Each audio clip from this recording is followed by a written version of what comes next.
The life of every firebending from Avatar. Firebending, one of the 4 elemental bending arts, is the pyrokinetic ability to control and produce fire. It is unique among the bending arts, as it's the only one in which the performer can generate the element.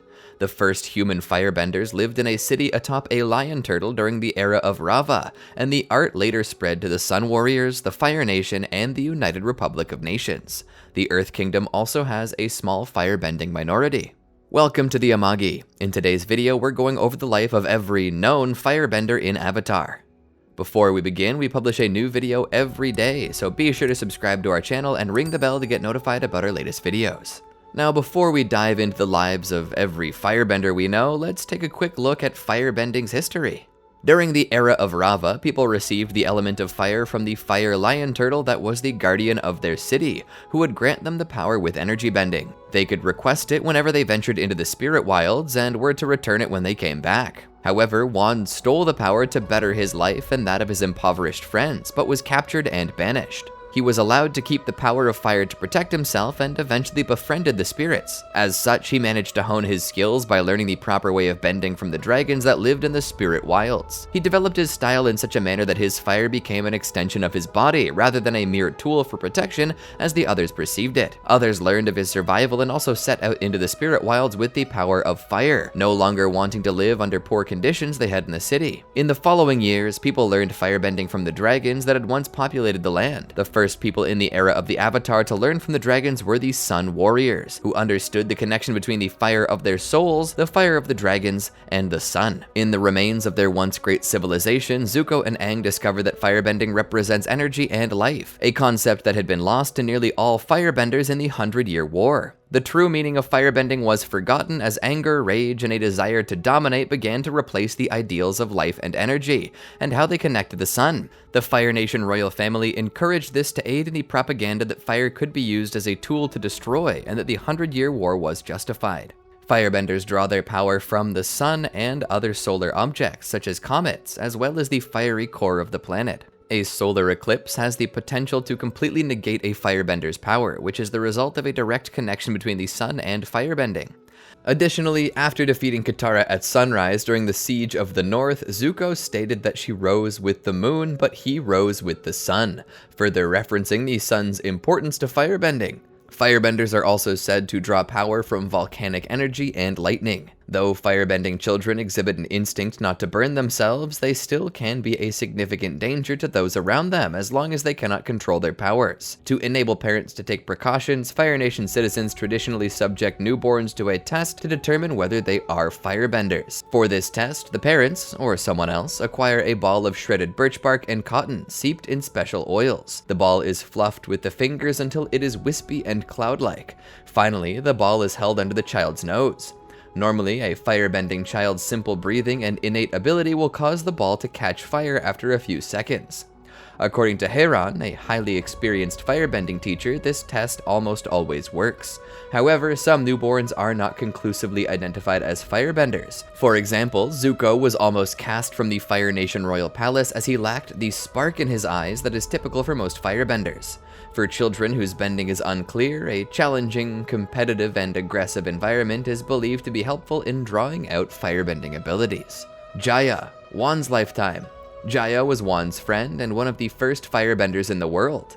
Along with the other impoverished citizens from his city, Jaya ventured into the spirit wilds to start a new life and escape the tyranny of the Cho family. Jaya lived in a treehouse on the outskirts of a city atop a lion turtle who would bestow the ability to bend fire upon its inhabitants. Unlike Juan, he was originally resigned to his fate as a commoner, depending entirely on food that Juan stole in order to survive, though Jaya continued to discourage stealing from the Cho family. After Juan stole the ability to bend fire from the lion turtle on which he lived, Jaya expressed uncertainty about looting the Cho palace, and reiterated that it was illegal to bring the ability to bend into the city. Regardless of his own warning, Jaya accompanied Juan and several other villagers on a raid of the Cho palace. After a successful raid, Jaya escaped along with the other villagers while Juan remained to fight off the guards and the Cho brothers. The following day, Jaya and Yao witnessed Juan's banishment to the spirit wilds and lamented his fate, under the belief that he would die within a day. When an expedition of hunters returned and confirmed that Juan had been living among the spirits and protecting the spirit oasis, Jaya resolved to venture into the wilds as well, believing himself capable of surviving if Juan had done the same. After obtaining the ability to firebend, Jaya and several other villagers settled in the spirit wilds, though engaged in several conflicts against hostile spirits, for whom he developed a deep hatred after losing Yao and several other friends. With the use of firebending, he began to burn down trees with the other villagers. However, this was done to a great extent, thereby catching the attention of Raava and Juan. Shortly after reuniting with his friend, Jaya engaged in an altercation with an Ai spirit and several others. Though Juan and Raava tried to mediate between the parties, tensions rose, and Jaya was set on having his revenge on the spirits who took so many of his friends. After the spirits were corrupted by Vaatu, Jaya was the first to attack, throwing a fireball at the dark Ai spirits, instigating a fight. Jaya was surprised when Juan halted the fight by bending all 4 elements, though after he passed out due to the strain on his body caused by Raava's presence inside him, Jaya resumed battling with the spirits and was eventually killed. Thapa, Yang Chen's lifetime. Thapa was a firebender who became one of the earliest combustion benders in recorded history, and was planned to be used by the Shang merchants as a human weapon in order to break free of the authority of the 4 nations. Thapa was one of many chosen to develop an extremely dangerous firebending technique in order to be used by the Shang merchants as a human weapon in the Unanimity Project. The experimentation that led him to develop combustion bending was made possible due to the research of Zongdu Chai-Si of Jonduri. Many others did not survive the ordeal and drowned in the process. Aside from Thapa, only 2 others survived, Yingsu and Xiaoyun. When Unanimity was dispatched from Jonduri to Bin-Er, the 3 combustion benders boarded the Queen of Omashu, a ponderous 5-masted junk. During the voyage, they guarded 3 large wooden boxes carrying rocks, which acted as a decoy to those who thought Unanimity would be an actual object. They were very tight-lipped to other crew members, such as Kavik. They ate twice as much as everyone else to preserve their energy and their strength, and slept in shifts. Once the ship arrived, Kavik saw that the crates were full of chopped seal blanks, and realized that the benders were in fact Unanimity itself. During the display of Unanimity's power that Zongdu Hensha had planned, Xiaoyun and Yingsu were posted in separate apartments deeper inside Bin-Er, while Thapa stayed by the Zongdu's side as his blasts were the most powerful of the 3 combustion benders. He stood near a window on the outskirts of the city to keep the Earth King's forces at bay, and Hensha had to carry trays of buns and dumplings to him so he could quickly regain his physical energy after using his bending. When Thapa sensed movement, he fired a warning shot, with a seed of fire quickly erupting into an inferno. The movement stopped, and Thapa had the Earth Kingdom Scout Brigade penned into a tree line. He suggested blowing apart the ground on occasion to make earthbenders tunnel into the city if they were fearful of cave-ins. When Thapa took a break to eat, he discussed parts of how he came by his power to Hensha, speaking a little bit of his torturous training. He then directed the conversation to payment, telling Hensha that the situation had changed since they last bargained. Thapa knew that Hensha was hanging on by his fingernails and that everything had been one big demonstration of power. He then went on to say that this meant it was him, Yingsu, and Xiaoyun who now controlled whether Bin-Er was open for business, rather than the Shangs, as their value had taken a leap skyward. Thapa demanded a payment 20 times the original sum, causing Hensha to panic. Thapa knew his leverage was lost, telling him that Hensha no longer held any tiles in the game, as he had played them all. While Hensha agreed, he told Thapa that the threat was ambiguous to the people of the city, as no one had been killed. He encouraged Thapa to demonstrate his true power by drawing some blood, and Thapa began to aim for the homes of the Water Tribe quarter. Thapa prepared for a huge explosion, taking 30 breaths, which would almost completely obliterate the district. He took several more breaths, with Hensha wondering what was going on, and Thapa explained he could not get enough air. He quickly fell unconscious as Avatar Yang Chen had been able to raid the area, removing the air from the room but returning it in enough time to keep Thapa alive. Akudan seized Hensha, and the group went on to take down Yingsu, bringing an end to the Unanimity Project. As Yang Chen could not expose the truth behind Unanimity to the Earth Kingdom, she had 3 combustion benders contained in plots of land along the mountains of the Northern Air Temple, and made monks renowned for their martial prowess watch over them. After meeting with Earth King Fei Shan in Ba Sing Se, she came to the hamlet where Thapa was being held. He was gardening as she found him, telling her that he'd been given some mountain flower seeds that did well in winter, wondering if he would see them bloom, wondering how long he would remain where he was. Yang Chen told him that it depended on if he was willing to answer her questions, but Thapa said he was not willing to share yet, saying that he had enjoyed his little vacation, as rich people paid a lot for the kind of setup that he had. Yang Chen had come to realize that the combustion benders were not mere pawns, but players in their own right in the game of politics. The Avatar told him to let her know if he changed his mind, telling him he may stay until summer. This horrified Abbot Sonam, who feared that the monks would be corrupted by the desire to hold dominion over another human being if he was confined to the temple for that long. Raitei, Yang Chen's lifetime. Raitei was a firebender from the Natsuo Island chain who was recruited by the Unanimity Project during the era of Yang Chen. Raitei was tortured by being partially drowned in hopes of him becoming one of the first combustion benders in recorded history. Raitei survived the program, although he did not develop true combustion bending like the adult firebenders. He was left abandoned on an island and later killed in a scuffle after he betrayed Avatar Yang Chen while supposedly cooperating with her to escape the island. Raitei was born on the remote Natsuo Island chain, situated on waters that were not fully controlled by either the Fire Nation or the Earth Kingdom. The archipelago offered few opportunities for work, and thus Raitei joined up with the unmarked ship, recruiting islanders and offering to pay them, regardless of age or fitness. They made it clear that Raitei stood to earn more than most, as he was a bender. This recruitment was part of an early phase of the Unanimity Project, as Zongdu Chaisi tried to create human weapons of mass destruction under her mental conditioning to give her unlimited leverage against the four nations. Raitei was separated from the Earthbenders and non-benders upon his arrival. He and the other firebenders in the project were chained underwater in an attempt to have them fight against the surrounding pressure and exert as much force and will as one could in a single blast, like an explosion. Raitei was able to make the initial breakthrough, which was only possible if a firebender truly believed they were going to die. Many firebenders drowned during training. Though Raitei survived the initial experiments, there were other stages required to become a true combustion bender, and only Thapa, Yingsu, and Xiaoyun were chosen to continue. With combustion bending proving the most successful by far of Unanimity's various experiments, Raitei eventually saw the trio taken away on a ship elsewhere. Raitei felt disdain for Xiaoyun, thinking that the man was smug for grinning at them and waving farewell as they left. He remained on the island for some time after the combustion benders left. Around the time of Unanimity's demonstration in Bin-Er, the camp runners suddenly left. New recruits and supply boats stopped coming to the island, with only around 24 participants left there. Raitei joined up with Hsien, a non-bender girl who had developed a basic form of chi blocking from intense practice at unarmed combat. The adults scavenged rotting longboats and tried to flee, but told the two children that there was not enough space for them. However, a storm struck that very night, and the two children believed that they were the only survivors on the island left alive. Raitei and Hsien survived in a grotto for the next few months, surviving on bread nut and fresh water that trickled down into the grooves from rocks above. On a day when their campfire had turned to ashes and there was no water in the grotto, the pair approached a disguised Avatar Yang Chen on the island. The Avatar had come to investigate evidence of unanimity with her companions, Kavik and Jujinta. Kavik heard the sound of their footsteps and drew a blade of water from the skin at his side.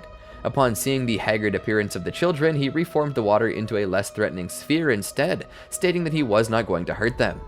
The pair licked their lips in thirst upon seeing fresh water, and Kavik offered them some. However, Hsien lunged toward him and punched him with a single knuckle in his palm, grabbing his pouch as the children fled along the beach. Raitei and Hsien were making their way up a scarp by their grotto by the time Yang Chen and her companions caught up. With the children now sticking out on the cliff's surface and being potentially vulnerable to the Avatar's group, they slowly clambered down the sand when Yang Chen asked them to do so. Both the Avatar and Kavik offered them fresh water and more food, asking what had happened. Just as the airbender prepared to reveal her identity as the Avatar, Jujinta approached them instead, offering to speak to Raitei and Hsien in a language they understood. He demonstrated his abilities to bounce a knife into a peach-sized chunk of driftwood 20 paces away. The second knife struck home before it landed, and Jujinta also demonstrated with a third knife for show. The block of wood landed neatly on a new tripod, and the children were astonished that he'd been able to juggle an object with just the points of his blades. He explained he could perform this feat because he had grown up on an island like theirs, and knew that the extent of his own abilities represented dozens who could not make the cut. He stated that the group could choose to behave like those that ran the camp and only take the child that proved most useful to them. Jujinta then immediately stated that he would rescue both of them and that neither child would have to answer for the horrible deeds he knew they must have committed to survive. In spite of this apparent kindness, he ended with adding that they'd only be forgiven once they answered Yang Chen and Kavik's questions. Both Hsien and Raitei broke down sobbing as a result of this cruel manipulation. The children recounted their time on the island to the Avatar and her companion. When Raitei explained what the firebenders had done in his group, Yang Chen ran toward the water and had it explode within, allowing her to reveal a chain and cuff that prospective combustion benders had been held underwater. Once Yang Chen confirmed with Raitei that only 3 full combustion benders had left the island, she led Zianda and Raitei away as the Avatar's party prepared to depart. Raitei was suspicious of the Avatar's flying bison, Nujian, and seemed much more cautious than Xian. When the Avatar's party took off, Raitei feigned sleep to listen in on the conversation Yang Chen and her companions were having. He heard the Avatar speculate how Raitei would be of high value for Chai Si, as he would be the closest person in the world to unanimity once Thapa was neutralized. Jujinta remarked that Raitei would be worth his weight in platinum several times over. She decided that the best move for the time being would be to have the children sequestered until the high-stakes situation was over. When the group descended on the outskirts of Taku, Raitei crawled to the top of a grassy knoll that Nujian had landed beside, and surveyed the area to make sure that nobody'd spotted them. Yang Chen promised Xian that she and her companions would do all they could to make things right. Raitei proceeded to ask Yang Chen if she was truly going to take down the people who ran the camp and if she would bust Chai Si. As a certain expression made its way across Raitei's face, Kavik realized that the firebender boy had learned information from feigning sleep and screamed to warn the Avatar. The waterbender tried to dive at Yang Chen and tackle her to the ground, but this diverted her attention from Raitei's threat. Raitei inhaled sharply as he tried to launch a combustion bending attack, but Nujian rammed into the boy. While a sound similar to combustion bending came forth from Raitei, no explosion followed. Nujian was killed from the pressurized air that ensued, but Raitei also died from his failed technique.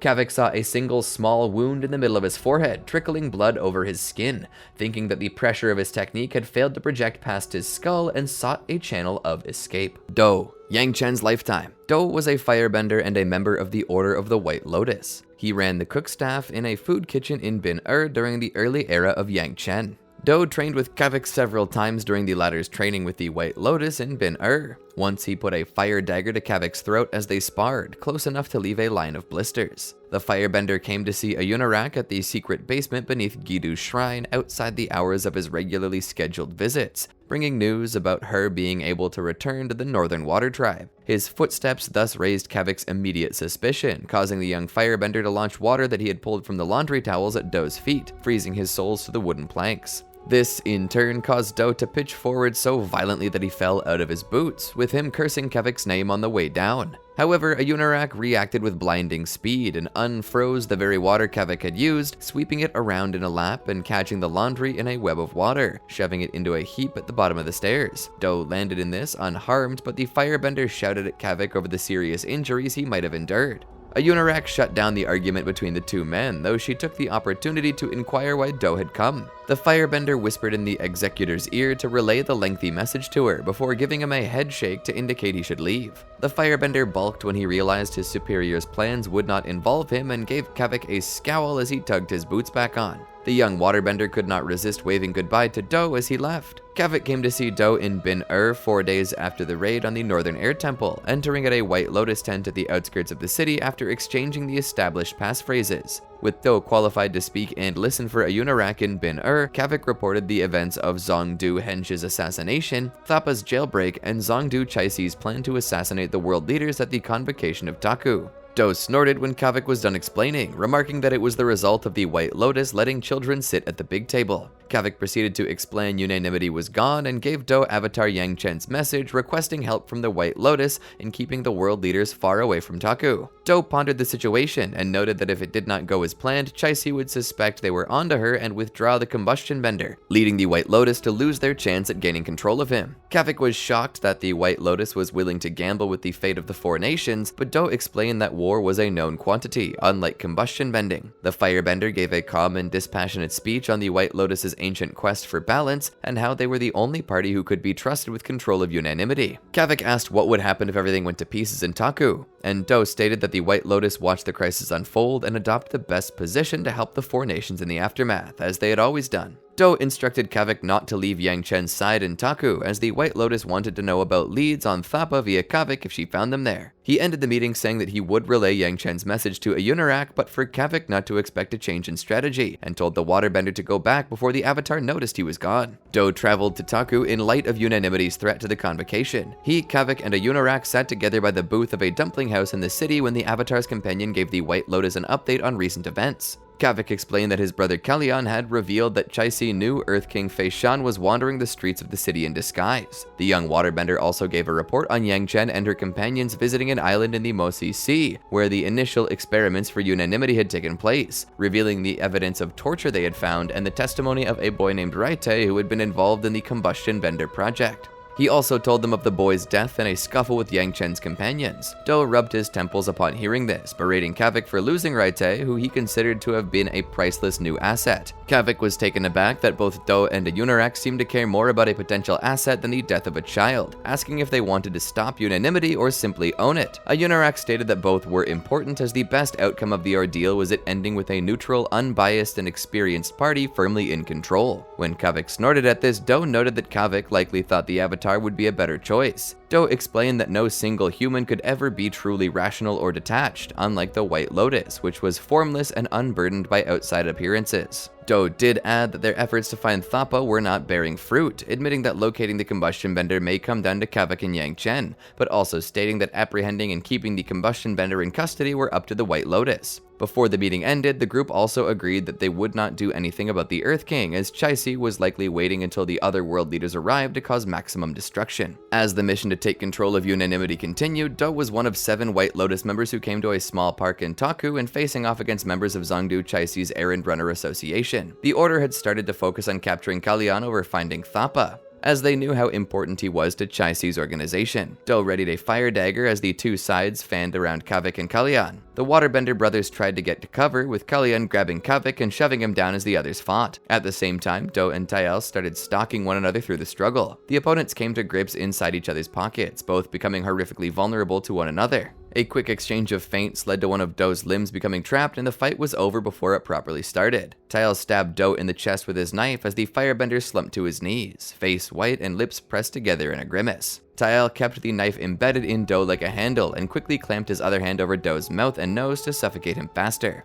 Do locked eyes with Kavik as he lay dying, with his last act being to raise his fingers with a spiteful glare. He was able to firebend an orange jet that lanced outward and seared Kalyan's arm, loosening the older waterbender's grip on Kavik and allowing the White Lotus member to stumble free. Do had thus given his life to the cause of his order. Zolian, Yang Chen's lifetime. Zolian was a Fire Nation Duke and the leader of the Sawan clan during the adolescence of Avatar Yang Chen. The Duke asked young Avatar Yang Chen for help after unseen forces caused damage to the edge of their villages in Ma Inca Island. He and his cousin and heir, Earl Lohi, worked with Yang Chen and agreed to appease the phoenix eel spirits of the island by staying more than 3 li away from the caverns where they lived. The disobedient branch families under the Sawan did not obey the agreement for too long and started excavating near the cenotes. As a result, the children of the Sawan were cursed by the spirits not to wake from their slumber and would eventually waste away. Zolian tried to appeal to Yang Chen by sending a messenger hawk, which arrived at Jonduri and fell into the possession of Zongdu Chaisi, passing it on to the Avatar. Before Yang Chen arrived, the rest of the Sawan tried to appeal to the spirits the best that they could by cutting off their top knots to show their dishonor. The Duke was informed that Yang Chen had arrived and he was still dealing with business with clan elders. Zolian then came to his private study to see her, bringing Lohi along with the box of top knots that had already been cut from other members. Yang Chen was furious about him breaking the agreement and did not want to hear anything he had to say for himself. She repeated the terms that they had originally agreed to, but Zolian could not respond adequately as to why it had been broken. He instead appealed to Yang Chen's sense of compassion about the children who had been cursed,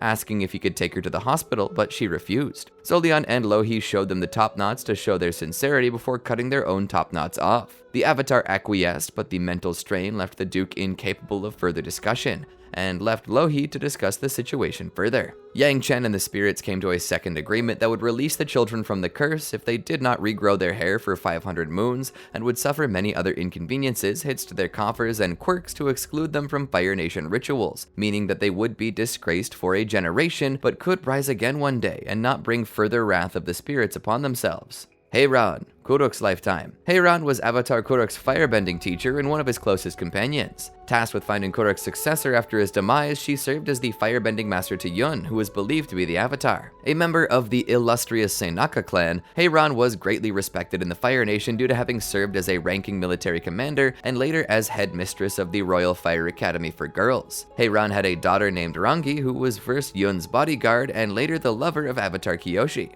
Hei-Ran worked with Jianshu to locate her daughter and Kyoshi, but was grievously poisoned by the earthbending master during the conclave of sages in Yokoya. After recuperating at Agnakela, Hei-Ran returned to the Fire Nation with her personal healer, Atuat, as well as her daughter Rangi. A victim of assassination attempts in Yun's quest for vengeance against the bending masters who had lied to him, Hei-Ran discarded her topknot to display her dishonor. Although badly wounded in North Changling, she and Kyoshi seemingly deduced a connection between Yun and the Sawan clan, and proposed a solution to prevent war in the Fire Nation. Hei-Ran was a loyal ally of Avatar Kyoshi. As Rangi was in love with her, she considered Kyoshi to be her own daughter and a part of their family. Born into the prestigious Enaka clan, Hei-Ran attended the Royal Fire Academy for Girls in her youth, later becoming a decorated military commander in the Fire Army. She served in the infantry.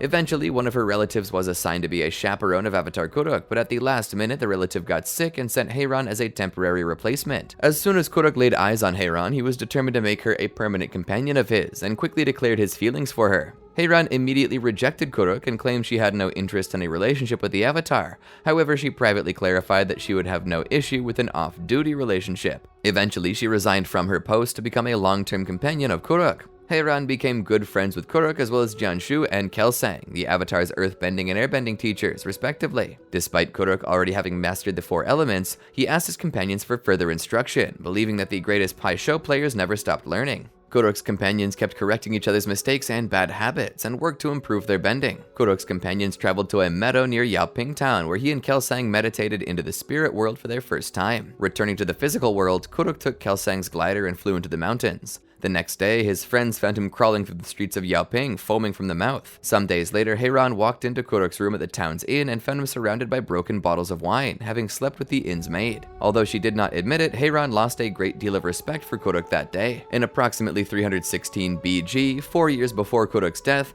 Hei-Ran married a man named Junsik and started teaching at her alma mater, the Royal Fire Academy for Girls.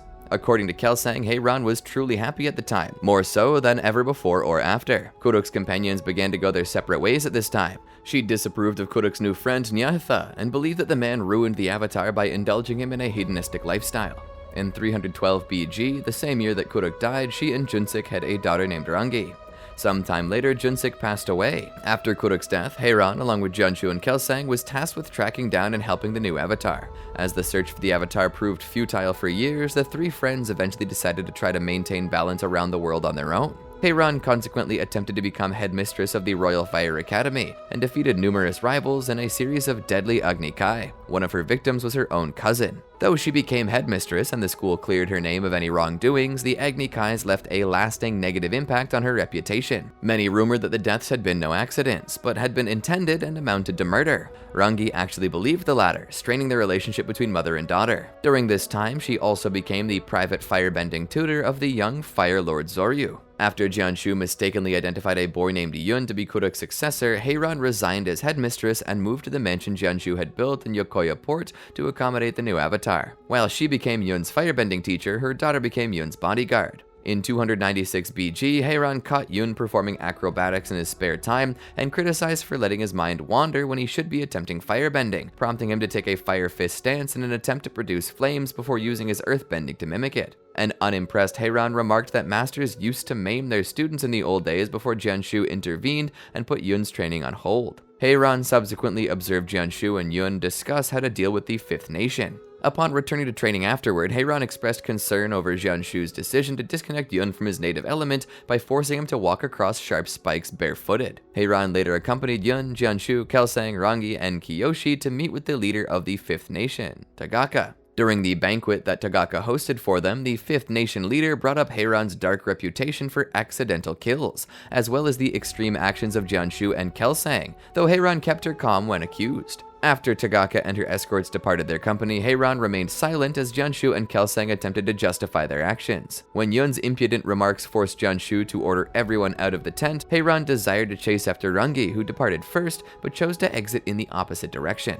The next day, Tagaka revealed that the whole treaty signing was a ruse to lure Yun away from Yokoya before her waterbenders enacted their ambush and dragged Hei-Ran, Rangi, and Jianshu under the ice. The trio managed to survive and make their way to Kelsang's bison, Pang Pang, and arrived in time as Kiyoshi managed to devastate the majority of the Fifth Nation fleet with the very seabed. Despite having only one good arm, Hei-Ran fought against Tagaka's waterbenders with Rangi while Jianshu dealt with the remaining ship. Upon their return to Yokoya, Jianshu began to suspect from Kiyoshi's powerful display of earthbending that she was the true avatar. To that end, Hei-Ran subjected Kiyoshi to a firebending test with a ball of tinder, but to no avail. Hei-Ran was later questioned by a recovering Kelsang about the whereabouts of Jianshu, who had taken Yun and Kiyoshi on a clandestine excursion, before leaving for an offshore meeting with a delegation from the Fire Navy. When she later returned to Yokoya, she found Jianshu covered in dust and remarked that he looked like a badger mole spat him out. Subsequently, Jianshu told her that he had confirmed Kiyoshi as the true avatar, who proceeded to run away after a treacherous spirit killed Yun and Kelsang. Managing to restrain her temper, Hei-Ran proceeded to slap him for his failures before expressing concern that Jianshu would be scandalized once the truth about Kiyoshi came to light. Certain that their former maid would not make it far on her own, she then attempted to summon Rangi to track her down, only to be told by Rin that her daughter left with Kiyoshi.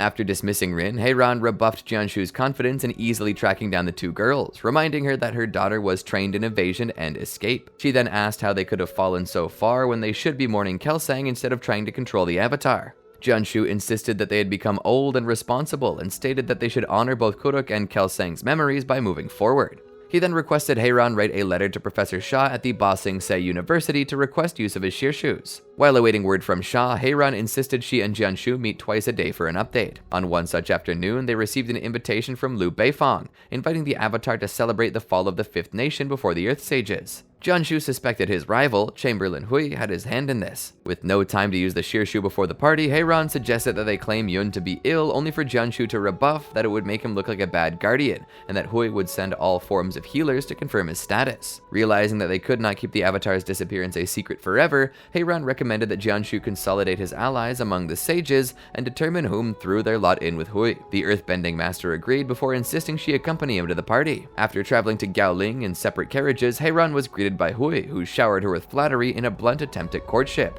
oblivious to her obvious disdain, though she declined to be addressed by her former title as headmistress. When asked why Yun and Kelsang would be arriving, Hei-Ran flinched as Jianshu claimed that the two were absent. As they subsequently met with Liu Beifong, Hei-Ran supported Jianshu's petition to provide a loan to the Southern Water Tribe, only for Hui to manipulate Liu into refusing. As they spoke with Hui in private, Hei-Ran became privately outraged as Jianshu admitted to having lost the Avatar. She kept her silence as Jianshu spun a falsehood about him and Yun having a falling out and that the false Avatar had run away with Kelsang. Ultimately, Hui agreed to tell Liu and the other sages that Kelsang was taking Yun on a spiritual journey of self-discovery. After enduring partygoers trying to court her as well as her daughter, Hei-Ran rode back to Yokoya with Jianshu and confronted him for recklessly revealing his biggest setback to Hui and piling on one deception after another. She even tore out her own hairpin, catching him by surprise to show how dishonored she felt. She then lamented having failed Yun, feeling that even though he was not the Avatar, that she pushed him too far. Even though he tried reassuring her that finding Kiyoshi would solve all their problems, Hei-Ran expressed her concern over Hui revealing his falsehood to the other sages. Jianshu assured her that it would be too dangerous and reckless for Hui to act hastily. Hei-Ran then went to sleep for the remainder of their journey. After Jianshu returned from tracking the shearshoe, he informed Hei-Ran that the trail had gone cold near the Taihua Mountains and suggested that the two girls found safety in Ba Sing Se, only for the firebender to interrupt him, stating that it was too late. As she explained, she'd been tracking Hui's movements during his absence and had determined that Hui was acting on the information Jianshu gave him to build a case with the other sages to revoke his guardianship of the Avatar. By this point, Hei-Ran had grown weary of the secrecy and insisted they come clean for aid in extending the search, if it meant bringing Rangi home safe. Surprisingly, Jianshu agreed with her to sacrifice guardianship of the Avatar to see her daughter returned. However, in spite of Jianshu predicting Hui would not be prepared for at least 2 weeks, the Chamberlain arrived at the mansion the next morning with a whole gaggle of sages outside of Jianshu's sphere of influence. During the conclave, Hui revealed his knowledge of a Dao Fei settlement in the Taihua Mountains and inferred that the Avatar was either captured or dead. This news caused Hei-Ran to drop her teacup in shock and outrage as she realized Jianshu excluded her from this information, which left Rangi's fate ambiguous. But Jianshu failed to meet her gaze and focused on Hui. Just as Hui was about to call for a vote to strip Jianshu of his duties, the entire conclave succumbed to the poison Jianshu placed in their tea, which included Jianshu himself, Hei-Ran, and some of the household staff. Hei-Ran survived the poison thanks to her Fire Nation heritage, but was left comatose. She later regained consciousness after the Flying Opera Company raided the mansion to rescue Rangi, whom Jianshu had originally planned to use as leverage to force Kiyoshi's compliance, and was taken on Peng Peng to meet with Kiyoshi outside Qin Chao, though the poison had drained her vitality. Rangi then took her mother to the Northern Water Tribe in the hopes of finding healers to save her. Hei-Ran was near death when she arrived at the northern capital of Agna-Kella, and her healer Atowat claimed to have saved her from the very brink of death. After about a year of care, Hei-Ran had recovered sufficiently to return to the Fire Nation with her daughter. Atowat came along with the pair, Hei-Ran inviting her as a personal guest to the Festival of Suzeto celebrations in the capital. She met Kiyoshi again for the first time in a year at a garden party at the royal palace, with the Avatar glad to see her former headmistress in better health, resolving to find who was responsible for her poisoning. Hei-Ran responded that it was Jianshu, to Kiyoshi's shock and surprise. The Avatar apologized for not being able to firebend the day Hei-Ran tested her in Yokoya, but Hei-Ran declared that she was the one who needed to apologize. Kiyoshi told her that her recovery was a good start to atoning for her mistakes. After Rangi departed to leave the pair alone, Hei-Ran clarified that she would have killed Jianshu if she knew what he did, and Kiyoshi affirmed that she would have also done so. Hei-Ran told Kiyoshi that no matter what, Rangi was kind at heart and that the Avatar would have to go to mortal lengths that Rangi never could. Atowat arrived on the scene shortly after, and Kiyoshi appreciated the skill of the renowned healer. Hei-Ran left to see Atowat's antics with Jinpa, leaving Rangi and Kiyoshi alone once more. Hei-Ran arrived back on the scene after Kiyoshi made the great faux pas of assuming that Zoryu's half-brother Chaijin was the Fire Lord, proceeding to tell the Fire Lord that she would fix the nation's problems, and dismissing Chaijin in the presence of the sovereign. Hei-Ran took the group to the side, determined to prevent further diplomatic catastrophe. As Zoryu apologized for organizing a reception large enough to cause such a scandal, Hei-Ran chided him for not blaming Kiyoshi and making himself appear even weaker. She also blamed Rangi for not thinking of a situation to divert Kiyoshi from such a colossal mistake. As Zoryu explained the situation to Kiyoshi in more detail, Hei-Ran left to her chambers with Atowat as soon as she felt unwell. Though she wished to stay so the youths could make no further mistakes, Atowat disciplined her for arguing with her on a health-related matter. As Jinpa began to serve Hei-Ran and Atowat tea in the traditional air nomad style, Kiyoshi and Rangi barged into the room, determined to save Hei-Ran from Yun, who attacked the palace and revealed his plan to take revenge against everyone who lied to him. Yun did not harm Hei-Ran that night, but managed to kill Liu Beifong, Chancellor Dairin, and several palace guardsmen before fleeing. Hei-Ran took part in coordinating the palace lockdown in the wake of Yun's attack. The following morning, Hei-Ran took breakfast with Kiyoshi and Rangi on a small balcony. Hei-Ran noted that Kiyoshi believed that Father Glowworm had possessed Yun in some manner, but clarified she had never heard of the name, and Kiyoshi should ask Kuruk directly about the spirit. Kiyoshi responded that she could not commune with her past lives yet, but Hei-Ran proposed meeting with Nyahitha in North Changling so Kiyoshi could contact her predecessor. Kiyoshi was determined to go to the city, but Rangi grew angry at them going away just after the palace was attacked. Rangi could not figure out why Yun killed people so methodically, but Hei-Ran explained Yun's assassination lessons at the mansion to the pair. Rangi told Hei-Ran she was responsible for turning Yun into a monster, threw a table over the balcony, and stormed off. Hei-Ran was determined to show her dishonor and gathered Atowat as her second and the Fire Lord as her witness. She came to the stables where Kiyoshi and Rangi were and declared that it was for not recognizing the true Avatar, failing to protect Kelsang, letting her pupil Zoryu dishonor the nation, and not being worthy of Rangi's esteem. She ritualistically cut off her top knot, declaring that the deed was done, and began to make preparations to go to North Changling. Privately, Hei-Ran explained to Kiyoshi that she was coming along to act as bait, and that Kiyoshi would not have a good chance at capturing Yun without a sacrifice. She told Kiyoshi that her death might even put an end to the succession crisis. Kiyoshi did not object to the plan, and Hei-Ran took her silence as acceptance. Hei-Ran arrived in North Changling on Yingyang with the rest of Kiyoshi's companions, lecturing her daughter on her selection of bison landings. The group made their way into town, and as Jinpa and Atowat distracted the locals, Kiyoshi, Rangi, and Hei-Ran entered Nyahitha's tent. The sage attempted to tell the group's futures, but Hei-Ran informed Nyahitha that it was her. She continued to explain Kiyoshi's predicament, and Rangi disapproved of having Kiyoshi work with a scam artist. Nyahitha warned of the curse of all who learned Father Glowworm's name to the skepticism of Rangi.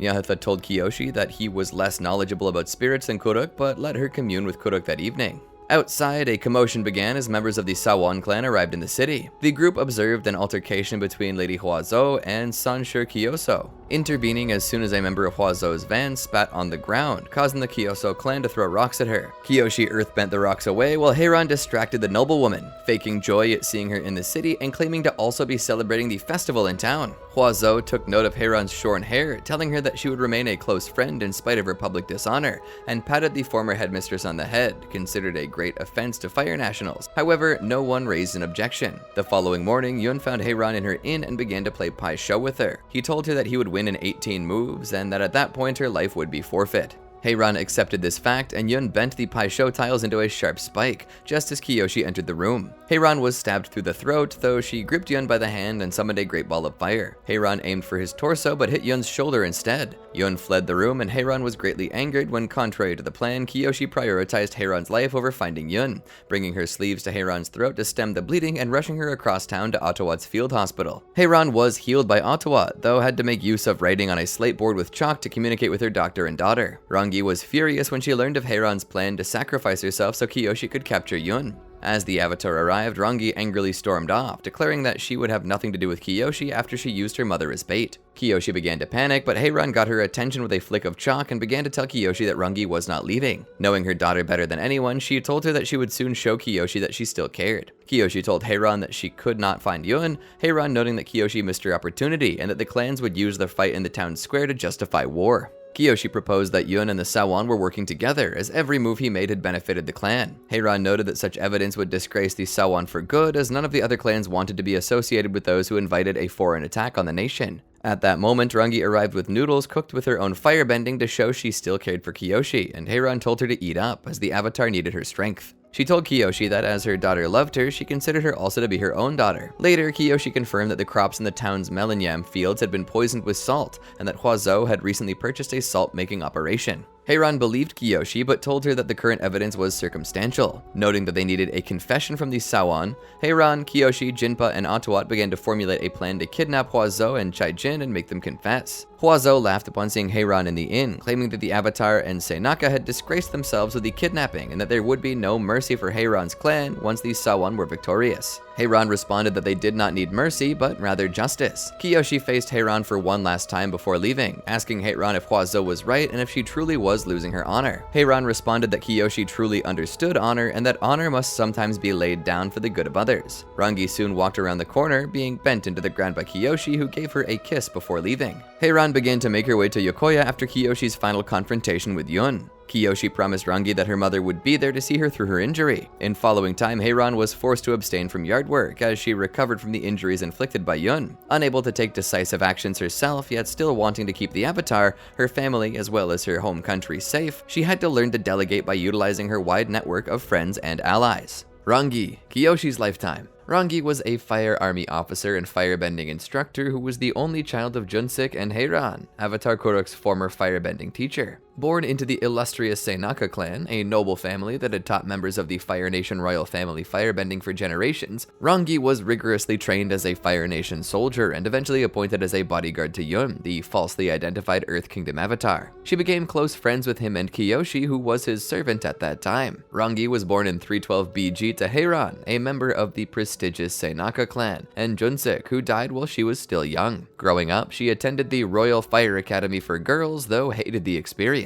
She developed an intense rivalry with Koulin, who spread vicious rumors about her mother. Other students avoided her because of Hei-Ran's reputation for killing numerous people in Agni Kai duels. Rangi felt deeply conflicted when learning about this. On one side, she greatly loved her mother, but on the other, she disagreed with Hei-Ran's actions and came to distrust her. At the academy, she attended the officers' school and joined the Fire Nation Army's Junior Corps, where she underwent rigorous and brutal training that included instructions in combat, survival exercises in the wild, and the study of military tactics. Her poor experiences in school motivated her to get high grades so she could graduate early. At the end of her education, Rangi graduated as an elite soldier, which led to her being appointed to serve as a bodyguard to Yun, the Earth Kingdom boy falsely identified by Jianshu as the Avatar. As a result, she traded her residence in the Fire Nation for Yokoya Port in the southwestern Earth Kingdom, where a mansion was built to accommodate Yun and his entourage. While the construction was ongoing, she met a young Kiyoshi, who was hired to be a servant girl at the mansion, and took a liking to her. Temperamentally imperious and used to the rigorous ways of the military, Rangi expressed this by yelling at and ordering Kiyoshi around. It took the latter weeks to understand that this rough treatment actually meant that Rangi cared about her, but the two eventually did become friends. Rangi also came to adore Yun, and she grew close to him. Despite their different social standings and personalities, the three of them formed a close-knit group. At some point in her youth, Rangi also visited the village of Yudao. In 296 BG, Rangi witnessed Kiyoshi being held up and harassed by local youngsters on the grounds of the mansion and promptly intervened. Alma, the bully's ringleader, tried to convince her that they had good intentions, but Rangi would not hear of it. As a result, Alma earthbent the jar with kelp that Kiyoshi was transporting far into the air and fled the scene. Dismayed, Rangi urged Kiyoshi to use her own bending to catch the jar, but the latter replied that she could not do so. As the two argued, Rangi failed to notice that the jar was falling directly under her position. Kiyoshi threw herself onto the firebender to shield her from the impact with her own body, but Yun caught the jar with his earthbending before it could impact either of them. Flustered by Kiyoshi's actions, Rangi angrily told her to get off. Rangi's temper was tested even further when Yun started to joke around with the two girls, using his earthbending to communicate from afar, as she believed that their antics had distracted the avatar from his training. As the two girls returned to the mansion, Rangi berated Kiyoshi for not standing up for herself, refusing to hear her use neutral Jing as an excuse, and started to plot revenge against Alma, reasoning that they should destroy her so messily that it sends a message to the others. However, Kiyoshi responded that she did not need to resort to violence as she had strong heroes like Rangi to protect her. The firebender responded with frustrated annoyance. Soon after, Rangi witnessed the end of one of Yun's training sessions with Hei-Ran. Seeing her friend discouraged by his lack of progress, she unsuccessfully tried to motivate him. When Yun began to joke about her attempts to be encouraging, she suggested that he could spar with her to support his training. Yun readily agreed, though he also roped Kiyoshi into supporting the firebender during the mock duel. After this small peer training session, Mui interrupted the group's activities to ask Kiyoshi to get some ingredients for the kitchen. Much to Rangi's horror, Yun saw this as an opportunity to slip out of the avatar's mansion for a while by assisting Kiyoshi in her chores as a servant. Seeing that her protests were useless, Rangi went along to ensure the avatar's safety. Upon arriving at the nearby port, the group discovered that the local fishers were blackmailed by pirates posing as traders. Regarding it as his responsibility as the avatar to help, Yun began to investigate, convincing Rangi to go along by pointing out that it was a matter of his personal honor. As they searched for the criminals, Rangi was surprised to witness Kiyoshi behaving more determined and grim than usual, a side they had rarely seen before. The group ultimately solved the issue by defeating the criminals' leader, Telerikatug, and driving the pirates away. Afterward, the group continued to collect ingredients by catching some wild crab urchin and helping out a farmer to convince him to hand over dried soybeans. When Yun later set out for a peace conference with the Fifth Nation pirates near the South Pole, Rangi, Hei-Ran, and Kiyoshi were among his companions. After arriving at the agreed meeting point on an iceberg, the group took part in a banquet hosted by the outlaws, during which Pirate Queen Tagaka brought up Hei-Ran's Agni Kai duels, enraging Rangi. She barely managed to keep her anger at both the pirate and her mother under control. When Tagaka and her followers retreated from the banquet, Rangi stormed out as soon as Jianshu dismissed those present save for Yun. She was later informed that she would not need to guard Yun during this night as adequate security measures were already in place. Rangi consequently made her way to her tent, finding Kiyoshi seemingly drunk in the snow in front of it. After bringing her friend inside and getting ready to sleep, Kiyoshi began to talk about what Tagaka had told them in an effort to console the obviously upset Rangi. Instead, this upset the firebender even more. Close to tears, she revealed how her mother had even killed one of her cousins during the duels, and that she was widely regarded as an assassin, something which Rangi despised utterly. Kiyoshi hugged her friend and managed to calm her down. Intertwined, the firebender eventually fell asleep. It was the first time the two shared such an intimate moment. On the following day, the negotiations with Tagaka resumed, but they turned out to be an ambush by the pirates. Rangi, along with several members of Yun's party, was dragged into the ice by Tagaka's waterbending followers. Eventually managing to free themselves, Rangi and her mother mounted Peng Peng, Kelsang's flying bison, to go help Kiyoshi, who had left in pursuit of the pirates who had helped kidnap Yun. When they caught up with her, they found her locked in combat with the pirate queen herself. Rangi and her mother promptly took over the fight, allowing Kiyoshi and the others to focus on destroying the Fifth Nation pirate fleet. The battle had concluded to their advantage, but back at Yokoya port, it gave rise to heavy discussions about Kiyoshi's identity as the true avatar. When Kiyoshi regained consciousness from battle, Rangi confronted her and revealed that Kelsang had confessed his suspicions of her being the true avatar. As she began to accuse her friend of potentially discrediting Yun and Jianshu, she unintentionally began to burn Kiyoshi's chest with her finger. By the time a hesitant Kiyoshi flinched,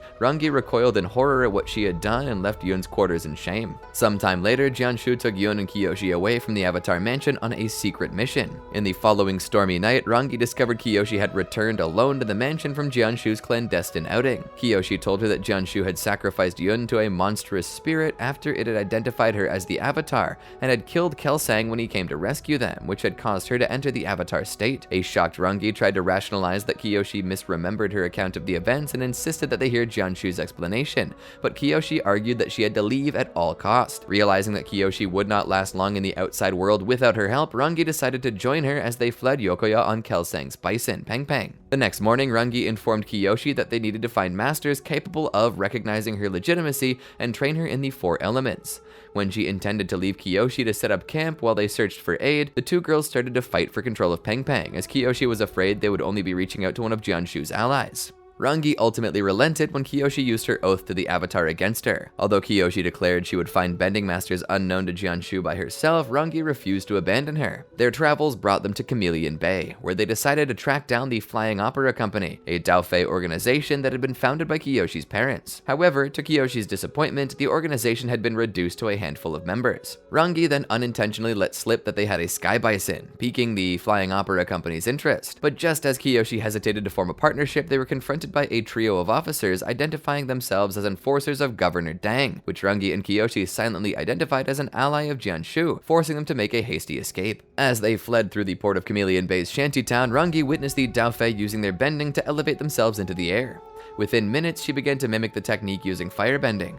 Upon reuniting with the rest of the group, as well as Peng Peng outside of town, Rangi was shocked when the other Flying Opera Company members revealed that Kiyoshi's mother, Jessa, had been a renegade air nomad. The next morning, Rangi roused Kiyoshi to begin their firebending training by maintaining a horse stance for 10 minutes as punishment for not telling her the truth about her mother. 3 minutes in, Kiyoshi confessed her mother's backstory about how she abandoned her spiritually for her low-life father. Soon after, Rangi refused Kiyoshi's intent on performing actual firebending, observing that her body was too tensed up, but the Avatar ignored her anyway, only to produce a spout of black smoke. As they were discovered by Lek, Rangi took responsibility for Kiyoshi's mishap. Afterward, the group shared breakfast where Rangi surprised the Flying Opera Company members by having no issue with eating grilled elephant rat. As they conversed, Kiyoshi revealed her interest in learning earthbending from Wong and Lek, the Flying Opera Company's earthbenders. The Daofei stated that for this to happen, Kiyoshi would have to become a full member of their group. Horrified at the thought that her friend's masters would be criminals, Rangi voiced her opinion that the Flying Opera Company's dust-stepping and misstepping abilities were not quite as impressive as they believed, and she quickly copied them. Regardless, Kiyoshi could not be convinced to change her mind. When Kiyoshi officially joined the Flying Opera Company, swearing the group's oaths to gain them as allies, the Firebender consequently just shrugged in frustration. Although Rangi was contemptuous of the Daofei and regarded her chosen path with criticism, the Firebender continued to follow her friend as a part of the Flying Opera Company. Rangi was resolved to remain by Kiyoshi's side even though she felt helpless as the latter seemingly began to corrupt herself by welcoming a Daofei and actively seeking revenge against Jianshu for killing Yun as well as Kelsang. When they all traveled to Hujiang, a Daofei-controlled town, Rangi and the others were summoned by Mok, the leader of a large Daofei group named the Autumn Bloom Society, and the patron of the Flying Opera Company. To both endear the group to Mok and to show Kiyoshi what it was like to watch a dear friend intentionally put themselves in peril, Rangi chose to compete in a Raitei, an underground fight that could result in the loser's death. Rangi initially outmatched her opponent, but was rendered semi-unconscious by a lucky blow to her face, cracking her lip. She recovered just in time to break her opponent's leg and stop him from delivering a fatal blow, emerging as the champion of their fight. Her victory impressed Mok, who invited the Flying Opera Company for a feast, where he revealed his plan to rescue a prisoner from Governor Te Sihung's mansion, and he wanted the company to infiltrate the estate where the Autumn Bloom kept the guards distracted.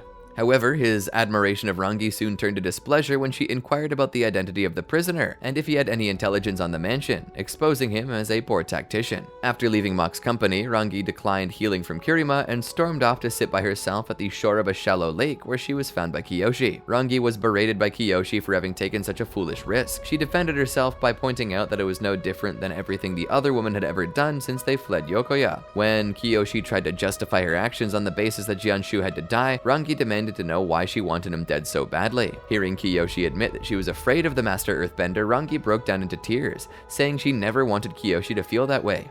She blamed herself, claiming that Kiyoshi would have only known love and no fear if she had only protected her better. Kiyoshi assured Rangi that she did feel loved and kissed her. Rangi pushed her away, seemingly rejecting her, but she quickly clarified that it was not the kiss that bothered her, but rather her wounded mouth, and told Kiyoshi to kiss her somewhere else, thus signifying the beginning of their romantic relationship. The next morning, the happy couple were rudely awoken by an amused Kirima. Non-verbally deciding to come out, Kiyoshi passionately defended their newfound love. Subsequently, as the trio made their way back to town, Rangi playfully ran the back of her nails down Kiyoshi's hand, nearly causing her girlfriend to trip and fall on her face. Just as they collected Wong, Hujian came under attack by a Shirshu, which began to target Kiyoshi and Rangi. Fortunately, Lek managed to distract the creature before the Flying Opera Company left the other Dao Fei to deal with it, but not before Lek accused Kiyoshi of being the Shirshu's target. Once they made it as far as Ba Sing Se, Kiyoshi confessed about Jianshu's pursuit of her and her identity as the Avatar. Initially, the Flying Opera Company, save Lao Ge, did not believe, despite Rangi supporting her claim. But when Kirima spontaneously bent a pellet of water at Kiyoshi, Rangi reacted with astonishment upon seeing her immobilize it in thin air, and embraced her girlfriend for bending another element.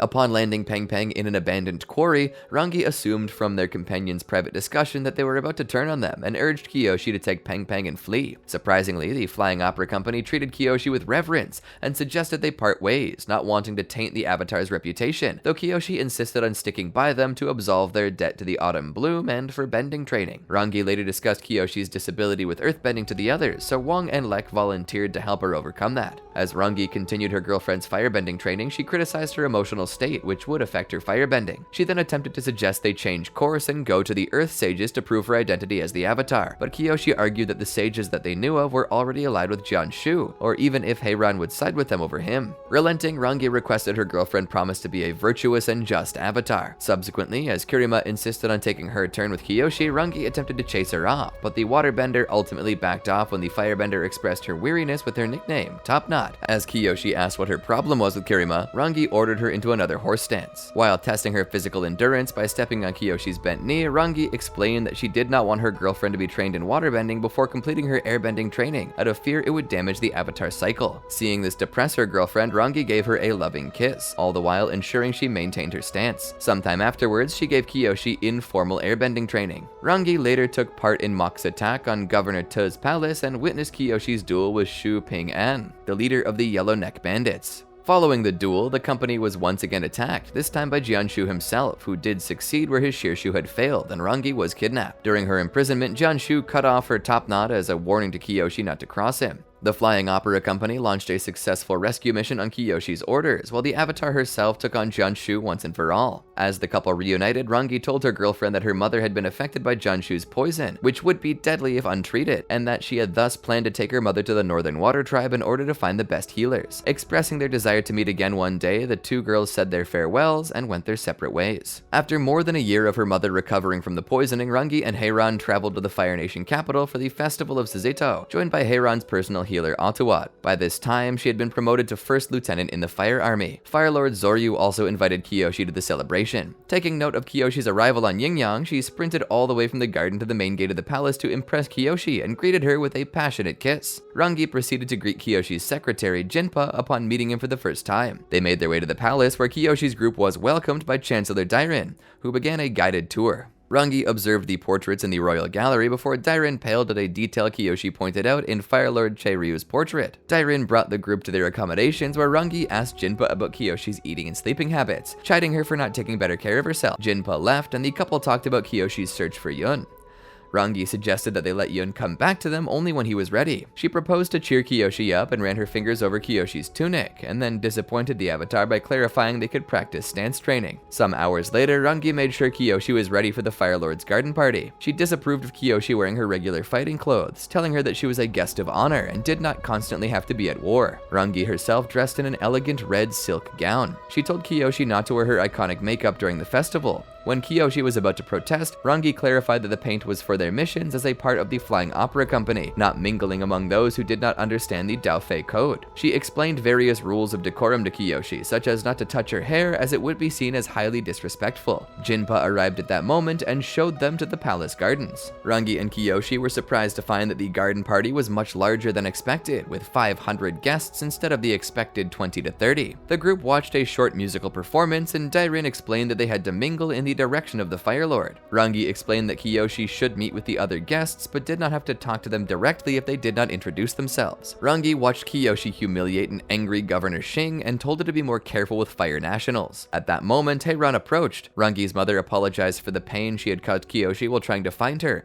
and informed her that it was Jianshu who had orchestrated the poisoning, which Rangi affirmed. As Hei-Ran told Kiyoshi about her guilt, Rangi put her hand on her mother's shoulder to comfort her. Hei-Ran told Rangi that all was well and that she could go see Atop. Atowat as she needed a moment alone to talk with Kiyoshi. A mortified Rangi returned to Kiyoshi as she began to address Chaijin, realizing that Kiyoshi mistook him for Fire Lord Zoryu. Shocked, Rangi asked Kiyoshi what she had done after she attempted to dismiss Chaijin in the Fire Lord's presence. Hei-Ran took them to a side before Kiyoshi could make another diplomatic blunder, and Rangi began to chide her girlfriend. She told him that she had insulted the Fire Lord by declaring she would fix his problems, thus implying that Zoryu was weak, as well as attempting to use right of dismissal in the presence of the Fire Lord. She told Kiyoshi that she had acted without thinking and looked on as her mother disciplined the Fire Lord himself. Hei-Ran asked Rangi why she could not think of a diversion to prevent the diplomatic catastrophe, as she was responsible for the Avatar in all respect, embarrassing the lieutenant. Rangi explained the prominence of the Sawan clan to Kiyoshi and their rivalry with Zoryu at court. When Zoryu raised that he would have gladly accepted being sent away to the Fire Sages if he could live in peace, Rangi asked how he could make himself look weak. Hei-Ran, Atowat, and Jinpa departed when the firebending master felt unwell, leaving the youths alone. Rangi and Zoryu reminisced about Yun's talent for fixing the political situation at court, and the lieutenant accompanied the Avatar and Fire Lord back to the party. As the other two began to informally bond, she told the two powerful figures to start acting appropriately.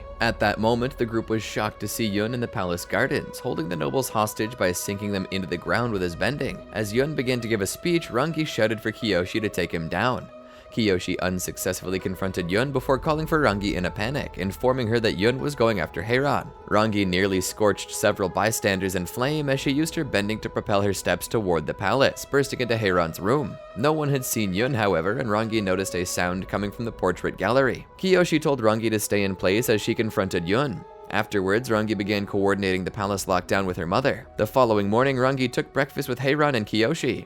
Rangi's knuckles tightened as Hei-Ran acknowledged that Yun wanted to assassinate her, and Kiyoshi and Hei-Ran began talking about how they could find more information about Yun and Father Glowworm. Hei-Ran proposed they go to North Changling to meet a fire sage friend of Kuruk, and Rangi opposed leaving just after the palace was attacked. Rangi refused to accept that Yun was the same as he was after killing 4 people, which upset Kiyoshi. Rangi paced back and forth, refusing to calm down when Hei-Ran disciplined her. She raised that Yun was no trained killer, but was shocked to learn about Yun's secret assassination lessons from Sifu Amak at the mansion. He told Hei-Ran that she had turned Yun into a monster and grabbed the breakfast table, throwing it over the balcony. Rangi stormed off and found Jinpa in the stables, offering to help groom Yin-Yang. Kiyoshi arrived, and Rangi angrily asked why Kiyoshi had only used her war fans instead of bending against Yun. Kiyoshi raised that she did not want to hurt her friend, but Rangi voiced that she was worried that Yun would hurt Kiyoshi. Kiyoshi promised that she would never let Yun harm anybody, including Rangi and Hei-Ran. Rangi and Kiyoshi joked about her throwing the table off the balcony, Kiyoshi claiming that she would never let her forget her terrible breach of manners. Zoryu, Hei-Ran, and Atowat arrived at the stables, and Rangi grew horrified when Hei-Ran drew a knife and dropped to her knees. Hei-Ran ritualistically cut off her top knot to show her dishonor,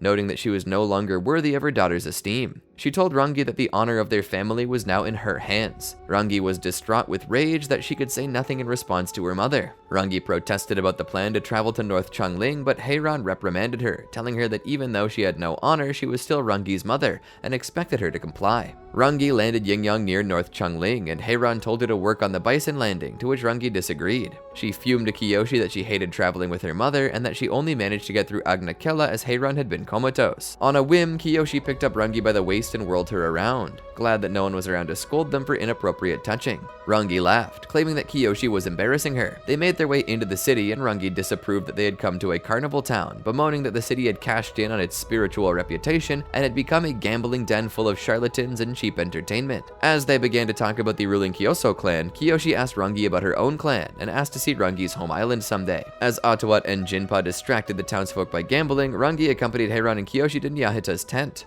When the sage explained his method of controlling gas so people would experience hallucinations, Rangi called him a fraud and disapproved of the Avatar learning from him. Rangi was skeptical when he began to claim that a curse had been placed on everyone who learned about Father Glowworm's existence. Noting a commotion outside the tent, Rangi pointed out the presence of Lady Huazhou, curious about why she had come to such a city. Rangi and Hei-Ran burst from the tent once a fight began to start after a man of Huazhou's vanguard spat on the ground. Rangi gave Huazhou a steady stare when the noblewoman moved to pet her mother's shorn hair, but did not raise a word against her. When Koulin revealed that she was also present, Rangi faked joy, going to hug the teenager. They pulled themselves apart as Huazhou departed. Rangi did not raise a word when Sanshir Kyoso asked them if they should let Huazhou disrespect them as she had done to Hei-Ran. As they left the fair, Kiyoshi asked Rangi if she was glad to see Koulin again, and she revealed her misery at the academy and how vicious Koulin had been as a child. Rangi and Kiyoshi proceeded to stop a fight between a young merchant and his relatives, who had beaten him bloody for putting up a Sawan banner for wanting to business with them. The following day, Rangi was alerted to a fight gathering in town by Nyahata. She rushed to the town square and asked the two clans to heed the Avatar's call to stand down. She pleaded with Koulin not to bear her aunt's grudges, and the other teenager responded by saying that only the daughter of a shorn, honorless woman would result to begging. Enraged, Rangi punched Koulin across the jaw, truly beginning the fight between the two clans. Koulin and Rangi fell into an exchange of brutal, vicious strikes with only their knees and elbows in light of the prohibition of Agni Kais during the holiday. Koulin attempted to smash her forehead into Rangi's eye, just missing and cutting a gash along her cheekbone. Rangi staggered away and with the empty space used fire to propel herself into a backflip, her knee coming down on Koulin's head and knocking her unconscious. While Rangi attempted to attack further, a shocked Kiyoshi ordered her to stop and bring her to Ottawa. At the Coral Urchin Noodle Shop, Rangi watched as Ottawa worked to heal Hei-Ran after she had been grievously wounded by Yun. Rangi stood at the foot of Hei-Ran's bed as Kiyoshi entered her mother's room and hissed that Kiyoshi had used her mother as bait, learning about Hei-Ran's plan to have Kiyoshi sacrifice her to Yun.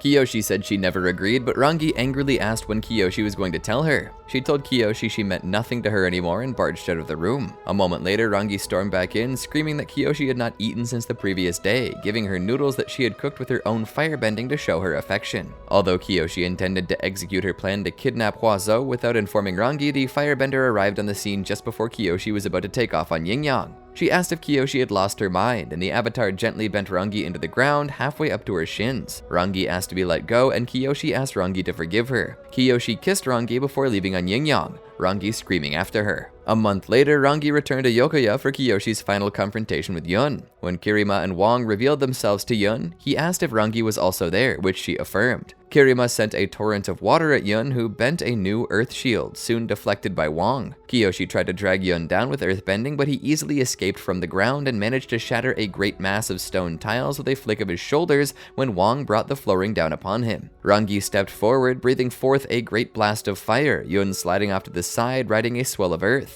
Rangi ran the fire after Yun as he escaped, everyone caught off guard by the sheer ferocity of her attack. In response, Yun violently shook the earth, sending Kiyoshi and Rangi flying. As he liquefied the very foundations of the mansion, Wong and Kirima were forced from the roof, while Jinpa finally came in from above to rescue the combatants, but was severely wounded by Yun's stone spear attacks. Yun hurled broken earth discs at Kiyoshi and Rangi, now attempting to chastise them instead of truly wound them. The pair then crudely put on a substitution of their signature makeup with blood and began to jet step with firebending, propelling them forward to Yun without touching the earth.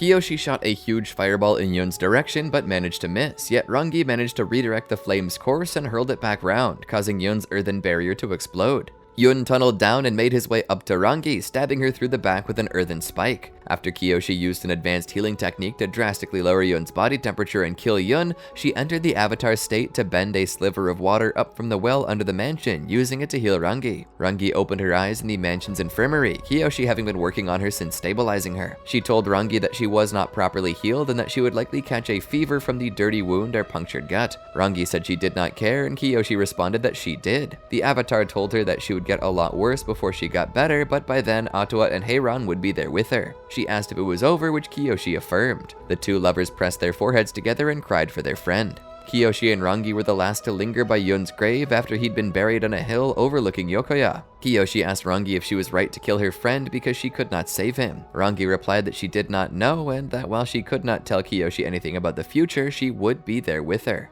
Rangi came to Ba Sing Se with Kiyoshi when the Avatar spent time dealing with violent Dao Fei in the lower ring, forming a task force to deal with the situation. Rangi was not part of the task force, but she worked with them from time to time. However, in 293 BG, Kiyoshi had to leave the city to deal with business elsewhere, though Rangi remained in the Earth Kingdom capital. After the Avatar left, Earth King Yi Ming began to take more control of the task force and began labeling any criminals, malcontents, or threats as Dao Fei. A crisis threatened to unfold when the children of Ambassador Quin of the Fire Nation were kidnapped. The evidence pointed to an ex-Dao Fei named Meng Yao, but Rangi suspected that she'd been framed. Rangi saw the turmoil in the city and wondered what things would turn violent. She had to enlist others to help resolve the situation in the lower ring when she left to inform Kiyoshi about the situation, calling on a group mostly consisting of former outlaws that was made up of Tao, Masaru, Sarnai, Jing, and Quartz. As Kiyoshi's girlfriend and bodyguard, Rangi often spent most of her time with the Avatar. Sometimes they had to spend time apart as they needed to deal with separate missions, but Rangi was often serving the Avatar in some official capacity and traveled all around the world as part of her duties, including Agnakela, Ba Sing Se, and Omashu. 10. Kiyoshi's lifetime. Tan was a Fire Nation soldier who served as the captain of the personal guard of Ambassador Quin, who was appointed to a diplomatic position in Ba Sing Se. Tan had served Quin as the captain of her personal guard since they first came to Ba Sing Se in 303 BG. He watched the ambassador's children grow up and was very protective of them, viewing her family as his own. When Quin was in meetings all day, he took her children out to a tea house in the middle ring of the city for a treat. After stepping away to deal with a minor issue, he found that Garel and Keiko had disappeared. Ten interviewed a few witnesses on the scene who reported seeing a woman with a bow and arrow taking the children. Ten followed the culprit as best he could, but lost track of the perpetrator at the gate to the lower ring, near an area that led straight into the territory of Daofei gangs. He returned to Ambassador Quin, who immediately alerted the Earth Kingdom Anti-Corruption Task Force of the abduction. Tan felt immeasurable guilt after what his inattention had wrought. Tan and his firebenders chose Lowtown Laundry as his central location, a washing facility in the lower ring. He set up shop here in order to put pressure on Hop, the place's owner, to give them information about local residents. Hop had been accommodating, but he changed against the Fire Nation soldiers who had completely overrun his place of business. All evidence seemed to point toward a renowned vigilante archer called Meng Yao, as one of her distinctive arrows was found at the scene of the crime. However, the Earth Kingdom Task Force made almost no progress, and Quin tasked Tan and his Firebender guard with finding her children. Captain Yang of the task force sought to undermine Tan and his Firebenders under orders of the Earth King, who viewed the Fire Nation's direct involvement as an insult to the king and his capabilities as a ruler. Zoryu, Kiyoshi's lifetime. Zoryu was the leader of the Fire Nation during the early life of Avatar Kiyoshi. In the first years of his reign, Zoryu was an unpopular leader due to the poor harvests and collapsing fisheries, with some believing that the spirits themselves were displeased with him. His half-brother Chaejin served as a rival of his at court, positioning himself as a claimant to the throne, which culminated in the Camellia Peony War. After his purge of the Sawan clan, Zoryu began to show the qualities of a decisive leader and skillful politician. Acknowledging the potential for civil war as long as the clans held power, Zoryu initiated a generational project to render the clans irrelevant and centralize the Fire Nation. Zoryu was the first and only legitimate child of Fire Lord Cheiryu and his wife, Lady Sulan of the Kyoso clan, who died giving birth to him. His own name caused offense to the Sawan clan as it made use of a Zouk character that was traditional to the Sawan. Zoryu had an illegitimate elder half-brother, Chaejin, born to his father's former mistress, Lady Huazhou of the Sawan clan. Although Zoryu and Chaejin were playmates for a time, the latter was eventually sent away to the Fire Sages so as to exclude him from the line of succession, and was not to be spoken about for the remainder of Cheiryu's reign. He became a personal student of the firebending master Hei-Ran, who served as headmistress at the Royal Fire Academy for Girls. Although Cheiryu's reign was considered bountiful, the nation's fortunes came to an end when Zoryu acceded to the throne. Both the crops and fisheries began to fail, and several older Fire Sages began to believe that the spirits of the islands had grown unhappy and had turned their back on the people. Chaejin returned to court as a liaison for the High Temple, and although Zoryu was initially delighted, his brother had been embittered by their father's treatment and sought to claim the throne for himself. He emboldened his position at court, while his mother Huazhou gained power and influence across the nation. While Yun was believed to be the Avatar, he managed to placate the tensions at court and struck up a friendship with Zoryu, managing to teach him Pai Sho. In 295 BG, Zoryu invited Avatar Kiyoshi to the Fire Nation capital to celebrate the Festival of Suzeto, and informed her that Hei-Ran and Rangi had arrived from Agnakela. During the Palace Garden party, Chaejin was introduced to Avatar Kiyoshi, who mistook him for Fire Lord Zoryu, thanks to the strong resemblance he shared with the portrait of his late father, as well as his regal attire. The crowd was shocked at the Avatar's faux pas, and he introduced himself to her, explaining his place in the royal family. Zoryu arrived on the scene shortly after, and Chaejin mirthfully explained the Avatar's confusion, adopting a highly informal tone as he spoke of the nation's lack of prosperity. Kiyoshi resolved to address the nation's issues before attempting to dismiss Chaejin, wishing to speak to the Fire Lord alone. Chaejin refused, however, and Zoryu stared at the Avatar agape until Hei-Ran ordered the group to come with her, wishing to prevent a diplomatic catastrophe. Aside, Hei-Ran, Rangi, and Zoryu explained the political tensions in the Fire Nation as Kiyoshi and Atuat listened in. As his personal mentor, Hei-Ran asked for permission to speak beyond her station, before reprimanding the Fire Lord for showing weakness. Although he wished that the Avatar's presence would smooth over tensions, he raised that Kiyoshi had practically blessed Chaejin's reign with her mistake. Hei-Ran departed with Atuat when her health declined, and Zoryu was left with Rangi and Kiyoshi. He reminisced about Yun's aptitude at court before giving his condolences to Kiyoshi and Rangi.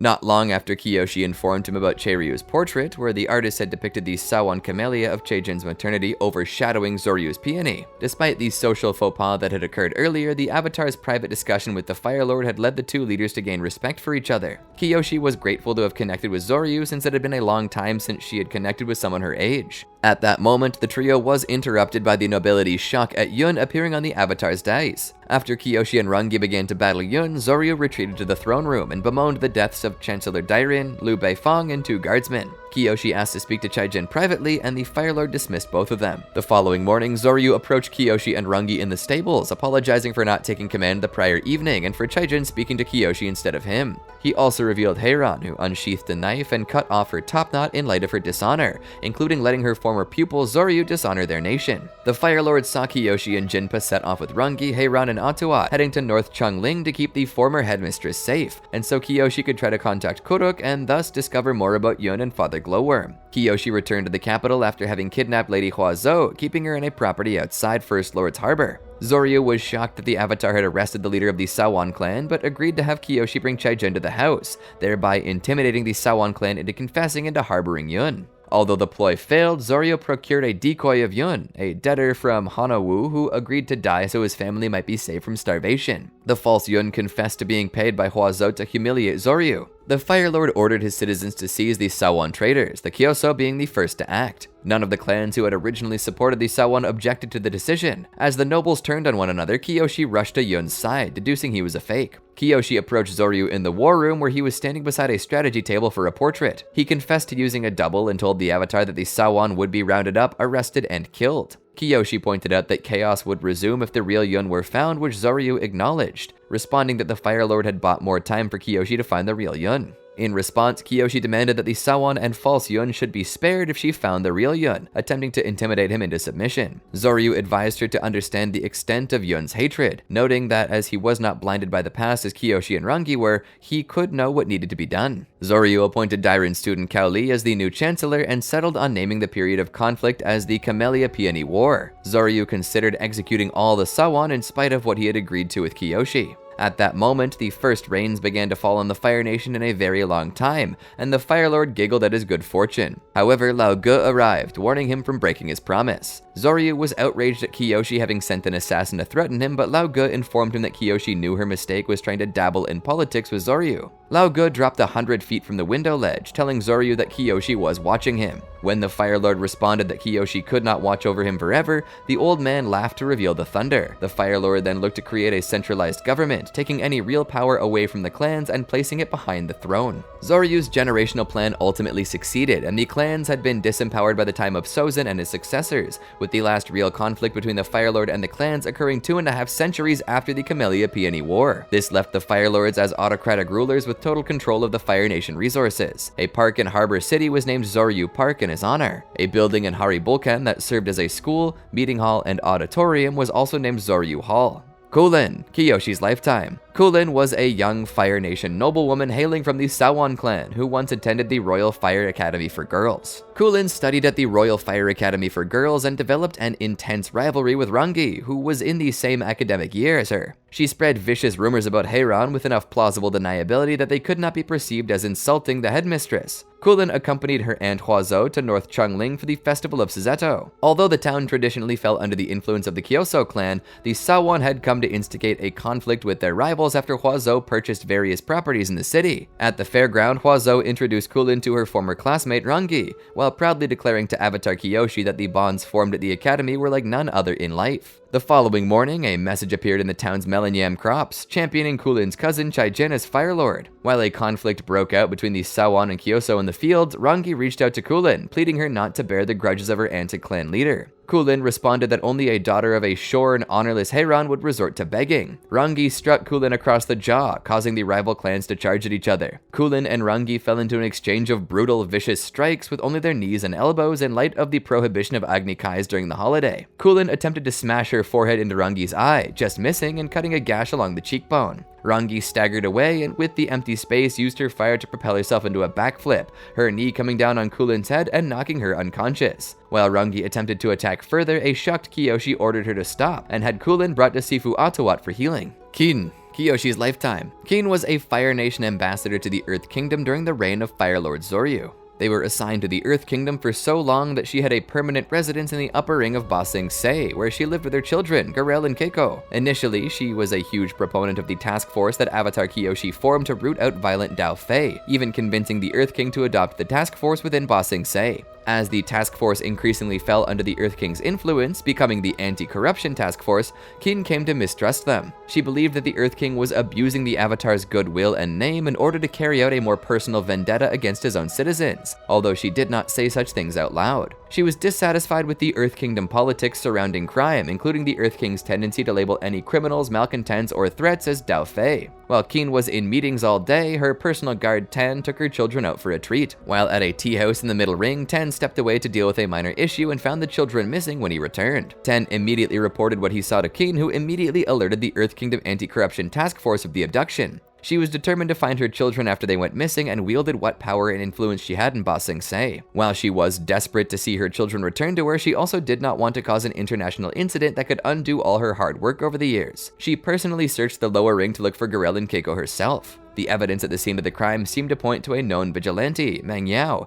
as one of her distinctive arrows had been found on the scene. After the task force failed to locate the subject, Quin ordered her personal guard of firebenders to search for her children. The Earth Kingdom was offended by this and saw Quin's actions as a direct insult to himself and as his capabilities as a ruler, and subtly threatened Quin with punitive action or sanctions, but she invoked diplomatic immunity and refused to back down from the use of her own guards. Unfortunately, this put strain on relations between the Earth Kingdom and Fire Nation. Shu Ping-an, Kyoshi's lifetime. Shu Ping-an was the charismatic, mysterious, and deranged leader of the Yellownecks, an insurgent army that devastated the Earth Kingdom during the late 4th century BG. Believing himself to be chosen for greatness, Shu envisioned a world where the socially outcast would reign supreme under his guidance. Physically strong and a powerful firebender, Shu was capable of the almost extinct ability to generate lightning, making him a deadly fighter. Shu's birthplace is unknown, although he lived in the Earth Kingdom from an early point of his life. Kyoshi speculated that he may or may not have been related by blood to his later subordinates, Mach and Y. His ability to firebend made some kind of Fire Nation descent likely. Regardless of his exact origins, Shu became a Dao Fei in the rural Earth Kingdom at some point during Avatar Kodok's lifetime, and organized a small gang of followers. Thanks to his unusual abilities and belief in a revolutionary societal change, his gang gradually expanded. He eventually ordered his followers to wear yellow scarves, christening their growing movement the Yellownecks.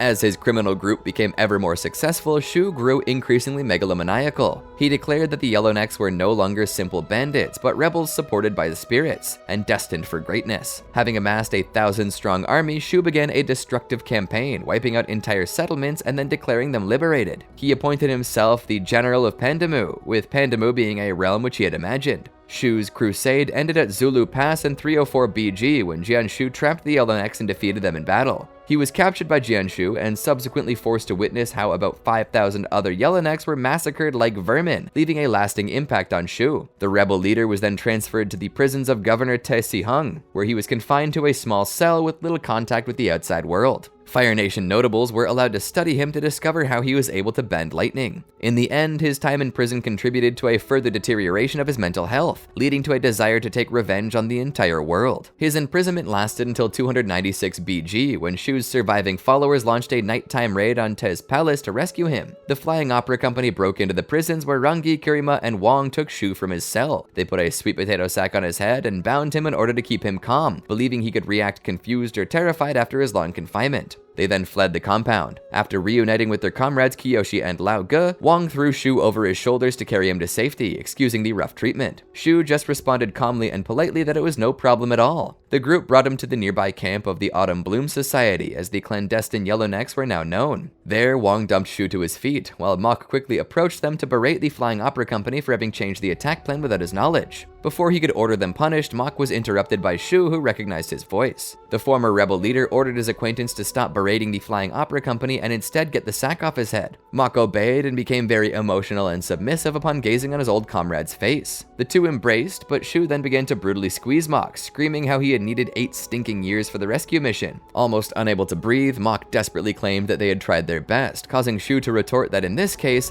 their second best would have been waiting for the prison to collapse on its own. The Yellowneck commander then tossed his comrade aside and turned to the other Dao Fei, who reverently bowed. Before addressing them, Kiyoshi spoke up. Still oblivious to Shu's identity, she asked whether the old debt of the Flying Opera Company to the Autumn Bloom Society was now paid. The ex-prisoner smiled happily and assured them that all debts were repaid, more so as the Flying Opera Company now had the friendship and brotherhood of Shu Ping-an. Accordingly, he invited them to stay to celebrate his regained freedom. He then made a speech to the other criminals at the camp, telling them how he was elated that people of true honor, real followers of the Dao Fei Code, still existed. As the sun rose behind him, accentuating his dramatic words, Shu asked the crowd whether they were ready to avenge those killed at Zulu Pass, causing the criminals to scream in approval. He stated that their rebellion would restart and that they would collect the debts the world owed them, before nonchalantly donning his yellow scarf. Afterward, he gently tried to convince the Flying Opera Company members to stay for a feast that he had intended to throw in their honor. Finally informed about Shu's identity, however, the group was anxious to leave as soon as possible. Although a bit disappointed, Shu allowed them to go, once more assuring that all their debts to the Autumn Bloom Society and Yellow Necks were repaid. Soon after, the reorganized rebel army broke camp and began to march toward nearby Zigan village, as Shu intended to make his reemergence public as soon as possible. To this end, he wanted to punish those who he deemed collaborators of his prisoners, namely the people of Zigan who had supplied Tu's mansion with goods.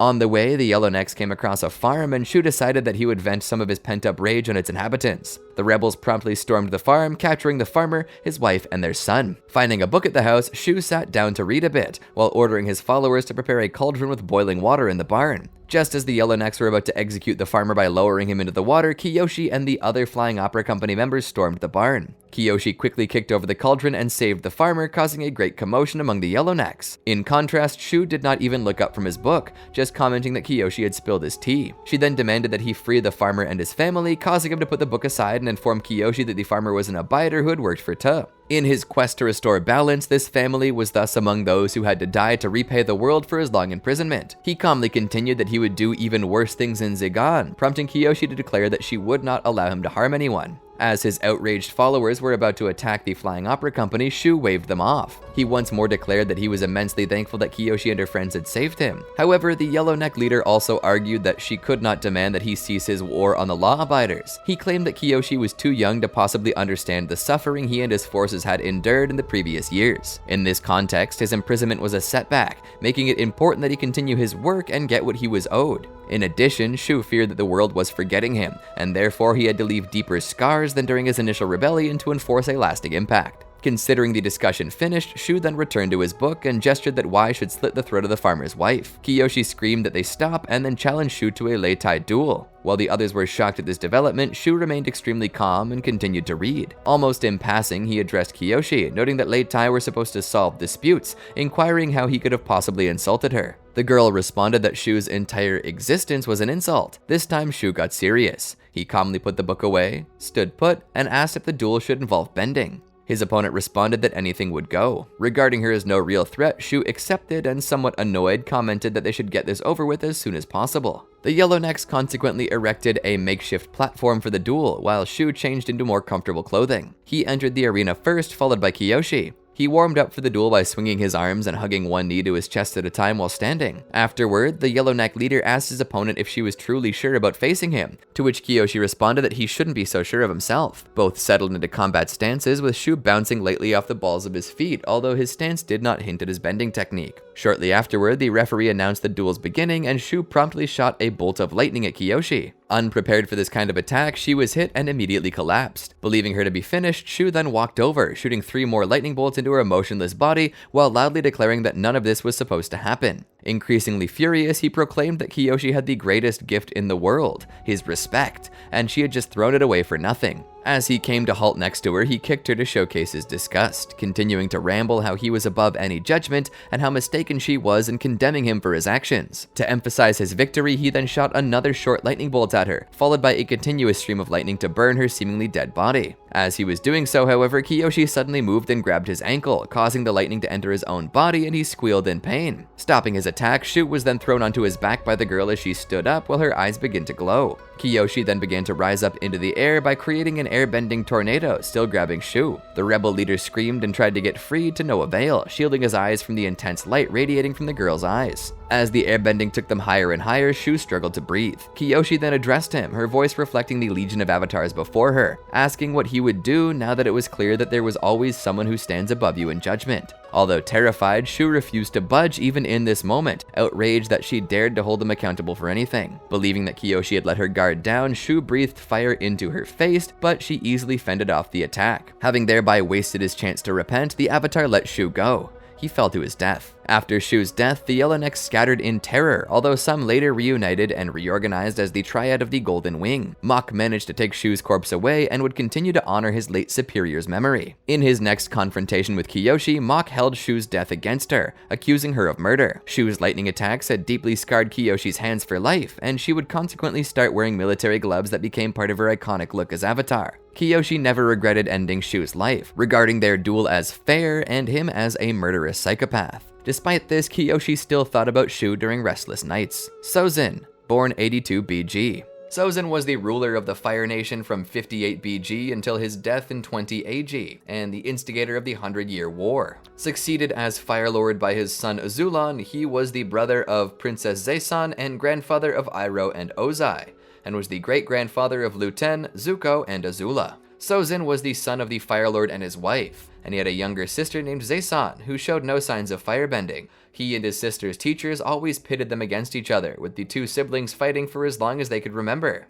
The competitions were meant to drive Sozin to greater heights and to draw firebending abilities out of Zaysan, though his sister never proved to be a firebender, with their teachers thus focusing their attention entirely upon Sozin. During Sozin's early life, the Fire Nation experienced an era of industrialization and great prosperity, and trade flourished. While Zaysan sensed the corruption growing within their family, Sozin was influenced by his father's beliefs, according to which a nation's worldly power and landmass corresponded to greatness. In his youth, Prince Sozin was best friends with a young nobleman named Roku, and the two of them often celebrated their shared birthday together. As they were both firebenders, they regularly fought duels against one another for fun, and to test and strengthen their skills. Sozin also tried to get his best friend to confess his love for Ta-Min, but Roku never found the courage to do so. At their 16th birthday celebration in 66 BG, Roku was unexpectedly told by the Fire Sages that he was the Avatar, and the two friends were forced to separate as Roku went to learn mastery of the three other elements. Before leaving, Sozin came by to talk and was told by Roku that the sages told him to bring nothing, as the Avatar did not need any material goods. By this statement, Sozin gave him a gift, the headpiece worn by the Crown Prince of the Fire Nation, hoping that he was at least allowed to have that. Soon after Roku had departed and begun his airbending training, international tensions rose due to the Earth Kingdom laying claim to one of the Fire Islands. Believing his friend could solve this issue, Sozin requested Roku's help in defending the Fire Nation's interests. In 58 BG, Sozin ascended to the throne following the death of his father.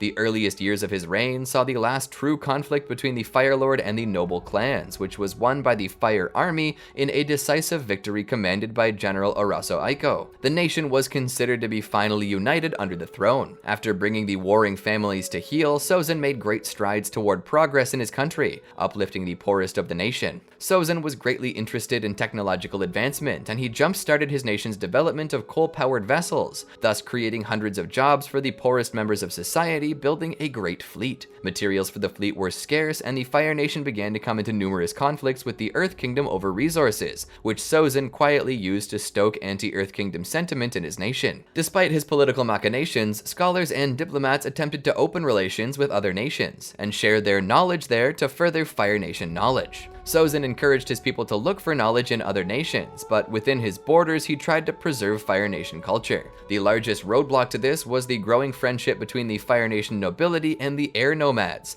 as many of the nation's nobility embraced air nomad teachings, culminating in the construction of the Fire and Air Center of Learning in the Fire Nation, which was supported by all four air temples. While the air nomads of the time embraced a responsibility to aid the other nations, a renegade order of air nomads known as the Guiding Wind was also active during this time period, opposing air nomad involvement with the nobility and wealthy elite. In protest against the Fire and Air Center of Learning, the Guiding Wind sabotaged construction on the site. In response, Sozin seized the site from the nobility and entrenched his military guard to protect the local population. He refused to remove his guard until the Guiding Wind left, but the order had no plans on leaving until construction ended completely. Seeking to destabilize her brother's reign, Princess Zaysan proposed a political marriage to Kondro, the popular air nomad philosopher who led the Guiding Wind, and and announced that she was renouncing her wealth and titles to leave a life of austerity. Sozin almost could not control his rage when this happened, and he began to view the Guiding Wind as an even more severe threat, viewing their opposition to nobility as a direct threat to his power. To counteract his sister's influence, Sozin began nationalistic propaganda campaigns targeting the poorest members of society. There were also reports of members of the Guiding Wind committing acts of violence throughout the Fire Nation, which violated their ethics and principles. Kandro began to suspect the involvement of the Fire Lord or his supporters in these events. Sozin's actions with the Fire and Air Center of Learning eroded his political support among the nobility. However, in a show of power as Fire Lord and wanting to appear more fearsome than his father, he began to organize the dragon hunts. While only a few dragons were hunted and killed at first, the nobles embraced the sport voraciously.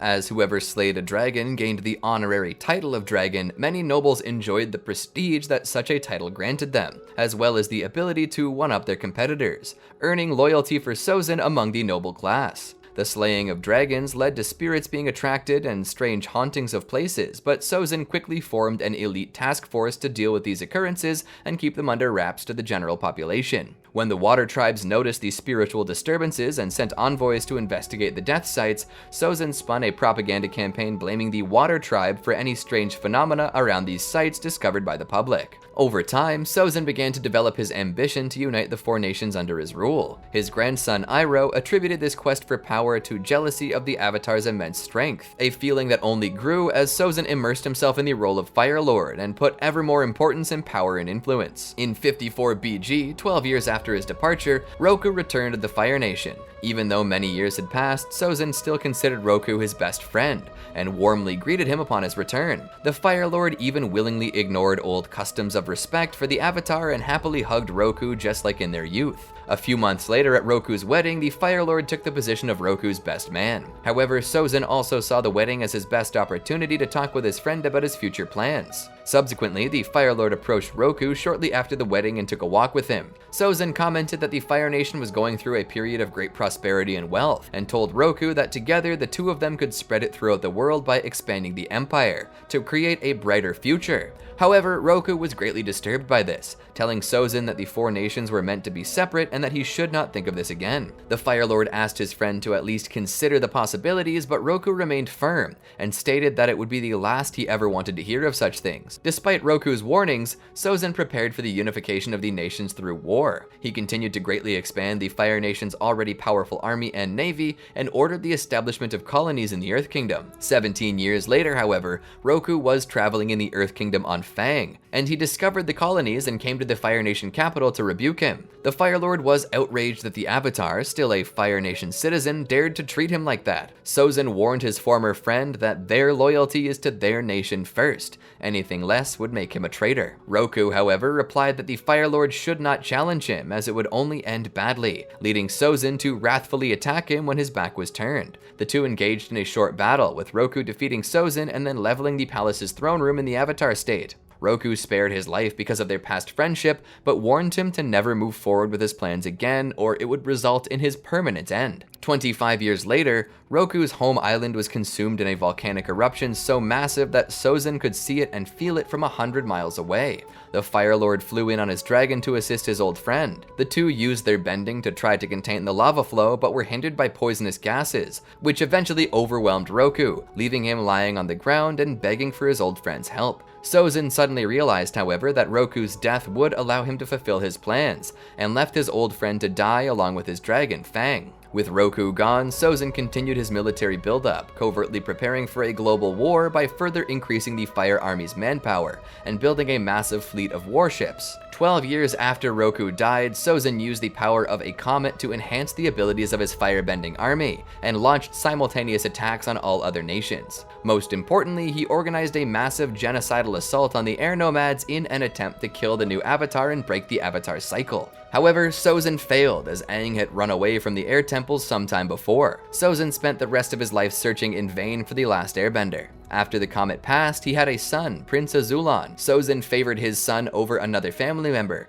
thereby contributing to a trend of antagonism and rivalry that would plague the royal family for generations. One of his lesser-known military accomplishments during this period was the Battle of Hon-Tui, which was applauded as a magnificent display of skill and military cunning. He also fortified the Fire Nation capital, designing a new road from the harbor to Haribulkan. As the dragon hunts continued throughout Sozin's reign, they became increasingly intense, and the dragons were driven to the brink of extinction. As his reign carried on and the war escalated, Sozin established a cult of personality centered upon himself and the royal family, one that would be upheld through the reigns of Azulon and Ozai after him. Numerous monuments were constructed in reverence of himself, and the imperialist regime enforced various forms of propaganda that established Sozin as a higher, benevolent being. Such propaganda included the false claim that the air nomads possessed an army when in truth they were a pacifist culture. Additionally, Sozin ordered that the Dragonbone catacombs be sealed off so that all Fire Nation history recorded before his reign would be erased from the national conscience, making it appear as if Fire Nation history began with himself. He also outlawed same-sex relationships during his later reign, possibly due to his lasting hatred for his sister Zaysan, who had been in a relationship with an air nun. In 20 AG, Sozin died at the age of 102, and it was rumored that he lived to be older due to the influence of the power of the comet. Fire Nation schools taught that he died peacefully in his sleep, an old and successful man, though in Sozin's own last testament, he reminisced about how his younger years used to be brighter. Sozin, like all Fire Lords, was buried in the Dragonbone catacombs, and he was succeeded by his son Azulon. Khuchtei, Sozin's lifetime. Khuchtei was an aggressive Fire Nation politician who served as Minister of Education, Science, and Technology during the early reign of Fire Lord Sozin. Early in Fire Lord Sozin's reign, Khuchtei was appointed as his Minister of Education, Science, and Technology. She was devoted to her job, causing her to advocate fiercely for the Fire Nation whenever discussions about technology exchanges arose. Khuchtei hosted the Four Nations Summit and Technological Symposium in Haribulkan. She was proud that the Fire Nation had amassed a large cache of meteorite metal and wanted to use the rare material to build several new machines for the Fire Nation. She knew that Fire Lord Sozin was interested in prototypes of an overland war machine and theorized about using the material for the construction of a metal tank, hoping that it would earn her endless bragging rights among her peers. The rare materials were stored in crates near her workshops. She was aware that the meteorite metal was believed to be unbreakable once forged. Khuchtei later burst into the conference in Zoryu Hall and announced that multiple crates of precious meteorite metal were stolen from the Fire Nation, demanding the thief reveal themselves. After a few awkward moments, she did not halt the conference as all eyes were on the Fire Nation and she wanted it to be a success, but she ordered patrols of guards to roam the halls and demanded that the crates were returned immediately. Khuchtei had suspicions about everyone at the summit and was willing to take extreme measures if the thief was not found promptly. To Khuchtei, the theft of the meteorite metal was tantamount to an act of war, and until the theft was resolved, she grew more and more unstable, prepared to take extreme action. Zianda, Sozin's lifetime. Zianda was an influential official in the Fire Nation during the rule of Sozin and his father. In Sozin's early reign, he rose to the Fire Lord's right-hand man, carrying out covert and often criminal operations to increase Sozin's power. Zianda was born into Fire Nation nobility. Both a competent official as well as a fanatical loyalist to the Fire Lords, he rose to the position of minister during the reign of Sozin's father. When the old Fire Lord died and Sozin rose to the throne, Zianda stayed in his official position and also became the young ruler's closest advisor. He achieved this due to being not only completely loyal to Sozin, but also willing to serve his sovereign through covert operations of dubious morality and legality. At one point, he ruined the career of a student, Ezra, from the Fire Nation after a dispute. Eventually, Sozin's sister, Princess Zaysan, began to openly challenge Sozin's policies and aligned herself with a rogue air nomad sect, the Guiding Wind. Furious, the Fire Lord tasked Zianda to find a way to get rid of Zaysan. The minister consequently worked out a plot to discredit both Zaysan as well as the Guiding Wind.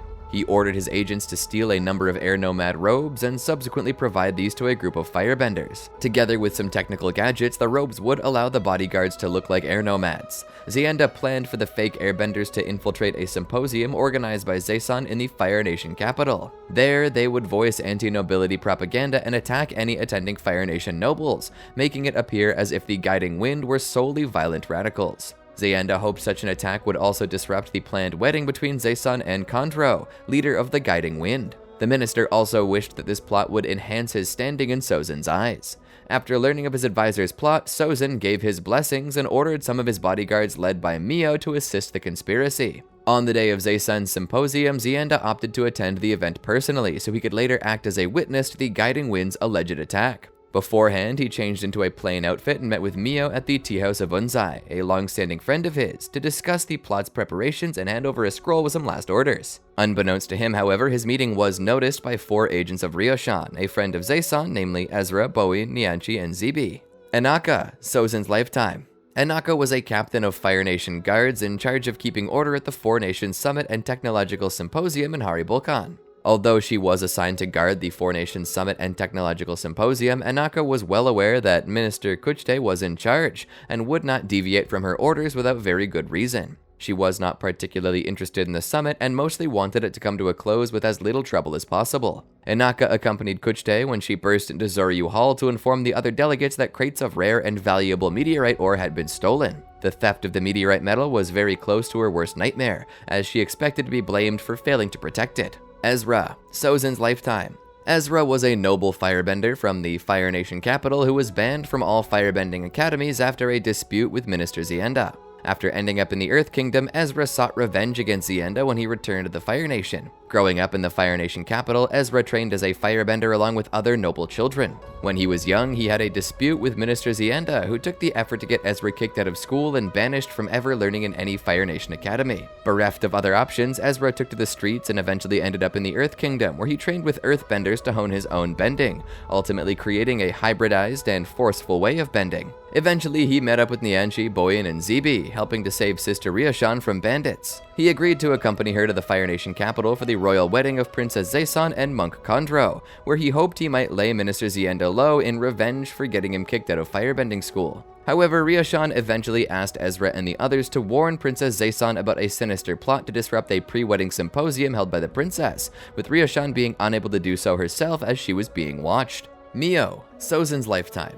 Mio was a trusted bodyguard of Firelord Sozin who was given charge of a group of firebenders posing as air nomads who planned to disrupt a pre-wedding symposium held by Princess Zaysun. Given the opportunity to plan events prior to her royal wedding to Monk Kondro, Princess Zaysun planned to host a symposium where she would discuss the Guiding Wind's teachings and deliver a refutation of the Firelord's xenophobic propaganda. Well aware of Zaysun's plans, Sozin tacitly approved of Minister Zianda's plot to disrupt the event and discredit the air nomads in the Fire Nation. Zianda put Mio in charge of a team of firebenders who were to attack nobles while espousing anti-nobility and xenophobic anti-Fire Nation propaganda. They did not want to kill or even harm anyone present, but only make it look as if the Guiding Wind was attacking. Mio and Zianda selected the most loyal firebenders from the Fire Nation army for the plot. Mio developed several clever devices to allow the group to pretend to be airbenders and equipped them with gliders that they could firebend into and mimic an airbender's staff unfolding into a glider. There were also additional tanks that allowed them to create bursts of hot air, allowing them to simulate an air nomad attack. The canisters of gas needed were not small, and they needed air nomad robes to hide them on their bodies as well as look the part. In the week leading up to the planned attack, the conspirators stole air nomad clothing, either directly from the drying line or with masked assailants in the city's alleys stealing it from them, but mostly leaving the air nomads unharmed. On the day of the symposium, Mio's group readied themselves as they wore neutral clothing, since they needed to find one more set of air nomad clothes before the attack. Minister Zianda then handed them a scroll that gave them the location of an air nomad and directed them to be at the symposium at a specific time. Unbeknownst to Zianda's and Mio's group, however, this meeting was noticed by 4 of Ryo-shan's agents, Nianchi, Boyan, Ezra, and Zibi. After the meeting, Mio's group planned to find the set of clothes and then head back to Haribulkan to attack the symposium, using back alleys, shortcuts, and help from other conspirators to move through the city at speed. Kaja, Roku's lifetime. Kaja was a fire sage who assisted Avatar Roku in mastering the Avatar state. As a fire sage, Kaja was chosen to help Avatar Roku learn to control the Avatar state. Roku managed to trigger the state after 5 months by utilizing the power of the winter solstice sun rather than triggering it on his own. In doing this, he became trapped under its influence and could not control his actions, destroying most of the temple. Kaja eventually managed to free him from the Avatar state and ordered him to rebuild the temple, making it clear to the Avatar that his training would only be continued after the reconstruction. Not long after, Roku managed to master the Avatar state, and Kaja's job was complete. He remained a staunch supporter of Roku after helping him master the state. Internally, he worked with his fellow Fire Sages to preserve Fire Nation's spirituality, and often worked with the Fire Lord on these matters. While Sozin was worried that the popularity of air nomad philosophies and teachings among the Fire Nation nobility was eroding Fire Nation traditions, Kaja was not worried. He thought that fads had a way of coming and going among the rich, and his focus was on maintaining tradition for future activities. While he was concerned with what he saw from his nation's subtle moves to expand their reach, he did not want to distract Roku too much from his important international work. Following the air nomad genocide, Kaja was the first to make a controversial declaration that the Avatar had not died in the attack. Sometime later, Kaja fathered a son, who in turn fathered Xiu. Kaja's son fiercely defended his father's views and was eventually executed for defying the Fire Lord. Kuzon, Aang's early life.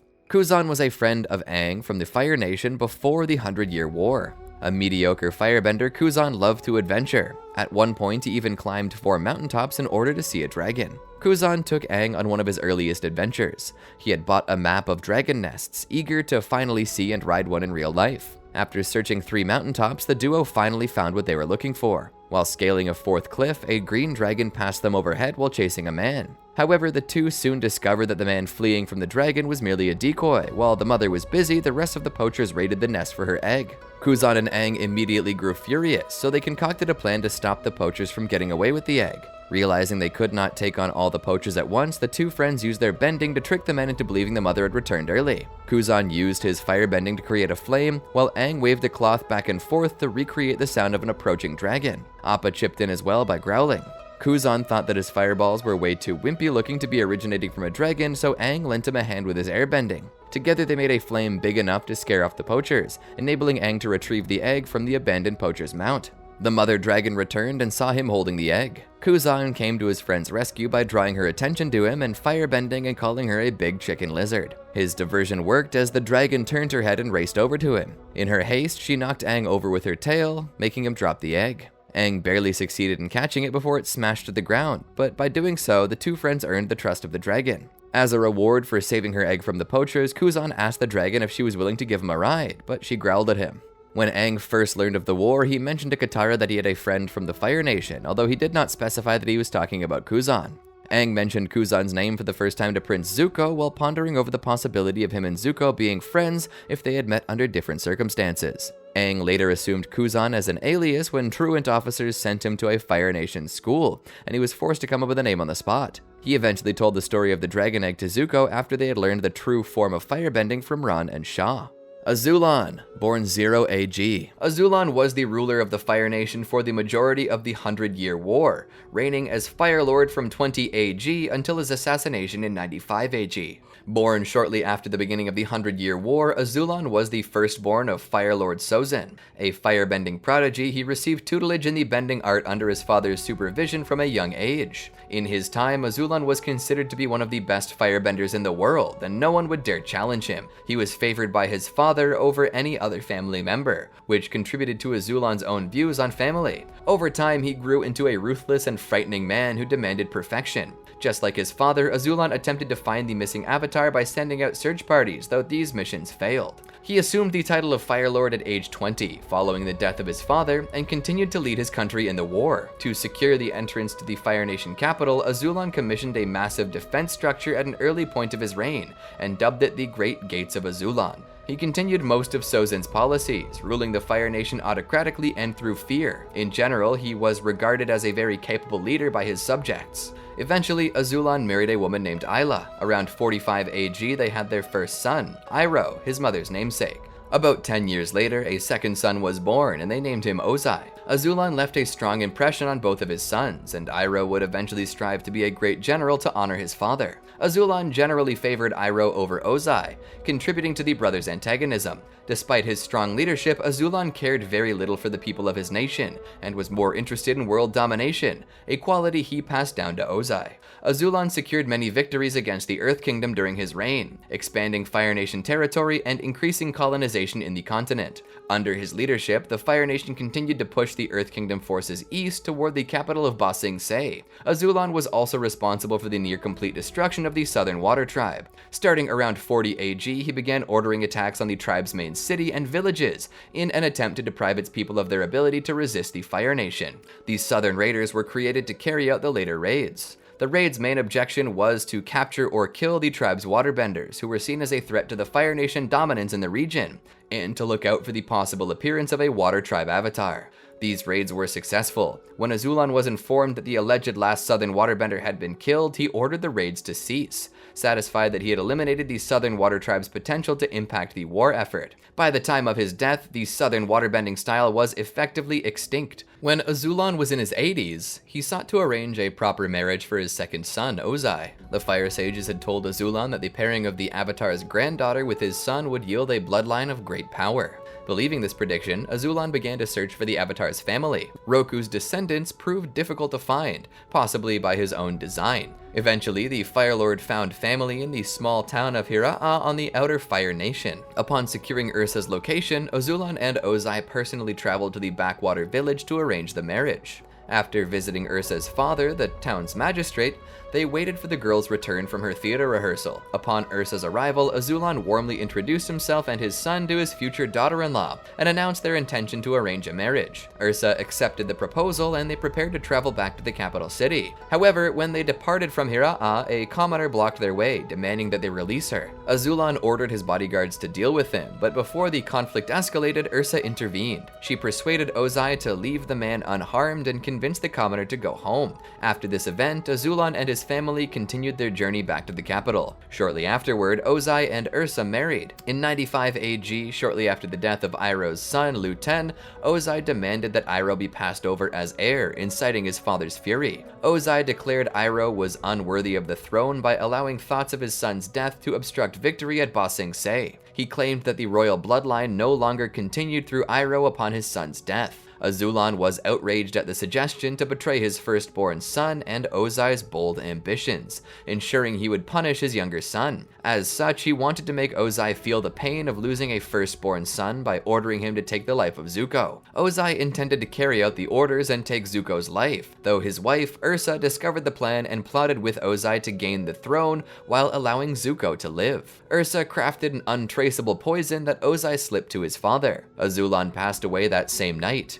He received a cremation the following day, during which his many political achievements were mentioned and honored. In the process of cremation by the hands of the Fire Sages, the High Sage crowned Ozai Fire Lord, as was Azulon's alleged dying wish. News of Azulon's death and Ozai's ascension devastated Iroh. Left as a broken man after the death of his son and father, he did not contest the succession. Azulon continued to be widely respected in the Fire Nation following his demise. By the time of his death, a play named Azulon's Legacy had been created in his honor, portraying him as a military and political genius. However, the play also claimed that Ozai was Azulon's destined successor, ignoring the royal family's succession conflict. By 124 AG, the secret of Azulon's death by poisoning had become more widely known. Bin, during the 100-Year War. Bin is a con artist from an outlying Fire Nation island who enjoyed intimidating rich people out of their money.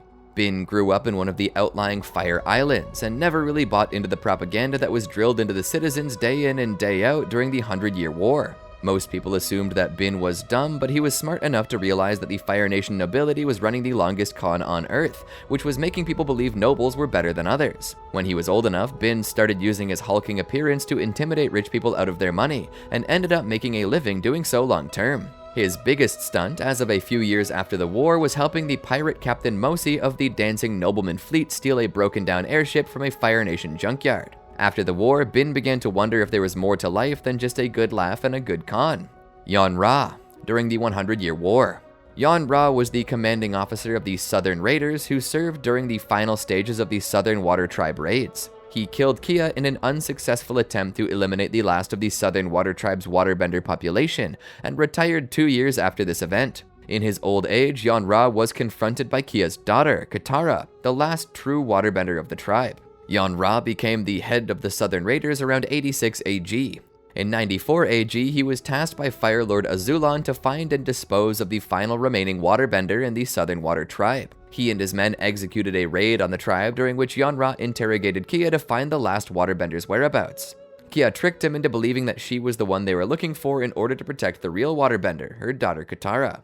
Yanra killed Kia on the spot, explaining that he did not intend to take any prisoners. In 96 AG, Yanra honorably retired, going home to live quietly with his ill-tempered mother in a peaceful Fire Nation village. Mostly due to the time he spent with her, he was reduced to a shadow of the proud commander he used to be. 4 years after his retirement, whilst he was walking back to his mother's house from the local market, he was ambushed by an enraged Katara and Zuko, who had left the Western Air Temple to confront him, seeking vengeance for Kia's murder. He recognized Katara as the little water tribe girl he encountered during his last raid on the Southern Water Tribe when he killed the alleged last waterbender. However, he was proven wrong in his belief when Katara revealed that her mother had lied to protect the last true waterbender, herself. Seeing the pain and rage displayed in Katara's bending, Yanra cowered back from her fierce attack, raising his arms to protect himself from the icicles she shot in his direction to end his life. However, she halted her attack at the last moment, ultimately deciding to spare him. He begged for his life, even offering the life of his own mother to even the score, though Katara refrained from executing her revenge, proclaiming that as much as she hated him, she could not bring herself to kill such a miserable target. Yanra was left crying and cowering in the dirt of the road. Juro, during the 100-Year War. Juro was a Fire Army officer who, alongside his brother Goro, served on the Moses Sea prison rig in the late 100-Year War.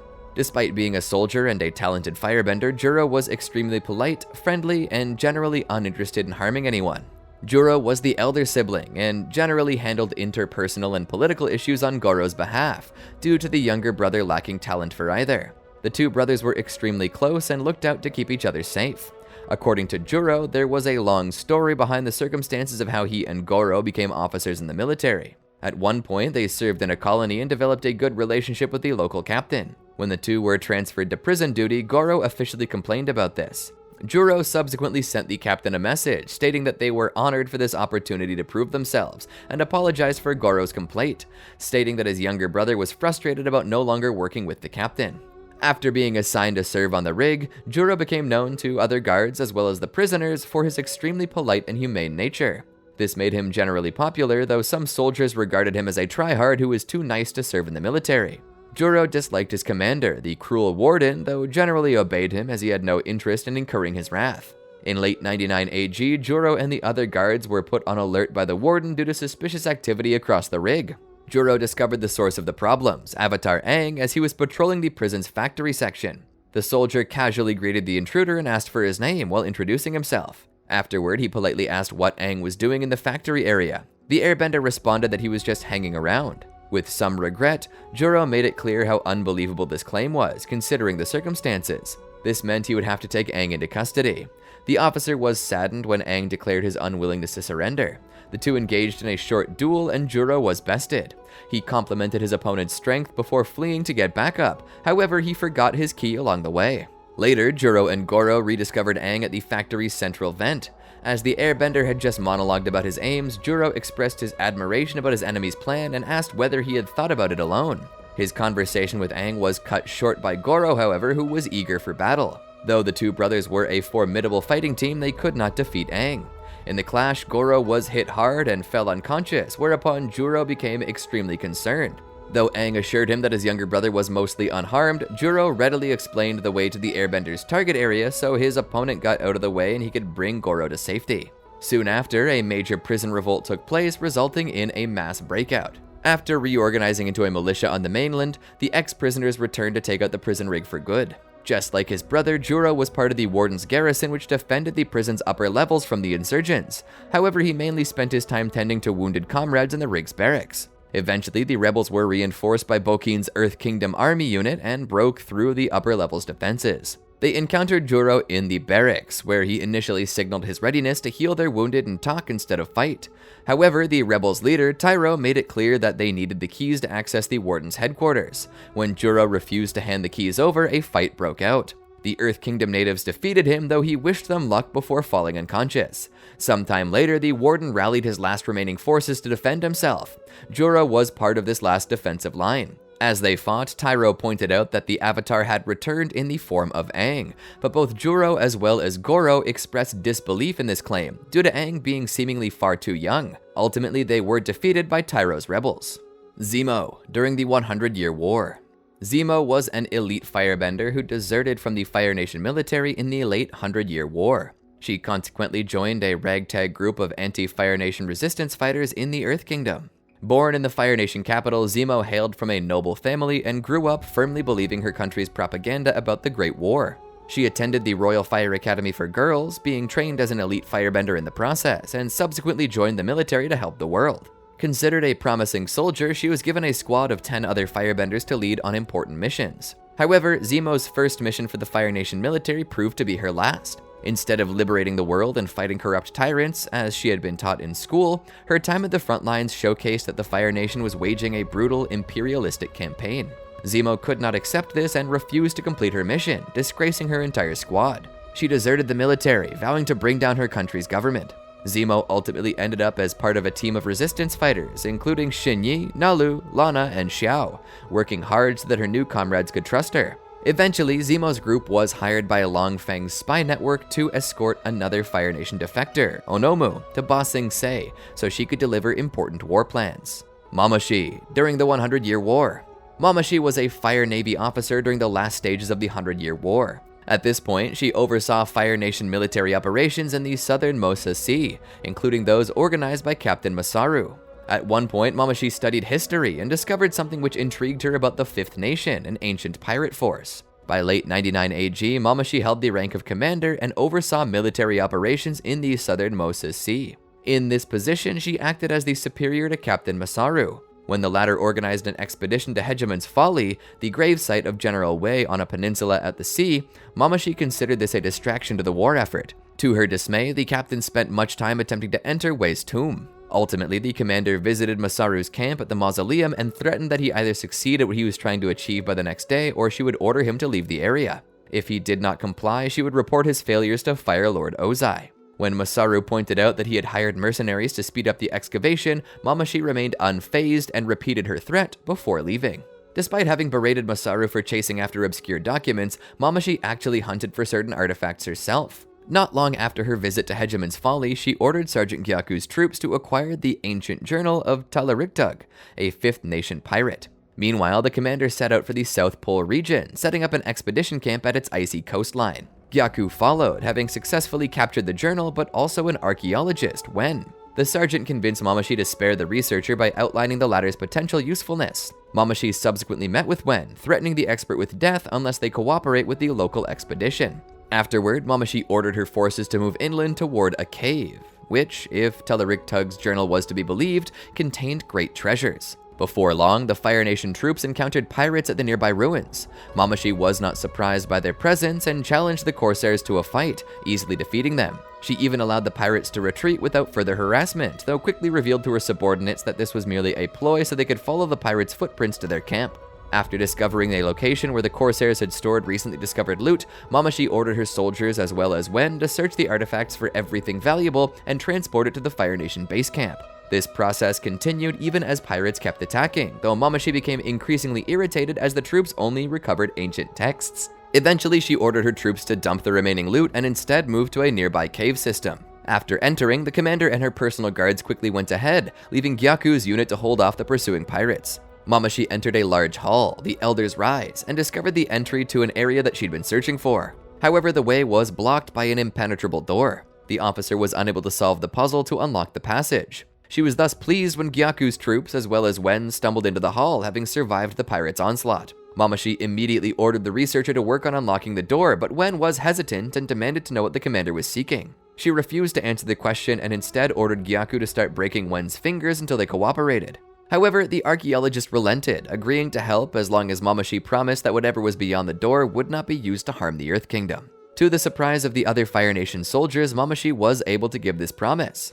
Afterward, Wen succeeded in solving the puzzle and opening the door, whereupon Mamashi rushed into the room, ordering everyone else to stay behind. She took a single chest, ignoring all the other golden relics, and discovered upon returning to the Elder's Rise Hall that the Corsairs had arrived in force. The pirate leader, Kiwak, demanded that the Fire Nation surrender all the relics. Mamashi mockingly declared that she would never bow to the needs of a pirate, causing Kiwak to attack. Instead of fighting, however, Mamashi used her firebending to break the cave's roof and escape, leaving her soldiers to hold up the pirates. She then ran back to the base camp, ordered her personal vessel to take off, and abandoned all other Fire Nation troops in the area. By summer 100 AG, Mamashi had embarked on a quest to acquire an ancient artifact, while Team Avatar attempted to stop her. In doing so, she mobilized not just a large Fire Navy contingent, but also Fire Army troops and even some airships. The commander discovered the desired object in an ancient ruin near the Fire Nation colony of Taku Seaport. When Aang, Katara, Zuko, and Toph launched a surprise attack to take the artifact, she lost it temporarily to the renegade Fire Nation prince, but quickly retook it.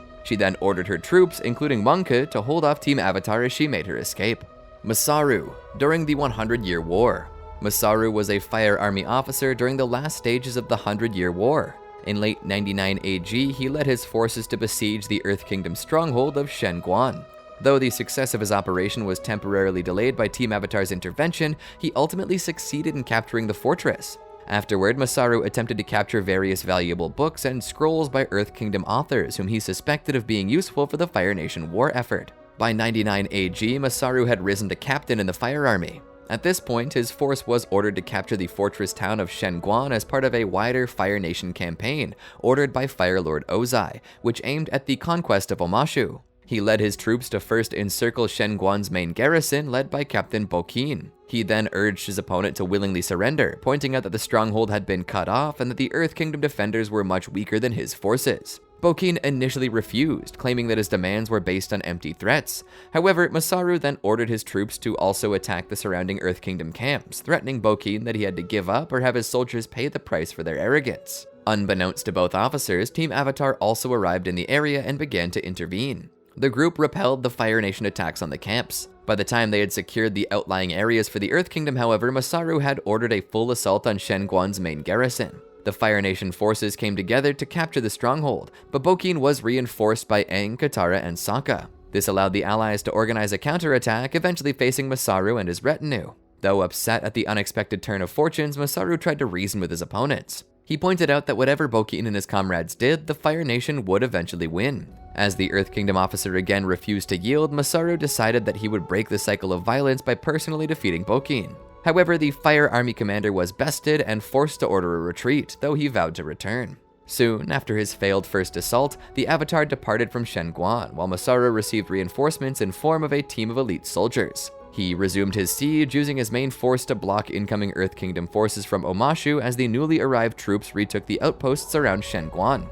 After successfully encircling the fortress town once more, Masaru ordered another direct attack on the stronghold. However, the Fire Army captain almost fell victim to an ambush set up by Quin. After overcoming the trap, Masaru furiously battled the stronghold's remaining defenders. The Fire Nation soldiers eventually defeated the garrison, but Quin was able to flee. Angry and frustrated at his main opponent's escape, Masaru ordered his soldiers to quickly secure Shenguan before thanking the reinforcements for their support of his operation. Masaru subsequently set up his office and occupied Shenguan.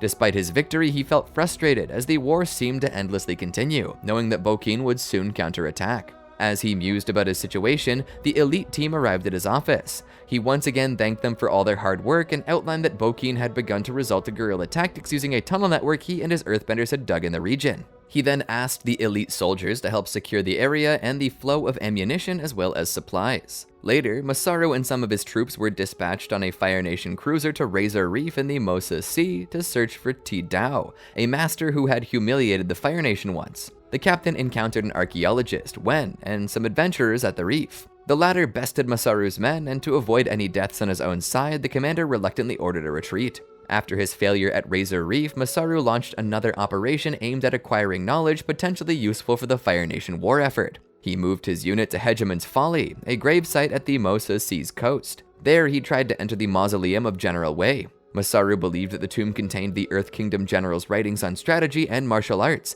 and hoped that the Fire Nation could profit from studying these texts. However, his forces struggled to open the mausoleum without damaging it, while a superior Fire Nation officer, Commander Mamashi, regarded the entire operation as a waste. Hoping to speed up his excavations, Masaru hired various criminals and collaborators, hoping they would succeed where his soldiers had failed. Mamashi eventually traveled to Masaru's camp at Hegemon's Folly, where she warned the captain to either produce results by the next day or leave the area. If he refused, she would report him to Fire Lord Ozai. Masaru attempted to reason with Mamashi, but she rebuffed him. After the commander had left, the captain introduced himself to a new arrival, Jiang, a pirate who was considered a highly capable safecracker. He outlined his issue regarding the tomb before requesting her service in return for any sellable treasures among the grave goods. He only conditioned that the Fire Nation troops would have to keep any writings. The pirate agreed to the deal. However, the new attempt at entering the tomb quickly derailed. There were considerable tensions among the mixed group of Fire Nation soldiers and collaborators, with Jiang and a few others eventually revolting and breaking the alliance. Once he was informed of this development back at his camp, Masaru gathered many of his troops and rushed to the mausoleum. Upon his arrival, he saw that the pirate and her comrades had actually managed to open the tomb. He confronted Jiang's party inside the mausoleum, but his troops were beaten back. Fearing for his soldiers' lives, the captain ordered a retreat. Returning to his camp, Masaru rallied his units and the remaining loyal collaborators. He then prepared for another attack on the tomb. Before this attack could take place, a contingent of ex-collaborators who had sided with Jiang assaulted the camp. Masaru ordered his force to kill the attackers, concluding that they had probably taken the valuable pieces of writing from the tomb. Despite the captain's personal involvement in the battle and attempts to motivate his followers with an extra bowl of rice for each soldier that downs an enemy, his unit was defeated.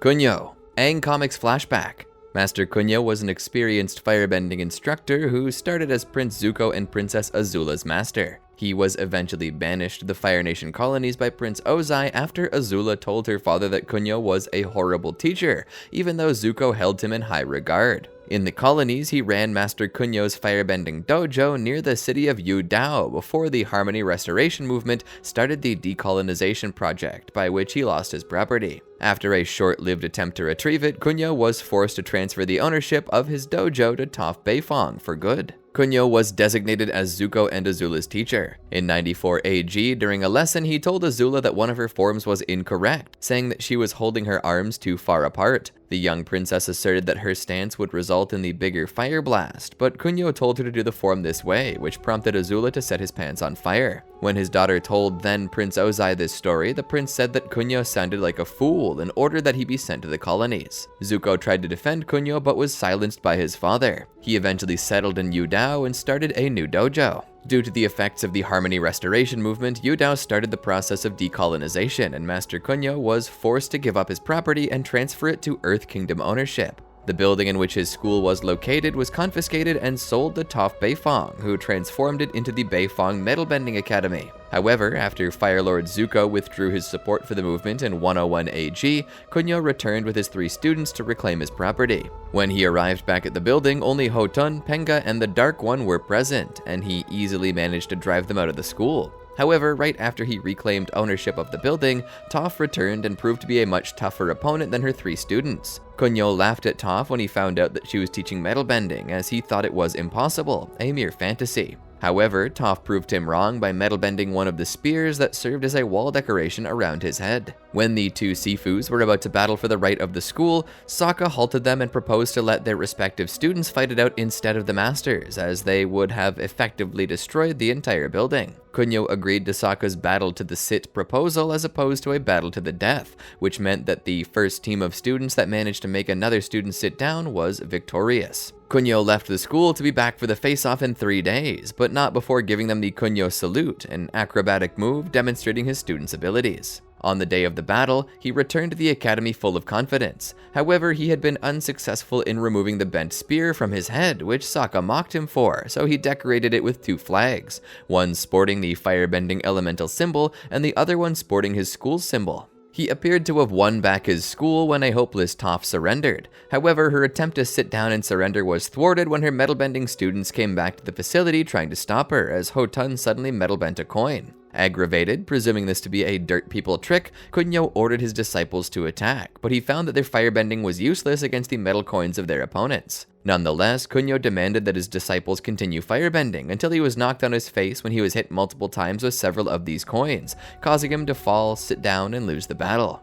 Defeated, he walked away, supported by his students, re-allowing Toph control of the academy. Kunyo did not give up, however, and sent an official complaint about a dirt girl, Toph, and a snow savage, Sokka, taking over his school to his former pupil, Fire Lord Zuko. Nevertheless, his complaint was ignored, since the Fire Lord was about to fight a new war and had no time for such matters. Vachir, Aang's lifetime. Vachir was a dishonored Yuyan archer who was forced to resign from the elite force after failing Prince Ozai. Following these events, he became a member of the Rough Rhinos, where he served as their bowman. He specialized in fire arrows, and his bow had a small torch just below the grip to ignite them. Vachir, along with the rest of the Rough Rhinos, was responsible for the deaths of Jet's parents and the destruction of their village. After the 100-Year War, he stayed with the Rough Rhinos when they became a force for hire, and ended up guarding Loban's iron mine at the Earthen Fire Refinery. As a young boy, Vachir attended a Fire Nation school located in the Eastern Fire Islands, where he was a star pupil under Ms. Quin. He was taught discipline and hard work, which would help him in his later life. As an esteemed member of the Yuyan Archers, Vachir was called to the Fire Nation Royal Palace by Prince Ozai, where he received the mission to travel to Hei-Ran and assassinate Ikem. Confident in his skills, Vachir accepted and left immediately. Many months later, the Yuyan Archer returned to the palace to report to the prince that he had failed to locate and kill Ikem. Based on the report of the local residents of the town, Vachir had traveled inside the Forgetful Valley and searched, albeit with no success. Vachir concluded that no commoner like Ikem could have survived in the hostile environment and returned home. However, Prince Ozai was not pleased that he did not at least bring back definite proof of his quarry's demise, and commanded Vachir to return to Pohuai's stronghold and hand in his resignation to Colonel Shinu, stating that since he failed to complete Ozai's request, Vachir no longer qualified as an elite fighter, the best of the best. Vachir insisted that Ikem's survival was impossible, even as he pleaded to Ozai for mercy, to no avail. Vachir did what he was told by the prince and left the Yuyan Archers, though he kept his equipment and uniform. Sometime later, he became a part of the Rough Rhinos, and as their resident archer, he and the rest of the group attacked the village where Jet and his family lived around 91 AG. In their attack, they killed his parents and destroyed the village, leaving Jet with a hatred of the Fire Nation for years to come.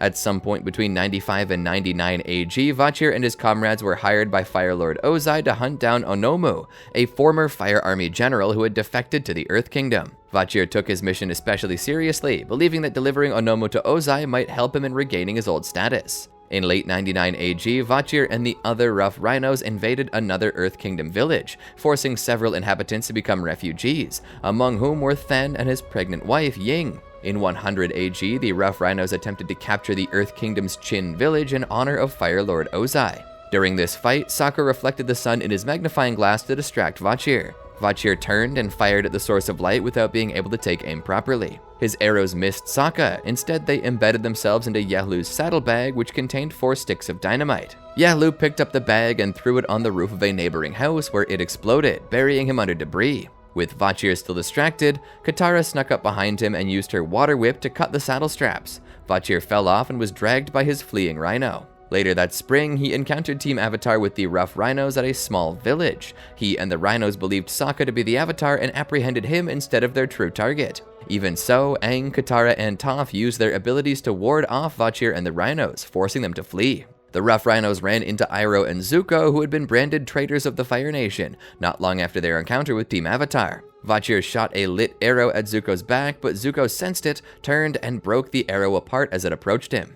Zuko promptly let loose a measured stream of fire which burned a hole in the archer's bow, a hand's width above the archer's hand. The blast passed through the bow and broke the string, leaving Vachir weaponless. After the 100-Year War, Vachir and the rest of the Rough Rhinos became guards at the Earthen Fire Refinery. Along with Kachi, he was stationed underground in an iron mine by Loban, which is where he encountered Katara and Sokka snooping around. He rapidly fired 4 arrows at the Southern Water Tribe warrior, which embedded themselves in a support beam, causing it to rupture and induce an earthquake as well. Vachir did not relent in his assault, however, and kept firing at Sokka, until he found his bow entirely encased in ice, frozen to his arm, while his feet were also fused to the ground by Katara's waterbending attack. He eventually managed to free himself and prepared to attack again, though relented when the mine caved in and he became trapped. After Aang and Toph's metal-bending students rescued everyone from the cave-in, Vachir had his injuries tended to by the Air Acolytes. Jingbo bandaged his pointer finger.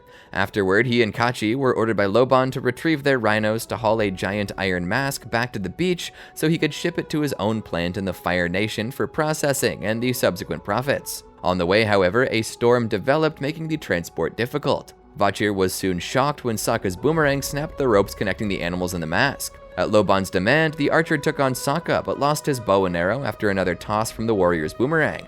Thus, he was forced to fight hand-to-hand. He quickly became unnerved when his foe taunted his abilities, and when he tried to land a punch, was grabbed and thrown to the ground. He and Kachi were left behind as the spirit, General Old Iron, emerged from the water. 3 months later, Vachir marched in the parade for the New Spirit's Friendship Festival, but was unsure how to play the horn he was given for the procession. A few months later, Vachir stopped working at the Earthen Fire Refinery.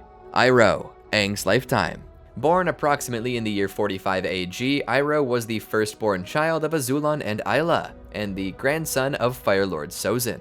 Initially slated to inherit the throne as the new Fire Lord, he held the title of Crown Prince of the Fire Nation. However, the relationship between Iroh and his younger brother Ozai was fraught with tension from an early age. Engaged in constant competition, they sparred over trivial matters, akin to a game of pai sho. Iroh later regretted his failure to comprehend and guide his brother during this period, instead opting to distance himself due to Ozai's aggressive demeanor and ambitious nature, which hinted at darker intentions. Although there was a time when Iroh admired Ozai's ruthlessness, particularly during their school years, he eventually recognized the peril posed by his brother's unchecked ambition and lack of empathy. Reflecting on his upbringing, Iroh acknowledged the challenges he faced in his youth. Despite these difficulties, he found solace in his close bond with his beloved son, Ten. Seeking enlightenment beyond his homeland, Iroh embarked on a journey to learn from other bending traditions. His travels exposed him to the techniques of waterbenders, inspiring him to develop the lightning redirection technique. During his exploration, Iroh encountered the Sun Warriors, revered as the original firebenders, represented by the dragons Ran and Sha. Proving himself worthy, he was entrusted with the true essence of firebending, rooted in balance rather than aggression. Influenced by the Sun Warriors' teachings, Iroh renounced his father's militant ideology and embraced a philosophy of harmony. Additionally, he mastered new fire-breathing techniques, including the ability to breathe fire with unparalleled skill. Despite falsely claiming to have slain the last dragon, Iroh's proficiency in firebending and his association with the Sun Warriors earned him the epithet the Dragon of the West. As the designated heir to the Fire Lord as Crown Prince, Iroh found himself obligated by societal pressures to enlist in the military. Following in his father's footsteps, he rose to prominence as a distinguished general of the Fire Nation during the tumultuous period of the 100-Year War, dedicating decades to his military service.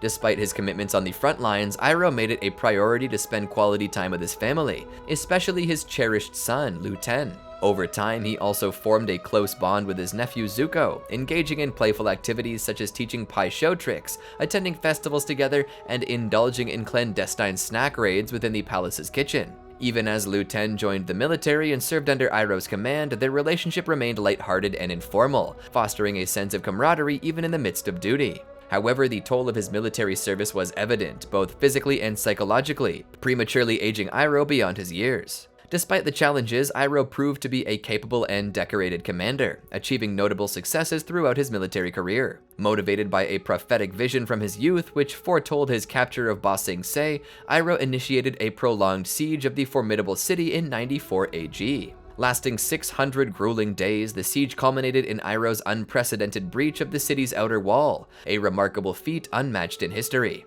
Tragically, his triumph was overshadowed by the loss of his beloved son, Ten, on the battlefield, plunging Iroh into a profound grief that extinguished much of his fighting spirit, prompting his withdrawal from the siege before breaching the inner wall. The siege of Ba Sing Se, once envisioned as a triumph, became a poignant symbol of dishonor and failure for Iroh, haunting him with its devastating consequences.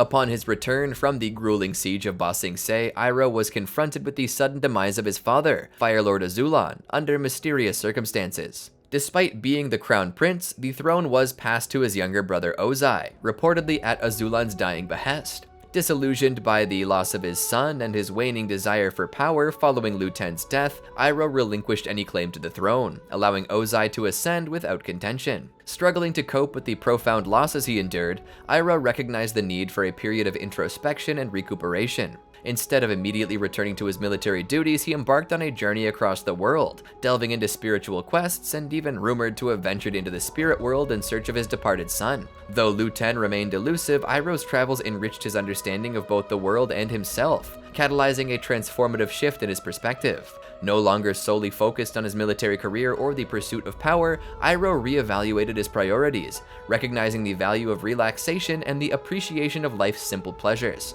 This newfound outlook prompted Iroh's retirement from active duty and fostered a deeper bond between him and his nephew Zuko. Empathizing with Zuko's plight as a wounded and disgraced prince, Iroh embraced him as an adopted son, eager to provide guidance and support through his trials. As their relationship deepened, Iroh found fulfillment in nurturing Zuko and assisting him in overcoming his adversities, transcending the constraints of blood ties to forge a profound family connection. Over time, Iroh came to view his relinquishment of power as a blessing, recognizing that not ascending to the throne was precisely what he needed. Embracing this perspective, he gradually distanced himself from the legacies of Azulon and Sozin, rejecting their pursuit of absolute power within the Fire Nation royal family. Instead, Iroh embarked on a mission to redirect the family's trajectory towards a more balanced and enlightened path. During his extensive travels, Iroh found solace and purpose as a member of the esteemed Order of the White Lotus, further aligning himself with principles of harmony and wisdom. Despite largely withdrawing from political and military spheres upon his retirement, Iroh remained a figure of profound respect and admiration within the Fire Nation. His affable nature endeared him to soldiers and citizens alike, cementing his legacy as a beloved and respected figure despite his departure from active duty. Around 97 AG, a lenient Iroh permitted his cherished nephew to silently observe a meeting of Fire Lord Ozai's War Council, under the condition of maintaining silence. However, contrary to the agreement, Zuko interjected, expressing his thoughts. Despite silently concurring with Zuko's sentiments, Iroh was compelled to witness Ozai's harsh response to his son's defiance. In a brutal display of authority, the Fire Lord demanded Zuko engage in an Agni Kai for his perceived insubordination. Although Zuko refused to fight his father, Iroh was unable to prevent Ozai from scarring Zuko's face with fire, a moment he could not bear to watch. Following this traumatic event, Iroh accompanied Zuko on his journey to locate the Avatar. It was through Iroh's influence that Zuko secured a ship and crew for their quest. Over nearly 3 years at sea, the duo traversed various locations, including the Western Air Temple, in pursuit of the elusive Airbender. Despite his genuine concern for Zuko's well-being, Iroh's attempts to guide his nephew were often misunderstood. Zuko perceived Iroh's advice, such as advocating for rest and recuperation at the Western Air Temple, as signs of idleness, fueling their restless pursuit. As their quest seemingly led to dead ends, Iroh resigned himself to the apparent futility of their mission, passing the time with games and offering guidance to Zuko through proverbs and teachings in firebending, strategy, and leadership. Despite Zuko's impatience and eagerness to master combat, Iroh remained steadfast in his role as mentor, committed to assisting his nephew on their arduous journey. One fateful day, a peculiar beacon illuminated the skies near the South Pole, signaling the long-awaited return of the Avatar. Upon investigation, Zuko was astonished to discover that the Avatar was none other than Aang, a 12-year-old boy who had recently emerged from a century-long slumber. Caught off guard by Aang's youth, Zuko underestimated his abilities, allowing the boy to slip through their grasp.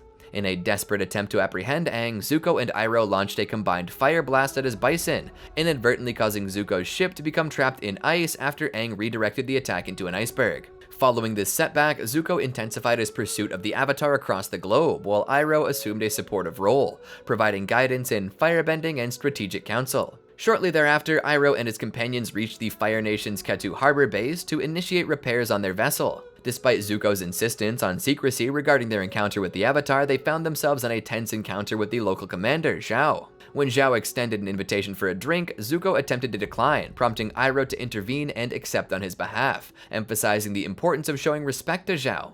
However, tensions escalated during the meeting, culminating in a heated exchange between Zuko and Zhao when news surfaced that one of Zuko's crew had disclosed their encounter with Aang. As the situation escalated, Iroh maintained his composure, politely requesting more tea amidst the turmoil. When Zuko challenged Zhao to an Agni Kai, Iroh expressed concern over his nephew's readiness, recalling the outcome of his previous duel against a master. Despite his misgivings, Iroh provided counsel to Zuko during the duel, ultimately witnessing Zuko's victory. However, when Zhao attempted a dishonorable attack, Iroh intervened, condemning his behavior and praising Zuko's integrity, even in exile. Departing from the harbor with their repaired ship, Zuko's crew pursued Team Avatar through the South Sea and Southern Archipelago, albeit without success. Iroh reluctantly relayed this news to Zuko, attempting to assuage his frustration. However, upon hearing rumors of Aang's presence at Kyoshi Island, Zuko disregarded Iroh's warnings about the island's neutral stance in the war and initiated a raid, despite Iroh's reservations. During their relentless pursuit of the Avatar, Zuko and Iroh made a brief stop along the coast of the Earth Kingdom for a respite. While Iroh luxuriated in a natural spring, heating it with his own firebending, Zuko implored him to return to the ship. However, Iroh insisted on continuing to unwind, prompting Zuko to reluctantly agree to allow him 30 minutes of relaxation. Immersed in his tranquil repose, Iroh drifted into slumber, only to awaken to the chirping of a meadow vole nearby. His peaceful rest was abruptly interrupted as the ground beneath the spring began to tremble, ensnaring him in earthbender-made restraints. Recognizing Iroh as the former general who had led the failed siege of Ba Sing Se, the earthbender captain and his men resolved to transport him to the city for trial and punishment. During the journey, Iroh seized an opportunity to deceive his captors, feigning drowsiness and deliberately falling from his ostrich horse. As the soldiers rushed to assist him, Iroh cunningly left behind a sandal as a discreet marker for any potential rescuers. The following morning, Iroh was startled when he caught sight of the spirit of Fang soaring overhead. Seizing an opportune moment, he feigned discomfort with his loosely fitted handcuffs, requesting that they be tightened. As a soldier approached to adjust the restraints, Iroh unleashed a sudden burst of fire, scorching the soldier's hand with searing heat. Exploiting the confusion, Iroh leapt from the ostrich horse, unleashing a fire blast that further disoriented their pursuers before rolling off the cliff's edge. Undeterred by the perilous terrain, the captain and 2 soldiers pursued Iroh to the base of the cliff where they swiftly recaptured him. Recognizing the danger posed by Iroh, the captain opted for a drastic course of action, transporting their prisoner to a nearby quarry. There, they immobilized Iroh's hands on a stone slab, preparing to crush them as punishment. However, before their cruel intentions could be realized, Zuko, who had been trailing Iroh and discerned his uncle's subtle clues, arrived to intervene.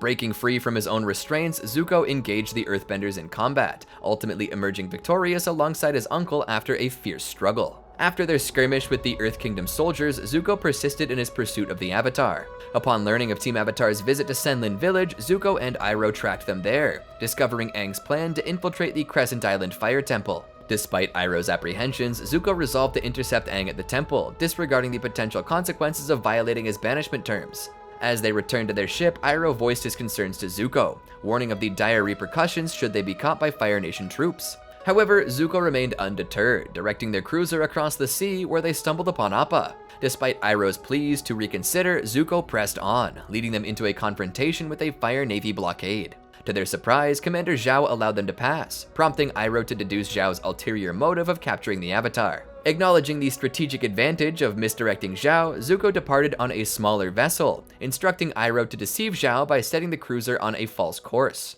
Despite their efforts, Zuko failed to apprehend Aang and returned to their ship empty-handed. Shortly thereafter, Iroh realized he had lost his Pai Sho Lotus tile, prompting him to divert their course to the nearest merchant port in search of a replacement. Despite Zuko's frustration, Iroh remained steadfast in his quest, eventually acquiring a Sungi horn from the seedy merchant's pier. Disappointed by the lack of Lotus tiles, they ventured into a pirate ship boutique, where Zuko uncovered a lead on the Avatar's whereabouts.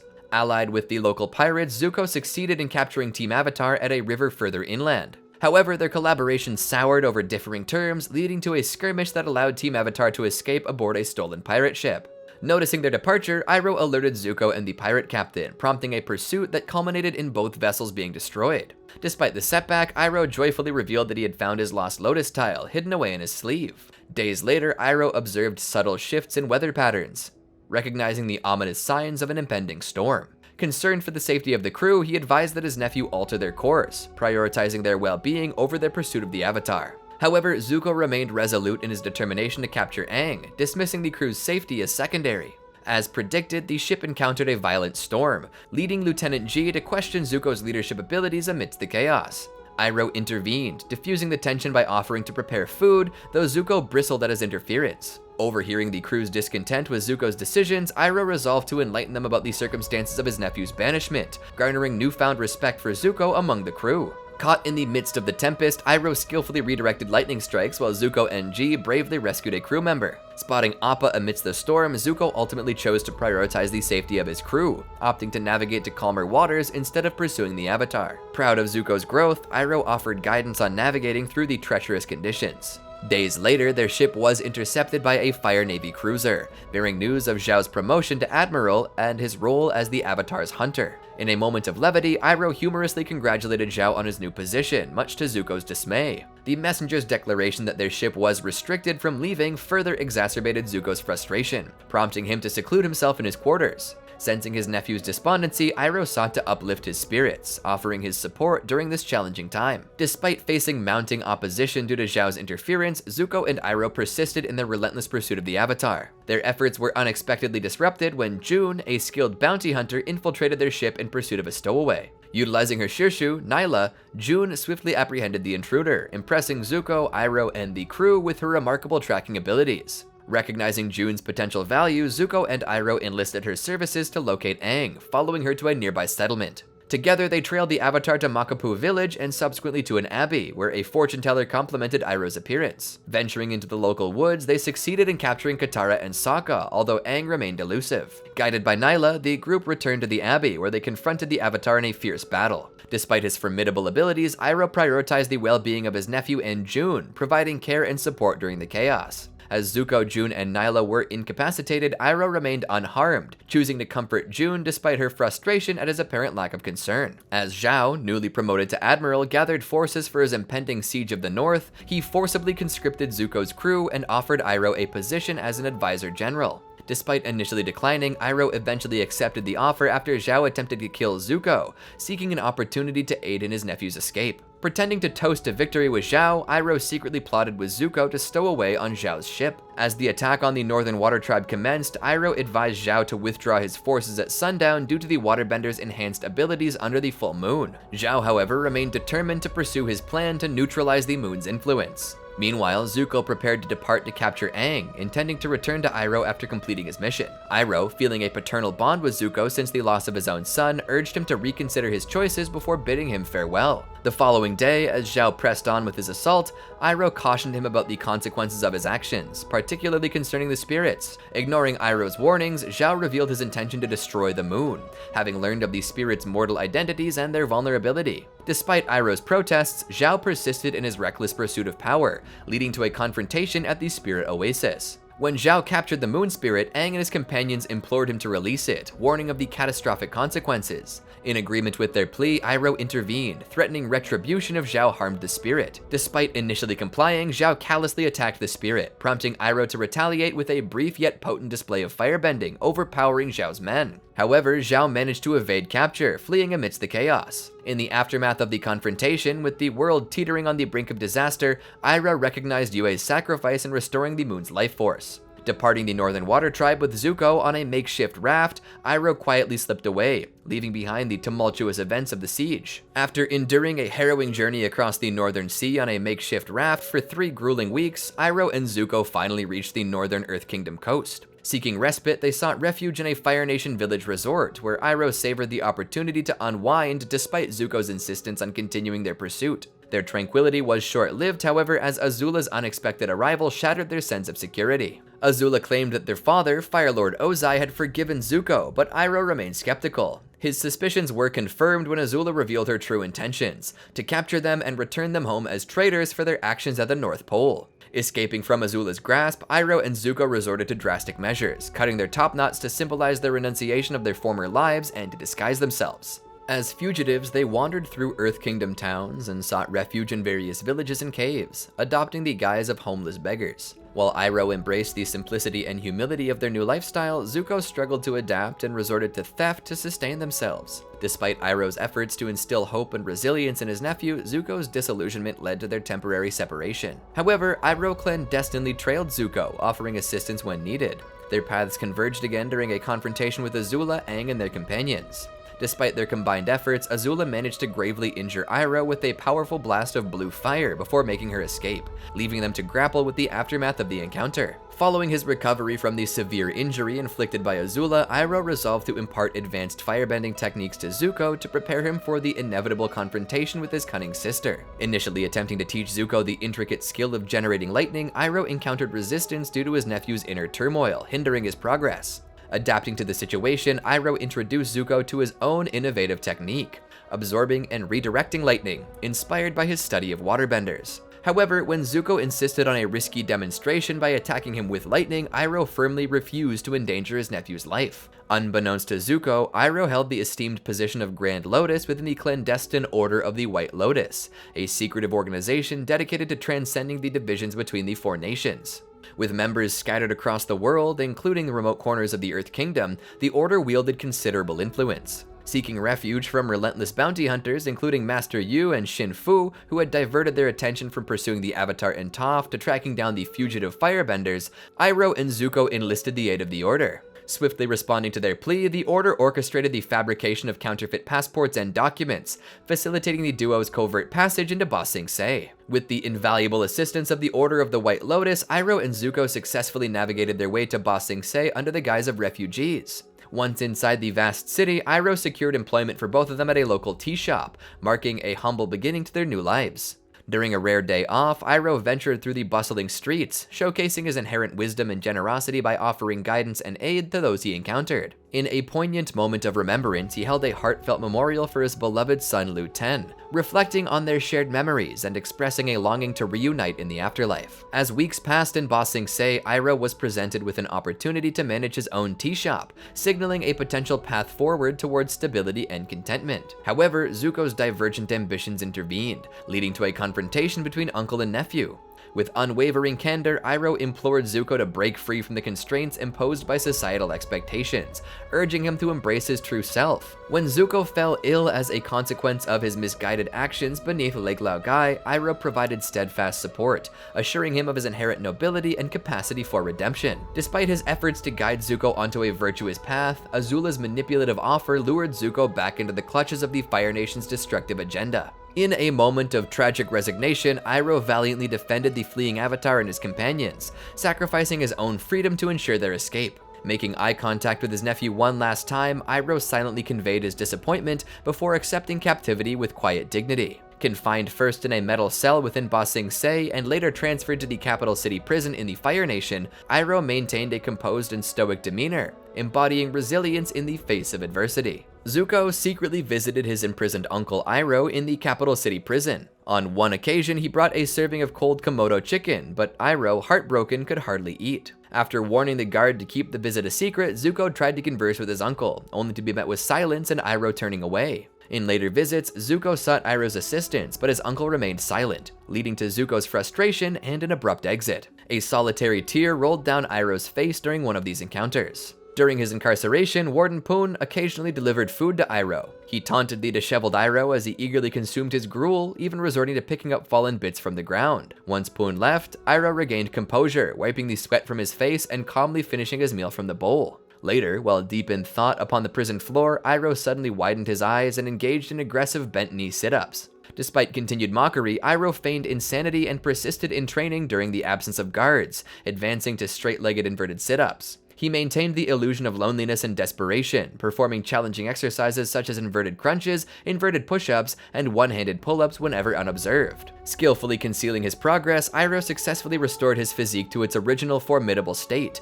even discreetly shedding his prominent belly by stuffing spare clothes under his robes. Iroh found a way to send a message to Zuko, urging him to learn about his great-grandfather. In a fit of anger, Zuko confronted Iroh in the Fire Nation jail tower, accusing him of sending the message. Zuko demanded an explanation, expressing frustration that the testament did not provide information about Sozin's death. Iroh admitted to sending the message, and clarified that the crucial details Zuko needed pertained not to his paternal great-grandfather Sozin, but to his maternal great-grandfather Avatar Roku. Iroh then revealed the lost Crown Prince headpiece worn by both great-grandfathers and handed it to a bewildered Zuko. Iroh explained that possessing the blood of both Roku and Sozin, Zuko alone had the power to redeem their family by choosing the path to follow. He had concealed the royal headpiece behind one of the cell's bricks. While imprisoned, Iroh received kind treatment from Ming. On the day of his escape, she discreetly provided him with jade tea for breakfast and an extra bowl of rice for lunch. In gratitude, Iroh thanked her and advised her to take the rest of the day off, hinting that it would be best for her not to be present in the next few hours. Later that day, during the eclipse, Iroh orchestrated his own escape and effortlessly defeated Warden Poon and other guards, leaving the dazed Warden to describe him as a one-man army. Following his escape, Iroh successfully crossed into the Earth Kingdom, leaving the Fire Nation behind. Zuko, burdened by guilt over betraying his uncle, displayed his inner turmoil during a play, The Boy and the Iceberg, depicting their relationship. When Aang vanished before Sozin's comet, Zuko, desperate to locate him, enlisted the help of bounty hunter June. Unable to find Aang, Zuko directed June to track down his uncle, recognizing Iroh as the only one capable of defeating the Fire Lord. Using Iroh's distinctive sandal scent, which Zuko oddly kept, June's Shirshu traced the source to Ba Sing Se. Zuko discovered that Iroh was there with the Order of the White Lotus, planning to lead them against the Fire Nation forces and reclaim the city for the Earth Kingdom. Tearfully confronting Iroh in his tent, Zuko expressed shame for his actions in Ba Sing Se and a sincere willingness to do anything for his uncle's forgiveness. Iroh, embracing Zuko, reassured him, stating that he was never angry but saddened by Zuko losing his way. Iroh expressed happiness at finding Zuko and seeing him rediscover his true path. During a discussion of battle plans, Zuko requested that Iroh confront Ozai in the absence of the Avatar. However, Iroh declined, expressing uncertainty about defeating Ozai and emphasizing the historical implications of one brother killing another for power. When Zuko inquired about Iroh assuming the role of new Fire Lord, Iroh dismissed himself from consideration, stating that he was no longer suitable for the position. He asserted that Zuko, with his ideas and honor, was the rightful heir to restore the Fire Nation's honor. Iroh advised Zuko to return to the Fire Nation, cautioning him about the awaiting threat of Azula. Recognizing the need for assistance, Zuko sought Katara's help in dealing with Azula and putting her in her place. Iroh's assault on Ba Sing Se eventually triumphed, realizing the vision of his youth as he recaptured the city in the name of the Earth Kingdom. Following Zuko's coronation, Iroh reopened his tea shop, the Jasmine Dragon, where the group celebrated their victory. He happily resumed serving tea alongside Zuko. In his retirement, Iroh looked forward to spending his days serving tea and playing Pai Sho every day. After the conclusion of the 100-Year War, Iroh fulfilled his aspirations by managing the Jasmine Dragon and skillfully engaging in Pai Sho. In moments of conflict, Zuko sought solace by conversing with a picture of Iroh, expressing a longing for his presence, although he never acted upon it. Understanding Iroh's preference for a peaceful life, Zuko chose not to disturb him, considering it the best way to repay his former mentor for everything he had done. For almost a year, Iroh remained unaware of the events unfolding in Yu Dao. Following Zuko's collapse after the Harmony Restoration Movement conflict, Aang brought him to the Jasmine Dragon, where Iroh took care of Zuko during his recovery.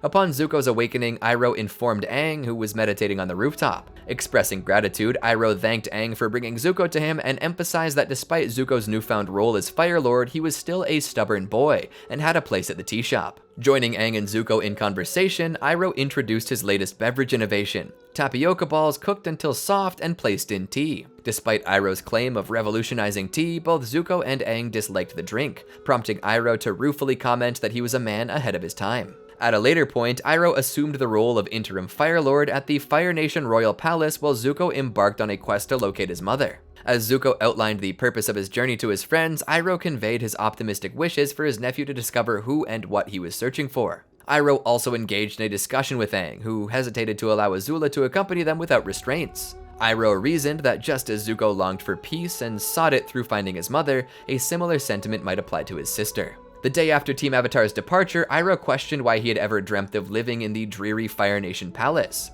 When Suki inquired if there was anything she could do to make him feel more at home, Iroh humorously responded that the Fire Nation lacked balance, having too many weapons and not enough tea. In his first act as interim Fire Lord, he declared a National Tea Appreciation Day, replacing a nearby guard's spear with a cup of tea and encouraging him to partake. Despite enjoying the role more than expected, Iroh found himself missing his tea shop in Ba Sing Se.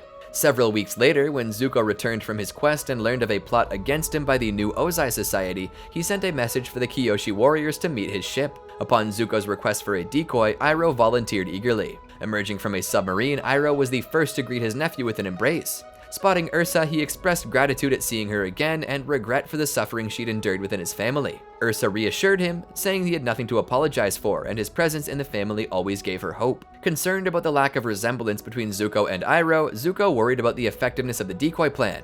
Iroh, however, assured him that the crowd would only see his hand from the carriage and demonstrated how he would wave with dramatic flair. With that, Iroh seamlessly exchanged places with Zuko in Ursa's family. Upon arriving at the capital harbor, as Iroh embarked on his decoy performance, he explained to a puzzled guard nearby that he needed to genuinely feel angst for his act. As Iroh's caravan progressed along the main road toward the capital, they were predictably attacked by the New Ozai Society. Though Iroh was ready to intervene, Mai, Ty Lee, and the Kyoshi warrior detachment had already subdued their attackers. Mai observed that her father had only sent 6 soldiers to attack Iroh, and the group realized they'd been deceived upon spotting a distress flare from Suki. Eager for action, Iroh joined the others in rushing to Zuko's location via hot air balloon. After the defeat of the New Ozai Society, Iroh accompanied his family back to the royal palace. When Zuko expressed concern about Ursa's unease at returning to the palace, Iroh reassured him that she just needed time. Detecting something else troubling Zuko, the Fire Lord confessed that the New Ozai Society posed a significant threat. He requested Iroh to attend the Yu Dao inauguration ceremony in his stead while he dealt with the insurrectionists. Enthusiastically agreeing, Iroh commended Zuko for his growing wisdom. Iroh journeyed to Yu Dao for the coalition government's presentation, where he encountered Team Avatar and the Air Acolytes. After the banquet, where he occupied the central seat, Iroh returned to Ba Sing Se to manage his tea shop. Later on, Iroh graciously allowed Aang and the Air Acolytes to meditate in his tea shop. Following a meditation session, as Aang and Appa departed for the Fire Nation and Katara and Sokka left for the Southern Water Tribe, a messenger hawk arrived with a message from Zuko seeking Aang's aid. Bid farewell by his friends, Iroh watched as Aang headed to the Fire Nation while Katara and Sokka set off for the Southern Water Tribe. Later, Iroh embarked on an airship journey to the Fire Nation with the aim of reinstating National Tea Appreciation Day. He candidly admitted to the crew that Zuko was unaware of him creating the holiday. Upon reaching the royal palace, he discovered it empty, except for Ursa, who was holding her daughter Kiyi's doll. Iroh sat beside his ex-sister-in-law in silence. Eventually, Ursa shared her concerns about Kiyi not accepting her altered appearance. Iroh offered words of encouragement, urging her not to lose hope. In a more poignant moment, Ursa inquired if Iroh had ever overcome the loss of his son. Iroh admitted that he never had, expressing the inevitability that parents cannot shield their children indefinitely. Instead, they should teach them to confront fear with unclouded eyes. Later, Iroh accompanied Ursa to Ozai's prison, where she confronted her ex-husband with determination. Returning to the Jasmine Dragon, Iroh extended a unique welcome to several spirits, treating them as customers while concealing them from the rest of the staff and patrons. During this time, a new regular customer named Li Mei frequented the shop, developing a fondness for the tea and the ambiance. Reciprocally, Iroh found himself drawn to her, and despite initially convincing himself of contentment and solitude during his later years, the mischievous spirits played tricks on him. They orchestrated events to encourage Iroh to ask Li Mei on a date to a city restaurant, and to his delight, she happily accepted. Remaining the Grand Lotus, Iroh navigated the challenges within the White Lotus. His fellow members Shai Bao and the faction known as the Red Lotus defected from the Order. While Iroh had some respect for their goal of reconnecting the spirit world and the physical world, he disapproved of their aversion to any form of government, considering it contradictory to the Order's founding principles. Although he hoped for reconciliation between the Red Lotus and the White Lotus, this was not achieved in his lifetime. Iroh aspired to transform the White Lotus into a more significant force, envisioning it as an army dedicated to the welfare of the people, the Avatar, and the world at large. Maintaining strong ties with his own family and Team Avatars, Iroh's relationships remained robust. Aang regarded him as the uncle he'd always wanted, and Iroh frequently visited Aang, Katara, and their children Bumi, Kaya, and Tenzin. In the year 131 AG, feeling that he had accomplished all he could in the material world, Iroh made the choice to ascend to the spirit world. Leaving his mortal body behind, he allowed his soul to find a new home there, forging friendships with various spirits and even constructing a new tea shop. In 171 AG, Iroh encountered Avatar Korra, who had regressed to her 4-year-old self along with a baby dragonbird spirit in a dark forest. Recognizing that they seemed lost, he offered his assistance. As a close friend of Avatar Aang, Iroh was instantly recognized by Korra, and he guided the young Avatar out of the forest to a brighter part of the spirit world. Expressing delight at her visit, he informed her that she had arrived just in time for the wedding celebrations of Mei Jim.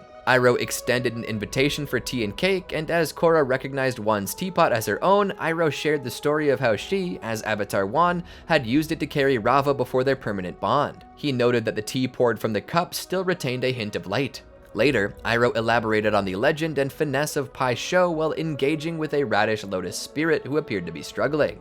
Observing Korra's apparent distress, Iroh inquired about the source of her troubles. The young Avatar revealed that she had initially come to the spirit world with her friend, but had become separated, leaving her feeling alone. In an attempt to console her, Iroh reassured Korra that she was not truly alone. However, overwhelmed by her emotions, Korra erupted in a tantrum, expressing her desire to go home and her dislike of the spirit world. This caused the skies to darken and the spirits became reckless. Urging Korra to stop, Iroh explained that her emotions held tangible power in the spirit world, particularly for the Avatar, and encouraged her to maintain a positive outlook. Gently wiping away her tears, he continued to advise her, leading to a stabilization of both the spirits and the sky.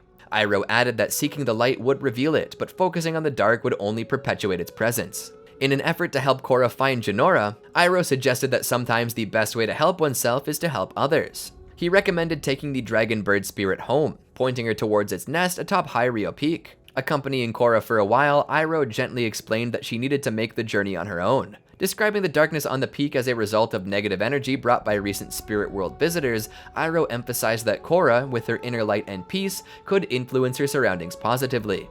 To illustrate his point, he asked if she still found the dragon bird scary, and upon her reassurance that it was not, he noted how shedding light on things can transform threatening appearances into welcoming ones. After embracing Korra, Iroh expressed gratitude for meeting her and invited her to visit him again, whether in her current life or her next incarnation. During harmonic convergence, Iroh sought out Aang's children, Bumi, Kaja, and Tenzin, upon learning of their presence in the spirit world from a knowledge seeker. Offering to guide them out of the forest, his assistance was declined as Tenzin was determined to find his daughter, Jinora, rather than an exit. While expressing sympathy for their loss, Iroh urged them to leave, cautioning that darkness threatened the spirit world due to Vatu's escape.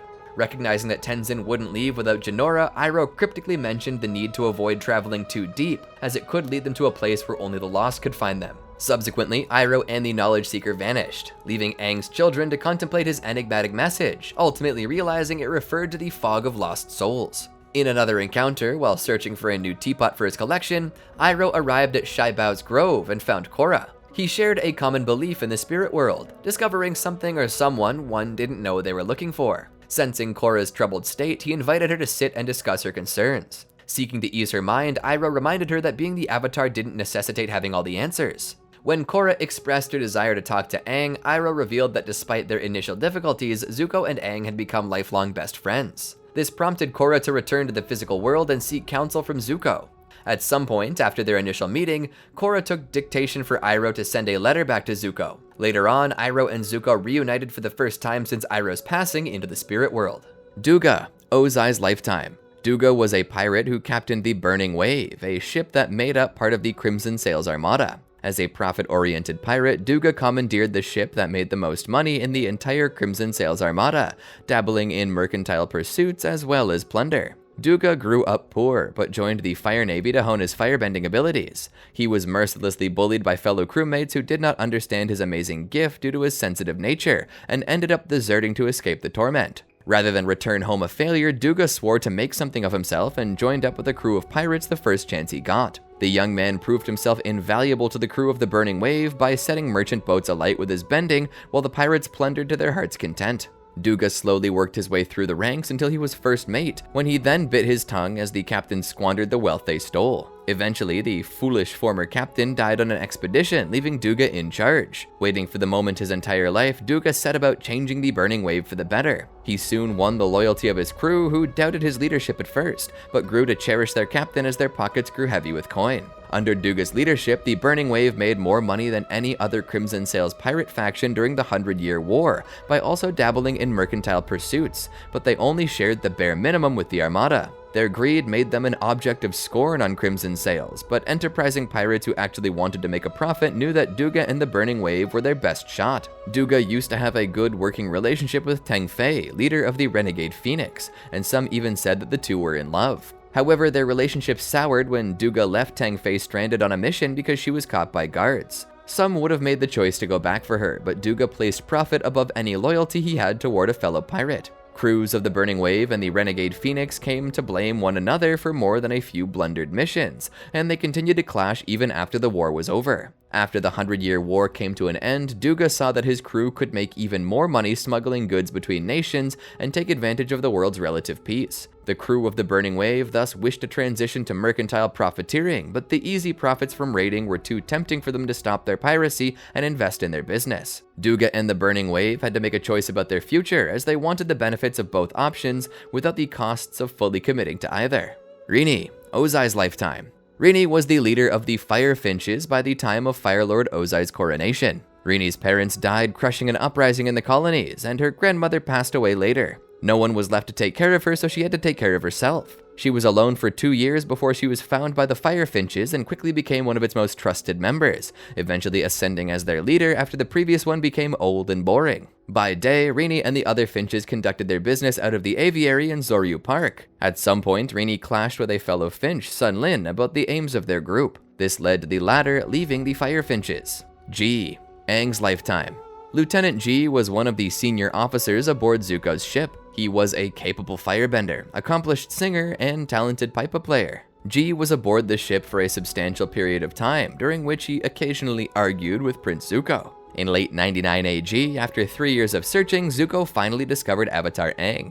G, Zuko, Iroh, and the rest of Zuko's crew continued hunting for Aang until early 100 AG. That same year, Iroh became leery of an approaching storm and advised Zuko to consider the safety of the entire crew by changing their course. G walked in on them just as Zuko was telling Iroh that the safety of the crew did not matter. When he saw G, he continued to insist that finding the Avatar was more important. This left G angry, with Iroh trying to reassure him that Zuko was just worked up. Later, Zuko's ship arrived at the edge of the gathering storm clouds. As some members of the crew, including G, were looking over the side of the ship, Zuko walked on the deck. G made an arrogant comment about Iroh's correct prediction about the storm, which prompted Zuko to reprimand him. Overcome with anger, G yelled at Zuko for being disrespectful to his crew and uncle, calling the young royal a spoiled prince. The two of them squared off and were about to fight when Iroh broke them up. G went below deck, looking sullen. Over dinner, G talked with some other members of the crew, stating he was sick of chasing the Avatar and taking Zuko's orders. Iroh appeared and asked to join them. He told G and the rest of the crew about Zuko's history, how he was burned and banished by his father.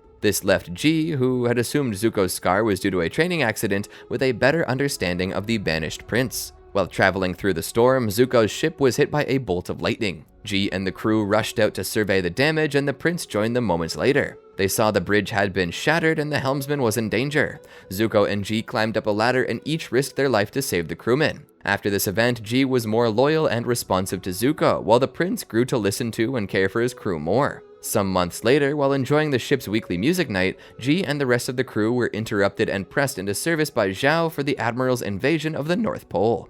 Zhao, Aang's lifetime.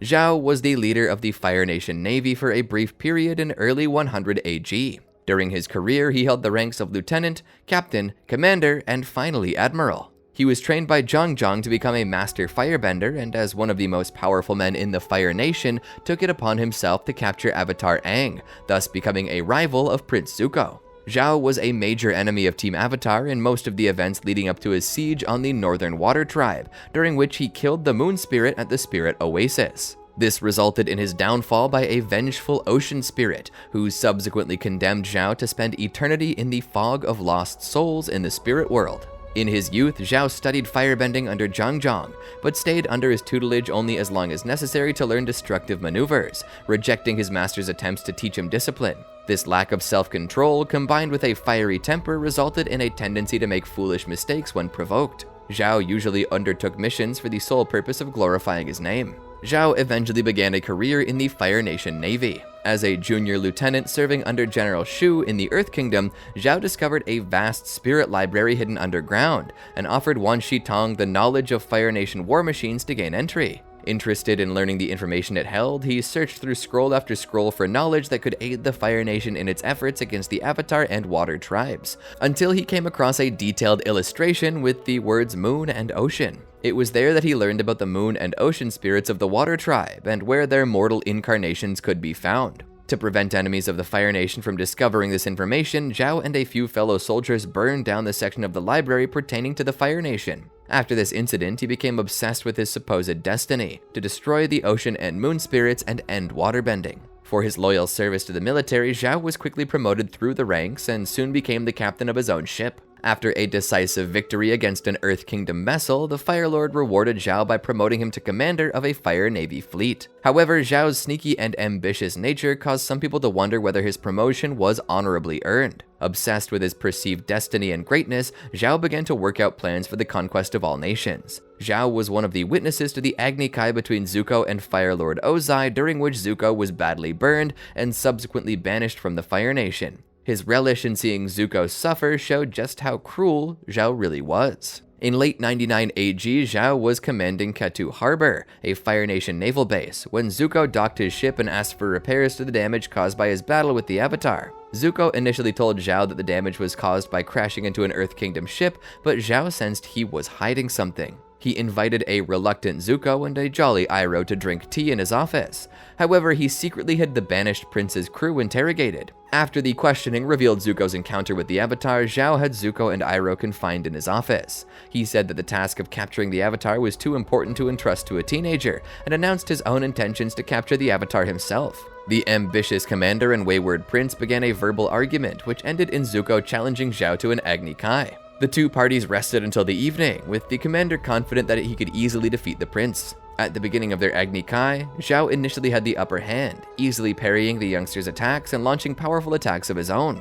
However, just as the commander seemed on the verge of victory, Zuko managed to break his stance. Pressing his advantage, Zuko aggressively attacked Zhao until he had the older man lying on his back. Zuko struggled for a moment with the idea of killing him. Zhao urged him to attack, but Zuko fired a small fire blast at the ground beside his head as a warning, an act which caused Zhao to label him a coward. As Zuko was walking away from the battle, an enraged Zhao attempted to attack with Zuko's back turned, but was stopped by Iroh. Iroh said that Zhao's behavior in defeat was disgraceful and dishonorable. This event sparked a bitter rivalry between Zuko and Zhao. Soon after the prince's departure, Zhao also left Katu Harbor to take command of the Fire Navy blockade in the Mosa Sea. He took most of the troops stationed at Katu Harbor with him, leaving the base nearly defenseless, much to the chagrin of his successor. At one point, Zhao returned to Katu Harbor for a visit, having heard that the local troops had organized a tournament. The commander wanted to test the mettle of the so-called heroes of Katu Harbor, a group of soldiers who had greatly improved the struggling base's situation and bested all their opponents in the tournament.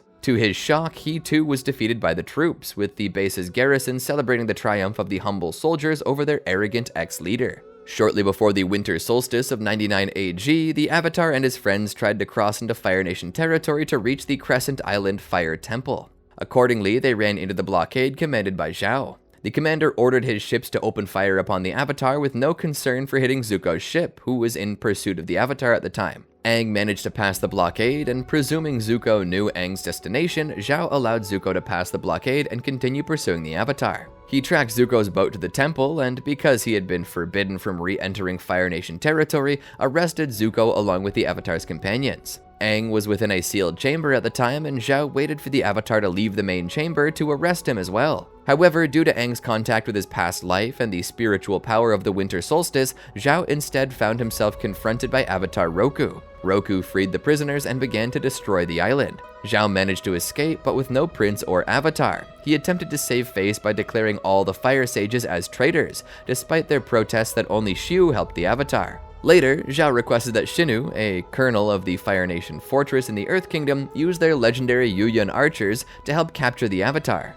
Zhao insisted Xinu was wasting their talents and using them as security guards, but Xinu scoffed that Zhao's hunt for the Avatar was nothing more than a vanity project. However, a message arrived from the Fire Lord promoting Zhao to Admiral. Now outranking the colonel, Zhao made his request an order. Zhao began to use his position to hinder his rival Zuko by blockading the port they were anchored at. Zuko's desperation to return home grew as Zhao's far greater resources gave him an advantage in capturing the Avatar. The Yuyun archers successfully captured Aang and brought him to the fortress. Confident that the Avatar was defeated, Zhao gave a speech to the soldiers of the fortress forecasting an ultimate Fire Nation victory. Unbeknownst to him, a blue-masked warrior infiltrated the fortress and freed the Avatar. Together, they fought past the guards and escaped to the last gate, where the soldiers managed to corner the two combatants. Zhao ordered the Avatar captured alive, as otherwise he would simply reincarnate and trouble the Fire Nation in a new life, when the Blue Spirit held Aang hostage at sword point. Zhao was forced to give the order to let them pass through the gate. However, he had a Yuyun archer knock out the thief from long range. Unfortunately for him, Aang escaped, taking the masked warrior with him. After hearing intelligence reports of the Avatar being seen in a Fire Nation colonial village during a festival, he began searching the nearby rivers. There, he confronted his old firebending master, Zhang, and proclaimed that living in the wild had reduced his master to a savage. Zhang retorted that it was Zhao who had embraced savagery, using only the unrestrained destructive side of firebending and ignoring the discipline needed to control it. Zhang warned Zhao not to confront the Avatar, but Zhao ignored these warnings, arrogantly stating that he could defeat a child. Aang was surprised to learn that Zhao was Zhang's student and used what he learned about Zhao's temper to continually egg the Admiral on, until Zhao was tricked into destroying a convoy of his own ships, proving his own lack of restraint and focus was working against him. Aang managed to escape once again, leaving Zhao brooding over his failings. Zhao eventually found his way to a small Earth Kingdom village on his way up to the north. This town was near one of several traps made by Fire Lord Sozin in order to lure in any surviving air nomads who did not die in his genocide. Here, Zhao found a relic merchant and made a deal with him. If he gave an air nomad necklace to the Avatar when he passed through and got him interested in going into the mountains and the air nomad traps, Zhao would let the merchant take whatever he wanted from the traps. The merchant agreed, and upon the arrival of Aang and his friends, managed to successfully get the young air nomad into a mountain cave. There, Zhao and his soldiers revealed themselves and captured Aang. However, Aang put up a fight and Zhao was forced to defend himself. However, the Avatar had the advantage as he knew how to work the Air Nomad relics and defeated Zhao with a Doria before fleeing. Later, still chafing from his Agni Kai defeat, Zhao discovered that Zuko was the vigilante thief known as the Blue Spirit. Determined to eliminate further interference, he ordered a group of pirates to engineer an assassination attempt on Prince Zuko, which successfully destroyed his ship, but unbeknownst to Zhao, failed to actually kill the prince. Afterward, he led a large invasion force to the North Pole. He intended to besiege the city of Agnakella for the dual purposes of capturing the Avatar and destroying the Northern Water Tribe, with Iroh as his military consultant. Fully aware that the waterbenders drew their powers from the moon at night, Zhao attacked during the day, capitalizing on the weakened state of the waterbenders. On the second day of the siege, Zhao's forces managed to penetrate the Agnakella walls. However, Iroh reminded Zhao that if the Water Tribe was not subdued by the rise of the full moon, the waterbenders would be unstoppable. Watching his forces pushing forward, Zhao simply answered that he was planning to remove the moon as a factor, which disturbed the former general. Zhao and Iroh were briefly interrupted by a disguised Han, but the admiral simply grabbed the charging warrior and threw them overboard. Continuing, Zhao explained to Iroh how years prior he had stumbled upon the secret of the Moon Spirit's mortal form in an underground library while serving as a young officer in the Earth Kingdom.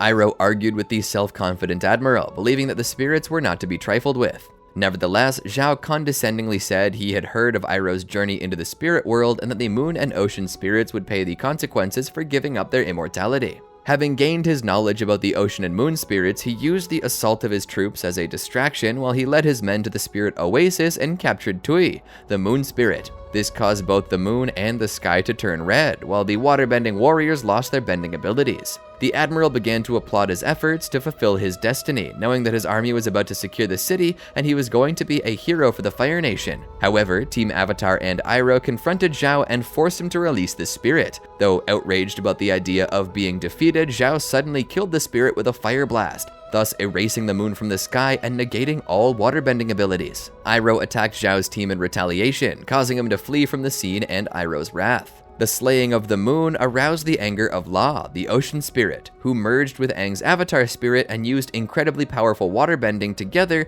to vanquish most, if not all, of Zhao's fleet. Meanwhile, Zhao made an attempt to escape but was confronted by Zuko, who sought revenge for Zhao's attempt to murder him. Zhao fought the prince until the moon reappeared in the sky after Princess Yue's sacrifice. Zhao stared up in disbelief before he was grabbed by the ocean spirit, which began to pull him into the water. Prideful as he was, Zhao declined Zuko's outstretched hand, deciding he would rather die than accept help from his sworn enemy, and he was pulled underwater. Though his body would perish at some point after being taken to the spirit world by La, his spirit endured, forced to spend eternity in a place known as the Fog of Lost Souls. There, he spiraled into insanity, reveling in his self-proclaimed achievements for over 70 years after his defeat at the Siege of the North. When Aang's children, Bumi, Kia, and Tenzin entered the fog in search of Tenzin's daughter, Jinora, Zhao grappled Tenzin, who he mistook for an adult Aang, in hope of regaining his glory by capturing the Avatar. Finding Zhao to be delusional, the other siblings wrestled and knocked him away, and the three left him behind in the fog. Not having the presence of mind to chase after them, Zhao demanded that Aang face him in combat and proclaimed that he would defeat him. Xiu, Aang's lifetime. Xiu was the great sage of the High Temple, appointed after the 100-Year War. The last of his proud lineage who did not follow the Fire Lord during the war, Xiu defied the Fire Nation authorities and his fellow Fire Sages by remaining loyal to the Avatar. He firmly believed that once Avatar Roku returned to the Sanctuary, all the sages would pay a price for serving Fire Lord Ozai, who had set forth a decree stating that anyone who aided the Avatar would be branded a traitor by the Fire Nation and handled accordingly. Serving at age 60 as the youngest of the 5 Fire Sages of Crescent Island, he helped Aang communicate with Roku's spirit during the winter solstice in 99 AG, an action which led to his imprisonment as traitor by the Fire Nation. However, after the fall of the old regime and Fire Lord Zuko's rise to power, Xiu was released and became the new Great Sage as well as the leader of the Fire Nation capital's sages. Xiu came from a proud lineage of Fire Sages. His grandfather Kaja was Avatar Roku's master during his Avatar training, and was later the first person to deny that the Avatar had been killed during the assault on the Air Nomads. He passed this conviction on to Xiu's father, who became an outspoken critic of the Fire Lord's ambitions, and whose support for the Avatar was branded by the Fire Nation as sedition. After Shu's father was executed for continuing to profess his loyalty to the Avatar, Shu was left an orphan. He was taken in and raised by the Fire Sages, though he never felt close to any of them. Despite first-hand knowledge of the penalty faced by defying the Fire Lord's orders, Shu remained loyal to the Avatar. Several weeks before Aang's arrival at Roku's temple, the eyes of the statue of Avatar Roku began to glow at the same time Aang entered the Avatar state in the Southern Air Temple, informing the Fire Sages of the Avatar's return. Unlike his colleagues who obeyed the Fire Lord's will, Shu chose to help the Avatar. When the sages attempted to capture Aang, Shu assisted him by leading him through a secret passage that led to Roku's sanctuary. After a failed effort to open the locked chamber containing Avatar Roku's statue, Shu aided Aang by tricking the other sages into believing Aang had already opened the chamber. The sages opened the door and Aang was able to enter before they could catch him. The chamber was then sealed shut by a white light and would not open until Roku let it. Shu was consequently labeled a traitor for upholding the sages' original duty to protect the Avatar rather than remaining loyal to Ozai.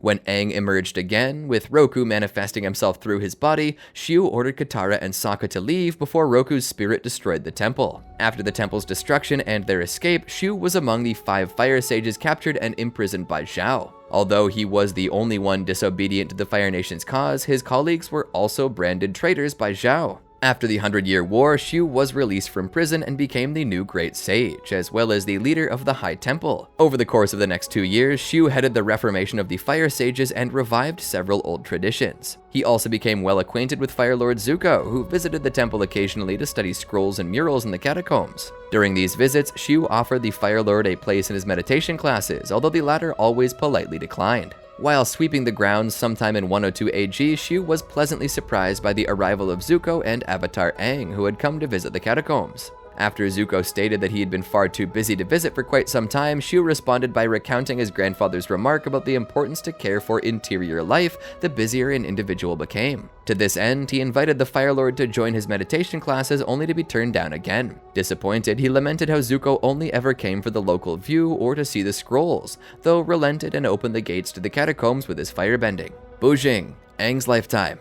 Bujing was a high general of the Fire Nation army. He was renowned for his ruthless but effective battle strategies. Known for his calculating manner, sadism, and ruthless attitude, General Bujing had an obsession with victory, even if it meant sacrificing inexperienced troops to gain a battlefield advantage. In 97 AG, while Prince Zuko attended his first war meeting, Bujing explained a military plan to move a weak division of Fire Nation recruits to fight an experienced battalion of Earthbenders. This would make the latter concentrate its efforts and resources on the former, leaving the way open for more capable Fire Nation soldiers to encircle and defeat them. In his words, the new recruits were the best bait available. Zuko spoke out against his plan, seeing it as a betrayal of the patriotism and honor of the new recruits. Bujing and the other attendees, including Fire Lord Ozai, were greatly offended. This outburst against the elderly general served as a powder keg for the strained relationship between Zuko and his father, who told him it was an act of disrespect and could only be settled by Agni Kai. Zuko accepted, not being afraid of the elderly Bujing.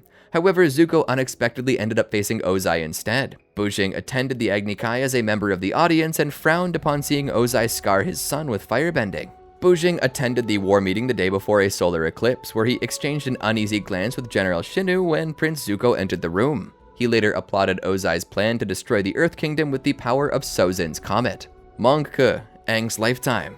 Mongke was the leader of a Fire Nation freelance task group known as the Rough Rhinos and was the main firebender in their group. Before he and his men left the Fire Lord's services after the 100-Year War's end, Mongke held the position of colonel in the Fire Nation military and was responsible for the destruction of countless Earth Kingdom villages. His quick wits and ruthless tactics made him a formidable opponent. Mongke once served under General Iroh in the Fire Army. At the time, he led a cavalry squad which would eventually become the Rough Rhinos. In 91 AG, he and the group were responsible for the destruction of Jet's hometown and the death of his parents. In 95 AG, General Iroh gave up his command. Mongke consequently led his squad to break away from the regular army. The small group became a freelance force which would carry out missions for the Fire Nation military in return for pay. One day, while Mongke was ridiculing Northern Water Tribe braids, Nalu, a warrior from the Northern Water Tribe who overheard the colonel, poured a cup of hot tea on him. The Rough Rhino chased him, but Nalu managed to escape. At some point between 95 and 99 AG, Fire Lord Ozai hired the Rough Rhinos to track down and kill or capture Onomu,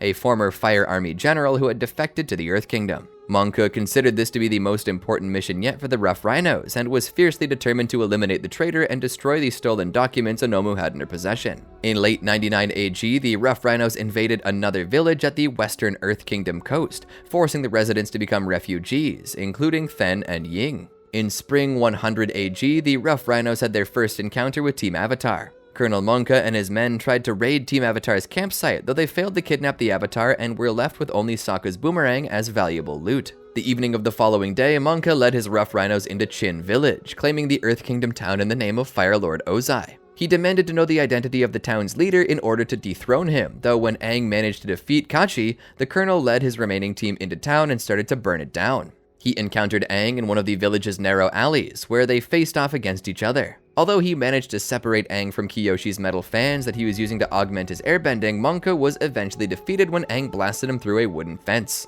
Later that spring, Monka learned that the Avatar had been spotted in a town a few miles from their current location and led his men there in order to apprehend the Avatar. When they arrived, they saw Sokka seemingly bending water and earth, mistaking him for the Avatar. After Kachi captured Sokka, Monka tried to fend off Katara, though his flames were easily overpowered by her waterbending. He arrogantly claimed that even the combined efforts of Aang's airbending, Katara's waterbending, and Toph's earthbending would be no match for a firebender of his level. However, before he could even finish his sentence, the three young benders unleashed their attacks on him and the other Rough Rhinos, expelling them from the town. Monka and his men later tracked down and ambushed Iroh and Prince Zuko near the Siwang Desert, seeking to apprehend them for their traitorous actions. He attacked Iroh with his firebending, though the old general easily brushed his fireballs aside. Monka was taken out by Zuko, who would use the colonel's distraction to sneak up behind the Rough Rhino's leader and kick him off his mount. A few months later, the Rough Rhinos moved to the Fire Islands, where they were hired to guard a prison camp alongside regular Fire Army troops. Soon after the Day of Black Sun, the prison camp was attacked by Team Avatar. At the time, only Monka and a number of regular troops were present. Even though the Avatar and his friends easily defeated the other guards, leaving Monka to face them alone, he was confident he could beat them and capture Aang. However, the colonel was quickly overwhelmed and subsequently mocked by Sokka.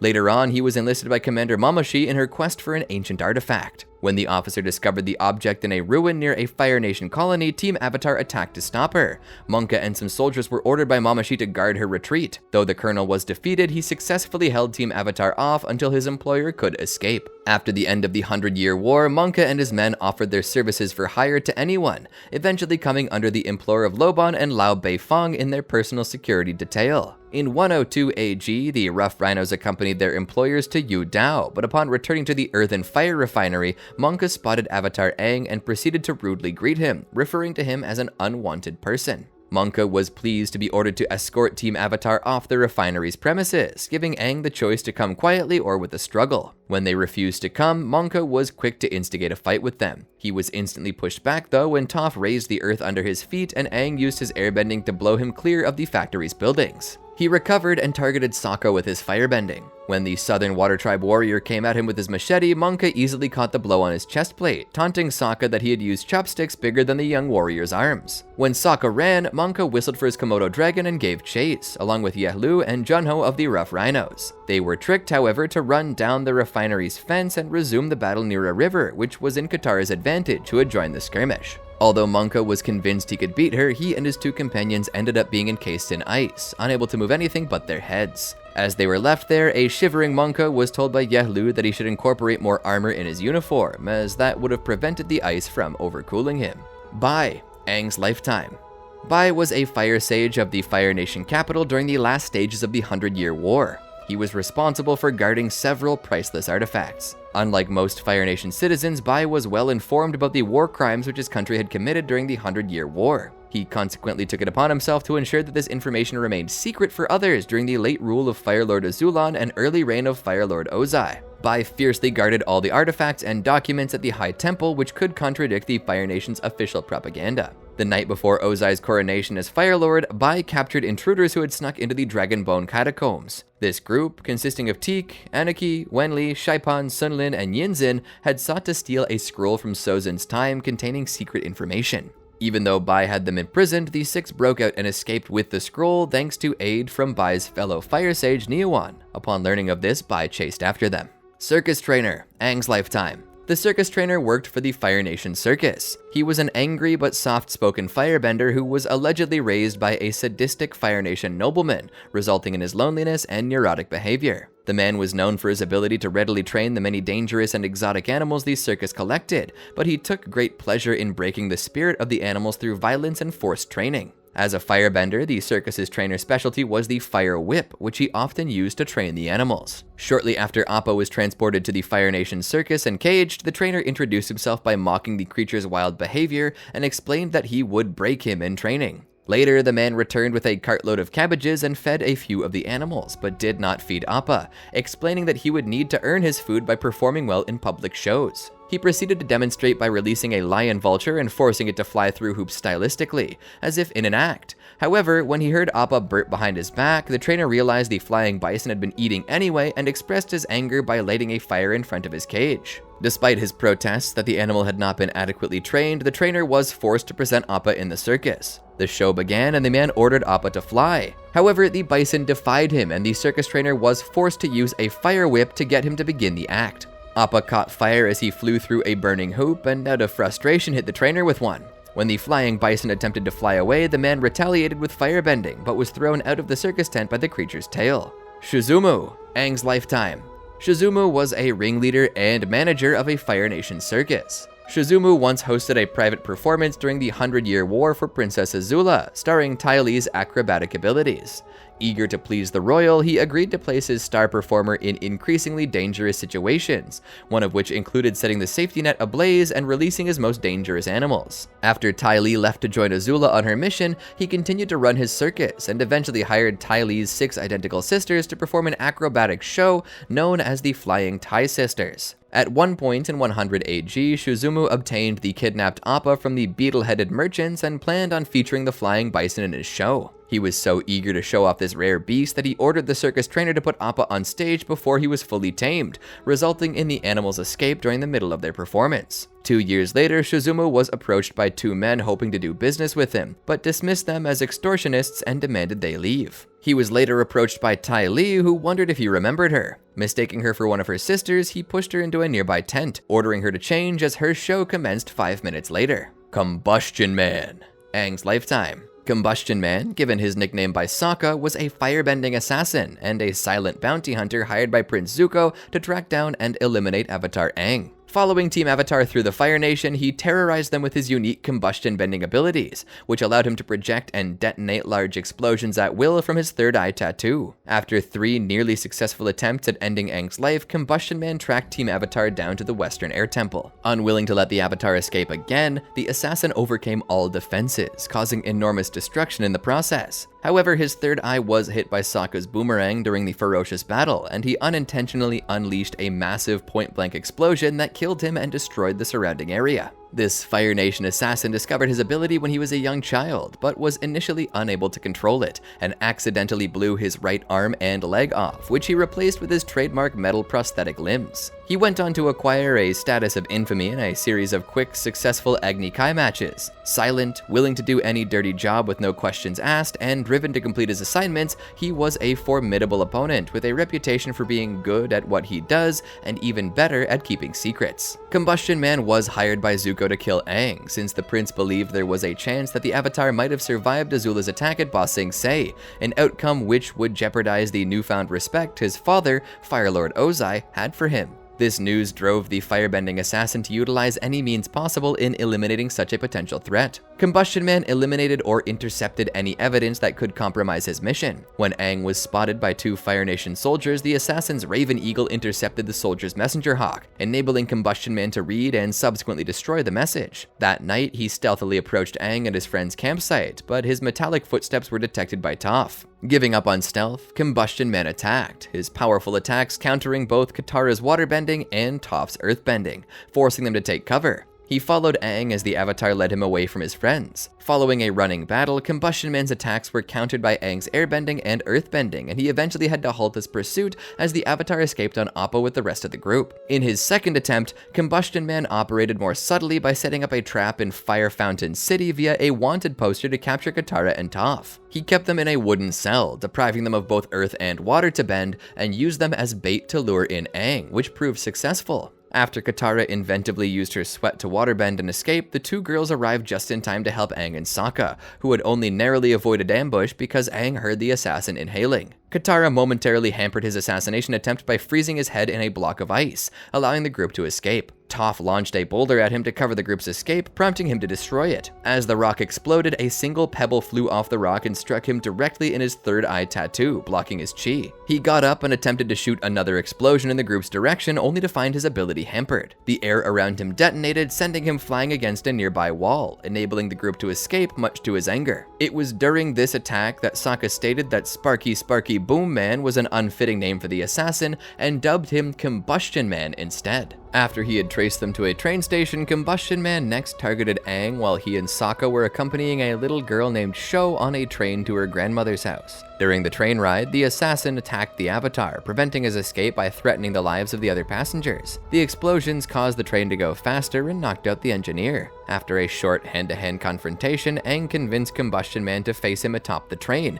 giving Sokka time to fix the engine. After Sokka stopped the train, Aang used water from a nearby lake to waterbend Combustion Man into the water below. Combustion Man managed to locate the group during their stay at the Western Air Temple, though Zuko interfered with his surprise attack and ordered him to stop going after the Avatar. Having shoved the prince aside and launched another attack against the group, he was threatened by Zuko that he would not receive any payment, an offer that quickly changed him to the promise of double payment when he grabbed hold of the young Firebender's shirt to hold him off. Combustion Man ignored these, however, appearing to attack for reasons other than money. Meanwhile, Zuko's antics proved to be a useful distraction for the group, who used the time to take cover. When Combustion Man resorted to blowing up pylons supporting the temple, Sokka took aim and used his boomerang to strike Combustion Man square on the forehead where his tattoo was, briefly stunning him and blocking his chi. Despite his previous experience in Fire Fountain City, Combustion Man ignored the blow and tried to combustion bend anyway, causing a massive point-blank explosion which killed him and destroyed much of the surrounding area. His metal claw was seen falling into the misty abyss. An actor played the role of Combustion Man in the play The Boy in the Iceberg. During the verdict of Yakon's trial, Sokka brought up Combustion Man as a unique bender that could firebend with his mind, whom he had bested with his trusty boomerang. Sometime after the 100-Year War, Combustion Man's technique was replicated by a firebender named Pli, who also had a third eye tattooed on her forehead, but whose technique was more advanced and refined. While attempting to secure Pli's prison, an elderly Zuko told Desna and Eska of how he had previously sent Combustion Man after Avatar Aang. Chit Sang, Aang's lifetime. Chit Sang was an inmate at the Boiling Rock prison in the Fire Nation. He claimed that he was falsely accused of the crime for which he was convicted and maintained his innocence. He was rebellious in nature, displaying unruly behavior according to the prison guards, and was frequently picked on by them. When Sokka and Prince Zuko broke into the prison, they formed an alliance with Chit Sang, and with the help of Suki, they escaped. In the summer of 100 AG, Chit Sang was scolded by a guard for not bowing down as the guard walked by. While Chit Sang attempted to peacefully go back to his cell, the guard deliberately provoked a response by attacking him with a fire whip, forcing him to defend himself using firebending. He was taken to the cooler for breaking prison rules, which stated firebending was forbidden. While in the cooler, Chit Sang was visited by the warden, who had apparently heard that Chit Sang had tried to use firebending to escape. The warden reminded him that no person had ever escaped from the Boiling Rock and stated that he would rather jump into the boiling lake than have that record be broken. Later on, Chit Sang overheard Sokka, Zuko, and Suki hatching an escape plan. He demanded to get in on it, threatening to expose the plot to the guards. Sokka reluctantly agreed, and the four of them began planning. The plan would involve completely unbolting one of the coolers and using it as a boat to get across the boiling lake. Chit Sang and Zuko decided to stage a fight with firebending so Zuko could get inside the cooler. When the plan came together, Chit Sang showed up at the cooler with his girlfriend and best friend. Sokka, Suki, and Zuko decided to stay behind on the off chance that an approaching gondola might have Sokka's father on it. Chit Sang and his companions went on, however luck was not on their side. Frustrated by the heat and slow current, the former prisoner pulled off a piece of the metal siding, intending to use it as a paddle. When he stuck the paddle in the water, some of the superheated lake water splashed his hand, causing him to cry out in pain. This alerted the warden of this escape attempt, and he and his friends were apprehended and re-imprisoned. Knowing that Chit Sang was not intelligent enough to come up with this plan on his own, the warden had him interrogated to find out who was. After torture by being suspended upside down until blood rushed to his head, Chit Sang revealed that it was a man disguised as a guard that came up with the plan. When the warden lined up several guards, including Sokka, Chit-Sang identified the guard who had harassed him earlier, proving his earlier claim under torture that he was not a snitch,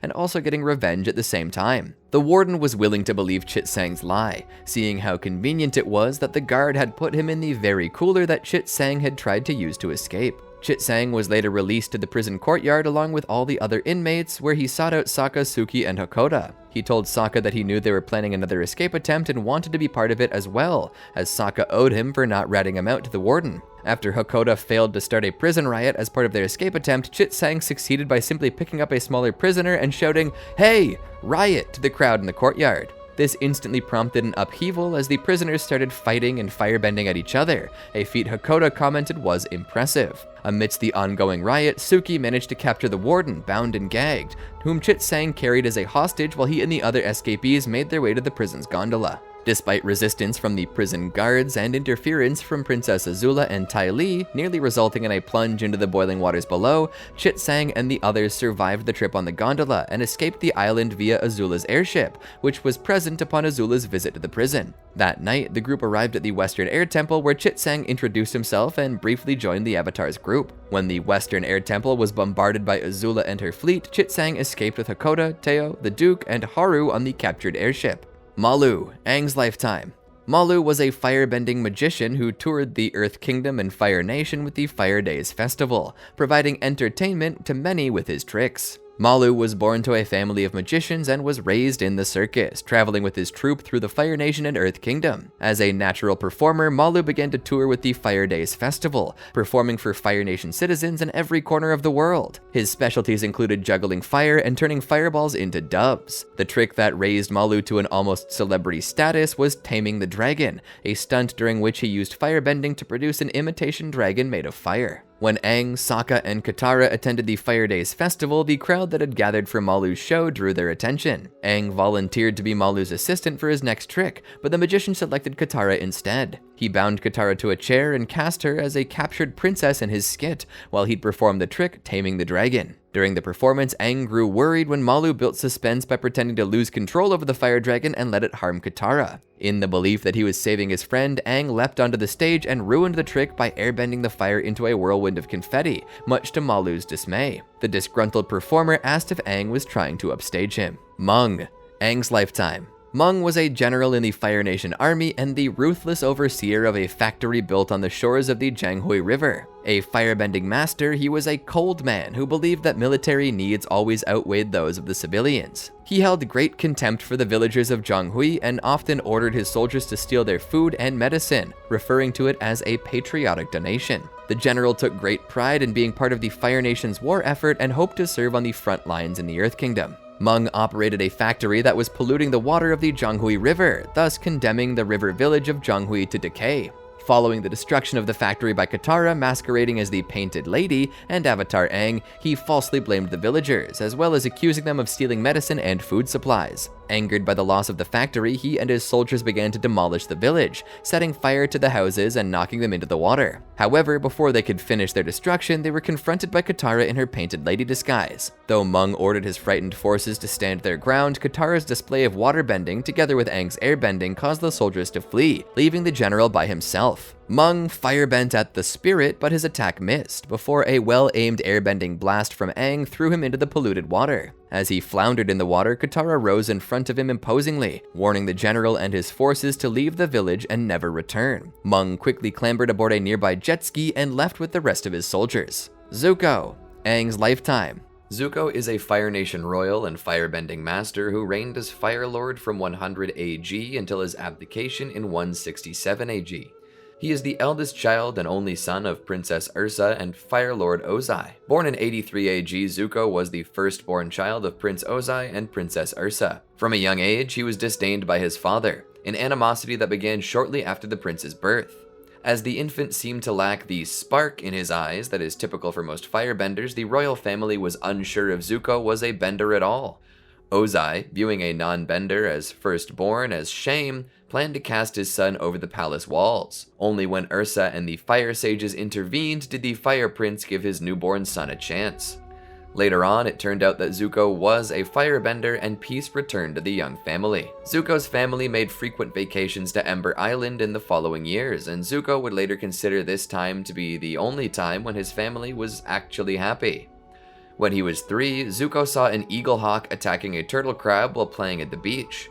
The little prince immediately rushed over to rescue the crab, feeling the urge to help the weak. However, when he had the animal safely in his arms, Zuko realized that the hawk would die of hunger without its prey.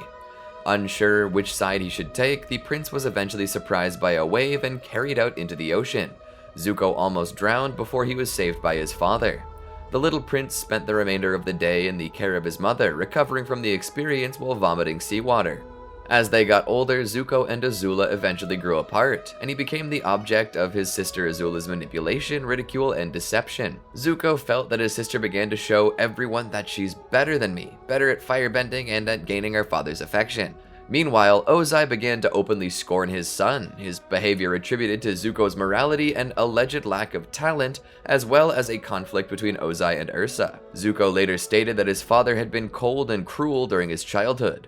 In contrast to their father, Zuko and Azula were both loved by Ursa, but their mother favored him over his sister, especially when Azula let her brother feel her increasing animosity, made apparent when Ursa, Zuko, and Azula would walk in the royal garden around 94 AG. Zuko happily talked with his mother until the prince saw his sister burning a flower in the garden. He promptly told on her to their mother, as he thought that Azula's action was wrong. When Ursa scolded the princess, Azula burned Zuko's bottom in retaliation. After sending Azula to her room, Zuko was consoled by his mother. Zuko tearfully lamented that he did not understand why Azula had to be so mean, as he had just done what he thought was the right thing to do. Later, Zuko and Ursa were once again walking from the royal garden when the prince decided to show his mother how Azula feeds turtle ducks. He then threw bread at a baby turtle duck, causing the animal's mother to bite Zuko in retaliation. Ursa quickly helped her son before explaining that, just as any mother, the turtle duck had defended her baby. Soon after, Azula approached and manipulated Ursa into letting Zuko play with her. The princess promptly created a game in which she knowingly set an apple on fire as it was sitting on her friend Mai's head. In panic, Zuko tried to help, causing him and Mai to fall into the nearby fountain to the amusement of Azula and Ty Lee. Just as Zuko was about to storm off in annoyance, Ursa returned with a letter from Iroh, who was leading the siege of Ba Sing Se, the Earth Kingdom's capital city. Ursa subsequently read the letter to Zuko and Azula. Much to the prince's delight, his uncle had sent him a unique dagger as a gift. Azula was much less pleased with her gift, causing her to muse about how it would be for Iroh to die in combat. Furious, Zuko asked his sister how she would like it if cousin Lu Ten wanted Dad to die, but Azula remained unfazed. A few months later, Zuko and his family were eating together at the palace dining hall when Azula began to brag about opposing their firebending teacher Kunyo, calling his techniques the dumb way to firebend. After hearing this, Ozai agreed with Azula that the teacher seemed to be incapable, and said that he would send him to the colonies as punishment. When the princess expressed her satisfaction at his dismissal, Zuko objected, stating that Kunyo was not a dummy and merely believed that good firebending began with proper forms. However, he was promptly silenced by his father, who was outraged by his son's behavior and scolded Zuko for daring to lecture his sister on firebending. When his father angrily asked Zuko how many more firebending forms his sister had already mastered over him, the intimidated prince meekly answered that his sister had mastered 14 more forms. Ozai continued to recount how he would have almost discarded Zuko because he thought he was a non-bender when the prince was born. Finally, Ozai told Zuko that Azula had been born lucky, while he had been lucky to be born, leaving his son completely devastated. When Zuko was 11 years old, his cousin, Lu Ten, died in combat at Ba Sing Se. General Iroh, devastated by the loss of his only child, abandoned his 600-day siege of the Earth Kingdom capital. During an audience with Fire Lord Azulon, Ozai showed off Azula's prodigious firebending skills and knowledge of military strategy, both exceeding Zuko's. Azulon, however, was unimpressed by these exercises, and he demanded Ursa and her children leave and that Ozai be frank about his reasons for wanting the audience. Azula and Zuko eavesdropped on their conversation as Ozai voiced his desire to be made heir in Iroh's place, justifying his course of action by pointing out that Iroh's overwhelming grief and erratic behavior made the date of his return from war uncertain, and now he had no remaining heirs to carry on his line. Azulon, however, was outraged and declared angrily that Iroh had suffered enough, but Ozai's suffering had just begun. Frightened, Zuko ran away while Azula stayed to watch. Later, he was in his room trying to sleep when Azula came in and mockingly told him that Azulon's punishment for Ozai is that Ozai must kill Zuko, as he wanted him to know what it felt like to lose a firstborn child. Ursa, hearing the commotion, came in and took Azula away, declaring that it was time that they talked. Zuko, left behind, chanted quietly to himself, "Azula always lies."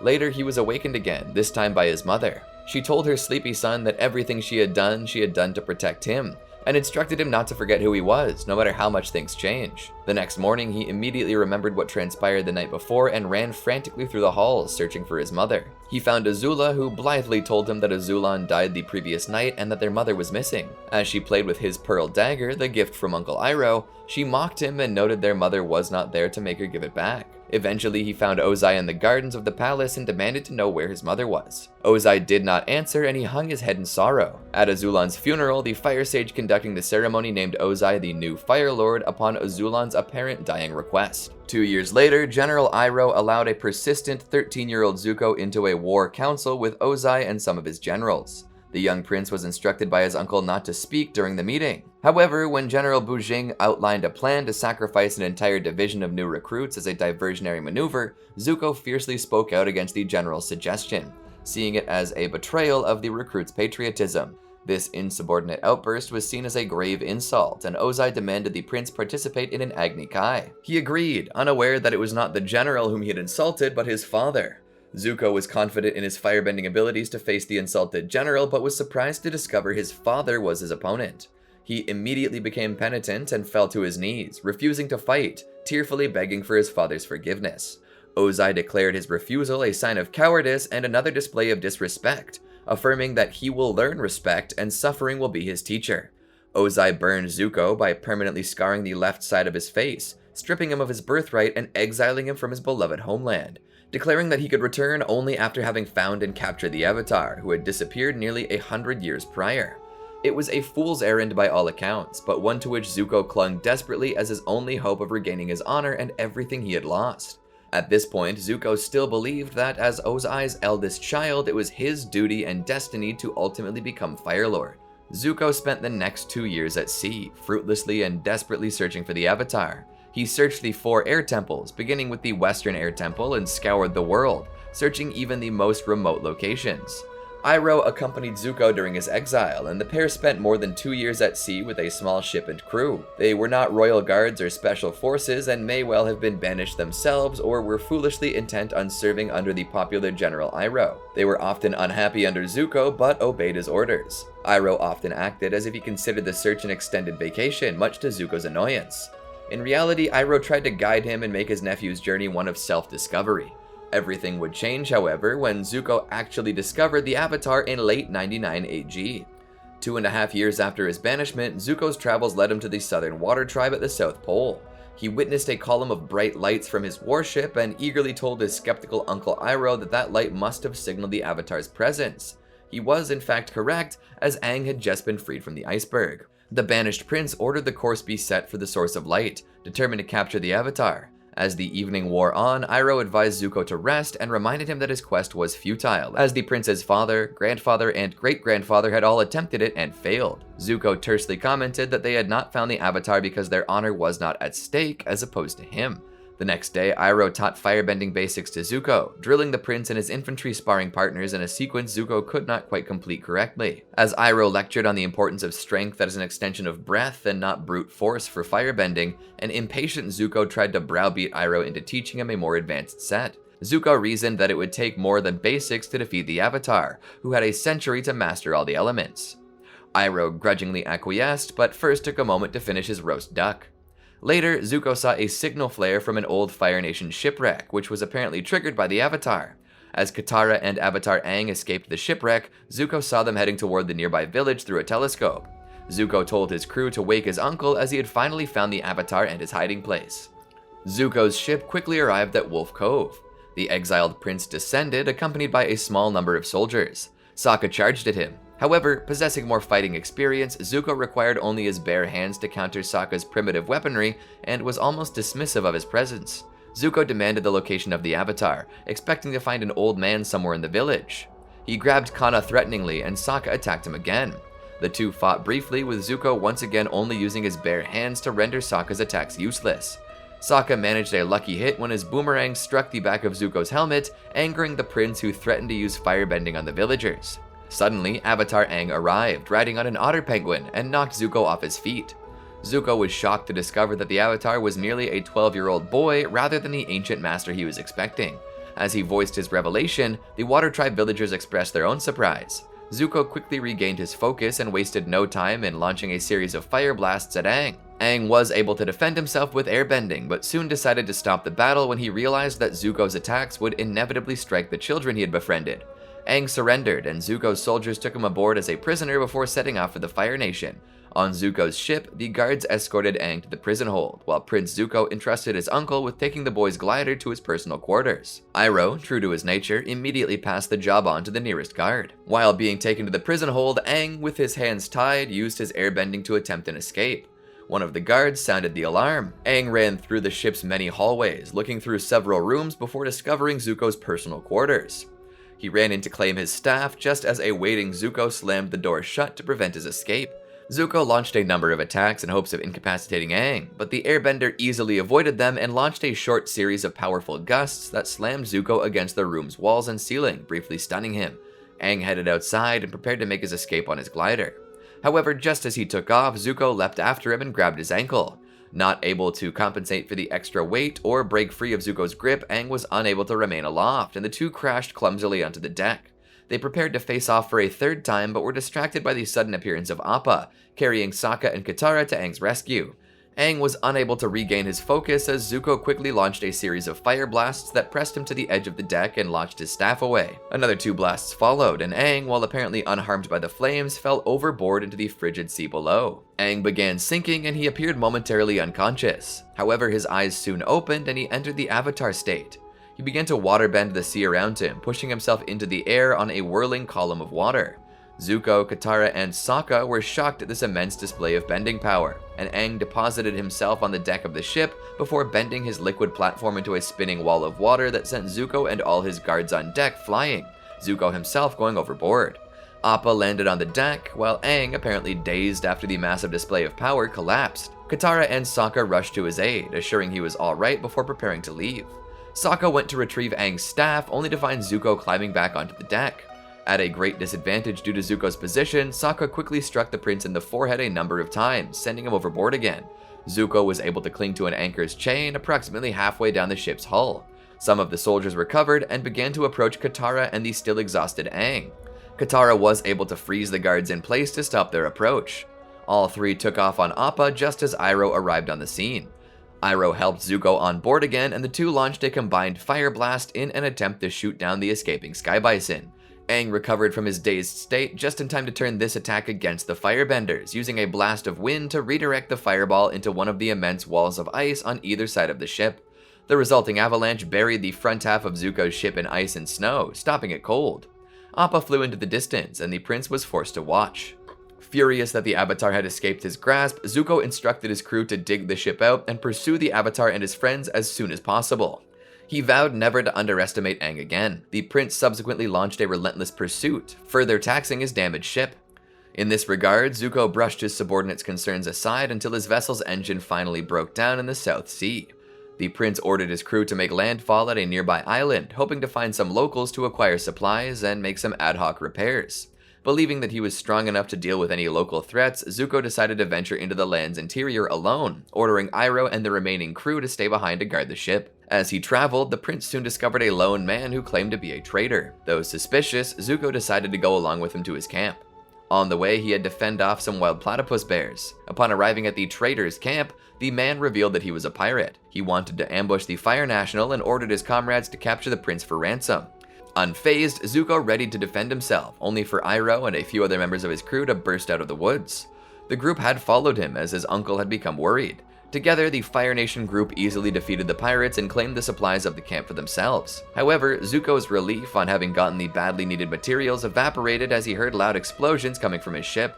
The group quickly realized that other pirates were attacking their vessel, with Zuko angrily questioning Iroh whether he had left enough troops to defend the ship. The group rushed back, overcoming more platypus bears and pirates. Finally, they fought the Corsairs for control of their ship. After defeating the pirates, the crew was finally able to make some repairs so they could leave the island for the Earth Kingdom mainland. Before reaching the next Fire Nation military base, however, Zuko and his ship were again assaulted by pirates. After sinking the Corsairs' sailing ship, Zuko and his men could finally continue their journey. Soon afterward, Zuko docked at Ketu Harbor, a Fire Nation-controlled naval base off the coast of the Southwest Earth Kingdom, with his ship needing substantial repairs from his encounter with Aang. Zuko wanted the repairs done quickly so they would not lose the Avatar's trail, and warned Iroh not to mention the Avatar during their stay so no other firebenders would start looking for him. Zhao walked up to Iroh and Zuko, welcoming them to his harbor and informing them of his promotion from captain to commander. Seeing how damaged their ship was, Zhao inquired how it happened. Zuko claimed that his ship had struck an Earth Kingdom ship. Curious, Zhao invited the pair of them for a drink, of which Zuko attempted to get out, but Iroh spoke for both of them and accepted the invitation, with Zuko unwilling to join. Commander Zhao explained the Fire Nation's planned victory to Zuko and Iroh over tea in his tent, with Zuko voicing his doubts that the plan would work. Zhao inquired about Zuko's search for the Avatar, to which Zuko replied he'd been unsuccessful. Although having expected that answer, Zhao suspected that Zuko was hiding something and tried to force him to reveal the truth. Zuko became angered and attempted to leave, but was stopped by Zhao's guards, who had interrogated the ship's crew and learned that Zuko had captured the Avatar, though he had escaped, forcing Zuko to tell Zhao the truth. Zhao was appalled that a 12-year-old boy had bested Zuko and his crew. Zuko passionately stated that he was going to continue his hunt and would not underestimate the Avatar again. When Zhao replied that he'd be taking over the hunt for the Avatar, Zuko leapt at Zhao in a rage, but was held back by the guards. Zhao ordered Zuko and Iroh be kept in his tent, and then he left. In anger, Zuko kicked a table, spilling Iroh's tea and causing him to ask for more. Zhao and his search party were almost ready to set sail on their search for the Avatar, and he would release Zuko and Iroh when his ship was out at sea. Zuko stated that he was going to capture the Avatar before Zhao, who laughed at the thought of Zuko defeating him, who had hundreds of warships under his command. Zhao then demeaned Zuko by telling him that his father would let him come home without the Avatar if the Fire Lord really loved him. Zhao stated that all Fire Lord Ozai saw in his son was a failure.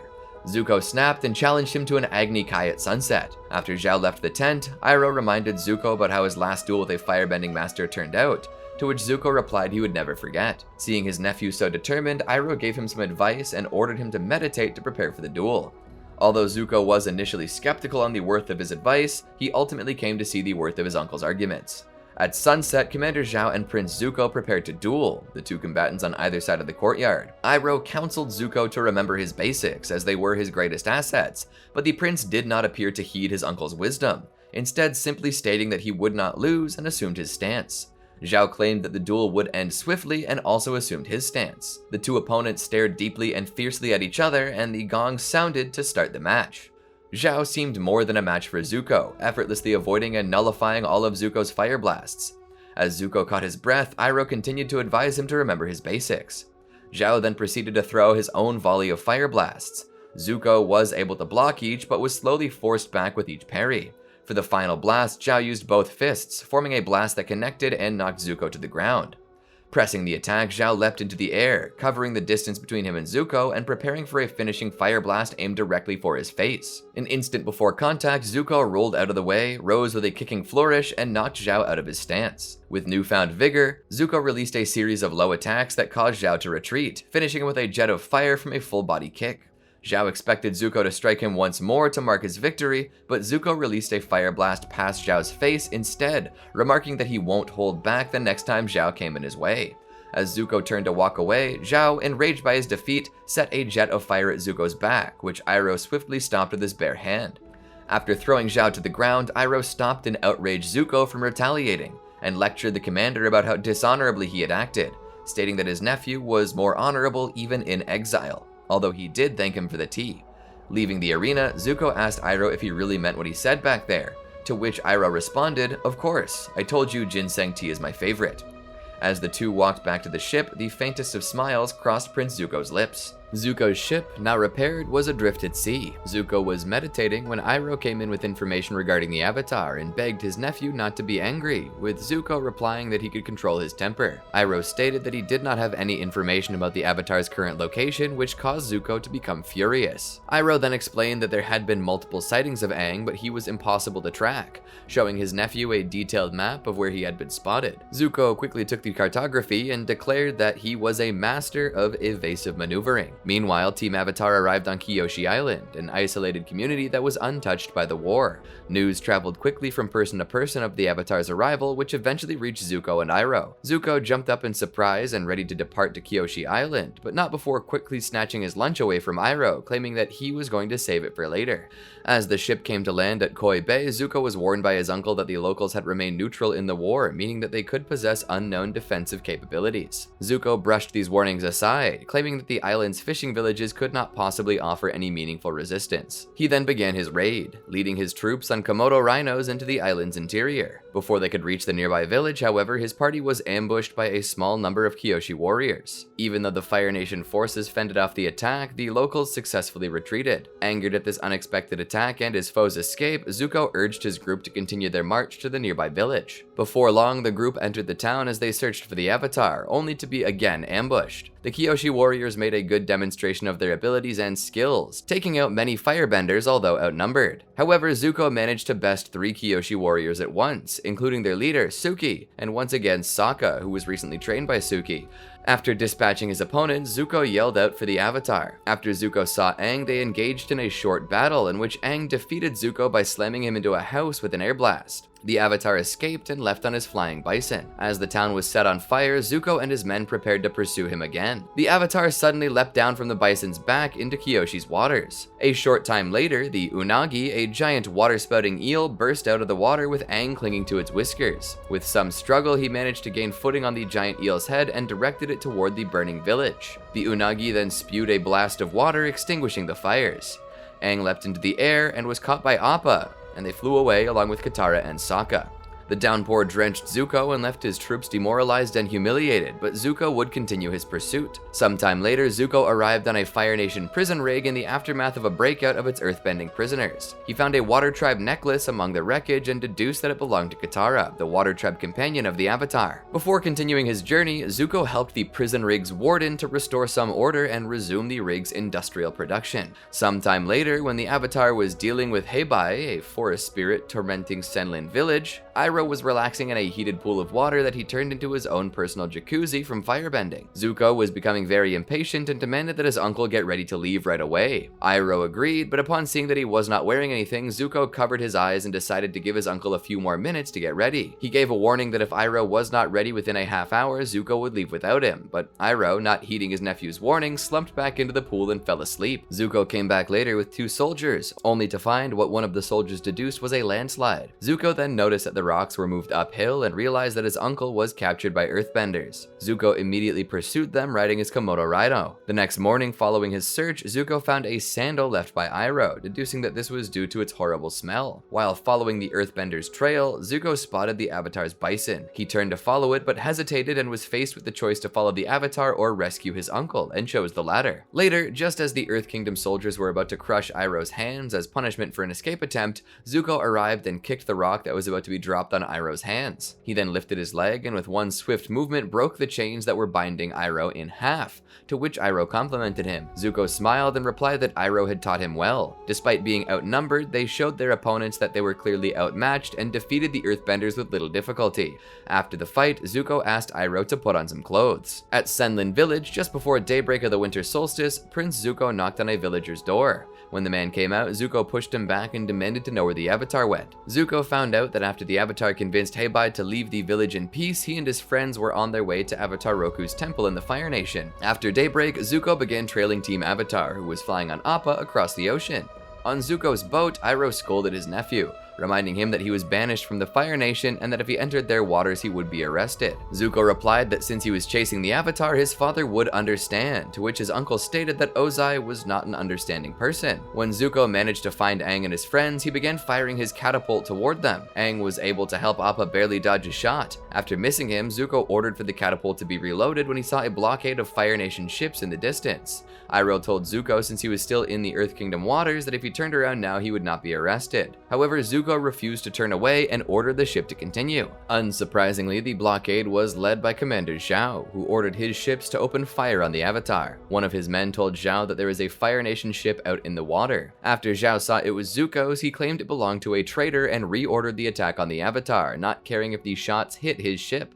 As a horde of shots from dozens of ships were fired towards Appa, the Avatar managed to dodge most of the first barrage. One of the shots hit Zuko's ship in the back, causing the ship to smoke heavily. One of his men explained that the engines were damaged and they needed to stop for repairs, but Zuko would not hear it and told them to continue. When Aang made it through a barrage of attacks from the blockade, a frustrated Zhao knew he had to follow him, but did not know where he was going. He then saw Zuko's ship approaching, and instead of arresting him, Zhao allowed him to pass through the blockade untouched so he could follow Zuko to the Avatar. Zuko was confused as to why Zhao let him past, but Iroh explained that it was most likely because he wanted to use Zuko to find the Avatar. Hearing his uncle's theory, Zuko was at a loss as to what to do. Zuko came up with an idea. Since Zhao was following the smoke from his ship, Zuko would take a smaller vessel and sneak past Zhao under the smoke, while Zhao would continue following his ship. Thinking he evaded his pursuers, Zuko arrived on Crescent Island and secretly entered the Crescent Island Fire Temple. After tricking the fire sages into opening the door with their firebending, each of the 4 sages were grabbed by Shu, Katara, Sokka, and Momo. Katara yelled to Aang to enter the chamber, but there was no answer from him. Zuko then appeared from behind a pillar, with Aang captured by him. Due to their surprise, Team Avatar and Shu each in turn lost control over the sages, and they were now held down by them. Zuko told the sages to close the door immediately and started to force Aang away from it down the stairs. The Avatar wriggled free from his grasp, however, and kicked him down the stairs before racing through the door. The sages attempted to stop him, but he managed to get inside before the doors closed. A bright light then came from the room and died away. Outside the doors, Zuko inquired Shu why he helped Aang, to which the Fire Sage answered that it was once the Fire Sage's duty to help the Avatar and that it still was. That moment was interrupted by Zhao and a group of soldiers, with Zhao placing Zuko under arrest and claiming that he would simply wait for the Avatar to come out. As Aang's Avatar spirit activated, Zhao and his soldiers readied themselves to attack Aang the moment he stepped out of the room. Then, with another flash of light, the door opened and they knocked the figure behind the door. However, they soon noticed that it was not the young Avatar Aang, but the previous Avatar Roku who stood before them. He sent the fire back with great force and knocked the group back. As the heat of the fire melted the chains that held Katara and the others, Zuko took this opportunity to run back to his boat. Zuko managed to escape on his smaller ship, looking at the Avatar as he flew away. Zuko was busy sparring with Lieutenant G when Iroh had just diverted the ship to find port in order to replace a White Lotus tile for his Pai Sho game. Unwilling and venting with smoke through his nose, Zuko angrily allowed him to. Iroh calmly expressed that it was so good to have an understanding nephew as the smoke engulfed the bridge. When Zuko and Iroh arrived at port, Iroh could not find a replacement for his White Lotus tile from a single merchant in town, but he found numerous trinkets for music night on the ship in which 3 of their troops were carrying. Zuko was frustrated that the trip was a complete waste of time. While returning to the ship, he came across some pirates who had a waterbending scroll stolen from them by Katara. After discovering that they were pursuing Aang as well, Zuko joined forces with the pirates to hunt down Aang. Although the pirate captain believed that they would try to escape in the forest, Zuko correctly deduced that they would be near the river to practice waterbending. They found Katara alone, late at night practicing the water whip. Zuko captured the waterbender and tied her to a tree, attempting to interrogate her for information on the Avatar. He showed her that he had her mother's lost betrothal necklace in his possession, the last tie that she had to her mother in exchange. However, the pirates were only interested in the scroll, so Zuko threatened to destroy it if they did not find Aang. The next morning, Aang and Sokka were found and captured, and they discovered Katara bound to a tree surrounded by firebenders. As Zuko and the pirates were about to make the trade of Aang exchanged with the scroll, Sokka convinced the pirates not to sell Aang by revealing to them that he was the Avatar. Zuko saw Sokka's attempt and tried to persuade the pirates to ignore Sokka's claims, but they were easily overcome with greed and decided to capture the Avatar for themselves, which caused a fight to break out. While Zuko and the pirates fought, Aang, Katara, and Sokka escaped. Katara and Aang used waterbending to get the pirates' boat into the water, sail away, and escape. Iroh stopped Zuko and the pirates' captain, showing them that the boat was being stolen. Zuko laughed at their misfortune until he saw pirates who taunted him by mooning him except for the captain, stealing his smaller ship and starting to chase the Avatar. Both ships were lost after falling over a waterfall. Back on shore, Iroh discovered that his lost White Lotus tile was stuck in his sleeve the whole time. Frustrated and angry, Zuko grabbed the tile from Iroh's hand and threw it over the waterfall in anger, which struck one of the pirates on the head and bounced off. After this, Zuko was piloting his ship through what appeared to be a sunny, calm day when Iroh stated that he could feel the storm coming. He advised Zuko to sail away from the storm, but Zuko refused, stating wherever the Avatar went, they would follow. When it became clear that they were sailing into a storm, Lieutenant G called Zuko out as the latter continued to refuse to turn around.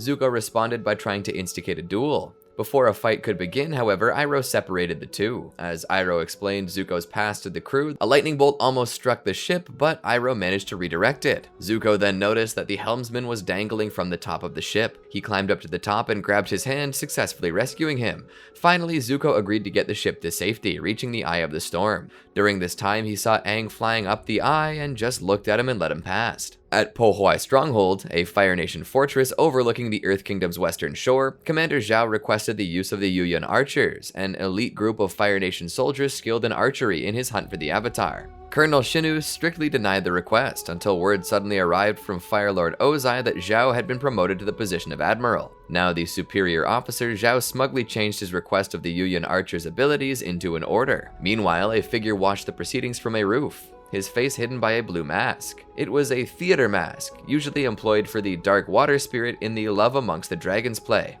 Meanwhile, on Zuko's ship, the exiled prince was discussing what actions to take in pursuing the Avatar with his crew, having lost Aang's trail due to the recent storm. However, their planning was interrupted when a large Fire Nation ship, one of the many under Zhao's command, pulled alongside.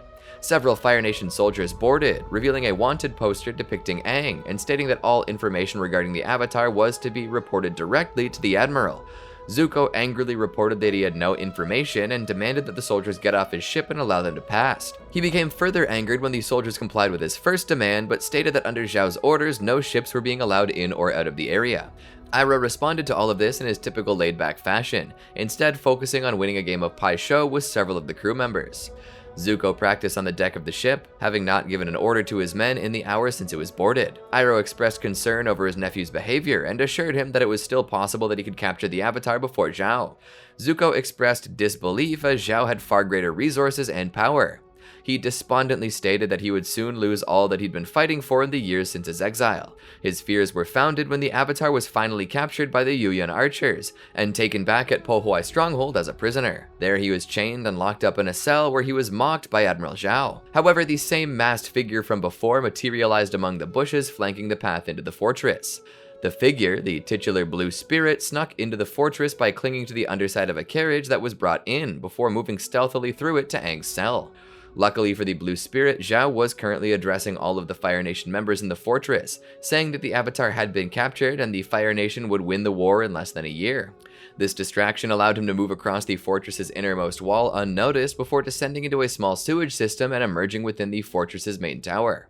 The Blue Spirit deftly defeated the guards in his way. As he moved into the cell and unsheathed his swords, Aang became terrified, believing the Blue Spirit meant to harm rather than help. However, his fears were soon dispersed as the Blue Spirit slashed through his bonds and began to leave the room. Aang questioned the Blue Spirit's identity and intentions, but he did not answer the Avatar's question, instead silently motioning for Aang to follow him. Aang concluded that this new figure meant to help him escape and followed him outside. As Aang and the Spirit exited the tower via the fortress's shallow sewers, Zhao strolled through its corridors while ordering a secretary to send a message to the Fire Lord recording his triumph. However, Zhao noticed the 4 guards that the Blue Spirit had defeated, and after finding Aang had escaped, he sounded the alarm. Just as the alarm sounded, Aang and the Blue Spirit were making their way up the rope that the latter used to descend the wall. The rope was cut, and the Blue Spirit and Aang were forced to fight their way out of the fortress through its set of 3 gates. Aang airbent a group of soldiers out of their path and managed to reach the first gate easily, but the Blue Spirit did not possess his supernatural speed and was soon overtaken by a dozen men wielding spears, whom he began to battle. Aang, noticing that his unexpected savior was in danger, moved to assist him, though the Blue Spirit appeared capable of easily matching his opponents. In the process, Aang yanked away one of the spears and snapped its blade off, turning it into a staff in place of his glider. Aang was able to use his airbending abilities in conjunction with the staff to move himself and the Blue Spirit to the top of the second wall, but in the process dropped the staff, leaving them with one more wall to overcome. Scores of Fire Nation soldiers ascended the wall with flexible bamboo ladders, but a quick-thinking Aang turned this against their pursuers. He turned the ladders into makeshift stilts and, with the Blue Spirit hanging on his back, used 3 of the ladders to get them across to the third wall. However, a firebending soldier burned the last ladder behind their feet before they could reach the final wall, and Aang and the Spirit were forced to jump. Though both managed to get handholds on the edge of the wall, neither was able to hang on, and they fell to the ground in front of the final gate. A group of firebenders launched a combined attack on the duo, and Aang used airbending to defend them before Zhao ordered his soldiers to stand down. The Admiral continued, stating that the Avatar needed to be captured alive. Hearing this, the Blue Spirit quickly placed his swords at Aang's throat, threatening to kill him. Zhao was frustrated, but decided not to take any risks. He ordered the guards to open the gates, and the Blue Spirit, still holding his blades to Aang's neck, marched the two outside, never turning either of their backs to the fortress. Colonel Shinu was bewildered that Zhao was allowing the Avatar to escape, but the Admiral remained calm. At the top of the outer wall, Zhao ordered a Union archer to knock out the Blue Spirit, which he did without fail with a single arrow to the forehead. The Blue Spirit fell over, instantly unconscious, his life spared due to the protection provided by his mask. Aang immediately airbent up a large dust cloud to conceal himself while a group of Fire Nation soldiers raced from the fortress to capture them. He took off the Blue Spirit's mask to learn that his rescuer was, to his immense shock, Zuko. He turned to run and left the prince behind, but hesitated. When the dust settled, Aang and Zuko had vanished without a trace. Zhao was immensely angered, and his mood was not helped when suddenly one of Aang's frogs from before appeared alongside him, croaked, and leapt off the wall. Later, Zuko regained consciousness to discover that morning had arrived, and he was with Aang in a wooded area. Aang spoke nostalgically of Kuzon, a Fire Nation boy he knew as one of his closest friends a century before. He laughed at the thought of how much trouble he got into with his friend. After reflecting, he asked Zuko if under different circumstances they too could have been friends like him and Kuzon. Zuko paused, then responded by launching a fire blast, which Aang easily avoided before leaping through the trees. Zuko's stern expression softened slightly, and he decided not to pursue the Avatar, at least for then. Zuko returned to his ship. Iroh greeted him, questioning where he'd been all night, but didn't seem to be too worried, more concerned with the events of Music Night from the evening before. Zuko ignored these comments and ordered no disturbances while he tried to catch up on his sleep. After the events at Pohoi's stronghold, Zuko would continue to occasionally use the Blue Spirit persona. As his actions often appeared otherworldly to observers, many people concluded that he had to be a spirit or ghost, reinforcing the legend of the Blue Spirit. Though critics soon began to appear, claiming that the Blue Spirit was merely a myth, the Fire Nation military considered him a major threat and put a bounty on his head. Iroh, in his continuing mission to calm Zuko's aggressive nature, was sharing a cup of tea with his nephew, claiming it was good for his mental well-being. Just as Zuko was about to try a sip, there was a disturbance on deck, prompting Zuko and Iroh to go check it out. There they encountered the bounty hunter June and her Shirshu invading his ship, claiming to be in pursuit of a stowaway. Just as Zuko claimed there were no stowaways on his ship, the Shirshu ripped open the deck and found the stowaway among the cargo, and paralyzed him with its venomous tongue. Zuko was astounded, and he asked the bounty hunter how she was able to find the man so easily, to which she answered that her Shirshu could detect a scent for miles just by smelling an object. She then left the damaged ship with her prize while Zuko and an attracted Iroh looked on. Zuko, sensing an opportunity to find the Avatar, had Iroh accompany him and tracked June down to a seedy tavern to enlist her help. He initially demanded that she help him to compensate for the damage to his ship, but she only agreed when Iroh offered to pay her in gold. Zuko, ignoring Iroh's flirtations with June and June's cracks about his girlfriend, showed her Katara's necklace to use to follow her scent, tracking Aang by proxy. They followed Katara's scent all the way through the ruins of Taku and Makapu village until they found Katara and Sokka. After paralyzing them, they realized that Aang was not with them. The Shirshu sought out Aang's scent from a map that he had once had, and they tracked him to the Abbey. Zuko ended up in a one-on-one showdown with Aang, while June and the Shirshu fought Appa.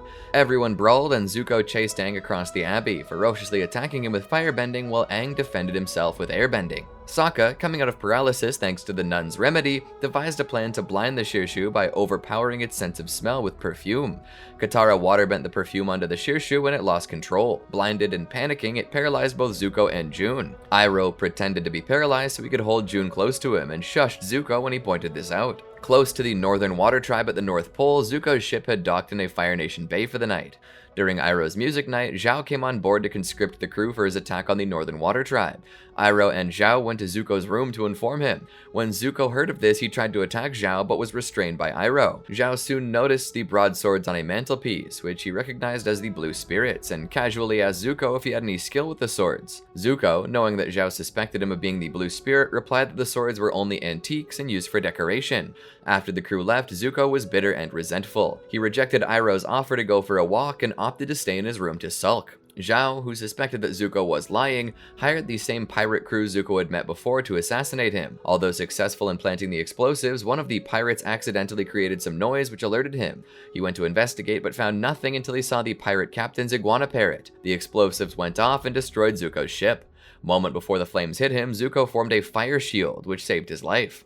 When Zuko reunited with Iroh, he stowed away aboard Zhao's ship while his uncle accepted the offer to be the Admiral's advisor. Zuko stayed aboard Zhao's ship disguised as a soldier well into the siege. After nightfall, he commandeered a boat and planned to sneak into the capital city of Agnaquela to take Aang. Before he left, Iroh met him, gave him advice, and told him that he had thought of him as his own son since his son's death. Zuko said he knew and promised that they would meet again after he had captured the Avatar. Iroh wished him well and Zuko left. He rowed his way to the shoreline next to Agnaquela. He noticed a group of turtle seals diving into a hole and realized that they must have a place where they can come up for air.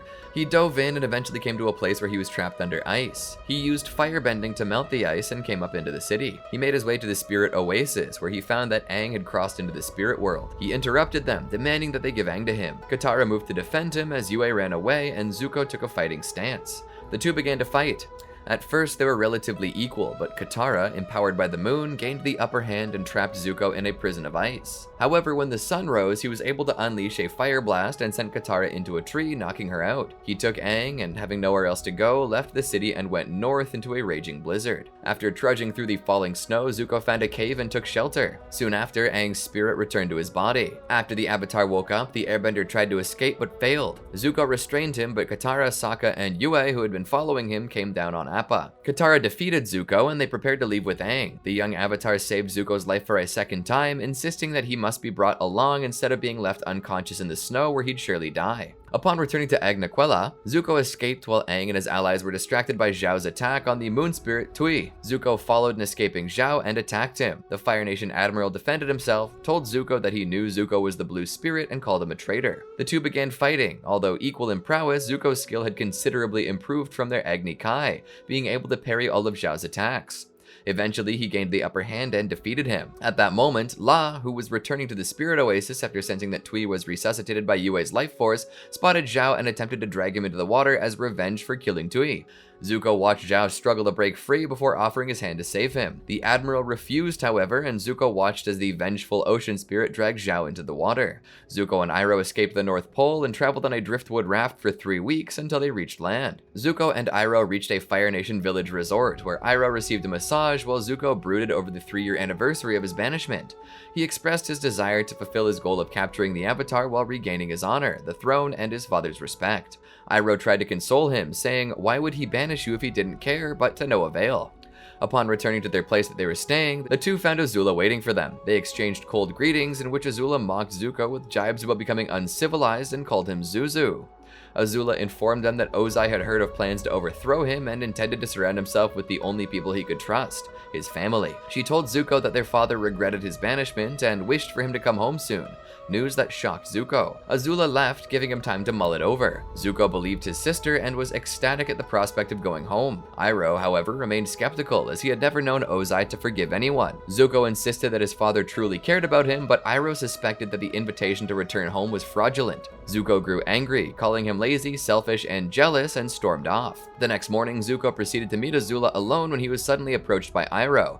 The retired general had ultimately chosen to accompany Zuko, although he remained somewhat suspicious. When they arrived at the harbor where Azula's ship was docked, Azula welcomed them both warmly. Her treachery, however, was revealed when her ship's captain referred to them as prisoners. There was momentary silence at this revelation before Iroh sprang into action and began fighting her guards. Zuko threw the captain overboard and yelled at his sister for lying to him. Azula just sneered at him, and 2 of her guards attacked him.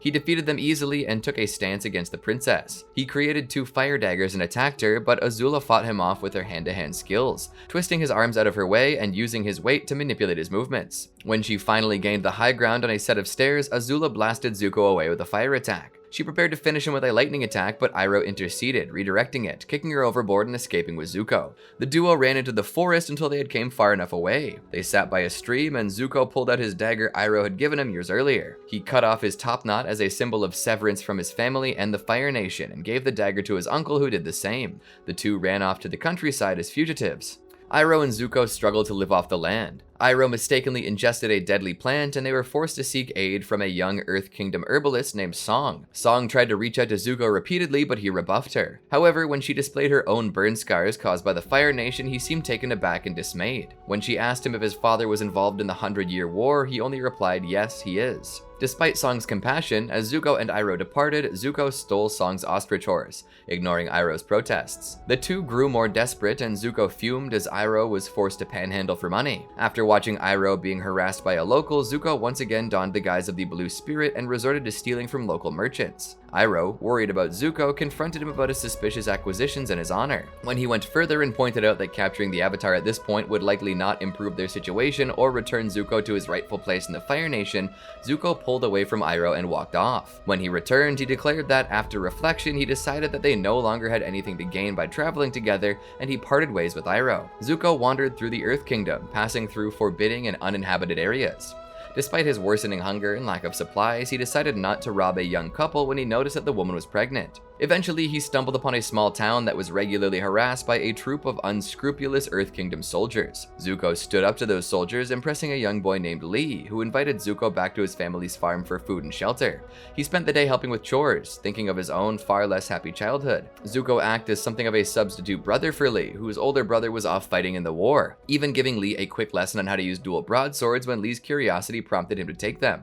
As Zuko was preparing to leave, the Earth Kingdom soldiers rode to the house and gave the news that Lee's older brother's battalion had been captured. Lee's father decided to join the army to try to get his son back. Lee asked Zuko to stay and take care of them, but Zuko declined. Before leaving, Zuko gave Lee the dagger that he'd received from Iroh as a boy. After Zuko left town, Lee's mother came to him, telling him how the soldiers had come back after her husband left to harass the family and took Lee away when he threatened them with the dagger. Having no one else to turn to, she asked Zuko to save him. Zuko denounced the soldiers as common bullies and defeated most of them easily, but the ringleader was an earthbender, and Zuko was unable to beat him using only his broadswords. After recalling his mother's last words to him before her disappearance, to never forget who you are, Zuko firebent to save himself and announced his identity proudly to the town. He retrieved his dagger from the beaten ringleader and tried to give the knife to Lee, but Lee declined and claimed his hatred for Zuko due to his former alliance with the Fire Nation. Despite what he had done for them, the townspeople rejected Zuko because of his identity, and he departed alone with his dagger. Zuko followed the progression of a tank train belonging to Azula, who was in turn relentlessly hunting and harrying Aang and company. He eventually came across Azula in a deserted town where she and Aang were about to face off. He assumed a fighting stance and warned his sister to leave Aang's capture to him. Not willing to budge, she prepared to battle herself. The three stood off, each one waiting for the other to make the first attack. Eventually, Azula fired at Zuko, knocking him over. When she proceeded to attack Aang, a three-way battle ensued. Azula dominated the fight by launching many powerful attacks and keeping Aang and Zuko on the defensive. Zuko traded several fire attacks with her and pursued her into a building where she finally landed a knockout blow on Zuko. After several minutes, Iroh, who had been following Zuko and watching over his nephew from afar, shook Zuko out of unconsciousness. The two of them joined Aang and friends who had joined him earlier. All six cornered Azula, who feigned surrender only to attack and badly wound Iroh in a moment of distraction.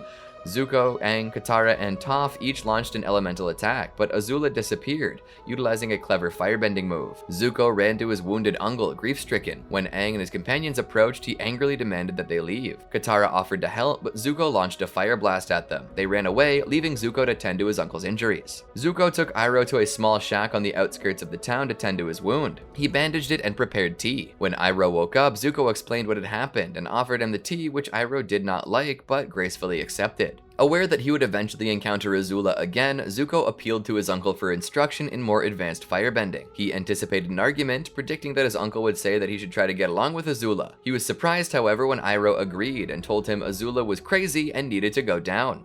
They began to resume Zuko's training. Iroh began teaching him about the nature of lightning. He explained that lightning required calm and peace of mind, and that it was not fueled by rage or emotion. The two of them went to the cliffside, where Iroh explained the process more fully and demonstrated lightning generation. Zuko eagerly proclaimed that he was ready to try it. When he did attempt it, however, he only created an explosion that knocked him back.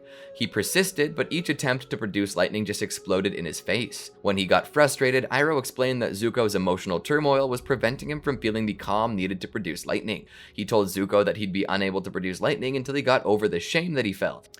Instead of lightning generation, Iroh offered to teach Zuko a firebending technique he himself had invented. He began the lesson by giving a lecture about each of the four nations. He told Zuko that he had to draw his knowledge and power from more than one source, and that looking to other cultures and the other elements could help him become whole. When Zuko compared this to the Avatar, Iroh told him that incorporating ideas from all four nations could empower him, like the Avatar. He told Zuko that the technique he was about to teach him was one he learned by studying the waterbenders, lightning redirection. He taught Zuko the smooth, flowing movements of waterbending, entailing absorbing and redirecting energy necessary for the technique. Eventually, Zuko mastered it. When Iroh praised him, him, Zuko eagerly asked to try it out with real lightning. Iroh was shocked and refused, even going to the extent of calling him insane. He declared that lightning was too dangerous and that if Zuko was lucky, he would never have to use this technique. Zuko, seeing a thunderstorm in the distance, told his uncle that he would find his own lightning. He climbed up a mountain in the middle of the storm, intent on accomplishing the task. He raged at the storm and the world in general when no lightning came close enough until finally, exhausted and emotionally spent, he broke down bitterly in tears. Zuko and Iroh traveled to a desert oasis where Iroh made contact with a secret society of which he was a member, the Order of the White Lotus. Zuko and Iroh found that the Fire Nation had placed a large bounty on their heads when Shin Fu and Master Yu tried to claim their bounties. However, the White Lotus aided them in dodging bounty hunters and garnered documentation so that Iroh and Zuko could pass into the Earth Kingdom's capital city, Ba Sing Se. While traveling there, they encountered Jet, also headed toward Ba Sing Se for a new life. Jet befriended Zuko before noticing Iroh employing subtle firebending to heat his tea. Furious, Jet became determined to expose them. Zuko and Iroh settled in Ba Sing Se, although Zuko remained highly displeased, having no desire to make a life in the prison that was the city. They both took jobs in a tea house as servers, and Iroh soon took it upon himself to greatly improve the quality of the local tea, which gave him a degree of fame. Meanwhile, Jet made various surreptitious attempts to prove that Zuko and Iroh were firebenders, albeit unsuccessfully. His frustration boiling over, Jet finally walked into the tea shop and challenged them to a fight, hoping to force one of them to firebend in self-defense. Instead, brandishing dual swords, Zuko took up Jet's challenge, and the two began an extended, even battle until the Dai Li arrived on scene. Various witnesses stated that Jet's attack on the tea shop employees was completely unprovoked, leading to Jet's arrest. Zuko remained reluctant to adapt to living in Ba Sing Se, perhaps best typified by his awkward date with Jin, a young girl who was a regular customer of the tea house where he worked and who had developed a crush on Zuko. Toward the end of their date, she lightly kissed him, a gesture he reciprocated before pulling away, claiming it's complicated and leaving the scene. Upon arriving back at his apartment, Iroh inquired about his date. Zuko went straight to his room without answering, but after a few seconds he cracked open the door and quietly remarked that it was nice. Zuko learned that Aang was in the city after seeing a flyer that Aang and company had made during their search for the missing Appa. Zuko decided to hunt for Appa and use him as bait for Aang. In his blue spirit disguise, he forced a Dai Li agent to disclose Appa's whereabouts. He infiltrated the Dai Li's secret base underneath Lake Lao Gai and found Appa in his cell, but was confronted by Iroh. Iroh, in an uncharacteristically sharp manner, berated Zuko's rashness, questioning the course of action the latter planned to take once he had Appa in his possession. He attempted to persuade Zuko into giving up his search for the Avatar, the destiny imposed upon him by his father, and follow his own path. Zuko cried out in agony and indecision, but decided to free Appa. When they left Lake Lao Gai, he threw his blue spirit mask into the lake. When Zuko and Iroh returned to their apartment, Zuko collapsed with a terrible fever. Iroh deduced that Zuko's great internal struggle over his future and his destiny had in effect carried over to his body. Iroh likened this period of time to a metamorphosis and stated that in the end Zuko would emerge as the person he was truly meant to be. While suffering this illness, Zuko had a series of dreams and hallucinations. In one of them, he saw himself as the Fire Lord without his scar, while a blue dragon with Azula's voice and a red dragon with Iroh's voice gave him differing advice. He also saw images of his vanished mother begging him for help. At one point, Zuko finally seemed to awaken. He got up and splashed water on his face, only to look into a mirror and see that he had Aang's bald head and airbender tattoos. Zuko quickly woke up with a cry of horror and immediately touched the scar on his face. Upon recovering from his fever, Zuko displayed a more optimistic view on his life in Ba Sing Se. He was enthusiastic at the opening of Iroh's new tea shop and at the invitation for the two of them to come to the Earth King's palace to serve him tea. The invitation, however, was a trap set by Azula, who had agreed with the Dai Li to perform a coup to overthrow the Earth King. Iroh managed to flee to safety, encouraging Zuko to follow him. Zuko, however, chose to confront Azula. He challenged Azula to an Agni Kai, but Azula laughed off this challenge and had the Dai Li arrest him and imprison him in a cave with Katara. There, Katara berated Zuko, who sat silently and absorbed the abuse until Katara mentioned how the Fire Nation had taken her mother away from her, something with which Zuko could sympathize and relate. This was a bonding point for the two, where Katara apologized, explaining that Zuko's face had long been the face of the enemy in her mind, causing Zuko to acknowledge his scar and how it marked him. Katara offered an attempt to heal his scar and prepared to do so when Iroh and Aang arrived on the scene to rescue them. Despite having seemingly changed for the better, Zuko still held a great deal of anger toward Aang. Within moments, the two old adversaries nearly came to blows until Iroh restrained Zuko and encouraged Aang and Katara to leave and find their friends. When Katara and Aang exited the cavern, Iroh attempted to dissuade Zuko from continuing his pursuit once again. Azula arrived, accompanied by two Dai Li agents who incapacitated Iroh in crystal. Azula sought his assistance in capturing the Avatar, claiming that joining forces with her would earn Zuko his honor and his father's praise.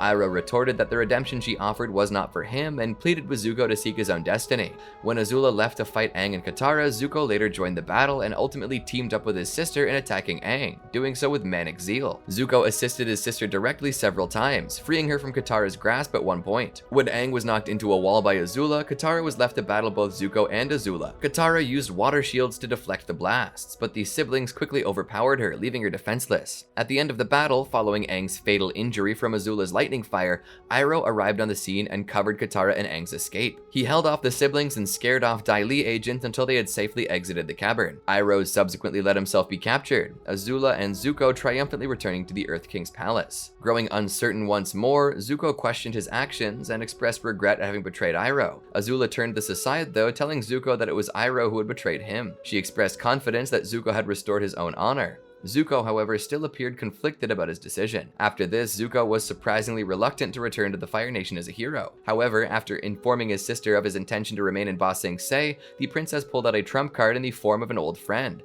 Mai, who had shared a mutual crush with Zuko as a child. After foiling Azula's dinner date setup, Zuko accompanied the governor's daughter on a stroll throughout the city, where after an incident involving Jin, Octofish, and a fountain, the two ended up kissing and reminiscing. The following day, as he saw Mai off during the boardings, Zuko severely contemplated returning home, watched on by Azula. The princess turned her attention to Iroh being led aboard a Fire Nation ship in chains and wondered aloud if he would even survive the trip. As she bid her brother farewell, Zuko suddenly made the resolve to come with them back to the Fire Nation. Azula slyly told her brother to do whatever he wanted, as it is his decision. Several weeks later, as the ships approached Fire Nation waters, Zuko expressed his fear at how much everything had changed, and how much he himself had changed.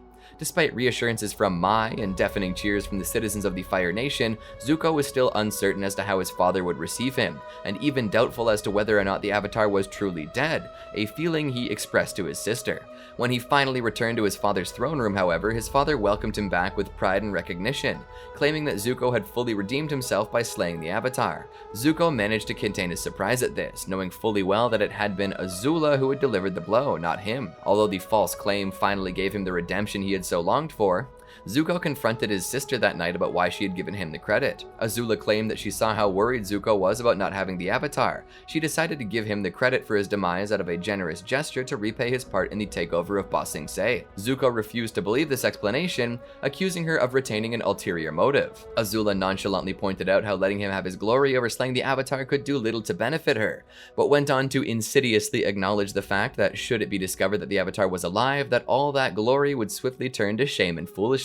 She assured Zuko that he had nothing to worry about, as he had already said himself. There was no way that the Avatar could have survived. With that, the princess bid her brother goodnight, who left deeply incensed. Even with his redemption, he was still being manipulated. Zuko had been secretly seeing his imprisoned uncle, telling the guard to say nothing. However, Iroh would have none of that and refused to listen to Zuko's claims that he could have returned a hero. He promptly called Iroh a crazy old man. While on a picnic with Mai, they were interrupted by Azula, who cautioned Zuko not to be discovered visiting Iroh, as it would be seen as if he were conspiring with him. After delivering a box of chicken to his uncle, Zuko said to him that he had everything he had ever wanted, but was tortured knowing that the Avatar was still alive. Iroh refused to advise his nephew. Zuko later met with a person who had a tattoo of a third eye, who he instructed to kill the Avatar. Zuko, Azula, Mai, and Ty Lee went on vacation to Ember Island at Lo and Lee's beach house, due to the fact that Fire Lord Ozai was holding a restricted meeting with his confidants. At the beach, Zuko made several unsuccessful attempts to impress Mai with pretty shells and ice cream. The former failed to appeal to her, and the latter fell on Mai's leg in an unlucky fashion Zuko was famous for. Later, the group was invited to a party at Chan's house. During the party, after fetching Mai some food, Zuko found someone talking to Mai. He lost his temper and threw him into a large pot across the room. Disgusted, Mai angrily told Zuko that his temper was out of control. He took his anger out on her, saying that she did not feel anything and was a big blah. Hurt and confused by this accusation, Mai told Zuko that their relationship was over. Chan returned and ejected Zuko from the party. Zuko headed off and went to his family's abandoned vacation house, where he reminisced about his memories of himself as a child with Ursa, Ozai, and Iroh. He spotted a stone imprinted with his own baby handprint, only for his eyes to be drawn to an old family portrait hanging on the wall. Azula found Zuko and they all went down to the beach again. Zuko tried to reconcile with Mai, but she was still cold. When words started to fly, Zuko pushed into a rant about his own life, where he admitted that he was angry but unsure why. The girls all pressured him into giving an answer, and he finally screamed that he was angry at himself because he did not know the difference difference between right and wrong anymore. Finally understanding what bothers Zuko so much, Myra turned to his side and said that there was one thing she cared about and kissed him once again. Later that weekend, the couple went on a date to the Ember Island arcade. After winning a stuffed tiger monkey toy that Mai didn't really want, Zuko got dragged into a game of Street Bender with Azula. Initially, Azula, having been defeating children at the game for several days, managed to dominate her brother. But when Zuko started to get the hang of it, Azula used her firebending to secretly enhance her figure's moves. In a fit of rage, Zuko attempted the same trick, but ended up destroying the machine. Afterward, Ty Lee remarked that they should make a rule about letting Zuko play. Zuko awoke and found a message telling him that he needed to learn the story of his great-grandfather's demise and it would help reveal his own destiny. He quizzed Azula, but she said that Sozin died in his sleep. Zuko puzzled over the message until they finally threw it over his lamp, revealing a secret message written on the other side, telling him that the Fire Sages kept the secret history in the Dragonbone Catacombs. He found the place by secretly following one of the Fire Sages. After entering, he discovered the final testament of Fire Lord Sozin. Zuko read up on the past friendship of Avatar Roku and Fire Lord Sozin. In the end, Sozin said he kept searching for the new Avatar. Zuko confronted Iroh in prison, outraged and accusing Iroh of sending him messages telling him that the scroll told him little more than what he already knew. Zuko said he learned nothing more of Sozin's death. Iroh calmly stated that he was referring to his mother's grandfather, Avatar Roku. Zuko fell to his knees, more confused than ever. Iroh told Zuko good and evil were always fighting inside Zuko, for it was his nature. Iroh said that the bright side was that Zuko alone could restore honor to the Fire Nation and bring about peace. Iroh then handed Zuko a lost royal artifact meant to be worn by the Crown Prince that was worn by both of his great-grandfathers, and told him he could either restore balance to the world or destroy it. Zuko eventually recovered from the initial shock of his family revelation, and in the following weeks was thoroughly enjoying life as an honored prince. He had servants attending to his every need and the population adored him, and he had romantic evenings with Mai. A few days before the Day of Black Sun, he visited Mai's house, which is right across from the royal palace. The two were happier than ever as Mai was now much more open with her emotions. When Zuko asked if Mai could have anything she wanted in the world at that moment, what would it be? He discovered her love for fruit tarts, and with his servants he was able to answer such desires. Suddenly, Mai mentioned that Azula got invited to a war meeting with their father, and apparently Zuko did not get invited. He talked to Azula, who assured him that he was not told about the war meeting because he was already expected to be there. However, the fact that he, the Crown Prince, was not informed about it as opposed to the princess insulted him, so he refused to go. When he sulked about it, Mai suggested he order some servants around or enjoy a fruit tart, but Zuko was not in the mood. However, the next morning, Zuko went to the war meeting as Ozai refused to start without him, setting his mind at ease. During the meeting, it was revealed that despite the fall of Ba Sing Se, there were still ongoing rebellions that prevented a total victory in the Earth Kingdom. Since he had traveled through the nation during his exile, Ozai asked Zuko's opinion on the matter. The prince stated that the people of the Earth Kingdom were proud and strong, and that they could endure anything as long as they had hope, which led to Ozai agreeing with Azula's decision to burn the Earth Kingdom to the ground. Although horrified by the suggestion, Zuko did not speak out, privately doubting his nation and the war they were fighting. After the meeting, Zuko told Mai that his father had let him sit at his right side, much to her delight. However, he also confided in her that although he acted like the son his father had always wanted, he was not himself, making him realize that he was not to be that person and that the war must come to an end. Before the battle on the Day of Black Sun, he gazed at a drawing of him and Mai, saying, "I'm sorry." During the eclipse, he entered his father's chamber with his dual broadswords. He confessed to his father that Azula was the one who had dealt the killing blow to the Avatar, giving him the credit with the premonition that Aang managed to survive. Zuko confirmed that his sister had been right, since Aang was leading the invasion and was on his way to Ozai. Infuriated, Ozai ordered his son to leave, but Zuko refused and held him back from a physical threat with his swords. Standing up to his father, Zuko noted that Ozai had never been there for him during his childhood, and called him out on his cruel action of challenging his 13-year-old son to an Agni Kai, permanently scarring him just for speaking out of turn during a war meeting. He also stated that, having had a first-hand look at the destruction the Fire Nation had caused to the world, the Fire Nation had lied to its citizens about spreading its greatness and prosperity via warfare, for they had only scarred the world, and the other nations feared and loathed them for it. In order to remedy this, Zuko concluded that an era of love and kindness was long overdue. He then noted that he was leaving to free his uncle and beg for his forgiveness, realizing Iroh had been an actual father to him. As a final declaration, he announced his intention to ally with the Avatar to defeat Ozai. Ozai baited him to finish him off since he was powerless without his firebending, and Zuko, while also lacking bending, was holding broadswords, but Zuko refused to act, noting that it was the Avatar's destiny to defeat him, not his. As he was about to leave the bunker, his father asked if he wanted to learn about his mother's fate. Lured by these words, Zuko turned to stay. Ozai explained that after requesting that Iroh's birthright be revoked and placed upon his head, Azulon refused and told him he was to kill Zuko to suffer the same pain as Iroh. Ozai revealed that he had every intention to do so, but that his wife concocted a plan in which Zuko would live and Ozai would become Fire Lord. Her actions resulted in Azulon's death and her banishment. This left Zuko hopefully asking that she was still alive. Ozai stated it was possible before declaring his realization that banishment was a punishment far too merciful for treason, intending not to make that same mistake with Zuko. Just as the eclipse ended, Ozai leapt from his seat and fired a lightning bolt at his son. Zuko caught the attack and redirected the charge at a much surprised Ozai. The impact slammed Ozai into the back wall and gave Zuko the time to escape. From there, he hastily headed to the prison, finding most of the guards unconscious or otherwise incapacitated. He found Iroh's cell busted open with the warden next to it and demanded to know what happened to his uncle. The warden revealed that Iroh was like a one-man army and had broken himself out. With his uncle already freed, Zuko followed Team Avatar in a hot air balloon, intending to join them and defeat the Fire Lord. Zuko arrived at the Western Air Temple before Aang and his friends. He ran away to hide when the group arrived on Appa. Later, at his camp in the woods, he tried to practice a speech on how to persuade Team Avatar that he was now good and wanted to join their group. He did this in front of a badger frog with little success. Finally, Zuko returned to the temple and appeared before Aang, Katara, Sokka, and Toph. Upon his arrival, Appa licked him in gratitude for his assistance in bossing Say, which surprised Aang. Zuko tried his speech and offered to teach Aang firebending, but the group was unwilling to let him due to their mistrust of him, especially Katara.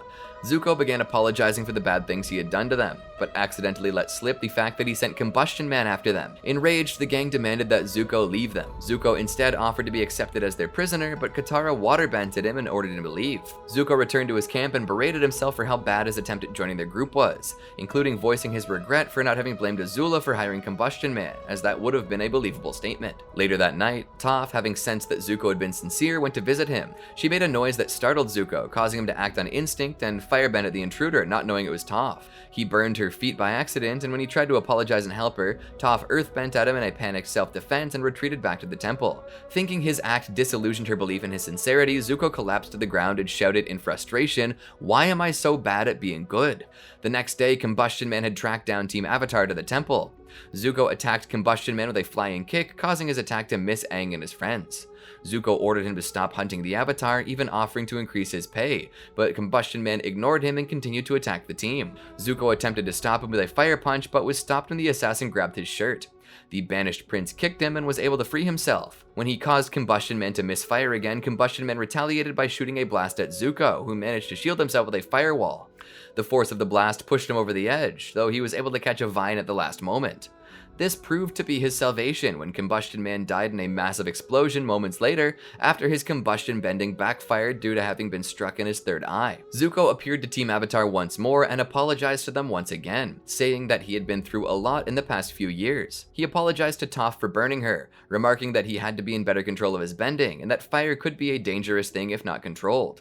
Aang told Zuko that he thought Zuko was meant to be his teacher because he understood what Aang went through when he first tried to firebend and burn Katara by accident. Zuko asked one more time to join the group. Aang accepted and asked his friends if he would be allowed to join them. Toph agreed, saying jokingly that it would give her time to get back at Zuko for burning her. Sokka agreed, knowing that Aang knew what he was doing. Lastly, Katara reluctantly allowed him to join. Zuko happily promised that he would not let them down. As soon as this happened, the rest of the gang turned around and headed to the temple. After Sokka showed Zuko to his room in the temple, he began to unpack his things, pulling out a picture of his uncle and fondly remembering that he told him he would one day find his own destiny.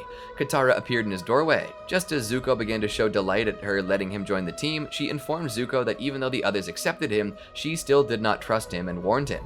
After joining the group, Zuko attempted to teach Aang firebending. After Aang showed him that he could not create fire, Zuko attempted to demonstrate, but he was only able to produce weak and faint fire blasts. He theorized that he no longer had the anger he had to fuel his firebending anymore because he switched sides.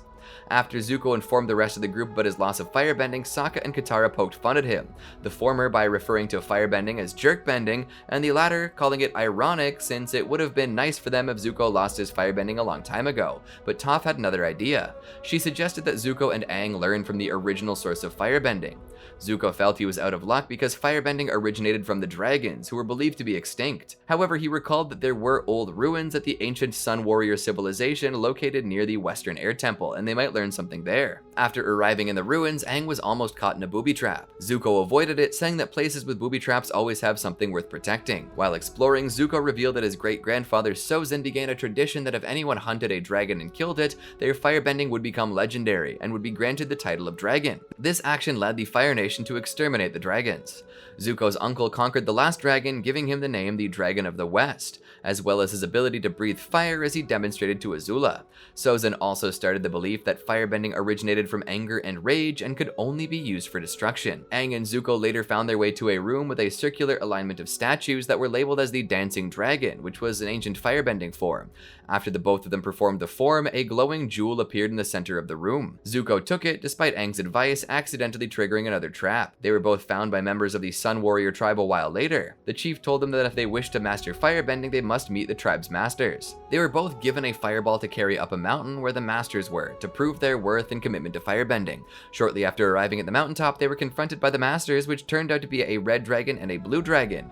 The dragons circled around a shocked Zuko and Aang. Aang and Zuko performed the Dancing Dragon, which mimicked the dragon's movements. The masters deemed them worthy and demonstrated their bending by creating a rainbow-colored column of fire. Zuko and Aang were still shocked that there were dragons left. Zuko thought that Iroh had spoken the truth when he found and killed the last dragon, but the Sun Chief informed him otherwise. Zuko's uncle Iroh found his way to the dragons and was deemed worthy and taught the original source of firebending as well. Zuko realized that firebending was not just hate and destruction, but was beauty and life as well, and why he lost his ability to firebend. Hunting the Avatar was his drive for so long, so when he joined him, his drive vanished and he lost his touch with his inner fire. His new drive was to help the Avatar defeat the Fire Lord and restore balance to the world. Zuko was able to perform strong fire blasts again, and Aang was able to create fire too. After returning to the group, Aang and Zuko performed the firebending form they learned. Sokka poked fun at them, saying that they could dance to defeat the Fire Lord. A frustrated Zuko argued with him, but when he told the group the form was called the Dancing Dragon, he was left embarrassed as the group laughed at him. During the team's dinner, Zuko was serving everyone tea. While doing so, he attempted to tell a tea joke Uncle Iroh said at an earlier point, but spoiled it when he could only remember the punchline, saying it would have sounded funnier if it had been his uncle who had said it. While still serving tea, Zuko was pulled to the side by Sokka and asked which prison Fire Nation criminals were placed, as he wanted to know what fate had befallen his father, Hakoda. Zuko initially refused, fearing that the truth would do more harm than good, but he eventually relented when Sokka was insistent on knowing, despite warning him that it was a bad idea. He told him that Hakoda would likely have been taken to the Boiling Rock, an inescapable prison located on a volcano island with a boiling lake surrounding it. Although Sokka denied having any intentions of acting on this information, Zuko remained suspicious of Sokka's goals. Unbeknownst to the others, Zuko took up post on Appa's saddle and was thus able to catch Sokka in the middle of the night, who had intended to sneak out. When Sokka declared that he needed to go rescue his father, feeling responsible for his imprisonment as the invasion had been his idea, and mentioned that it was his burden to get his honor back, Zuko, knowing what it was like to want one's honor back, decided to go along, suggesting that they take his less conspicuous Fire Nation war balloon. Zuko fabricated a note for the rest of the gang that they had left for a few days to get some fish, reminding Aang to do some fire fists and hot squats for firebending practice, much to the Avatar's dismay. Zuko and Sokka spent most of their journey in awkward silence. Eventually, Sokka broke the silence by stating that a friend of his designed the war balloons. Zuko replied that his father was good at war, to which Sokka replied that it seemed to run in the family. Zuko claimed that not all of his family was like that, referring to his uncle, who he was still downcast over betraying. Sokka tried stating that his uncle would be proud that he had left his home to help them, and that it was hard, but Zuko claimed that it was not that hard, since the only one he left behind that he cared about was his girlfriend, Mai. Zuko said that he did not want to get her involved since he was now a traitor. This prompted Sokka to relate to him as he shared that his first girlfriend turned into the moon, to which Zuko showed some sympathy.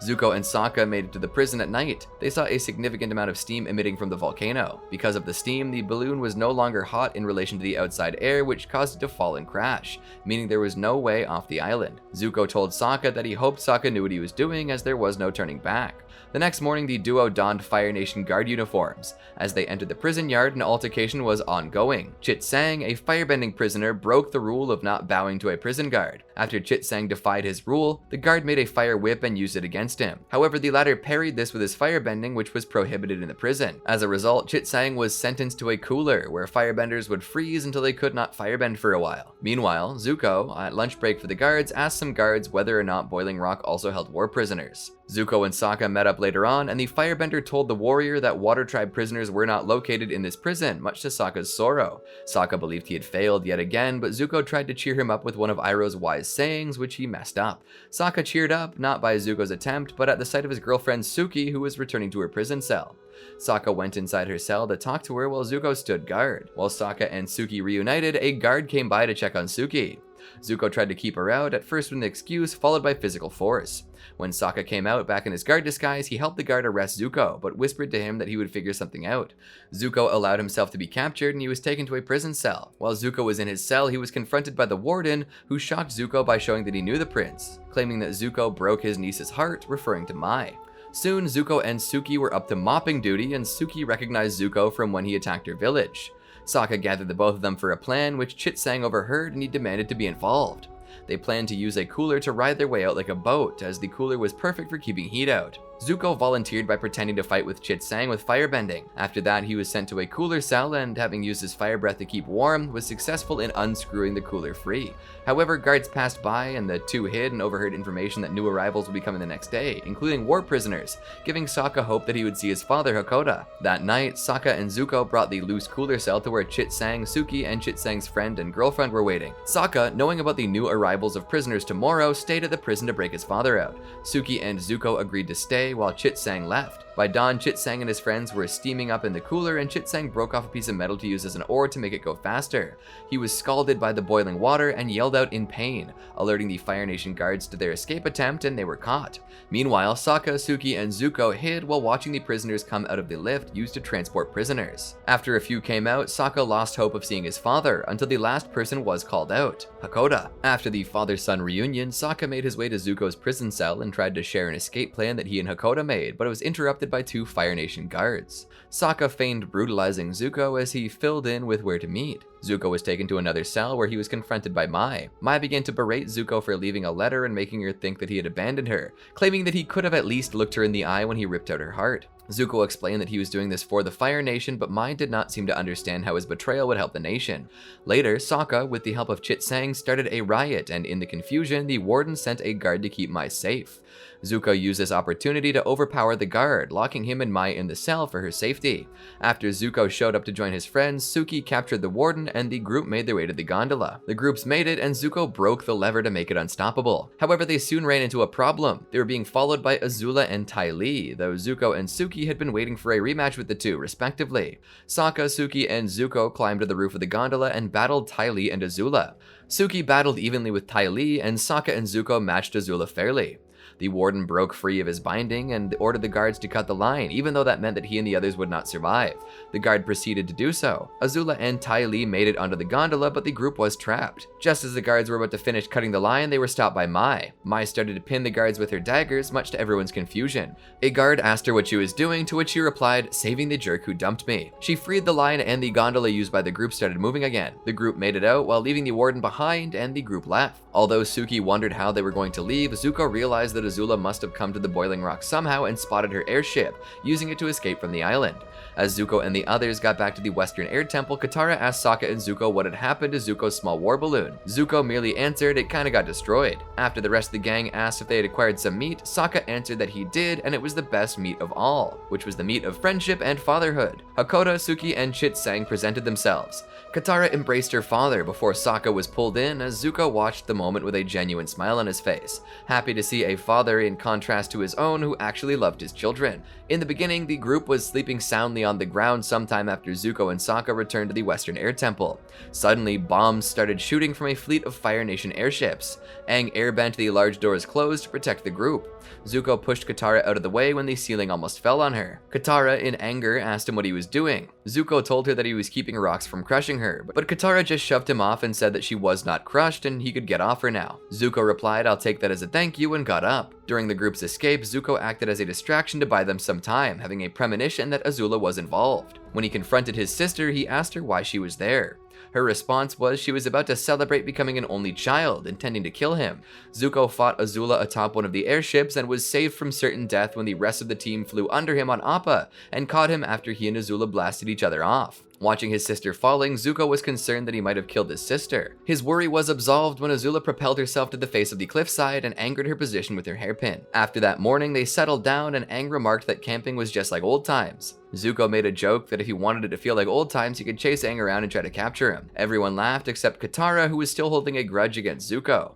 Sokka made a toast to Zuko, but Zuko modestly said he did not deserve it. Katara coldly agreed with him and stormed off. Zuko followed her, finding out why Katara had been acting so bitter toward him and that everyone seemed to trust him now. She yelled at him, reminding him that she was the first person to trust him in Ba Sing Se and he betrayed her trust. This prompted Zuko to ask what he could do to make it up to her, and she said, maybe you can reconquer Ba Sing Se in the name of the Earth King, or I know, you can bring my mother back. She left him there, thinking about what she said. After walking in on Sokka and Suki, he asked Sokka about the death of their mother. Since he thought that was why Katara was holding a grudge on him, he learned that the leader of the Southern Raiders, a fleet of Fire Nation warships, was responsible. He informed Katara of her mother's murderer, and in a hopeful attempt to earn her friendship, offered Katara his assistance in finding him, which she accepted. When Aang told Katara to let go of her anger and that revenge was not the right path to go with, he was criticized by Zuko. Zuko informed Katara that they would have to sneak into a Fire Navy communication tower as their chances of catching the Southern Raiders would be impossible otherwise. They soon discovered the Raiders were at Whitetail Island, which led them to quickly escape on Appa. During their journey, Katara told Zuko the story of what had happened to her mother from her point of view. When the Southern Raiders came, Katara went to her family's house to find her mother. There she saw the leader of the Southern Raiders with her mother and looked into his eyes. Katara was scared, but her mother told her not to worry and to find her father. She ran outside as fast as she could, and when she told Hakoda about this, the two started running toward their igloo. However, when they got there, it was too late. Zuko told Katara that her mother was a brave woman, which she claimed to know while touching her necklace. The two then arrived at Whitetail Island and boarded the Southern Raiders' ship. They started running toward the command center where they believed the leader was, knocking down every soldier in their way. Zuko and Katara arrived and confronted the leader, who was baffled and confused on what they were accusing him of, saying that he did not know what they were talking about. Zuko promptly witnessed Katara's power when she blood-bent the leader, which he never knew she could do. The leader, helpless and afraid, kept telling them that he did not know anything about the Southern Water Tribe raids. Katara looked into the man's eyes and let him go, realizing he was not who they were looking for. Zuko interrogated the man to learn where the veteran leader, Yan-Ra, was, and they both headed off.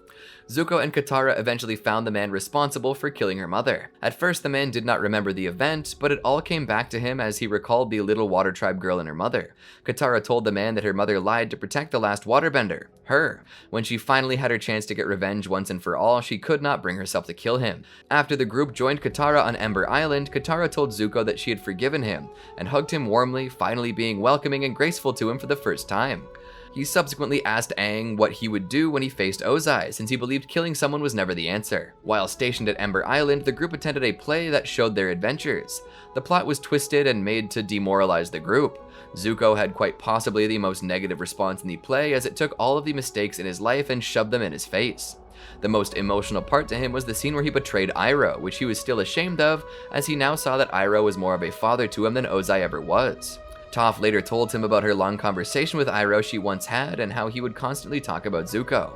This knowledge gave Zuko hope that Iroh still loved him. At the end of the play, Azula's actress killed him with fire, at which the audience cheered while Zuko was taken aback. When Team Avatar left, Zuko said to the others that the play wasn't good, which was met with agreement.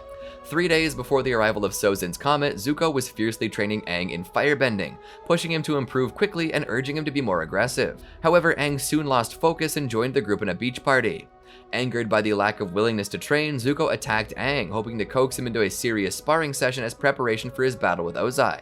Zuko chased him all over the yard and into the house, firebending at him the entire time. Finally, Aang airbent at Zuko, blasting him out of the house. The rest of the group demanded to know what was wrong with Zuko, and the latter told them that they should not be having beach parties when the comet was only 3 days away. Aang and the others awkwardly told him that they had already planned to wait until after the comet came to fight the Fire Lord, as the war had been lost after the capture of Ba Sing Se and that Aang needed more practice. Much to the horror of the group, Zuko told them of his father's plan and concluded that if Aang did not defeat Ozai before the comet came, there would not be a world to save anymore. He taught Aang one final technique before he could face the Fire Lord, lightning redirection. The following morning, the group woke up to find Aang and Momo missing. They decided to split up, with Toph eagerly going with Zuko as she wanted her own life-changing trip with him. Toph spent the entire trip telling Zuko her problems with her parents, but was disappointed when Zuko had difficulty maintaining sympathy, mostly due to the graveness of the situation. After an extensive search of the island revealed nothing, the gang turned to Zuko to find him, as he was the one with the most experience tracking the Avatar. Zuko flew them to the Earth Kingdom to a seedy tavern where they found June. He urged her to track down Aang as the fate of the world depended on it. However, the Shirshu was unable to find Aang's scent. The group was initially horrified, believing that Aang was dead, but June stated that her Shirshu would be able to find him if he was dead, clarifying that he just disappeared. Although the group was initially distraught, Zuko thought that there was one other person who may be able to defeat Ozai. He asked June to find Iroh and provided a smell sample, his uncle's sweaty sandal, which he had kept. June's Shirshu tracked the scent all the way to the outer wall of Ba Sing Se. After arriving at the wall, June wished them luck and left. At that night, the group was approached by the 4 members of the Order of the White Lotus, Pakku, Bumi, Jiangjong, and Piandao. They guided the group to a camp and explained that they had planned to liberate Ba Sing Se from the Fire Nation. They led Zuko to his uncle's tent. Believing that his uncle hated him, Zuko was afraid to enter, but after some reassurances from Katara, he went in to find his uncle asleep. When Iroh woke up, Zuko tearfully told him how sorry he was and begged for forgiveness. Iroh embraced him and said he was never angry, only sad because he feared Zuko had lost his way. He told Zuko how proud he was that he found it again and found his way to him. The following morning, Zuko tried to convince Iroh to fight Ozai, believing he was the only one who could defeat him apart from Aang. Iroh refused, saying that even if he defeated Ozai, and he was not sure that he could, history would see it as more senseless violence, and that Aang had to defeat him to bring the war to a peaceful end. When Zuko asked if he would take the throne and become Fire Lord after the war, Iroh said that the Fire Nation must have a new young leader of unquestionable honor. Zuko. While Zuko at first questions whether he had unquestionable honor after making so many mistakes, Iroh told him that it was how he had struggled to redeem himself that truly made him worthy. He told Zuko to return to the Fire Nation and fight against Azula for its fate. Zuko journeyed with Katara and Appa to the Fire Nation capital to take the throne from his sister. They arrived during Azula's coronation. She challenged Zuko to an Agni Kai for the right to become Fire Lord. He accepted the challenge despite Katara's warnings, noticing something was wrong with Azula. Empowered by Sozin's comet, Zuko and Azula battled in a dazzling display of firebending which destroyed much of the capital.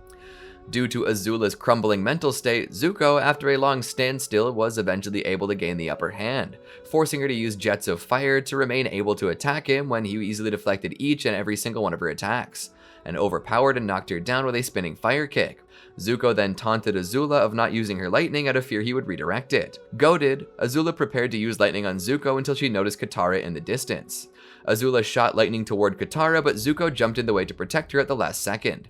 He managed to redirect the brunt of the lightning, but he failed to direct it around his heart and fell to the ground, badly injured. Katara attempted to heal him, but Azula attacked and drove her back between the pillars as Zuko watched helplessly. Katara struggled against Azula's empowered blue firebending. Fortunately, Katara was able to lure Azula into a mass of water and arm herself with chains in order to defeat her, freezing the water into solid ice before chaining her to the grate, allowing her to rush back to Zuko and heal him, for which he thanked her. But Katara said she was the one who should be thanking him. They both got up and saw Azula now breathing fire as she cried uncontrollably. Realizing the extent of Azula's madness, Zuko, along with Katara, witnessed the mental breakdown of the sister who was once so much better than him with pity and sadness. After his battle with Azula, Zuko renewed his relationship with Mai, who had been released from prison by her uncle.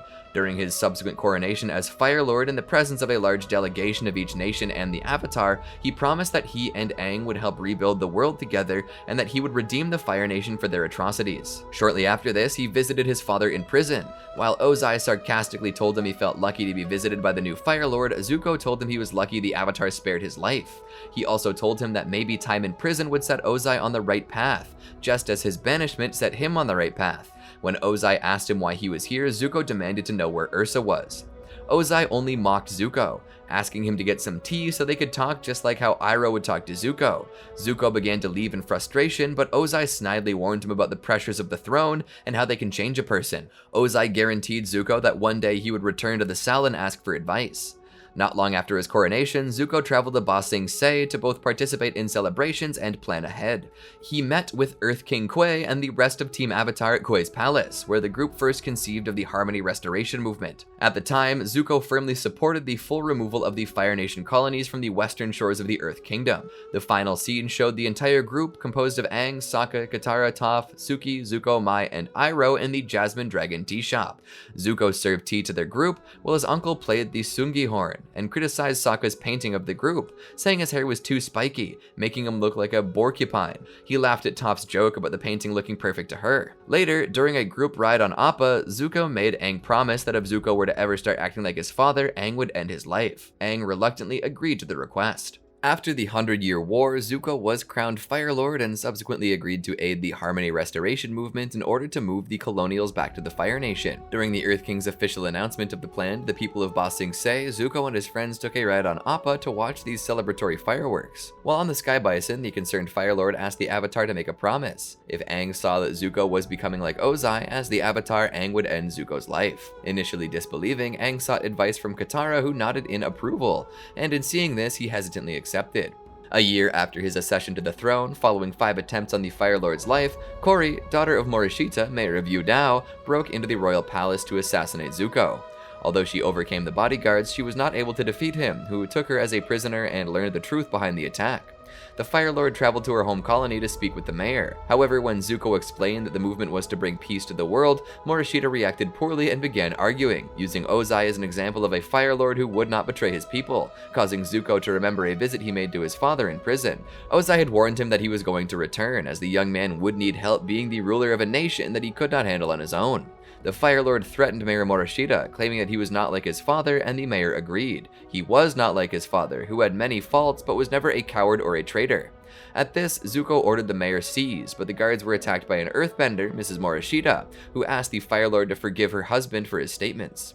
Zuko, surprised to see that she was an earthbender, as was her daughter, learned that the people had already been established in the city strongly enough to even form families between people from different nations. It was for this reason that Zuko allowed the Fire Nation colonials to remain in the city and announced his rejection of the Harmony Restoration Project. After Team Avatar heard about Zuko's withdrawal of support for the movement, they traveled to Yu Dao, where Zuko was staying. Aang and Katara flew over the city's walls to meet the Fire Lord. However, some Fire Nation guards informed them that no one could enter without the Fire Lord's permission, not even the Avatar, to which Aang claimed he just wanted to talk to him. The guards responded by attacking Aang and Katara with firebending. After the pair defeated all the guards, Katara was grabbed by Zuko, who admonished her for attacking his people. Aang, angry at Zuko's reaction, warned him to let her go, but he insisted that she first had to agree to stop attacking. Aang separated Zuko and Katara with airbending, prompting Zuko to retaliate and Aang to enter the Avatar state. Katara, telling him that he would not be able to control himself in an altered emotional state, managed to calm him down. The Fire Lord agreed to talk and gave the couple a tour of Yu Dao, pointing out how heavily integrated the lives of the citizens were in the colony. At this, Katara proposed a conversation with Khuchtei concerning the matter, to which the Avatar and Fire Lord both agreed. Returning to the capital city, Zuko met Mai, who tried to console him after noticing his tiredness and lack of sleep, and asked him to talk to her if he had problems, to which Zuko agreed and said it would not happen again. Mai informed him that she had brought the Kyoshi warriors for better protection of the palace. That night, Zuko woke up in the middle of the night, convinced that he heard something. Going outside to investigate, he was informed by Suki and Tai Li that it had been quiet all night. Confused, he went for a drink of water, hoping that the walk would do him some good, though he ended up preparing tea to take to his father in prison. There, he knelt before him and asked for advice. Zuko kept struggling to find the right path and to overcome his insomnia. Turning to Ozai for guidance, he was told that no matter what he chose to do, it would always be the right thing, for he was the Fire Lord and therefore whatever he said goes. Zuko refused to believe that, stating that there was a greater good beyond his own decisions. Enraged over Zuko's beliefs, Ozai demanded him to leave his presence as Zuko was still weak because of that. While Zuko was pondering over what to do, Mai confronted him about his secret meetings with Ozai and blamed him for not confiding in her. He apologized to her and admitted that he loved her, but she retorted that it became apparent that he loved his secrets more than her and thus ended their relationship. Suki arrived immediately after Mai's departure, bowing before the Fire Lord while apologizing to him as she felt responsible for their breakup.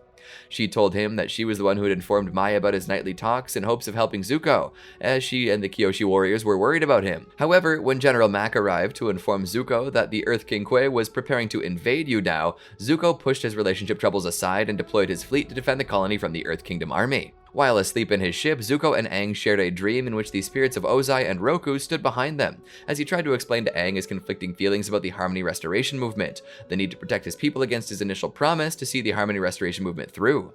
Ozai's voice echoed in his head, telling him that the Fire Lord's will determined what was right. Convinced that he would never find the right path on his own, he offered himself freely to Aang. As the Avatar entered the Avatar state in order to fulfill his promise to Zuko, the Fire Lord noticed his mournful mother standing behind the spirit of Roku and asked her not to cry.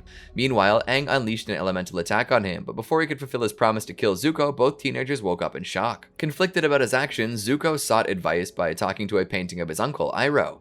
His monologue was interrupted when a soldier alerted him that the fleet had arrived on Earth Kingdom's shores, prompting Zuko to dress for battle and leave to lead his army. The Fire Nation forces reached the gates of Yudao at the moment the Earth Kingdom forces were given the command to start the assault. Right before the battle ensued, Toph disabled all the Fire Nation tanks by metal bending all their screws out. While the Fire Nation troops were in disarray, confused about what had happened, General Hao ordered his Earth Kingdom troops to enter Yudao and arrest the colonials, a move Zuko countered by commanding his ground troops to defend the people of the Fire Nation in the colony, causing both armies to clash. When Hao and his men were about to assault Kori, Sokka, and Sneers, Zuko came to their rescue and began to duel with the general. However, they were soon interrupted by Aang, who had entered the Avatar state. Convinced that Aang was going to fulfill his promise, Zuko pleaded with Aang to reconsider, but immediately reconciled with the thought that his own demise was for the best. Zuko removed his helmet and watched as Aang displayed a strong feat of earthbending to create a chasm between Yudao and the fighting armies. However, as he was standing too close to the rim of the newly created abyss, the stone crumbled underneath Zuko's feet, and he plummeted down. In the nick of time, he was saved from death by Aang, and upon hearing the Avatar's reasoning with Earth King Kui, he realized that his own actions had been right, and he collapsed. Zuko awoke 4 days later at Iroh's Jasmine Dragon, where his uncle chided him for not visiting him any sooner. Aang joined Zuko at his table, and together they discussed the future of Yudao, acknowledging that it could no longer be a Fire Nation colony or an Earth Kingdom town. They both also touched upon the dream they shared, causing Zuko to relieve Aang of his promise, as he realized that he could not put that burden on the Avatar's shoulders. He mentioned the sight of his mother in the dream and his desire to find her, believing that it would solve his problems by connecting himself to a part of his heritage that was not murky and confusing for him. However, every search attempt to find his mother up to that moment had turned up empty-handed. Zuko realized that he needed more information about what happened the day Ursa left, though he knew Ozai would never help him. Determined to find his mother, he turned to the only person who he believed could help him coax the needed information out of Ozai, Azula. Sometime after the battle for Yudao, Zuko attended a meeting together with his friends and several government officials at the home of the governor of Yudao to discuss the future of the city. A professor gave a lecture on ancient Earth Kingdom philosophies regarding the Four Nations, although it was of little interest to him as he slowly zoned out as the man droned on. However, he snapped back to attention when the professor mentioned the word family. Not having caught the entire statement, he requested the man to repeat what he had said and listened attentively to how there is a comparison to be made between how one treats one's family and how one rules. He pondered over the words, and when Aang asked if everything was alright, he wondered what the banishment of his mother for years, along with his own actions of putting his father in jail and his sister in an institution, meant for his nation. Inspired by the professor's words, Zuko returned home and placed his father and sister in adjoining cells in order to facilitate conversation between the two in hopes of gaining information about Ursa's whereabouts. When he was told by Suki that Ozai and Azula had not said a word to each other, he entered the room to bring in tea in an attempt to ease the tension.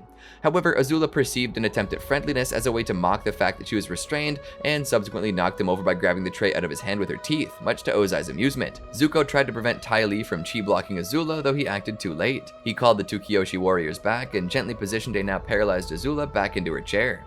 He explained to her that he just wanted to bring them a little dignity by giving them some tea. His sister sent him off, however, saying that the only way that he could really bring them dignity was to let them have a conversation in private. After a half hour, Zuko returned to collect Azula in order to wheel her to her old room in the palace, where she would be staying from that point on. Suki and Ty Lee accompanied him, though he sent them off in order to have a private conversation with his sister. Once alone, he asked what she and their father talked about, though Azula dodged the question and asked in return whether or not he had ever experienced the sensation of being chi-blocked. When Zuko said he had not, she proceeded to meticulously describe the feeling, mentioning that one becomes extremely flexible right before regaining their full control. To prove her words, she twisted her arm out of her straitjacket and fired a lightning bolt at her brother. Zuko commanded her to stop, aiming a fire blast at her as she ran away, which ended up freeing her completely. Zuko was forced on the defense as Azula threw a blue fire blast at him, though he saw how she made her way to an adjoining building. Zuko followed his sister into one of Ozai's secret chambers and was hidden by a firebending triggered door. There, while rummaging through a chest, she was rampaging about their father overcoming control to tell her the truth. Zuko demanded Azula hand him the letters Ursa had written and what she had found. However, Azula burned them all in front of him, save one, though Zuko did not know that. In order to receive the information, Zuko complied with Azula's request to allow her to accompany him unbound and with dignity on his quest to find their mother.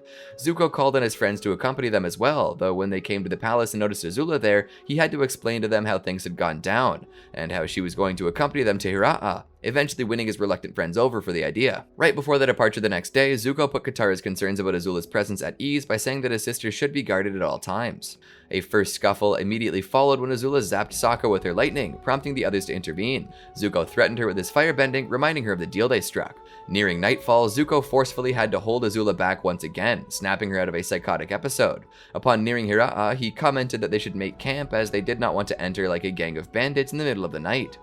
Zuko became distracted when Aang made a gruesome face, commenting that it was due to the presence of a spirit. However, when Zuko looked down, he could not see the wolf spirit to whom Aang was referring. Azula had used the commotion to stand on the rim of Appa's saddle and jump off, much to Zuko's shock since they were much too high up for her to survive the fall. Due to Aang's intervention, Azula made it down to safety and made a break for it, with Zuko on her trail.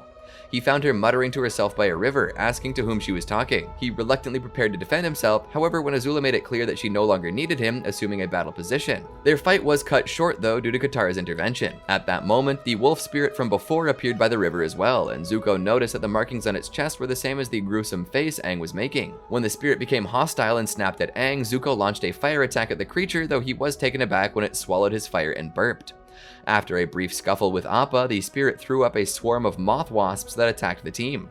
Azula asked Zuko to free her as she could help, which he dismissed, stating that they did not need any help. However, when she pointed out she could not possibly make things worse for them and stated that if he could not even trust his own family, then there was no one left for him to be trusted, he melted her icy restraints, freeing her so that she could save them. At nightfall, the team had set up camp and Zuko was sitting around the campfire together with Sokka, while Azula slept uneasily away from the group. Aang meditated and Katara slept next to Appa with Momo. Answering Sokka's question, Zuko told him that he let Azula sleep with her hands unbound as he was giving her a chance since she did save them from the moth wasps. He also expressed his confidence that everything would turn out okay since Katara and Aang had agreed to guard her in shifts. When he asked why Sokka was still up, the Water Tribe warrior comically mentioned that he had bladder issues since he drank too much water to get rid of the moth wasp's taste, which was more than he needed to know. Zuko was surprised by Sokka's actions as the warrior commented about the cold weather and subsequently covered Katara with a blanket, leaving the Fire Lord wondering why he cared so much about Katara after she had thrown so many snowballs in his face. Upon receiving the simple answer that Sokka did not mind getting the short end of the deal with his sister, Zuko was inspired to treat his own sister better and covered her with a warm blanket as well. However, as he went to return to his seat, he noticed a letter sticking out of her boot. He cautiously reached for it, being careful not to wake her, and read it, his shock growing with every word, as it was a letter written by his mother to Ikkem, alluding that he might be his son as opposed to Ozai's. The next morning, Zuko discussed the letter's content with Aang privately near a cliff. While Aang was visibly shocked to learn of his friend's apparently illegitimate lineage, Zuko confessed that he felt hopeful and relieved over the supposed truth of not being Ozai's son by blood. He believed that his alleged illegitimacy led Ozai to banish and mistreat him as a young child. When Aang questioned Zuko as to why Ozai did not just eliminate him immediately once he learned Zuko was not really his son, Zuko recounted how Ozai was going to kill him after being ordered by Fire Lord Azulon to do so as punishment for asking for Iroh's birthright of succession, though he was somehow stopped by Ursa. Aang tried to dissuade Zuko from thinking and being relieved by his alleged illegitimate lineage, understanding the ramifications of Zuko's hold of the throne should the contents of the letter be revealed. Their discussion was interrupted by a psychotic Azula, who demanded to know where her letter was. Zuko and Aang engaged Azula in a vicious firefight, but the Avatar became concerned over Katara and Sokka's well-being, so Zuko told him to go check on them. He continued to hold Azula off while the princess screamed at him to tell their mother that she was destined to become Fire Lord. Zuko attempted to break Azula's footing and gain the upper hand in their battle, but he was caught off guard as his sister dodged his attack and hit him in the chest, thus knocking him off balance.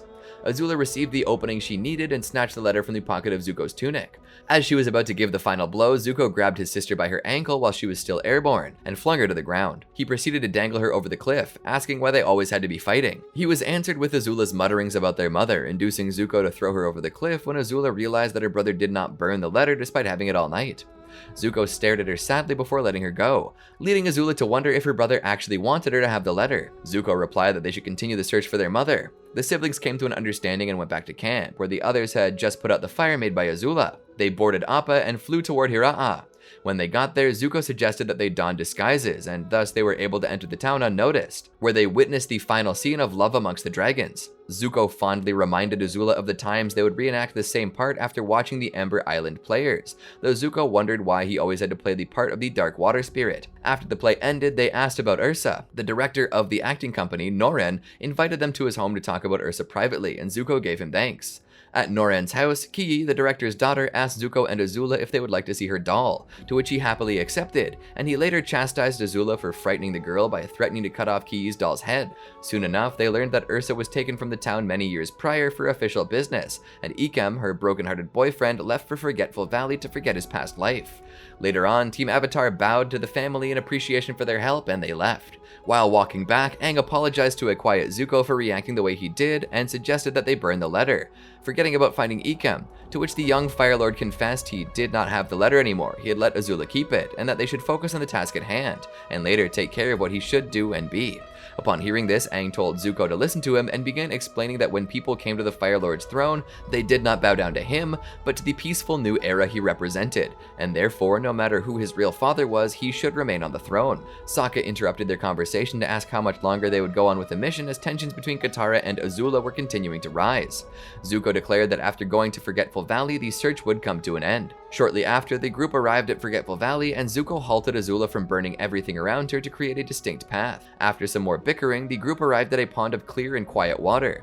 Zuko commented on how calm everything was, as a perfect pane of glass, and Aang told everyone that it was a spiritual place that needed to be respected. Zuko was forced to calm tensions once again after Azula saw her mother's reflection in the pond and subsequently disturbed its peacefulness by shooting lightning in it. Before the conflict could be settled, the group was attacked by vines and other plant life. After Aang freed Zuko from being pinned to a tree, Katara ended the fight, deducing that they were facing other waterbenders. Raava and Misu revealed themselves, and the two siblings set up a small camp together with Team Avatar to talk things out. As Misu told her life story, how she devoted her life to take care of her brother, and how she'd do anything to help out her brother, Zuko and Azula looked away from each other. Aang wanted to help the siblings by going into the spirit world, though that was not to Azula's liking, and she started to walk away. Zuko attempted to halt her, stating that Aang was the Avatar and a good friend, and that since Aang was all about helping people, Zuko believed that that was what they should do as well. Azula responded by pointing out that she now understood that Zuko preferred to travel the world helping poor people as opposed to becoming Fire Lord. Zuko tried to answer and deny what his sister had said, but Azula entered into another one of her episodes, claiming that her mother had sent the Water Tribe siblings to slow them down. When she angrily ran back, preparing to shoot a lightning bolt at Raava and Misu, Zuko ran to their aid and put himself in between them and his sister's attack. Having redirected his sister's attack, Zuko called on Katara and Sokka to take her down, but Aang had them stop after he was able to bring the Mother of Faces to the surface. She was willing to grant, however, only one request, and Zuko decided to give up his chance to learn his mother's fate from the ancient spirit so Misu could ask for a new face for her brother. Before she could finish, Azula interrupted, demanding information on Ursa. The spirit revealed that Ursa had a new identity as Noriko. Azula took off to confront her mother while Sokka and Zuko decided to give chase, taking a shortcut. Upon arriving at Noren's house and seeing that Azula had not yet arrived, Zuko joined the family for dinner at the insistence of Ki and Noren. Focusing on Noriko, he asked if she was happy, and after she responded that she was, the Fire Lord got ready to leave, though Noren stopped him. The actor convinced his guest to reveal who he was, which he did directly to Noriko. Noren explained that he recognized Zuko from his scar and apologized for not telling him the truth about Ursa. After reminding Ursa about her past and the alteration of both face and memory, Noren revealed to Zuko his true identity as Ikem. The Firebender declared that Hiraa was where he belonged, with his mother, sister, and father. Noren was dumbstruck at the declaration, saying that it was not possible. Before the conversation could continue, Azula burst through the roof, set on killing her mother. Zuko fought against his sister, trying to stop her, only for her to pin Ursa to the wall. Zuko separated his sister from their mother, and they fought a moment longer. Azula wondered why Zuko continued to fight, knowing he wanted to be free of the burdens of the throne and why he had not thrown both her and the letter off the cliff the other day. Zuko answered that the throne was his destiny, and that although his relationship with her was messy, she was still his sister. At this, Azula blasted an opening through a house wall and ran toward Forgetful Valley. Zuko tried to tell her to come back so he could help her, but she ran off and left the letter behind. At that time, the Mother of Faces appeared, asking Ursa if she wanted to regain her former life. Zuko tried to tell his mother that she did not have to, reminding her of the life she had made. Despite this, Ursa accepted the spirit's offer. The next day, Zuko and Ursa talked about their past, the latter apologizing for not loving them enough and forgetting about him. Zuko insisted she did not have to, saying he had a life to be proud of regardless. He handed Ursa the letter showing Noren as his father, to which she replied that what she wrote on it was not true. Zuko was upset to learn that Ozai was indeed his father, but still felt like things things were what they were meant to be. The Fire Lord said that he wished to know everything about his mother's past, and Ursa told him she would start from the beginning. Zuko later delegated his Fire Lord duties to his uncle once more, sending him to Yudao to attend the announcement of the city's new coalition government, while he supported Ursa and her family as they came to visit the capital city for the first time since her banishment. Before escorting Ursa, Noren, and Ki back to the Fire Nation capital for the first time since her banishment, Zuko spent weeks searching the Forgetful Valley in hopes of tracking down his sister, to no avail. While they were eventually underway to the capital, Zuko assured his mother that everything would be fine. However, he grew slightly embarrassed when he remarked that he always had that sparky look in his eyes whenever he was excited, and waved it off, noting he was Fire Lord now. When Ursa grew distraught over Ki rejecting her, Zuko tried to comfort her, noting that everything was going to be alright, though he failed to truly get through to his mother. Sometime later, Zuko noticed that Aang, Katara, and Sokka were preparing Appa to take off. Inquiring about their intentions, he was told that being back in the city would bring back many memories, which they needed to figure out as a family and bond over it. He agreed with the notion and thanked his friends for their help. As they took off, Zuko noticed his mother stood by herself, tearful. Asking if she was alright, he was brushed off by a generic fine. As she asked him if the others just left, Zuko apologized for not having come to her to say goodbye, as he had not known she was still on deck. Noticing his mother's sad attitude, he inquires once again as to what is going on, though she merely brushed him off by saying she needed fresh air. Not letting it go, Zuko assured her that Ki would come around and figure out that Ursa is still the same inside despite having a different face. As Ursa admitted that she had actually been thinking about Azula, wondering if she was safe, warm, and happy, Zuko said he searched the Forgetful Valley for weeks and came up empty-handed, which meant to him that Azula did not want to be found. He assured Ursa that Azula was safe, as she was a survivor, though he confessed to not knowing what happy would mean for her. As he took his mother's hand, Zuko was startled by its coldness, and promptly moved to take her below deck. However, they were intercepted by a messenger hawk from the Kyoshi warriors, warning that the new Ozai Society was plotting to ambush him along the maid road to the capital. When asked if something was wrong, Zuko noted that it was nothing he could not handle and vowed to do anything in his power to keep everyone, especially Ki, safe. Zuko then sent the messenger hawk back to Suki, detailing his plan to have a decoy go along the main road while he and Ursa's family take the hidden route to have his ship divert course away from Harbor City. By the next morning, Ursa inquired why they missed Harbor City before a submarine emerged from underwater. Iroh was the first to pop out of the hatch and happily embraced his nephew before reuniting with Ursa. When Suki told Zuko that Iroh volunteered to be his decoy, the Fire Lord became concerned that they did not look alike, but his uncle assured him that the crowd would only see his hand waving from the carriage. Zuko and Ursa's family took the submarine to the hidden route. As Zuko's caravan made their way through the forest, they were ambushed by the new Ozai Society, who used dynamite to collapse a series of trees to trap them. Their leader demanded that Zuko relinquish the throne in exchange for his family's lives. Zuko refused to surrender his birthright to a group of thugs too cowardly to show their faces and attacked with firebending. During the fighting, Suki launched a flare, signaling their location before Zuko and the Kyoshi warriors were all subdued with bolas. The new Ozai Society prepared to punish Zuko for his defiance by burning the carriage containing his family, only for one of them, Kalo, to refuse to go along with such extreme measures and free Zuko. When Zuko asked why he was helping him, Kalo revealed that he was a friend of Mai, just as she, Ty Lee, Iroh, and the other Kyoshi warriors arrived via hot air balloon. Mai quickly accused Kalo of deceit, to which Zuko vouched for him after he pleaded that he was fed false information. A spear soon penetrated the carriage, causing Zuko to panic and check on them.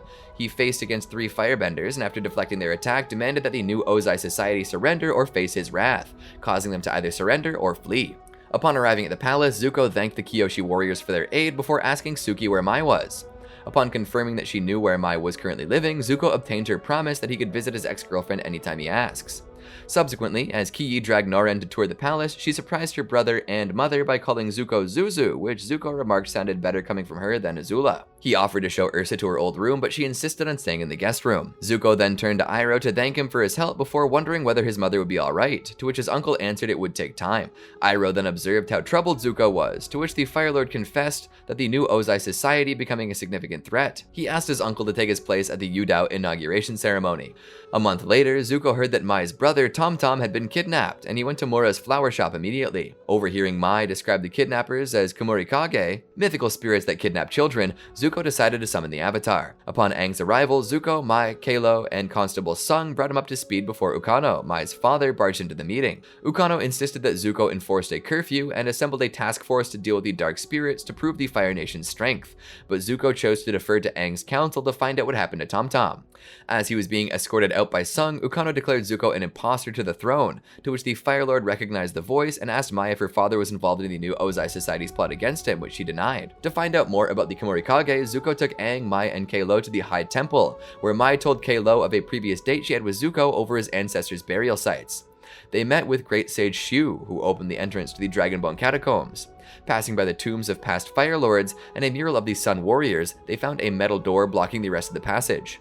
Zuko explained that Sozin walled off this section to make it seem like Fire Nation history began with him. He and Aang then tried firebending on the 4 dragon statues, assuming like they worked like the lock on Crescent Island. After 20 unsuccessful tries, Kalo stepped in, revealing that the locks were in the noses, not the mouths, and used Mai's knives to unlock them. They proceeded down the passage, eventually reaching a painting of the first Fire Lord and the Kumorikage. Mai then found a nearby scroll detailing the legend of the Kumorikage. When the tale mentioned the reprehensible actions taken by the warlord Taz, Aang wondered where his past life was during that time, to which Zuko suggested that the Avatar may not have existed back then. Once the tale had concluded, a wisp of smoke emerged from the painting of the Kumorikage. Despite Zuko's reservations, Aang began following the wisp. When it entered another dragon statue, Kalo opened it and the Avatar ventured down the passage, leaving Zuko alone with Mai, which led to an awkward conversation on their failed relationship. Aang and Kalo later returned from the crypt, and as the group flew back to the capital on Appa, they revealed that they met with the Kumorikage, who claimed the spirits, until this present moment, had not returned to the human world, leading Mai to suspect Tom Tom's abductors were imposters.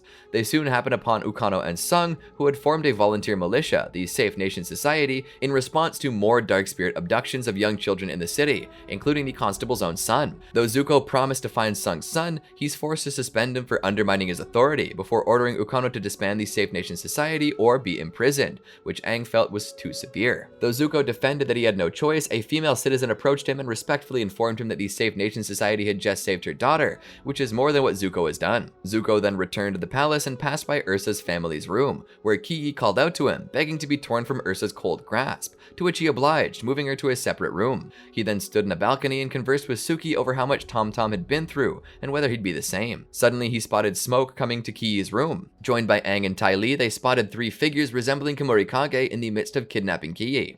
Aang firebent at one of them and received a kick to the stomach, confirming they were indeed human. Zuko managed to take down one of the false Kumorikage and demanded to know where her friends were taking his sister. His opponent responded by shooting lightning, causing Zuko to realize it was Azula. Zuko redirected her lightning only for Azula to redirect it back at him before vanishing. The next morning, General Mack reported that a total of 13 children were abducted by the false Kumorikage, prompting most of the populace to flee the capital. Mai then arrived and offered sympathy in the form of a hug. Once she was told that Azula was involved, Mai confessed that her father was the leader of the new Ozai Society and that he may have known of the false Kumorikage, especially Azula's involvement. Zuko then ordered Mack to lock down the city and search every home for Ukano and the members of the Safe Nation Society, which Aang protested, insisting he could speak with Ukano. Though Zuko expressed his appreciation for his wisdom and friends, he felt that Aang's approach had failed and had Suki and Ty Lee escort him out. Mack carried out Zuko's orders, leading to a confrontation with the Safe Nation Society, who incited a riot, leading to their capture, though Ukano slipped away. Zuko held Mai's hand as he assured her that they would find her father, but she broke his hold when she spotted Kalo being brought in alongside the Safe Nation Society. Kalo insisted he'd been arrested by mistake, though Zuko accused him of being a double agent, only ordering his release when Mai accused him of being ridiculous, with Kalo telling Zuko to accept that Mai had moved on. They were joined by Aang, Suki, and Ty Lee, who insisted on showing Zuko something, but the Fire Lord chose to defer to Mack's advice and prepare for another riot, forcing the Avatar to carry him on an air scooter back to the palace. Upon arriving at the spot where Azula and her cohorts disappeared, Aang showed Zuko a secret passage Ty Lee unlocked. While the Kyoshi warriors hung back, Zuko and the others followed the passage and found themselves in the Garden of Tranquil Souls, where Azula and her henchwomen attacked them. During the fighting, Zuko spotted Azula and chased her into a crypt beneath a lion turtle statue, which she revealed was the grave of the first Fire Lord's most trusted advisor, where they continued their fight. When Azula had Zuko at her mercy, he told his sister that even with his death, the throne would never be hers. To his surprise, Azula stated that she had accepted that she could never be Fire Lord, and that her true destiny was to mold Zuko into a ruthless and fear-mongering Fire Lord. Zuko then heard Ki's voice calling for him, causing him to gloat that Azula had failed, as his friends had now rescued the missing children. However, Azula begged to differ, reminding Zuko of how ruthless he was in the past 24 hours. Though Zuko denied this statement, Azula advised him to accept what she made of him and vanished. Zuko then exited the crypt and happily embraced Ki. The next day, Zuko gathered the populace at the palace to apologize for his poor conduct during the crisis, and vowed to be a better Fire Lord worthy of their trust. Chief Hakoda invited Zuko and Earth King Quin to a conference to discuss the Southern Reconstruction project that would advance the development of the Southern Water Tribe. Both foreign leaders were met by crowds of protesters when they arrived in Wolf Cove by airship, as nationalist sentiment had grown in the South following Gilak's revelation that the Northern Water Tribe planned to control the South's oil. Sokka walked out to meet the leaders, assuring them that the protesters would come to understand their plan once they saw it in action, and encouraged them to keep walking. Hakoda explained his plan to modernize the South and to build relationships between all nations to the other world leaders, and asked Quin and Zuko for funding due to the South's suffering economy. Zuko was quick to offer support, although the Earth King was hesitant because of the Earth Kingdom's own needs, and stated that he might fund development once the tribe became more civilized, to which Katara took offense. As Quin attempted to apologize, a guard alerted the conference that Gilak had escaped prison, and the Southern nationalists burst in and began fighting Team Avatar. Zuko began to fight the soldiers with firebending, and though Team Avatar was able to thwart the attempted kidnapping of Hakoda, Quin was taken by Gilak's soldiers. Team Avatar received a message from Gilak offering terms to exchange Hakoda for Quin. After reading it, Sokka mentioned the exchange was to take place at the Bridge of No Return, a place where the village used to deal with their criminals. Katara explained further that if anyone in the village ever did anything unforgivable, they'd be forced to walk across the bridge and never return. Sokka added that the terrain there was the most dangerous in all of the South Pole, and how nothing could stay alive there long. Sokka elaborated on the plan Gilak proposed. While Team Avatar and Gilak's army would remain on either side of the bridge, Thawd and his two disciples would cross over to chi block all of Team Avatar's benders. And as soon as Hakoda would start to walk across, Gilak would send over Earth King Quin. Zuko, remarking he knew how villains thought from his past experience, was sure that Gilak would cheat and cut the rope bridge, so Sokka came up with a plan in case that happened. When they got to the Bridge of No Return, nobody was present yet. Katara lamented the lackluster and tumultuous trip back home, but Sokka wondered what the Southern Water Tribe was even like before the war, concluding the idealistic vision Katara had of it never existed. Gilak arrived on the other side with the Earth King. As planned, Thawd and his disciples came over and chi blocked Aang, Katara, Toph, Zuko, and Sokka. Right after that, Hakoda started walking over to the other side of the bridge, and at that same time, Gilak sent over the Earth King. As soon as they got to the middle, Gilak took out his sword and was about to cut it, but Melina stopped him from behind, followed closely by the Dark One, Penga, and Hotan. The group took out Gilak's guards while Aang, Katara, Toph, Zuko, and Sokka suddenly jumped and took out Thawd and his disciples. Thawd asked Sokka how he did it, and Sokka replied delightedly, showing and telling Thawd the chainmail armor that he and Team Beifong had designed. Aang managed to save both Hakoda and Melina, but Gilak fell to his death in the ravine. After the ordeal, Kana, Pakku, Hakoda, Melina, Quin, and Bosco gathered around Kana and Pakku's igloo. Aang, Katara, Toph, and Zuko were in the kitchen cooking, and later joined everyone for a meal for their respective cultures. Zuko having cooked extra spicy fire noodles from the Fire Nation. Zuko's commitment to allow the older Fire Nation colonies to remain in the Earth Kingdom and regulate the balance of power between them, rather than forcefully remove them, eventually led to the creation of the United Republic of Nations with Republic City as its capital. Zuko aided Aang in making the United Republic a prosperous and safe country, which included combating the surging activities of bending criminals in Republic City. In his 20s, Zuko found a juvenile dragon that he named Truk. At some point in his life, he married and had a daughter named Izumi.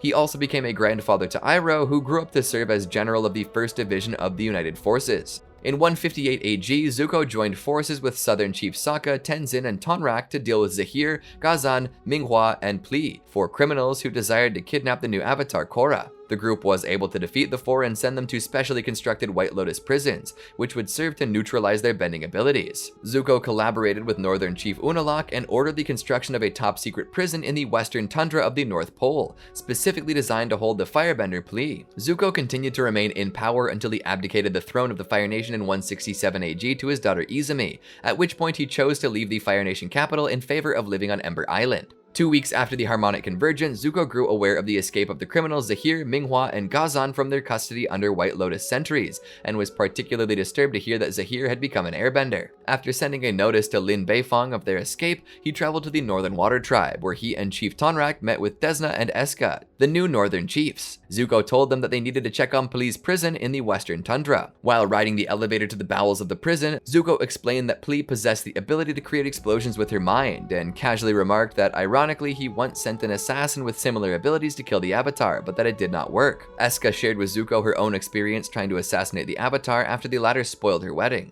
Zuko soon scouted the area around the prison atop his dragon, and only found what he thought to be a snowstorm. When he pointed this out to Tonrak, however, the southern chief recognized it as Zahir's doing. The two groups clashed, with Zuko finding himself matched against Kazan. The old firebender was able to dodge his opponent's attacks for a short while, but was ultimately knocked down by a large fragment of rock. Zuko could only watch as the fugitives made a successful escape with Pli in tow. Sometime later, Zuko flew towards the Misty Palms oasis with Tonrak in tow after the latter received word from Lin to meet her there. They awaited Korra's return in a local cantina where he was pleased to make his reacquaintance with the Avatar. Upon Mako and Bolin's return to the Misty Palms oasis, Zuko came out of the cantina where he was greeted by a starstruck Bolin, who could barely form a coherent sentence. Zuko followed Team Avatar towards Zhao Fu to use the Metal Clan's radio transmitter to reach the Northern Air Temple to warn Tenzin of the Red Lotus's approach. However, as the others prepared to head toward the temple, he prepared Druk to head back home toward the Fire Nation to protect Izumi in case Zahir would target her next. Before he could leave, he was approached by Korra, who asked him for advice as Aang's best friend on what Aang would have done if Zahir had given him a choice between giving himself up or letting a nation be attacked. Zuko answered that it had been Aang's dream to rebuild the Air Nation, though he also knew that in times of turmoil, the world needed the Avatar the most. Zuko grew surprised when Korra thanked him for his advice, saying that Iroh had been right to go and talk to him, as he had been unaware that she had met his late uncle. Before he could ask any more about Iroh, they were interrupted by Mako, who alerted them that they'd been finally able to contact the Northern Air Temple. As the team departed for the temple, Zuko went home to his daughter, though 2 weeks later he journeyed to Republic City, where he bowed respectfully to a recovering Korra. As she left, Zuko voiced his concern, along with President Raiko, about the lack of information concerning the Red Lotus and their true numbers. He then went inside the temple, where he attended Janora's anointment as Airbending Master now that she had received her tattoos. Later, Zuko reunited with Iroh in the spirit world. After Kuvira had nearly stabilized the entire Earth Kingdom, Zuko traveled to Republic City with his daughter to attend Prince Wu's coronation as the nation's Earth King. However, after Kuvira was bestowed the Kyoshi Medal of Freedom for her service, Zuko bore witness to her declaration of usurping power in the Earth Kingdom, renaming it the Earth Empire. Azula, Aang's lifetime. In the opulent realm of the Fire Nation, Princess Azula emerged into the world in 85 AG as the cherished offspring of Prince Ozai and Princess Ursa. Raised amidst the splendor befitting royalty, Azula's prodigious intellect and mastery of firebending swiftly elevated her to the apex of attention and admiration, earning her the coveted status of her father's favored child. From the earliest stages of her upbringing, Azula was groomed by Ozai as the rightful heir, imparting upon her a deep understanding of political intricacies and entrusting her with his confidences. Enrolling in the prestigious Royal Fire Academy for Girls further embellished her reputation, where she forged enduring friendships with Mai and Tai Li, scions of esteemed Fire Nation nobility. Despite a semblance of harmony in her relationship with her brother Zuko during their formative years, familial dynamics soured over time, exacerbated by parental favoritism and perceived slights. Azula's festering envy towards her mother's apparent affection for Zuko, and Ozai's overt partiality ignited a maelstrom of resentment within her, fueling her descent into cruelty and manipulation. Fueled by a voracious appetite for power and an unyielding fear of loneliness, Azula navigated the intricate web of palace intrigue with calculated precision, orchestrating a symphony of deception and malice to maintain her tenuous grip on those around her. At the tender age of 10, Azula's world tilted on its axis. The tragic demise of her cousin Lu Ten during the siege of Ba Sing Se heralded a seismic shift in her destiny. She stumbled upon a clandestine exchange between her father, Ozai, and her grandfather, Azulon, unearthing a chilling revelation of familial betrayal. Azula absorbed the sinister plot unfurling before her. Azulon's decree to sacrifice her beloved brother Zuko as retribution for Ozai's ambition. In a daring act of defiance, Azula sounded the alarm, urging Zuko to flee the palace's suffocating grip. Yet, her calculated maneuverings unwittingly triggered a chain of events that would reshape the very fabric of the Fire Nation's ruling elite. Azula bore witness to the harrowing Agni Kai between Zuko and their father. A chilling smirk graced her lips as the flames of triumph consumed her, heralding the dawn of her ascent to power within the inner sanctum of the Fire Nation hierarchy. With Zuko's banishment, Azula emerged as the prodigious protege of Ozai, honing her formidable skills in firebending, strategy, and combat with unrelenting zeal. Her mastery of the flames transcended mere proficiency, manifesting in the ethereal azure hue of her fire and the crackle of lightning at her command, marking her as a force to be reckoned with. Azula was granted command of a Fire Nation royal sloop, complete with a seasoned crew, and set sail in pursuit of Zuko and Iroh's whereabouts. Approaching the port, she addressed her crew with steely resolve, making it clear that any hesitation in fulfilling their mission, even if it meant apprehending members of the royal family, would not be tolerated. Before dismissing them, she savored the palpable fear emanating from her subordinates. However, her plans hit a snag when the ship's captain informed her that the tides prevented an immediate docking. Irritated by the delay, Azula subtly reminded him of the consequences should he fail to comply with her orders. Tracking down Zuko and Iroh to a village resort, Azula attempted to deceive them with false promises of reconciliation, but her own captain's blunder exposed their true intentions, leading to a chaotic confrontation that resulted in Azula being thrown overboard, allowing her targets to escape. Undeterred, Azula assembled a formidable team comprising of her childhood friends Ty Lee, recruited from a circus, and Mai, the governor's daughter in Omashu. Though failing to capture Aang and his companions, she successfully subdued the city's resistance, renaming it New Ozai in her father's honor. Her relentless pursuit of the Avatars Zuko and Iroh continued, employing innovative tactics such as the tank train. In a skirmish in Tuzin, she managed to locate them and inflict injury upon Iroh before making a swift retreat. Following the setback of the failed attempt to breach Ba Sing Se's formidable outer wall using a Fire Nation drill, Azula and her cohorts encountered the formidable Kyoshi warriors under Suki's leadership. Swiftly overpowering them, Azula had Suki imprisoned in the high-security confines of the Boiling Rock, hoping to break her spirit. Undeterred, Azula, along with Ty Lee and Mai, adopted disguises to infiltrate Ba Sing Se. There, they orchestrated a cunning conspiracy alongside the duplicitous minister Long Feng, orchestrating the arrest of the Earth King's highest-ranking generals and facilitating Azula's personal coup. Despite Sokka and Toph's valiant efforts to warn Earth King Kui, they too fell into Azula's grasp, landing in a separate dungeon. However, Azula's meticulously laid plans faced a sudden twist when Long Feng attempted to betray her. With calculated finesse, she turned the tables, rallying the Dai Li to her cause and seizing control of the palace. In a fateful encounter in the upper ring, Azula confronted her estranged brother Zuko, successfully persuading him to join her in reclaiming his birthright as crown prince. The culmination of their schemes climaxed in a cataclysmic showdown with the Avatar beneath the city, where Azula's lightning strike mortally wounded Aang just as he entered the Avatar state, securing victory for the Fire Nation and forever altering the fate of the Earth Kingdom capital. Following the fall of Ba Sing Se, Azula orchestrated the return of herself, her friends, and her brother Zuko to the Fire Nation.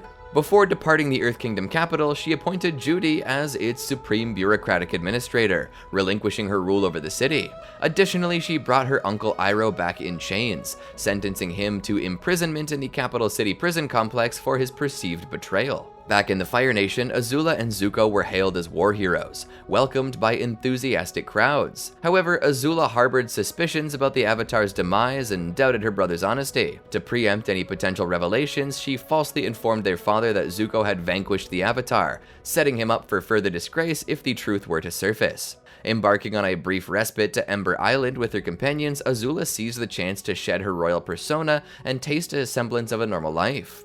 It was a rare moment of vulnerability for her as she confided her inner turmoil and resentment towards her mother to Zuko, acknowledging the painful truth of her perceived monstrosity. As tensions simmered within the Fire Nation leadership, Azula attended a pivotal war meeting alongside her brother, father, and esteemed generals. Proposing the utilization of Sozin's comet to annihilate the Earth Kingdom once and for all, she encountered resistance from Zuko, whose dissent foreshadowed his eventual defection from the nation. After infiltrating the Earth Kingdom, Azula gained intelligence about the impending invasion and promptly alerted the Fire Lord, facilitating the royal family's evacuation to an underground bunker prior to the attack. With Azula's strategic intervention, the Fire Army managed to stall Aang, Sokka, and Toph's search for Fire Lord Ozai until the eclipse concluded, enabling them to retaliate forcefully once their bending abilities were restored, thus quashing the invasion. Subsequently, Azula, accompanied by Mai and Ty Lee, ventured to the Boiling Rock, where Zuko had been captured while attempting to rescue Hakoda from the high-security prison. Amidst a daring escape attempt, Mai's allegiance shifted as she aided the captives, much to Azula's fury. In a moment of betrayal, Ty Lee intervened to protect Mai, prompting Azula to imprison both former friends for their perceived treachery. Undeterred by setbacks, Azula led a squadron of Fire Nation airships to the Western Air Temple, engaging Zuko in a fierce battle. Though her tactics failed to eliminate Zuko and Aang, Azula's cunning allowed her to narrowly escape death by using her hairpin as a makeshift anchor.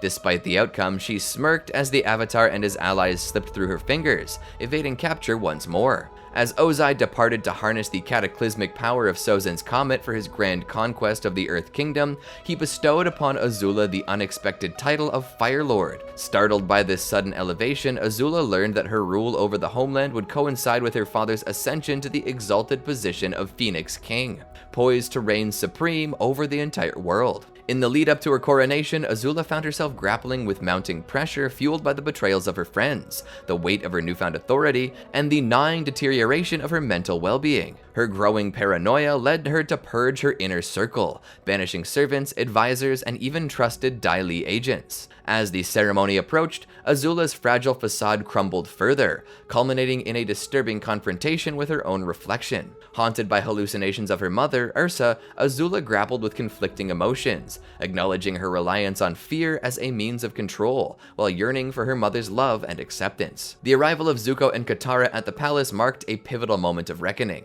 Engaging Zuko in a heated Agni Kai, Azula's attacks grew increasingly erratic and desperate, mirroring her unraveling psyche. In a tragic turn, her assault on Katara inadvertently led to Zuko's grave injury, shattering the illusion of her invincibility. Defeated and stripped of her delusions of grandeur, Azula succumbed to a torrent of anguish and despair, ensnared in ice and chains by Katara's cunning manipulation. With a fiery roar of defiance, she crumbled, a broken reflection of her former self, consumed by the harsh reality of her downfall. Following her devastating Agni Kai with Zuko and the subsequent unraveling of her sanity, Azula's descent into madness evoked a sense of pity from her brother. Rather than facing imprisonment like her father, Ozai, she was instead committed to an asylum on a nearby island, where her every move was meticulously monitored. Despite Azula's initial disdain for her confinement, she found an unexpected camaraderie among fellow patients at the facility. Approximately a year later, Zuko paid her a visit, disclosing his fruitless attempts to uncover their mother's whereabouts through consultations with Ozai. In a surprising display of altruism, Azula offered her assistance to Zuko without expecting anything in return, expressing a shared curiosity about their mother's mysterious disappearance 6 years prior. During a tense reunion with her father orchestrated by Zuko, Azula's volatile temperament surfaced once more. Frustrated by her constrained state, she lashed out, prompting Ty Lee to intervene and temporarily immobilize her. Despite her mental instability, Azula grappled with profound questions about her mother's ability to overcome the fear she had once held over her. As tension simmered, Zuko attempted to foster the semblance of normalcy by offering tea, only to inadvertently provoke Azula's ire. Her insistence on maintaining a facade of dignity in the presence of her father led to a standoff, ultimately prompting Zuko to retreat, leaving Azula to wrestle with the demons of her fractured psyche alone. As Zuko escorted Azula to her former quarters within the palace, he broached the delicate subject of her interactions with Ozai regarding their mother's whereabouts. Skirting the inquiry, Azula deflected by probing Zuko about his experiences with chi blocking. With meticulous detail, she described the sensation, illustrating how one regains control after a period of flexibility. In a startling display of agility and cunning, Azula exploited a moment of vulnerability to break free from her restraints, unleashing a lightning bolt at her unsuspecting brother. Seizing the opportunity, she darted into a nearby building, eventually uncovering a cache of undelivered letters penned by Ursa to her hometown within one of Ozai's secret chambers. Despite Zuko's attempts to intervene, Azula ruthlessly incinerated the letters, though she clandestinely retained one containing potentially damning information regarding Zuko's lineage. Unbeknownst to her, Ursa had fabricated the contents to mislead Ozai, but Azula saw it as leverage to manipulate Zuko into relinquishing his claim to the throne. In exchange for divulging the contents of the preserved letter, Azula bargained to accompany Zuko on his quest to find their mother, concealing her ulterior motives beneath a facade of cooperation and familial concern. In compliance with Zuko's decision, Azula was liberated from the confines of the mental institution and granted the dignity of accompanying him, unbound. However, upon revealing herself to Team Avatar, she faced immediate hostility from Katara, leading to a swift exchange of attacks. Azula deftly evaded their assaults, seizing an opportunity to provoke and belittle Sokka. Tensions escalated the following day, culminating in a brief skirmish between Azula and Sokka. Utilizing a controlled lightning shock, she disarmed him after he brandished his boomerang in threat. The intervention of the rest of Team Avatar swiftly brought the confrontation to a halt, immobilizing Azula with their bending abilities. Upon her release, she arrogantly asserted that peaceful coexistence was possible if they simply kept their distance. Accompanying Team Avatar on Appa in pursuit of her mother mother in Raava, Azula's demeanor was marked by erratic shifts, veering between unpredictability and bouts of delusions and hallucinations. Consistently fixated on the notion of her mother's involvement, she repeatedly questioned the team about how she had reached out to them. As they approached Raava, Azula made a desperate attempt to flee, leaping from Appa. Aang swiftly intervened, catching her midair, only to have his glider set ablaze by Azula, causing him to crash into the ground while she made her escape. Near a stream, Azula was halted by the sound of her mother's voice emanating from the water's surface. Engaging in a heated exchange with her reflection, she accused Ursa of orchestrating a conspiracy to undermine her power, fueled by jealousy and resentment. Bolstered by the purported evidence from Ursa's letter, Azula declared her intent to claim the throne from Zuko and seek retribution by hunting down and eliminating her mother herself. In a moment of anguish and defiance, Azula unleashed a lightning bolt at the mirage of her mother, dismissing the professed love as a treacherous ploy to manipulate her psyche. Despite the hallucination's affirmations of love, Azula remained steadfast in her conviction, driven by a desire to vanquish the perceived threat once and for all. At that juncture, Zuko appeared and inquired about whom she'd been conversing with. Reacting with hostility, Azula's initial instinct was to lash out at her brother, only to be swiftly ensnared in ice by Katara before she could act. Accosting the waterbender, Azula accused her of being complicit in Ursa's supposed schemes. However, their confrontation was abruptly interrupted by the sudden appearance of the wolf spirit, which launched an assault on the group with moth wasps. As they struggled against the onslaught, Azula implored Zuko to release her, asserting her ability to aid them. She argued that even if familial trust was absent, there was no one left to rely on. Reluctantly, Zuko acquiesced, melting her icy confinement. True to her word, Azula redirected the danger away from the group with a powerful lightning bolt, drawing the attention of the moth wasps and the wolf spirit. That evening, Azula exhibited signs of distress in her sleep, prompting Zuko to cover her with a blanket, during which he stumbled upon the concealed letter, its contents leaving him stunned. The following day, Azula was confronted by another hallucination of her mother, urging her to reconsider her path and abandon her quest for the throne.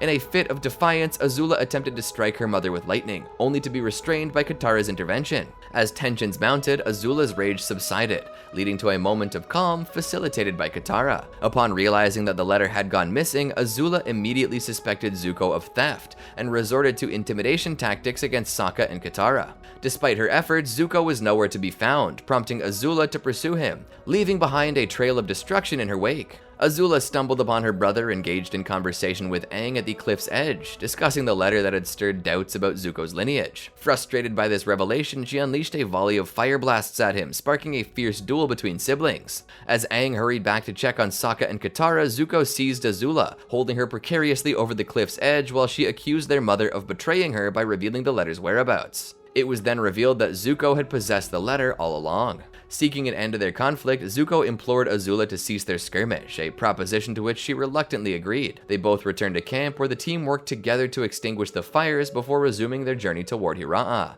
Upon reaching the border, Team Avatar adopted disguises, donning crimson robes to blend in, although Azula defiantly retained her own attire. Arriving just as a performance of Love Amongst the Dragons concluded, Azula and Zuko reminisced about their shared childhood experiences, including their reenactments of the play's battle scenes. Azula asserted her superiority in assuming the role of the Dragon Emperor, prompting nostalgic banter between the siblings. After the play, the group was introduced to Noren, the leader of the Raava acting troupe, who offered them tea and insights into Ursa's whereabouts. Engaging with Noren's daughter, Kiyi, Azula's attempts at camaraderie backfired when she inadvertently frightened the girl with a macabre gesture. Zuko reprimanded his sister for her insensitivity, prompting Azula to reflect on her restraint in not resorting to destructive measures, albeit with a hint of defiance. The escalating tensions between Katara and Azula led to a heated exchange, culminating in Zuko's decision to redirect their journey to Forgetful Valley as their final destination. Upon reaching Forgetful Valley, Azula took the initiative to clear a path by setting parts of the valley ablaze,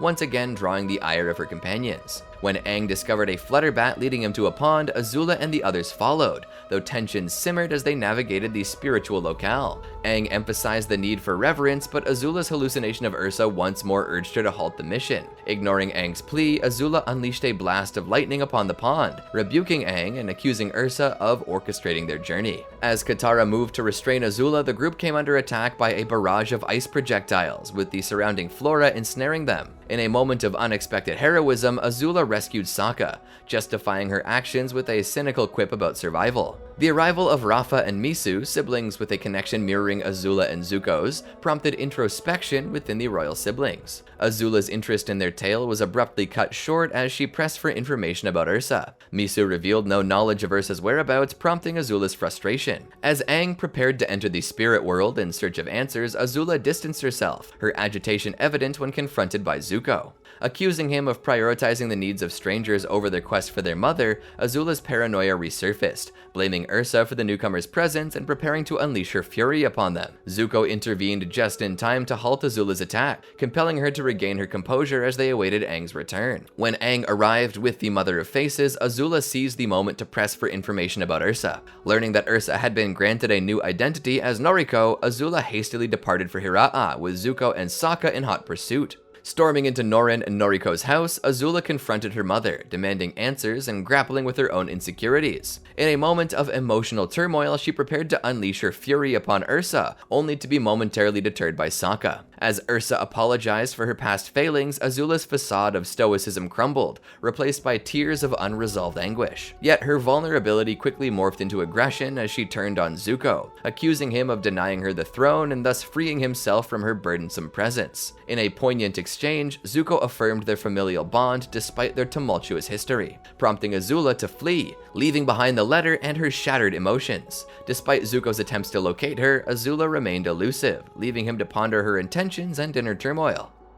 During her exile, Azula underwent a profound transformation, realizing her purported destiny to manipulate Zuko into a Fire Lord ruling through fear. Shedding any allegiance to Ozai, she embraced Ki as kin and ceased experiencing hallucinations. Memories of Mai's childhood tales about the Kumorikage spirits sparked Azula's scheme to adopt their guise. Leaving Forgetful Valley, Azula aided her allies' escape from a mental health institution, which also housed defiant daughters of traditionalist Fire Nation families. Pledging to her new followers promises of uplifting the downtrodden, Azula embarked on her Kumorikage persona. Under this guise, Azula confronted Ukano, leader of the new Ozai Society, demanding Zuko's ousting under threat of reprisal. When Ukano faltered, Azula pressed him to honor their pact, coercing him into constructing a prison in the royal family graveyard. Subsequently, Azula and her followers started abducting children from the capital, including Tom Tom, under the guise of serving her deceitful cause. However, unbeknownst to Ukano, Azula manipulated him for her own ends, harboring no intention of restoring Ozai to power. Sometime later, Azula abducted Ki, prompting Zuko, Aang, Ty Lee, and Suki to intervene.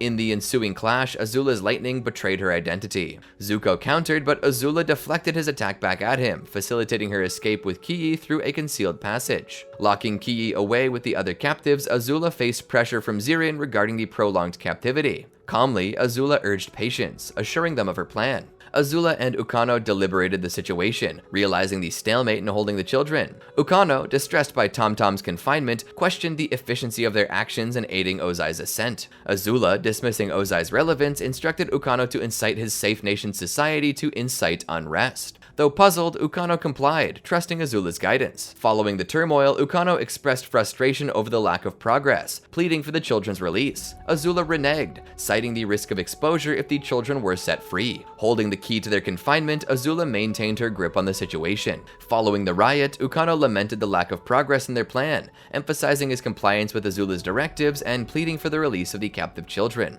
Subsequently, Azula and her allies confronted her brother, Aang, her former comrades, and Kalo.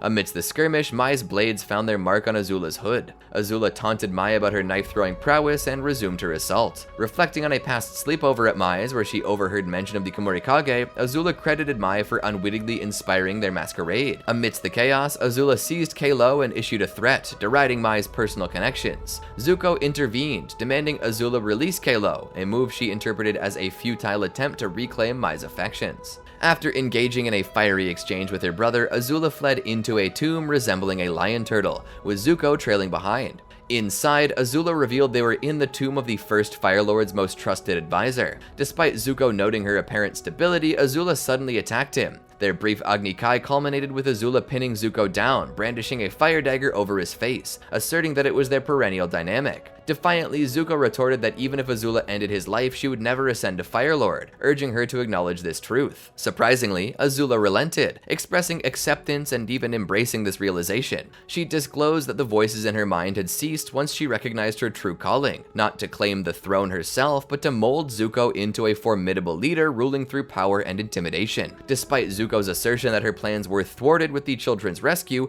Azula countered, asserting victory by demonstrating Zuko's latent authoritarian traits. Before she could be apprehended, she vanished in smoke, instructing Zuko to acknowledge the influence she had wielded over him. Observing Zuko's address to his subjects from a nearby rooftop, Azula and her accomplices, still disguised as the Kumorikage, watched on. Upon hearing Zuko's plea for understanding and patience as he endeavored to improve his leadership, Azula smirked to herself, sarcastically remarking on his sentimentality. Replacing her mask and hood, she and her allies faded into the shadows once more. Azula persisted in leading the Fire Warriors, although their ranks had dwindled following the fallout from the Kumorikage conspiracy. Some members had been apprehended by Fire Nation authorities, while others opted to depart the organization.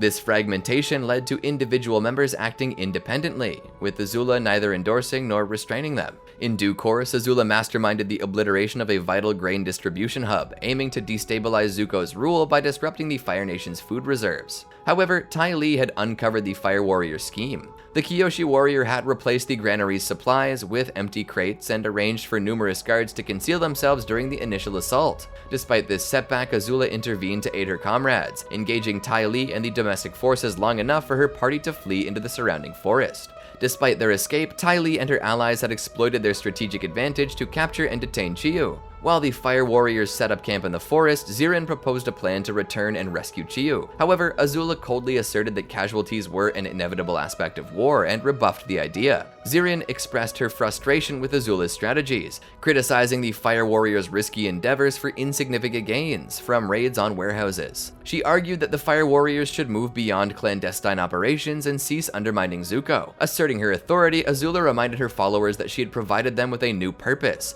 and emphasized her prerogative to dictate the group's course of action. Satisfied that they would continue to sow chaos, Azula retired for the night. Upon awakening, Azula discovered the deserted campsite, fueling her anger. With her bending, she incinerated a Fire Warrior mask and swore to track down the traitors responsible. Struggling through the forest in a downpour, she stumbled upon what appeared to be a Fire Sage temple. Inside, she encountered a lone monk preparing a meal. The monk explained that the temple welcomed the weary and offered assistance to those in need. Observing Azula's evident turmoil, the monk urged her to stay the night for rest and solace. Azula dismissed the monk's offer, denying any troubles and asserting her determination to confront Zirin and the others. Disdainful of sleeping on the floor, she criticized the monk's hospitality and insisted on a better accommodation. Eventually, the monk relented and offered her own quarters. As Azula drifted off to sleep, she remained resolute in her vow to hold the Fire Warriors accountable. In her dream, Azula found herself back at Lo and Lee's cottage on Ember Island, greeted by her family on the beach. Iroh, Zuko, and Ursa praised her as a hero who had brought an end to the 100-Year War and was soon to be crowned Fire Lord. Ruan Jian even complimented her appearance. However, as Ursa moved to embrace her daughter and express pride, the scene dissolved, replaced by Mai and Ty Lee ridiculing her for believing the illusion. Azula angrily silenced them before waking up abruptly. The monk, surprised that the dreams did not bring her peace, urged Azula to depart. Dismissing the monk's lack of hospitality, Azula left the temple, but found herself returning to it soon after. Inside again, she confronted the distressed monk, accusing the temple of being a trap set by Zuko or Aang. However, her attention was drawn to a burnt wooden turtle duck, triggering memories of her parents finding her with the toy in her youth. Unlike her recollection, her mother expressed pride instead of fear in the vision, unsettling Azula. The monk suggested that Azula's deepest desire was to be loved and accepted by her family. Azula, however, suspected the monk's true nature as a shape-shifting spirit and attempted to attack with her firebending. As the supposed monk transformed into a less human form, Azula expressed her contempt for her family, labeling them all as traitors except for Ozai, whom she described as a mere shadow of his former self. Asserting her claim to the Fire Nation throne, Azula demanded what she believed was rightfully hers. Suddenly, Ty Lee appeared at the temple door, claiming to have tracked Azula and her group through the forest. Ignoring the spirit, Azula taunted Ty Lee for her Kyoshi warrior appearance and launched a firebending assault against her. She vented her frustration over Mai's betrayal for Zuko and then aggressively confronted Ty Lee, slamming her against the temple wall. While holding an unconscious Ty Lee, Azula was questioned by the spirit about her intentions towards her former friend. Azula, puzzled by the spirit's interest, received a response from Ursa herself, claiming her concern as a mother for her own daughter. Azula, skeptical of Ursa's presence, argued that everything in the temple felt real only in the moment. She then confronted the vision of Ursa, recounting how she felt abandoned when Ursa chose Zuko over her by poisoning Azulon and leaving.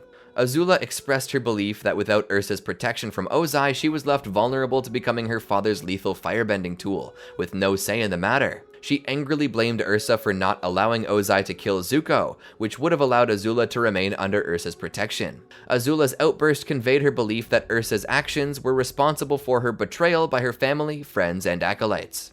The apparition of Ursa then questioned Azula if her true desire was for those who had betrayed her trust to come forward, admit their wrongdoing, and seek her forgiveness, promising to never hurt her again. Azula cautiously entertained the idea, only for Ty Lee to transform into Mai, who ridiculed Azula for considering herself the victim. Azula was startled to realize that even her former friends were part of the spirit's deception, and resolved to leave the temple for good, only to discover that she couldn't escape without re-entering the room. The illusion of Mai suggested that people betrayed Azula because she was inherently vile and deserving of such treatment. Just as Azula prepared to confront Mai, she saw Ty Lee's face once more, criticizing Azula for assuming they were genuine friends after the princess had threatened her life. Azula belittled Ty Lee, asserting her superiority as a royal compared to a mere Kyoshi warrior, but Ursa reappeared displeased. As Azula attempted to dismiss the spirit trickery, visions of Mai and Zuko elucidated how Azula believed that no one could survive without her, yet she surrounded herself with individuals whom she manipulated and harmed, unable to face the world alone and confront the consequences of her actions. The apparition of Zuko took on a more grotesque form, admonishing Azula for her predicament and questioning whether she would seek forgiveness. Despite Azula's attempt to attack the vision with lightning, she boldly asserted her recognition of the spirit's deception and announced her departure. However, as she prepared to unleash her firebending, she witnessed the spirit transform into a monstrous insectoid creature, with her familial apparitions fading away. The spirit disclosed that it had not lied. Rather, it offered a chance for those who had swayed from the right path to seek redemption. Azula was informed that she had been presented with an opportunity for forgiveness, which she had spurned. The spirit then revealed its current form mirrored Azula's inner self, shaped by her cruelty and thirst for vengeance. Dismissing redemption as a notion for the weak, Azula asserted her claim to the Fire Lordship, generating lightning as she denounced meddling spirits. However, as she discharged a bolt of lightning, the temple vanished, leaving her in a forest clearing, where she acknowledged the unreality of her experience. Returning to the campsite, she found Zirin had rescued Chiyu and reunited them with the others. Despite a moment of hesitation, Azula deemed the fire warriors unfit for her leadership and opted not to exact revenge. Instead, she resolved to seek new followers and establish a new domain. Khuchtei, Aang's lifetime. Khuchtei was a student at a Fire Nation school who often bullied other pupils. He fancied himself as Anji's boyfriend and was highly possessive of her, though she did not show any affection toward him in return. When Aang, who had adopted the alias Kuzon after his old friend, came to the Fire Nation school, everyone assumed he was a new student from the Fire Nation colonies. After dismissal, Aang met Anji, who was friendly to him. Khuchtei, seeing Kuzon and Anji together, made sure Aang knew that she was his girlfriend by starting a brief confrontation. During a band class, Aang got in trouble for dancing, which was not allowed. Anji, however, was amused by the dance, and Aang offered to show it to her during recess. Khuchtei firebent at Aang after he heard this remark and exclaimed that nobody showed his Anji anything, especially movements. He subsequently attempted to hit Aang. However, the latter skillfully evaded every attempted blow, eventually causing Khuchtei to lose his balance and fall over, without utilizing any bending and barely even touching him, which got Aang in trouble for beating up another student. Later, Khuchtei informed the headmaster of a dance party Aang was throwing.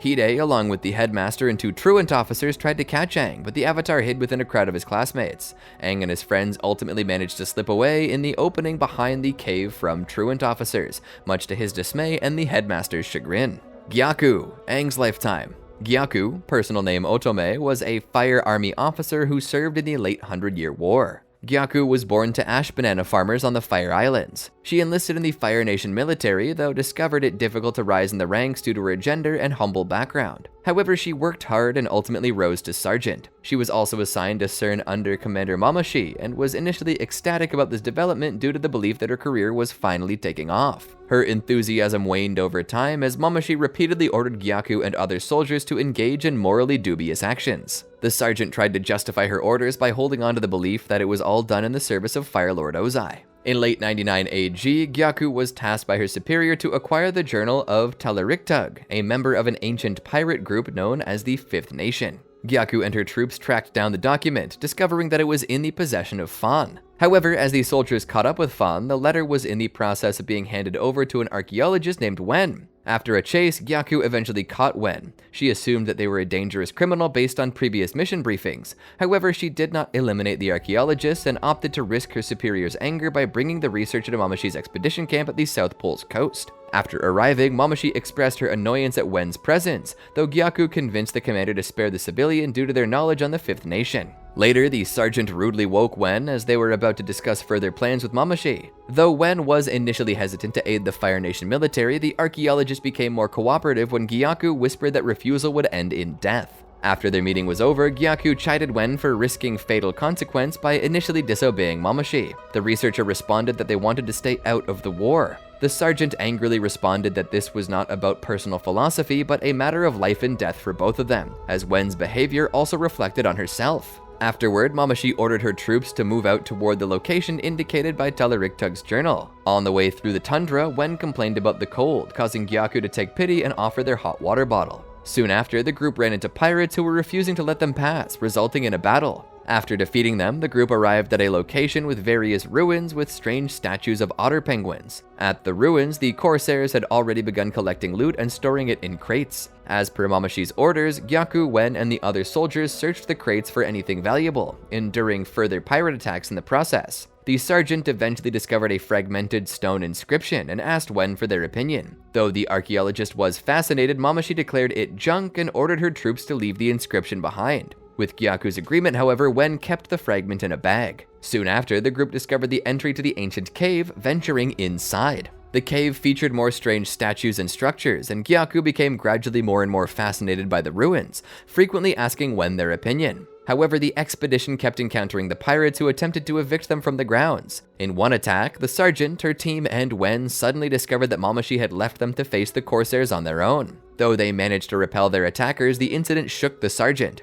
When Wen pointed out that the group should return to their base camp as the commander had abandoned them, Gyaku pointed out that a major storm had developed outside. Accordingly, they were trapped and forced to keep exploring the cave and its ruins. The group eventually discovered the inscribed sanctum with a lot more fragments of stone inscriptions. Gyaku was impressed by the room's architecture, but also began to wonder what exactly Mamashi was seeking in the cave. Specifically, the sergeant began to doubt that the commander's actions were in service of the Fire Nation government. As she discussed her views with Wen, more pirates arrived, personally led by Captain Kiwak. After fending off this attack, Gyaku expressed her regret at having led Wen into this messy and dangerous situation. Having learned that the researcher was a good person, the sergeant apologized, causing Wen to warm up to her. Afterward, the two and the other soldiers continued to venture deeper into the cave, wanting to learn what Mamashi had been searching for. At a large hall, the Elders Rise, Gyaku and Wen reunited with Mamashi, whose personal guards were in the process of trying to open a large sealed door. After threatening the researcher into assisting her, Wen figured out a way to open the pathway,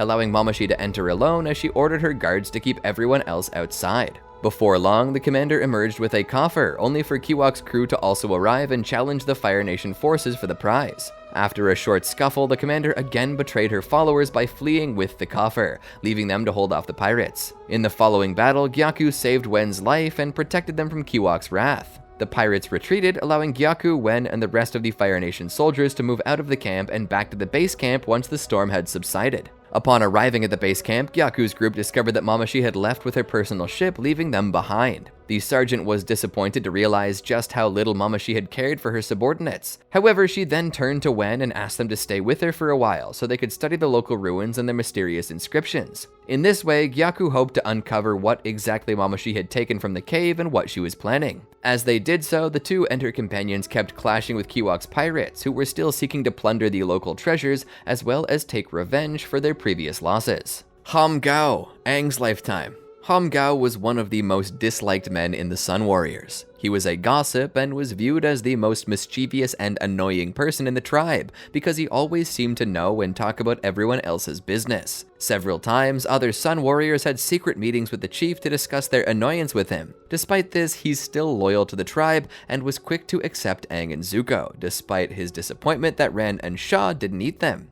Gao joined the other Sun Warriors in bowing to Ran and Sha, eagerly awaiting the master's killing of Aang and Zuko, for which the chief chastised him. Upon witnessing the master's acceptance of the two, Gao cast a frustrated look off to the side, yet was just as quick to accept their worth and trust. Qin Li, Aang's lifetime. Qin Li was a member of the Fire Nation Royal Procession who worked in the communications department on a Fire Nation airship. On the day of the arrival of Sozin's comet in 100 AG, Qin Li and the rest of the airship crew reported to the lower deck of their vessel after Sokka, impersonating the captain, announced that there was to be a birthday celebration hosted there. As the crew was waiting, Qin Li and an engineer from the lower decks began a friendly yet awkward conversation about how they had never met because of the size of the airship. After a pause, Qin Li asked whose birthday it was when another Imperial Firebender approached him, expressing his joyous disbelief over the captain having remembered his birthday. Before the conversation could continue, however, a hatch opened up, dropping Qin Li and the other crew members into the sea near the shores of Wulong Forest. Chi Yu, Aang Comics. Chi Yu was a fire warrior and former patient of a Fire Nation mental health facility. After being broken out of her facility by Azula, Chi Yu joined the rebel force of the princess. Following Azula's escape from Team Avatar in Forgetful Valley, the princess helped Chi Yu and several other young women escape from an institution. The women became the Fire Warriors and intended to force Fire Lord Zuko into adopting autocratic policies. To do so, Chi Yu and the other warriors masqueraded as the Kumorikage and began abducting children of high-ranking officials in the Fire Nation capital. Chi Yu was later present when one of the Fire Warriors, Zorian, voiced her dissatisfaction about the Fire Warriors' operations to Azula. The princess urged her followers to be patient and keep following the plan. Ultimately, Azula's operations were discovered and foiled by Zuko, Team Avatar, and their allies. After this point, the Fire Warriors began to fracture, though Chi Yu initially stayed loyal to Azula. Later, the princess led her followers to attack a granary, again hoping that this would disrupt Zuko's rule. However, the operation derailed when Ty Lee and a domestic forces contingent ambushed the Fire Warriors, forcing the attackers to make a fighting retreat. As the rebels fled, Chi Yu attacked Ty Lee but was quickly chi-blocked. Despite Zorian's attempt to help her, Azula ordered the Fire Warriors to continue their retreat. While the domestic forces officers handcuffed her, Chi Yu stared in disbelief as her comrades left her behind. When Azula later refused to condone a rescue operation, the remaining Fire Warriors abandoned her to help Chi Yu. Zorian and another warrior ultimately succeeded in freeing Chi Yu. When they returned to the Fire Warriors' makeshift camp, the girls were overjoyed to see each other. Chi Yu expressed her happiness over being reunited with her friends, whereupon Zorian asked if she had remembered their promise after escaping the institution. With a smile, Chi Yu responded that they had promised to always look out for each other. Soon after, the group happily shared a meal. Morishita, Aang Comics. Mayor Morishita was the Fire Nation authority in charge of Yu Dao, the oldest Fire Nation colony located in the Western Earth Kingdom. Descended from a colonist family that had served the Fire Lord for generations, Morishita was a staunch opponent of the Harmony Restoration movement. His wife was an earthbender, as was his daughter, Kori. During the Harmony Restoration movement, Yu Dao started the process of decolonization. However, the age of the colony, as well as its status as the first of the Fire Nation colonies, led to particular problems. After his daughter, Kori, attempted to assassinate Fire Lord Zuko, Morishita received a visit from the Fire Lord himself, who planned to oversee the dismantling of the colony. However, the mayor refused to leave the city, telling Zuko that he was wrong in allowing the Earth King and the Avatar to bully him into disregarding his people. After Morishita unfavorably compared him to Fire Lord Ozai, Zuko attacked him. Nonetheless, Morishita continued to speak his mind, saying that Zuko was clearly not his father because Ozai, despite his flaws, was never a coward or a traitor. At this moment, Mrs. Morishita intervened with earthbending to save her husband. This, combined with the revelation that Kori too was an earthbender, shocked Zuko enough that he reconsidered his position on the colonies and withdrew his support for the Harmony Restoration movement. After the crisis's conclusion and an agreement between Zuko and Earth King Kui, Morishita attended a meeting in the governor's palace of Yu Dao with his family, Avatar Aang, Fire Lord Zuko, and other dignitaries to discuss the future of the city. Ki, Aang Comics. Ki was the daughter of Ursa and Noren, and younger half-sister of Fire Lord Zuko and Princess Azula. Born following Ursa's exile from the Fire Nation capital, she initially grew up in Hiraa, ignorant of her royal family connections. When her mother was found by Zuko, however, Kiyi readily accepted them as her older brother. She subsequently played a minor part during the Kamurikage crisis, as she was kidnapped along with other children by conspirators, but freed the other hostages by using her latent firebending abilities. As a recognized member of the Fire Nation royal family, Kiyi eventually became the aunt of Fire Lord Izumi and great aunt of General Iroh. After Ursa was exiled from the Fire Nation capital in exchange for Fire Lord Ozai sparing the life of her son Zuko, she returned to her home village of Hiraa. There, she met her childhood sweetheart Ikem, who now went by the identity of Noren. After Ursa's initial departure to marry Ozai, Ikem was heartbroken and asked the Mother of Faces, a spirit who dwelt in the Forgetful Valley, to give him a new face so he could begin life over again. As a way for Ursa to resettle and leave her previous life behind, she asked the Mother of Faces to give her a new identity as well. She became Noriko, and Kiyi was born a few years before the end of the 100-Year War. In 101 AG, Noriko sewed a doll for Kiyi's birthday. Kiyi proceeded to name it after herself and carried it everywhere she went. When Noren invited Team Avatar into his family's home in 102 AG, Kiyi decided to talk to Zuko and Azula, who were, unbeknownst to either of them, actually her half-siblings. She asked them if they wanted to see her doll, a suggestion that was met by Azula's refusal, while Zuko happily accepted. Kiyi told him that the toy was also named Kiyi and that she thought it was such a good name. When Zuko commented on the doll's haircut, Kiyi told him that she had tried to make the doll prettier but accidentally cut too much of its hair off. Zuko responded that Azula used to do things like that to her dolls as a little girl, prompting Azula to clarify that she cut off their heads rather than their hair. After she was asked whether she wanted to see a demonstration, Kiyi refused and went behind Zuko in fear while hugging her doll tightly. Shortly thereafter, Kiyi explained to her father that she was trying to be hospitable to their guests after he entered with Sokka. When Team Avatar left her family's home, Kiyi ran up to Zuko and begged him to come back sometime. Kiyi met Zuko again when he returned sometime after, giving him a hug and insisting he have dinner with her and the family. After Zuko claimed her mother to be his own mother, Ursa, Kiyi grew confused and hugged her, though she was passed to her father when they heard sounds coming from the roof. Before she could make sense of the situation, Azula barged into the family's home, causing Kiyi to scream for her mother. She was then taken to safety by her father and Sokka as the princess fought with Zuko. Later, Kiyi and her father sat at a campfire, preparing a meal while her mother, who had regained her old face and memories, began to talk about her past with Zuko. Afterward, Kiyi was informed that Zuko was her older brother, something she accepted quickly and easily. In contrast, she struggled with her mother's changed appearance and demeanor and stopped carrying her doll around, let alone touch it. Weeks later, Kiyi boarded the ship that would take her, her family, Zuko, and Team Avatar to the Fire Nation capital for the first time since Ursa's exile. During the journey, Aang entertained her by taking her riding on the back of a flying dolphin fish until Ursa saw them and panicked, calling them back. As Aang immediately brought her back on board, she was pulled into a tight hug by her mother, who stated that she could not lose her. However, not recognizing Ursa as her mother due to the restoration of her original face, Kiyi screamed to be released. She ran to hug her father's leg and urged him to accompany her downstairs, which prompted Noren to pick her up and take her below deck. After having been made aware of a possible security threat, Zuko diverted course and arranged for his cruiser to rendezvous with a submarine, much to Kiyi's surprise. She met Iroh and Suki shortly thereafter, remarking to her half-brother that the Kyoshi warrior was pretty. As she prepared to cross the plank to the submarine, Zuko suggested that she accompany her mother as she might be scared.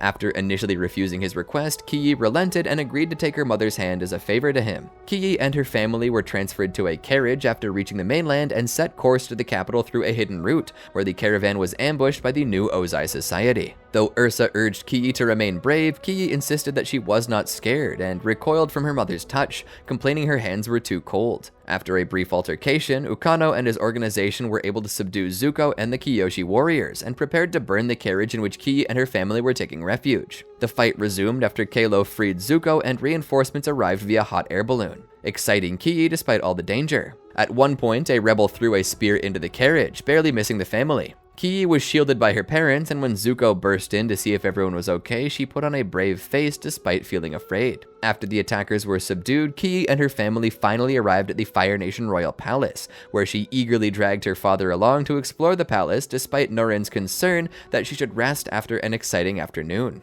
Kiyi brushed him off, saying that Zuzu would keep them safe, which surprised both Zuko and Ursa. She quickly grew comfortable at the palace, often exploring it on her own. Once, she watched Zuko training firebending forms in the courtyard and memorized them as she believed that they made him so brave. A month later, while being walked to her bed with her parents, Kiyi saw Constable Sung escorting Ukano out of the palace and asked her father what was going on. Her mother assured her that it was nothing, but Kii yelled at her that she was asking Daddy, not her, and told her to let go as her hands were freezing. Ursa stayed back as Noren took Kii to her bedroom. While Kii was asleep, Ursa rushed into her bedroom after inadvertently hearing from Suki and Tai Li that more dark spirits had been spotted, and after seeing Kii still in bed, Ursa calmed down and hugged her, glad that she was safe. Later on, Kii woke up due to her sleeping mother holding her too tight with her cold hands. To avoid waking up her parents, Kii whispered for Zuko when she heard him passing by in the hall, who carried her to the other room on his shoulders. On the way there, she asked him what he did that day and was informed that he'd been dealing with a problem, though it was nothing for her to worry about as he would take care of it. After placing her in bed, Kii told Zuzu that she knew he would before falling asleep. While she was asleep, however, the Komurikage impersonators came into her room and used sedatives on her to kidnap her.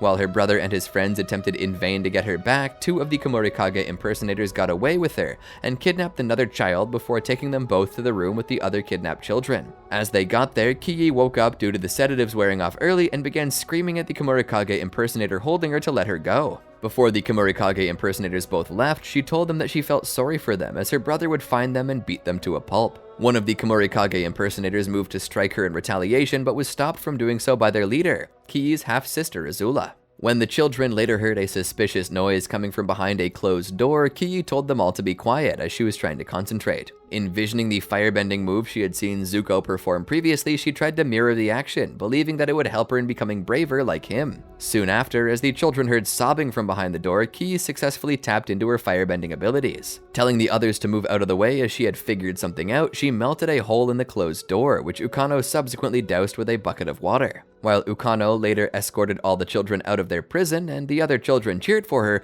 Kii rejected the marriage proposal of an amazed Guri. Before they could escape completely, however, their progress was thwarted by 2 of Azula's henchwomen, though Aang, Mai, and Kalo appeared to help them out. Kii joyfully reunited with Zuko, and later that night, when she was asleep in the same bed as her father, she expressed her happiness over Ursa's return, accepting her mother's new face. As a young adult, Kii was regarded as a full-fledged member of the Fire Nation royal family, and as such listed in the family tree, which Iroh included in a book for Zuko. Zirin, Aang Comics. Zirin was a patient of a Fire Nation mental health facility. After being broken out of her facility by Azula, Zirin joined the Fire Warriors. As the princess focused on her own goals and disregarded her followers' wishes, however, Zirin grew frustrated over Azula's leadership. When the latter abandoned one of the Fire Warriors to Fire Nation security forces, Zirin and her remaining comrades broke away from Azula, opting to carve out a community for themselves. Following Azula's escape from Team Avatar in Forgetful Valley, the princess helped Zirin and several other young women escape from a mental facility. Many of the inmates had been put in there due to being too rebellious for their traditionalist families instead of actual mental health issues. Azula promised the newly freed group that they would help the Fire Nation's downtrodden, and they agreed to follow the princess. The women became the Fire Warriors and assisted Azula in implementing her plan to force Fire Lord Zuko into adopting autocratic policies. To do so, Zirin and the other warriors masqueraded as the Komurikage and began abducting children of high-ranking officials in the Fire Nation capital. After the Fire Warriors abducted Kii, Zirin dragged her into a cave where they kept with the other children.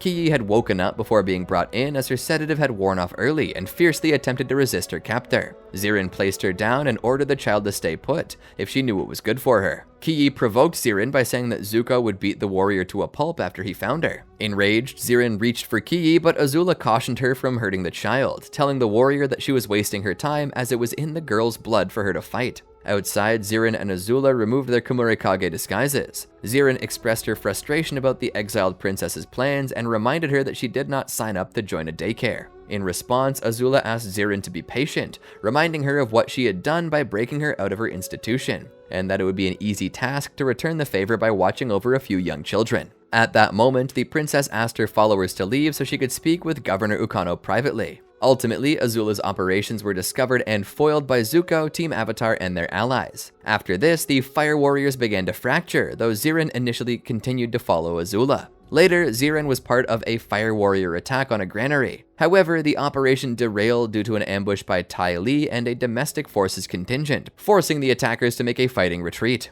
In the process, one Fire Warrior, Chiyu, was chi-blocked. Zirin cried out and unsuccessfully attempted to rescue her, dueling Tai Li for a while. After some fighting, Azula ordered her followers to leave Chiyu behind and dragged Zirin away before setting the nearby forests on fire to cover their retreat. As the fire warriors later rested at a makeshift camp, Zirin thought about where the security forces would take Chiyu, as well as how to rescue her. Azula instead argued that the fire warriors should not attempt a rescue. Zirin angrily responded that Chiyu was their comrade, but the princess instead claimed that Chiyu was a casualty of war. The fire warrior erupted in anger upon hearing this, stating that their current operations were not a war or a rebellion to help the poor, but rather criminal actions motivated by Azula's feud with Zuko. She declared that they had to abandon the anti-Zuko struggle to focus more on important things. Azula calmly responded by asking Zirin where they had met, and when the latter answered the institution, the princess began a threatening rant about how they had been nothing before she had built this community and given them worth. In her view, this meant that they had to do what she demanded. Zirin was seemingly humbled and Azula went to sleep. In truth, however, Zirin thought that Azula had crossed a line by refusing to help Chiyu. She and the other fire warriors discussed that the princess was going to never let them go and never really cared for their welfare, unlike Chiyu, who would have sacrificed herself for her friends. They hugged and agreed to abandon their leaders. As Azula slept, the fire warriors broke camp and moved deeper into the forest, while part of their group went off to aid Chiyu. 2 days later, Zirin and another fire warrior freed Chiyu and escorted her to their new camp. Upon arriving, the women were overjoyed to be reunited, with Zirin reminding Chiyu that they had promised to always look out for each other after escaping the institution. Later, Zirin watched in satisfaction as her friends happily shared a meal together. Ninka, Aang Comics. Ninka was a fire warrior and later the leader of the Crimson Sails Armada, a coalition of corsairs and rebels. In this position, she served as the head captain of Crimson Sails under the Pirates Island base and the commander of the corsair ship Pyre Howler. Under her leadership, the Crimson Sails Armada launched a renewed campaign of piracy against the Fire Nation's shipping, causing not just great damage in lives and goods, but also threatening international peace by robbing reparations promised by Fire Lord Zuko to the Earth Kingdom. When Ninka was a young girl, she could not control her firebending and was prone to violent outbursts of frustration. At one point, she fought off a group of bullies and lashed out with a blast of fire to keep them from hurting her. This was the final straw that led Ninka's parents to send her to a secure mental health facility to treat her instability. Her anger and despair only increased at this institution, however, as more care was placed in keeping her subdued than getting to the root of her problems. Her teacher at the facility would often punish her. Little by little, the young girl's vibrant gaze diminished after repeated admonishments until she became a tired young woman quietly sitting in the corner of an institution, too exhausted to keep fighting. Ninka's life changed once more around 101-102 AG. One day, Azula broke into the facility, freeing many of the young women kept there. The princess kicked down the door to Ninka's room and with a lightning bolt fried the guards, freeing her. Ninka subsequently joined the Fire Warriors, a group whom the rogue princess organized to wage a secret campaign to force Fire Lord Zuko into adopting autocratic policies. To do so, Ninka and her comrades masqueraded as the Kamurakage and began abducting children of high-ranking officials in the Fire Nation capital. Ninka was later present when one of the Fire Warriors, Zirin, voiced her dissatisfaction about the Fire Warriors' operations to Azula. The princess urged her followers to be patient and keep following the plan. Ultimately, Azula's operations were discovered by Zuko, Team Avatar, and their allies, who attacked the Fire Warriors' headquarters at the Garden of Tranquil Souls. Facing not just the Fire Lord, but the Avatar himself, Ninka fled and deserted the Fire Warriors. She felt that Azula had put them in harm's way and betrayed her just as everyone else had betrayed her in the past. Now alone and without allegiance, Ninka was initially unsure about what to do. Eventually, she found herself at Crimson Sails, an island ruled and inhabited by pirates and other criminals. There, she found a new purpose, as the local corsairs were as disoriented and insecure as she was. Crimson Sails had previously enjoyed relative prosperity due to a deal it had made with the Fire Nation government under Ozai. Its forces, the Crimson Sails Armada, would stop attacking the Fire Navy, and in return, the Fire Lord secretly financed and supplied them. Unaware of the deal's existence and in the process of cutting excess military spending, Zuko unknowingly terminated the agreement after the 100-Year War's end, marking Crimson Sails' future uncertain. The island's head captain, Kangana, still hoped to find some middle ground with the new Fire Lord, but the Corsairs were getting restless as they no longer received their money. Ninka stepped into this volatile situation. She claimed that she was part of a long line of successful Corsairs and accused Kangana of being responsible for the broken deal with Zuko. Rallying the other captains to her cause, she then ousted Kangana, becoming head captain herself. With Kangana vulnerable, her own crew also voted her out as captain and instead appointed Ninka in her place, effectively exiling the former leader of the Crimson Sails from the Corsair community. With her position in the Armada secured, Ninka then ordered Crimson Sails pirates to launch a massive piracy campaign against Fire Nation shipping, satisfying not just the criminals' lust for plunder, but also her own desire to hurt her hated homeland. In addition, Ninka allowed the crew of her new ship, the Pyre Howler, much more freedom than Kangana had, thus gaining their loyalty. However, her bloodthirsty leadership style soon caused a substantial number of pirates to question Ninka's regime. Eventually, Ninka's fleet seized money and supplies from the vessel Zaysun's Hope, which had been promised by Zuko to Earth King Kui as part of the Treaty of Yudao, thus threatening to cause an international crisis. This was a tipping point for the Fire Nation leadership. The Fire Lord sent a team of adventurers consisting of Shi, Honu, Kohola, Hixing, and Bin to investigate Crimson Sails to recover the stolen goods and uncover what was happening in the pirate domain. Kiku, Aang Comics. Kiku was a firebender and former street performer desperate to feed her family. She took to hunting the bounty of supposed thief Qian Yu, but later agreed to help her get back to safety. Kiku grew up in Sparrowkeet Station, a company town in Fire Nation territory on the Earth Kingdom continent. She lived a pretty happy life as a street performer until the 100-Year War ended and her town dried up. Rather than supporting her town, Sparrowkeet Air CEO Yuzhen Sr. gave the order to remove her town from its flight paths, forcing Kiku to leave home to try and provide for her family. Kiku traveled around the region trying to do good, but she found that doing good was exceedingly difficult, as evil couldn't just be punched in the face. In Boat Bottom, she heard of the high bounty placed on the thief Qian Yu and formed a group with Taiki, Lan, Yushuan, and Chessa, trying to track her down. When they met Qian Yu, she explained that she had taken an air nomad artifact from Sparrowkeet Air after she learned that they were going to sell it to the highest bidder. The group agreed to escort Qian Yu to Yu Dao so she could deliver the artifact to Toph Beifong at the Beifong Metalbending Academy, who could in turn give the artifact to Avatar Aang. She, Aang's Comics. She was a sun warrior who traveled the world in the years after the 100-Year War. She was a staunch supporter of Fire Lord Zuko, believing him the right person to lead the Fire Nation. She grew up in the Sun Warriors' ancient city at a time when her people had isolated themselves from the outside world. Everything changed for her, however, when Avatar Aang and Prince Zuko visited her home in 100 AG. She witnessed the two perform the Dancing Dragon and being deemed worthy by Ran and Shaw. This left a lasting impression on her, who became fascinated with what might lie beyond the borders of her homeland and the possibilities of learning. Ultimately, she left the Sun Warriors to travel the world. She was shocked by the suffering and conflict in the outside world, however, as she began her journey in the direct aftermath of the 100-Year War. Undaunted, she decided that she would help to bring wisdom, harmony, and the principles of the guiding flame of the Sun Warriors to those in need. In this regard, she was determined to support Zuko's rule as Fire Lord in the Fire Nation, as she considered him an individual devoted to restoring balance ever since seeing his performance of the Dancing Dragon.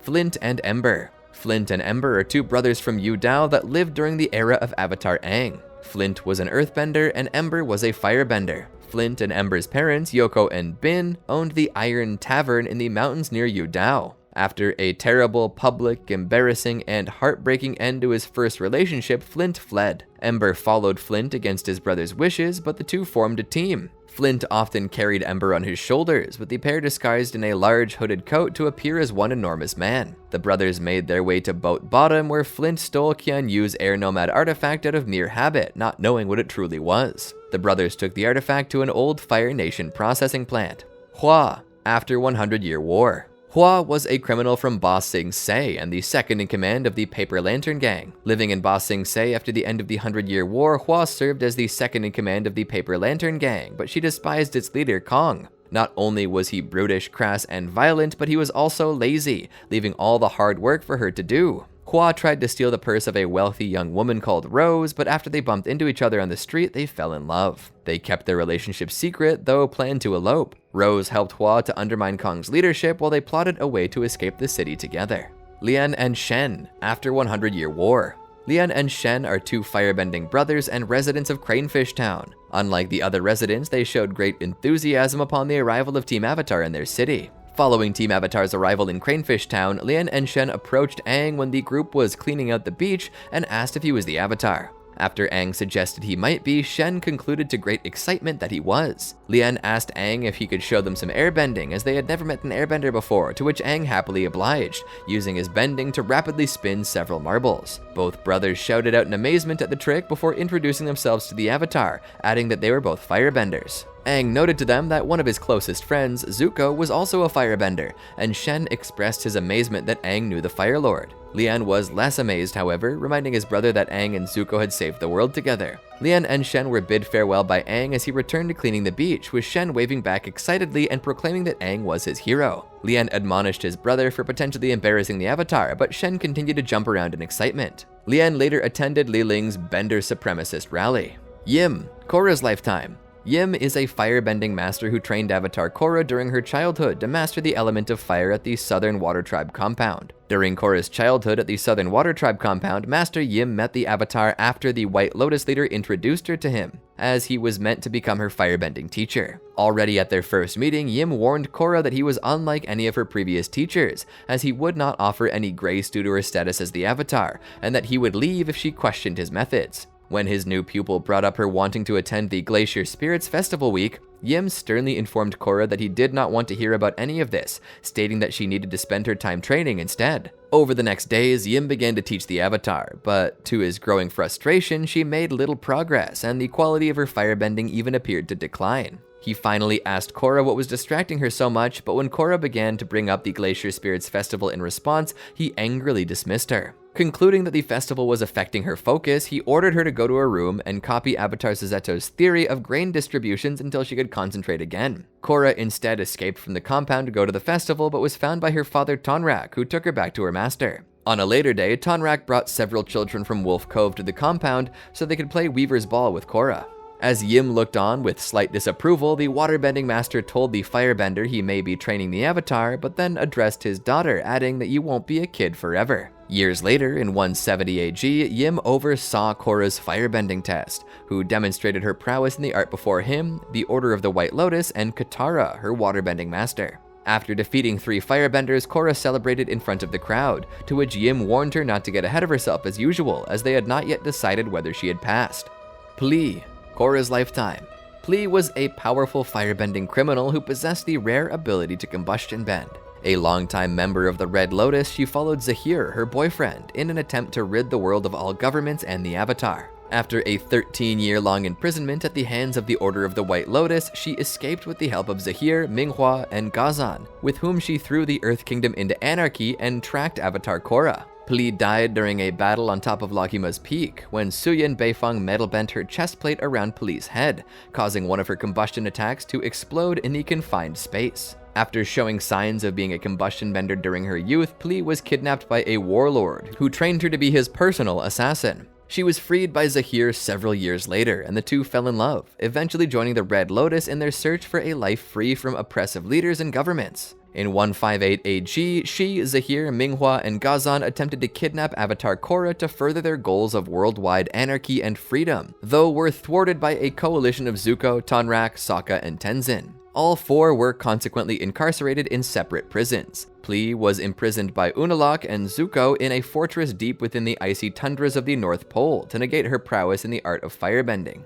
In 171 AG, Pli was visited in her prison cell by Lord Zuko, Southern Chief Tonrak, and Northern Chiefs Desna and Eska, following the escapes of Zahir, Gazan, and Minghua from their respective prisons. Having not been visited by anyone interesting in 13 years, Pli deduced that the visit must have been because of Zahir's escape, much to her pleasure. Shortly afterward, Pli's associates arrive at the North Pole to free her. Minghua soon came and weakened the cell door with ice, causing it to fall open. The firebender's chains were broken off by Minghua's water tentacles, and the two exited by climbing up the ice wall. Pli called her friend a show-off for using her water arms to climb out of the prison, believing they could have taken the elevator instead. The two found themselves confronted by Zuko's dragon, Druk, who blasted fire at them, but Pli redirected the flames around her and absorbed the heat of the attack. After waiting 13 years to feel this warm, she subsequently used a combustion attack to blast Druk away. The firebender used this technique a second time after noticing Tonrak fighting her boyfriend, destroying the chief's ice wall and knocking him out. The four soon fled the scene in a truck. While in the vehicle, Pli embraced Zahir and confessed her worries about never seeing him again before they shared a passionate kiss, much to Gazan's annoyance. The group traveled to Republic City, where Zahir infiltrated Air Temple Island under a pseudonym, Yoru, in an attempt to find the Avatar once again.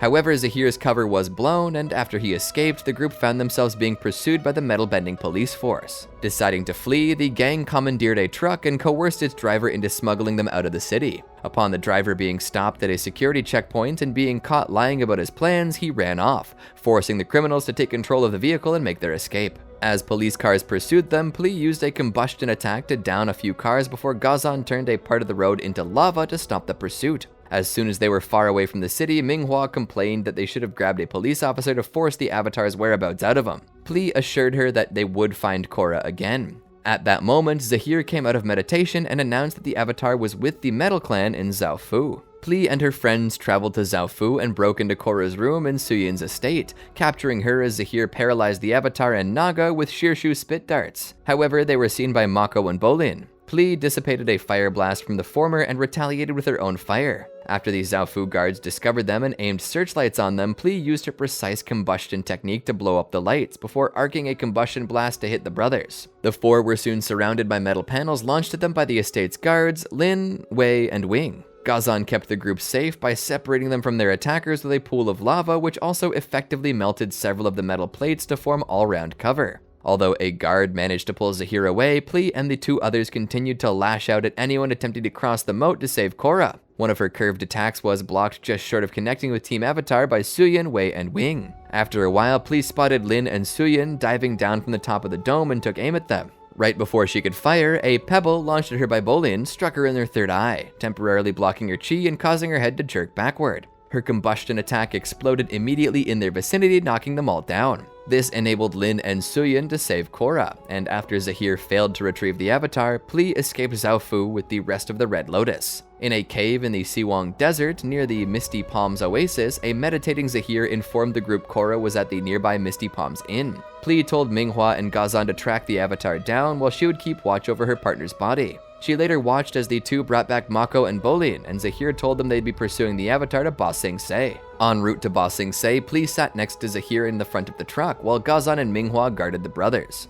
Having arrived, the group made their way toward the Earth Kingdom Royal Palace, where Pli witnessed how Zahir struck a deal with Earth Queen Khuchtei, informing about the Airbenders' whereabouts in exchange for the Avatar. After overhearing that the airship transporting Korra had crashed in the Siwang Desert, Pli determined that the Avatar would be long gone by the time the next Earth Kingdom airship could get to her. Deciding to take matters into their own hands and force Korra to come with them, the Red Lotus barged into the throne room. When Khuchtei ordered her Dai Li agents to apprehend them, Pli used her combustion bending to keep them at bay. After all the guards were taken care of and Zahir had suffocated the queen, Pli accompanied Minghua and Zahir to the city's communications room in order for the latter to make a citywide announcement of the end of the reign of Khuchtei. Pli and the Red Lotus made their way to the Northern Air Temple. As her associates gathered the temple's occupants in the courtyard, she remained aboard the airship to provide aerial support, using her blasts to attack the airbenders who tried to escape. Although Kai managed to distract her long enough for the others to reach the flying bison stables with a well-placed air blast,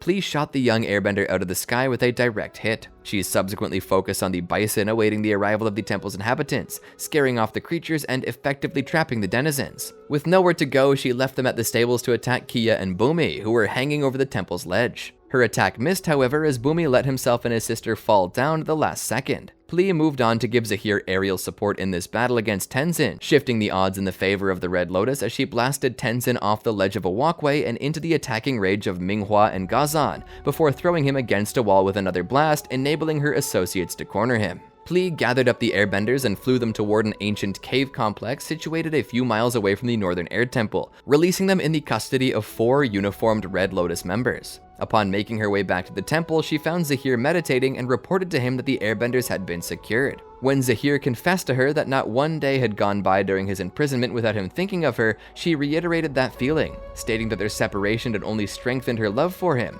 and that she had always known that he would free her, just like he had done when they first met. With tears in her eyes, she lovingly caressed his face, reminding him that he had shown her what true freedom meant. Affirming their love for each other, Pli and Zahir kissed. Pli later accompanied Zahir to the top of Lakima's peak, where Korra was supposed to turn herself over to the Red Lotus in exchange for the airbenders. She put restraints around the Avatar's wrists and ankles, revealing to Korra that the shackles were made from platinum, making any metal bending attempt useless. Pli guided Korra toward the airship to return to the temple, but before they could board, Korra blew her backward with airbending, having been alerted that the Red Lotus had not kept their end of the deal. Upon noticing the arrival of Lin and Suyin Beifong, as well as Metal Clan reinforcements, Pli told Zahir to take Korra into the airship while she held off the metal benders. She managed to pin them down behind the rocks surrounding the peak and nearly sent 2 of them plummeting to their deaths. When Pli noticed Lin out in the open, she focused her efforts on taking down the chief of police. Just as she released her combustion attack that would have blasted Lin off the cliff, Suyin broke cover and metal bent her own cuirass around Pli's head. The blast exploded upon making contact with the metal around her face, killing Pli instantly.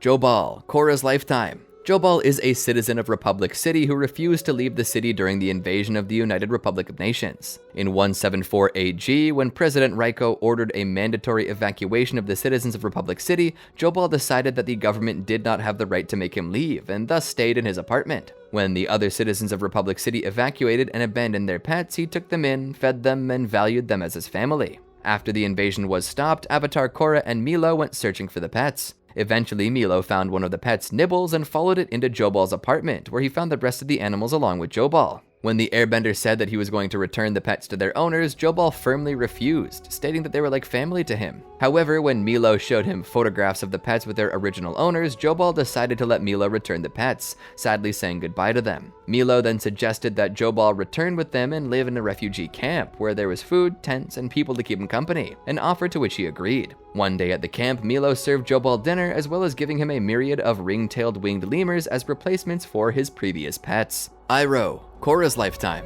Iroh is the general of the United Forces and, as the son of Fire Lord Izumi, a member of the Fire Nation royal family. A firebending master and skilled military leader, Iroh is the youngest general in the Force's history, not to be confused with Uncle Iroh. Named after his maternal great-granduncle, Iroh was born to Princess Izumi during the reign of his maternal grandfather, Fire Lord Zuko. His family imparted in him the responsibility to honor the Fire Nation's reformist direction. While Iroh could have joined any Fire Nation officers' school, he had different plans from joining the military of the Fire Nation, having been inspired by the tales of his namesake and his grandfather cooperating with other nations. Feeling the draw of the ocean and determined to learn from the best sailors in the world, Iroh petitioned feverishly to learn from a group of Northern Water Tribe warriors. Iroh fell short of the competencies required and he was heartbroken. However, he managed to secure a position serving on an infamous fleet of Northern Water Tribe vessels, with a reputation for teaching various forms of seafaring espionage. Despite his family's protests, Iroh insisted on going and became the crew's first ever member from the Fire Nation. The prince struggled with Arctic survival and skullduggery as well as unfamiliar martial arts, but eventually won esteem from his Northern Water Tribe crewmates for his tireless attitude. Upon completing his training with the fleet, a surprised but impressed Zuko and Izumi suggested that his cosmopolitan education would make him an ideal United Forces officer. Iroh joined the United Forces, where he became the youngest general in the history of the military. He befriended many people during his service, including Commander Bumi. Iroh mastered a dizzying array of martial skills on the job, from lightning bending to grand strategy. He also won several military awards over the course of his career. As a general, Iroh has helped to solidify the Fire Nation's relationship with the United Republic of Nations. He and Fire Lord Izumi still see that the Fire Nation continues to make reparations for the damage done during the 100-Year War. However, Fire Lord Izumi's goal to stay outside of military conflicts does not always mesh with Iroh's duties,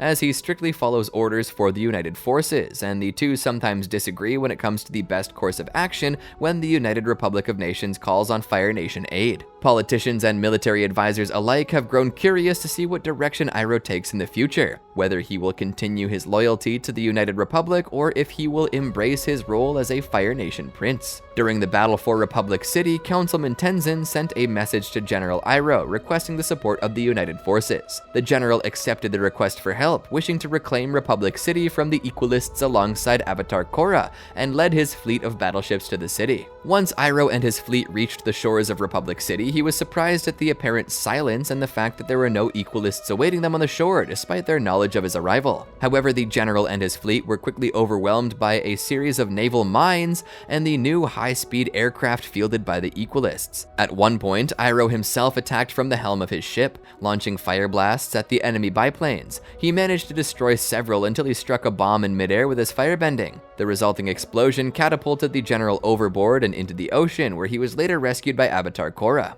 With his fleet destroyed, Iroh and Team Avatar hid in the sewers of Republic City. While he had his wounds healed by the Avatar, he and the team planned to take out the Equalist airfield. To prevent the second fleet from being destroyed as well, Iroh sent a message to Commander Bumi via former telegraph operator Gamu, telling him to wait with his fleet at Red Sand Island until the airfield was taken out. Korra decided to stay in Republic City to face Amon, although Iroh did not approve of this idea. Korra insisted and Mako decided to stay with her. The general allowed her to stay, stating that his grandfather would have trusted the Avatar's instinct and he should as well. When Iroh, Asami, and Bolin reached the airfield, despite Asami's confusion over the airfield being surrounded by a fence with no wires, they proceeded anyway and were electroshocked by an electric fence that surrounded the complex. They were caught and imprisoned, where the group was confronted by Hiroshi Sato, who told them that he had intercepted General Iroh's wire to Bumi and knew exactly where his fleet was hiding. Seeking a means of escape, the general asked Bolin if he was a metal bender, but he answered that he was not, much to Iroh's disappointment. Naga, however, arrived on the scene shortly afterward and broke the three out of their cell, allowing them to head toward the airships. After escaping, Iroh pursued a taxiing biplane down a runway. By utilizing his firebending in a manner similar to rocket propulsion, he successfully boarded the plane as it took off,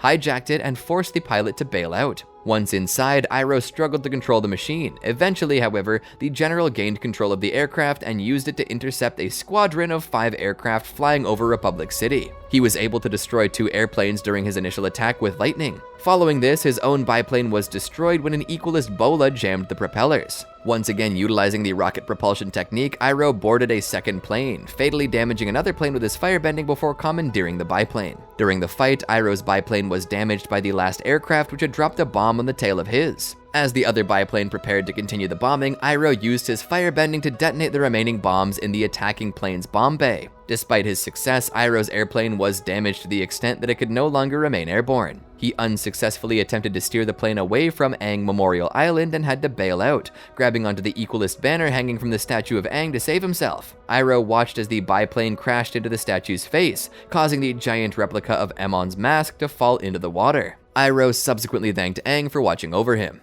6 months after the end of the anti-bending revolution, Avatar Korra requested Iroh's help once again to aid the Southerners against the Northern Water Tribe. Aware that helping Korra would mean going against President Raiko, Iroh informed her nonetheless that he was willing to help, musing that he could mask it as a routine training session. If he were to take his fleet south and happen to encounter hostile Northern troops, he would have to defend himself. However, in the middle of their meeting, President Raiko boarded the ship, commanding Iroh to remain at the harbor unless he received direct orders from the president stating otherwise. Raiko made it clear that if Iroh were to disobey these orders, he was to be court-martialed. Unable to help Korra out himself, he suggested that she travel to the Fire Nation to talk to his mother, the Fire Lord, as she and his grandfather had always been good friends with the Avatar and the Southern Water Tribe. During the Harmonic Convergence, Iroh was ordered by President Raiko to protect Republic City. Upon seeing a large incarnate of Unalaq and Vatu merged, the general ordered his troops to attack. However, their attempts proved to be futile as the Dark Avatar easily neutralized their attacks and waterbent the battleships away with a large wave. After Kuvira took control of the Earth Kingdom and planned to attack Republic City,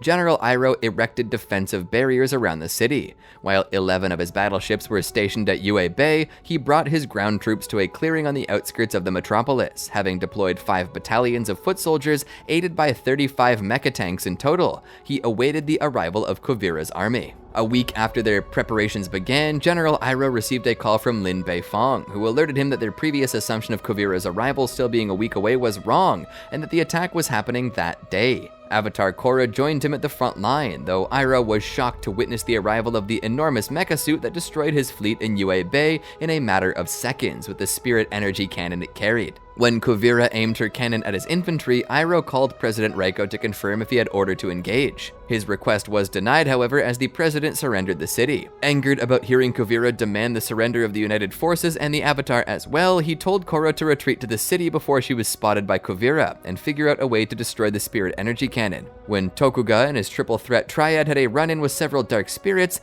Iroh was commanded by President Raiko to set up a perimeter around Republic City's spirit portal. This action was opposed by Korra, who saw it as a way to anger the spirits even more, though Iroh countered that all he wanted was peace, not war. When the Avatar's opinion was backed by Tenzin and Ikki, Iroh suggested that the Airbenders took their grievances to Raiko, since he gave the army their orders. Iroh was later alerted to the Air Nation flying toward the spirit portal on a herd of flying bison. The general ordered his soldiers not to make a move, but informed Tenzin that everyone would need to leave. The Airbending Master raised that the protest was non-violent and they would not leave until the United Forces did, to which Iroh reluctantly allowed the protest, although he contacted Raiko and informed him of the situation. When the president arrived at the portal, ordering waterbender soldiers to hose down the Airbenders, Iroh advised him to retract the order as the Airbenders were not fighting back. Not long after, the triple threats appeared with a modified airship, declaring that they would use poison gas unless the military withdrew. To meet Tokuga's demands and ward off him releasing poisonous gas on the city, Iroh was subsequently ordered by Raiko to withdraw his troops from the portal area to buy them some time until they could bring in a squadron of airplanes to take down Tokuga's airship. Iroh expressed concern for Asami and Wanyong-kyum, who were being held hostage aboard the airship, but Raiko cautioned him against questioning a direct order. When Korra arrived at the spirit portal, he informed her about the airplane attack and that she had about 5 minutes to save Asami before the ship was brought down. Considering his repeated clashes with President Raiko, Iroh supported Zhu Li Moon's candidacy for president. The general was later present at the Republic City 4 Elements on election night, where he listened to Zhu Li Moon's first speech as president-elect.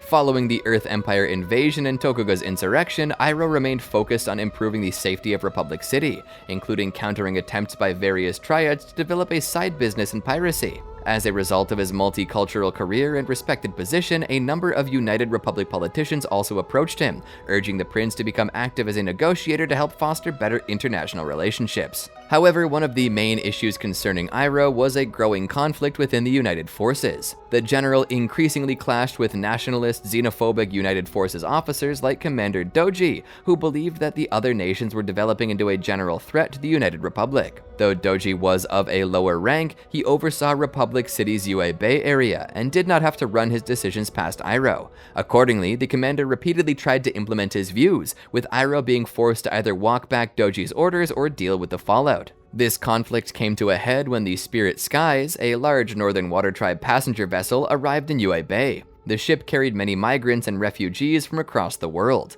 Believing that dangerous infiltrators were among the passengers, Doji halted the ship and prevented anyone from leaving until every single person on board was interrogated, checked, and cleared. This process endangered many Spirit Skies passengers who were suffering from medical issues, but when Iroh attempted to allow the ship to dock, Doji provided evidence that his suspicions were correct. Suspecting that the commander's evidence was fabricated but unable to act on his own, Iroh subsequently tasked some associates with investigating the issue. Baraz, Korra's lifetime. Baraz and Ana were two Earth Kingdom citizens of Fire Nation and Water Tribe ethnicity, respectively. Due to their ancestry, they were imprisoned by the Earth Empire's military during a time of ethnic cleansing, but escaped in 174 AG. Attempting to flee the Empire, they encountered Bolin and Varric, and cooperated with them in order to cross the border.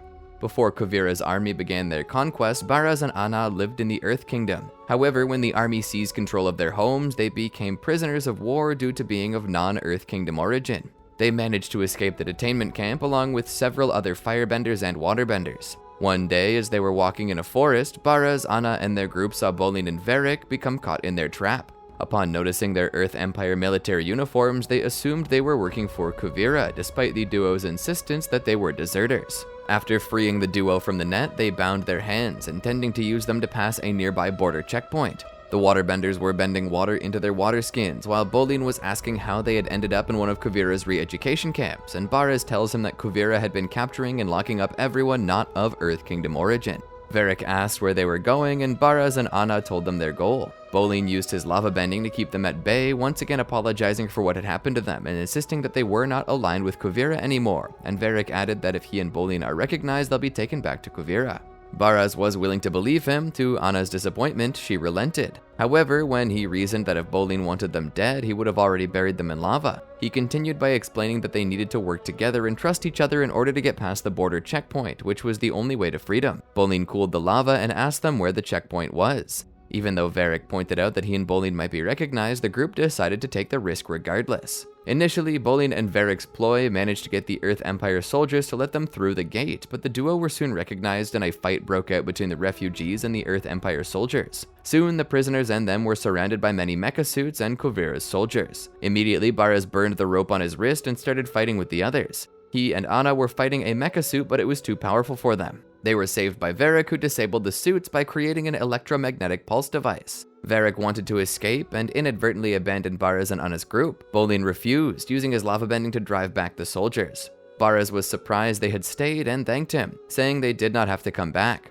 Seeing that the duo could be trusted, the refugees offered them a boat ride up north, which they accepted. They passed the time in the boat telling stories, though they quickly proved to be extremely boring. Varric soon livened up the mood by spinning a story for his next mover, placing Bolin as the protagonist and having him take on Avatar Korra's past enemies, Amon, Unalak, Vatu, and Zahir. After the story, Baraz was grabbed by the collar and asked by Bolin if he was crazy for liking Varric's tale. Bolin soon repeated the question to Ana, who was standing beside the Firebender. Baraz simply reminded him that it was a mover and that he should not read too much into it, as it was like taking a ride. Xiaolan, Korra's lifetime. Xiaolan is a firebending mobster and the leader of the Rising Flame Triad, one of the weaker triads in Republic City. As part of Triad tradition, Xiaolan gave all new members their hip flasks with distinctive flame engravings. The Rising Flames quickly fell under Tokuga's efforts to unify everyone under the Triple Threat Triad. However, when the Triple Threats were weakened in the wake of Tokuga's insurrection, the Rising Flames saw a chance to claim their independence and push back against the rest of the Triads. After regaining their independence, the Rising Flame Triad operated by mostly running numbers and managing their business, the Lucky Cranefish Gambling House. While Xiaolan was patient by nature, she had dreams of a more exquisite existence for the Triad, beyond their small piece of turf. She began to show everyone she meant business, and the Triad kept a close eye on Juniper Kim's laboratory after she set up shop, with Xiaolan thinking that the spirit energy canisters she had there would be the perfect way to show everyone that she meant business. When the canisters went missing, the Rising Flame Triad was among the suspects, as well as the Equalists and the Peace Lily Society. Mako, Korra's lifetime. Mako is a firebender from a multicultural family who grew up on the streets of Republic City as an orphan with his younger brother Bolin. Mako always wore his signature red scarf that was once his father's, who had been murdered along with his mother when he was a boy. He formed a pro-bending team with his brother and Hasuk, and aspired for his new career to bring them fame and fortune. His aspirations changed, however, when he met Avatar Korra, who joined the team to replace Hasuk and became a loyal friend. Mako was born the son of an Earth Kingdom man named San and Naoki, a Fire Nation woman, 2 years before Bolin. When he was 8, Mako witnessed his parents being killed by a firebender, leaving Bolin, his younger brother, as his only immediate family, and his treasured red scarf as the sole memento of his father. Being the elder brother with no knowledge of his relatives, he was forced to take on adult responsibilities from that point on, depriving him of the majority of his childhood. As an orphan, Mako did whatever was necessary in order to survive along with his brother. He often resorted to his firebending to protect himself and Bolin on the streets. Both of them also ran small-time scams during much of their youth.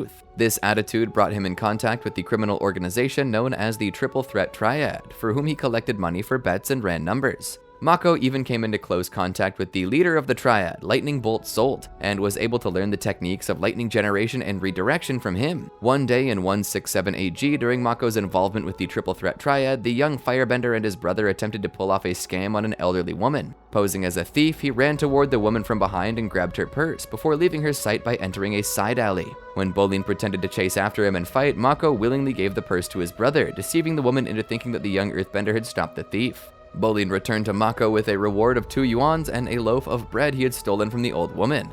After Bolin gave a piece of the loaf to his brother, Mako reminded him that they had not eaten anything the day before. Later that day, Mako went to the Triple Threat Triad headquarters with his brother and saw Shady Shin bribe Toza, a pro-bender.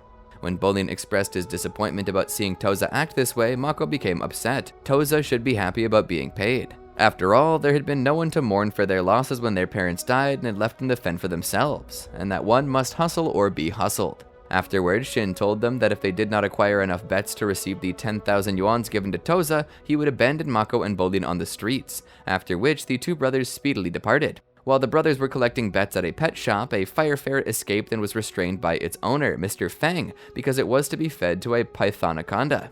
Mako stopped Bolin from buying it as they could not afford to feed it, and felt his younger brother needed to toughen up and realize that bigger animals consumed those smaller than them. Mako collected the owner's bet while Bolin talked to Toza about that night's match. The firebender chastised him because he believed that doing so would get them into trouble with Shady Shin. Bolin angrily responded that Mako was being mean and walked away, leaving Mako to sigh. That night, after Bolin broke into the pet shop to steal the fire ferret, he was strangled by the pythoniconda, but Mako arrived and yanked the snake away. After again criticizing his brother for getting into stupid situations, the two left. But at Bolin's urging, with the fire ferret, whom the earthbender named Pabu. Mako warned Bolin that Pabu's food would come out of half of his money. Later that night, Mako and Bolin attended Toza's match, sitting in the same booth as Zolt and Shady Shin. However, when Toza won and Bolin revealed that he had encouraged the probender not to throw the match, Mako urged his brother to run from an irritated Shin. The brothers were eventually cornered by Shady Shin and two other gangsters and forced into the defensive until Toza helped bring the fight to a standstill,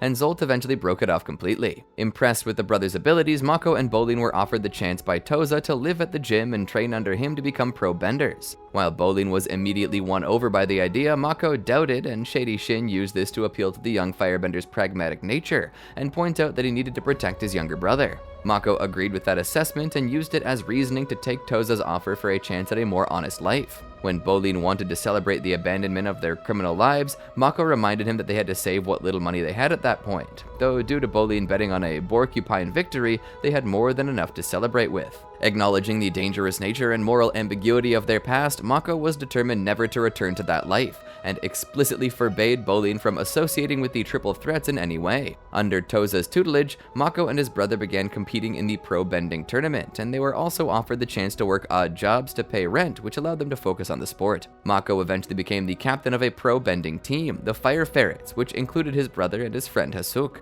At age 18, Mako was trying to qualify with the Fire Ferrets for the pro-bending championship.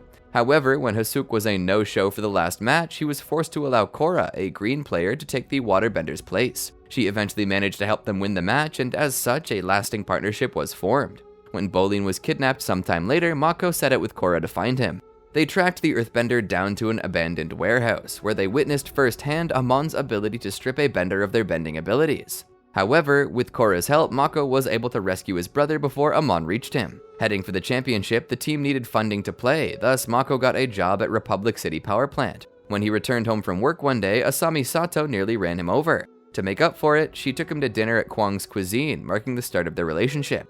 Due to this connection, Future Industries took care of the Fire Ferret's monetary issues by sponsoring the team. The team started to train hard for the Pro-Bending Championship, and although they had some hard matches due to internal romantic struggles, they managed to reach the final. However, after their match against the White Falls Wolfbats ended with their defeat due to the cheating of the other team, Amon and his equalists attacked the Pro-Bending arena, effectively destroying the building and leaving Mako and Bolin homeless. Asami offered them a place to stay, but after Hiroshi Sato was outed as an equalist, both the Bending brothers and Asami moved to live at Air Temple Island with Korra. To make an insecure Avatar feel better about herself, Mako formed a team with her and the others to actively do something about the equalists in the city. They were successful, though the team was broken up when an angered Tarlok arrested Asami, and subsequently Mako and his brother after they came to the girl's defense. He was broken out of jail by Lin Beifong soon after, who alerted them, much to Mako's shock, that Korra had been kidnapped. Together with Tenzin, they all set out on a frantic search for the Avatar, and when they found her again, Mako tenderly took care of her, despite being in a relationship with Asami. In the aftermath of finding Korra, Amon launched his grand attack on the city. Mako and his friends fought back for a while, but the sheer number and power of the equalists forced them on the run. The foursome retreated into the tunnel system of the city, where they would await the arrival of reinforcements in the form of General Iroh and his united forces. Mako and Asami's relationship grew more and more tense as he spent more time with Korra doing reconnaissance work by spying on the equalists. However, after General Iroh too proved to be no match for the equalist machines, Mako set out with Korra to confront Amon. After having learned that he truly was a waterbender from the Northern Water Tribe, they eventually found him at the Pro-Bending Arena, where he was holding a victory speech. They freed Tenzin and his children, though when they were faced by Amon, the equalist leader managed to take away Korra's bending. When Amon moved to do the same to Mako, the Firebender managed to temporarily overpower him and run away with Korra. However, he was stopped by Amon and was on the verge of losing his bending when Korra saved her with her newly unlocked airbending. After the Equalists' defeat, Mako traveled to the Southern Water Temple, hoping that Katara could restore Korra's bending. When it became clear that the old bender was unable to, and a heartbroken Korra ran off to grieve on her own, Mako confessed his love to her, though was shot down. Unsure of what to do, he followed her and witnessed how she got her bending back, after which she confessed her love for him and they began their relationship. After the anti-bending revolution, Mako started as a beat cop for the Republic City Police Force. As Korra traveled south to attend the Glacier Spirits Festival, he accompanied his girlfriend, though as tensions rose between Korra and her father, Mako found that being the Avatar's boyfriend was not always that easy. After she broke with Tenzin and started her spiritual training under Unalaq, Mako accompanied her on her journey toward the South Pole, where she opened the Southern Spirit Portal. Returning to the Southern Water Tribe to find it overrun with Northern Water Tribe soldiers, Mako was forced to sit by helplessly as he watched Tonrak and several other Southerners be sentenced to life imprisonment for their attempt to kidnap Unalaq. Although he cautioned Korra that freeing her father from prison would mean the start of a Water Tribe civil war, he helped her do it nonetheless. Upon returning to Republic City, Mako resumed his duties as a police officer, and when everyone was quick to blame the Northern Water Tribe for the bombing of the Southern Water Tribe Cultural Center, he had his doubts and started an investigation on his own. Due to maintaining a more distanced view on the brewing conflict between the Water Tribes, Mako soon found himself having relationship troubles with Korra. And after he revealed her plans to ask the United Forces fleet for help behind President Raiko's back to the president, they broke up. Determined to arrest the true culprits of the bombing and help Asami's company at the same time, Mako set up a sting operation with the help of the Triple Threat Triad. However, the gangsters ended up double-crossing them and Asami's warehouse was robbed clean while they were being kept busy.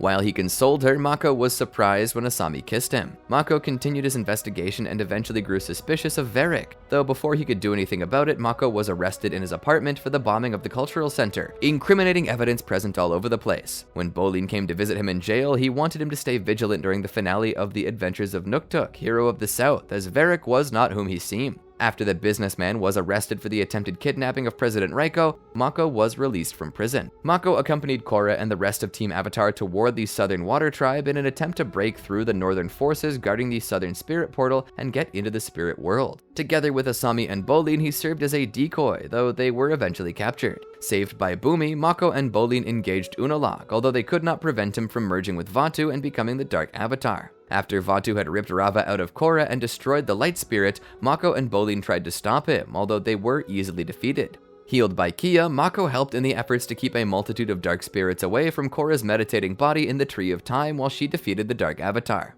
Shortly after the Harmonic Convergence, Mako rejoined the Fire Ferrets and took part in a charity championship organized to help rebuild the city following the damages caused by the Unalaq crisis.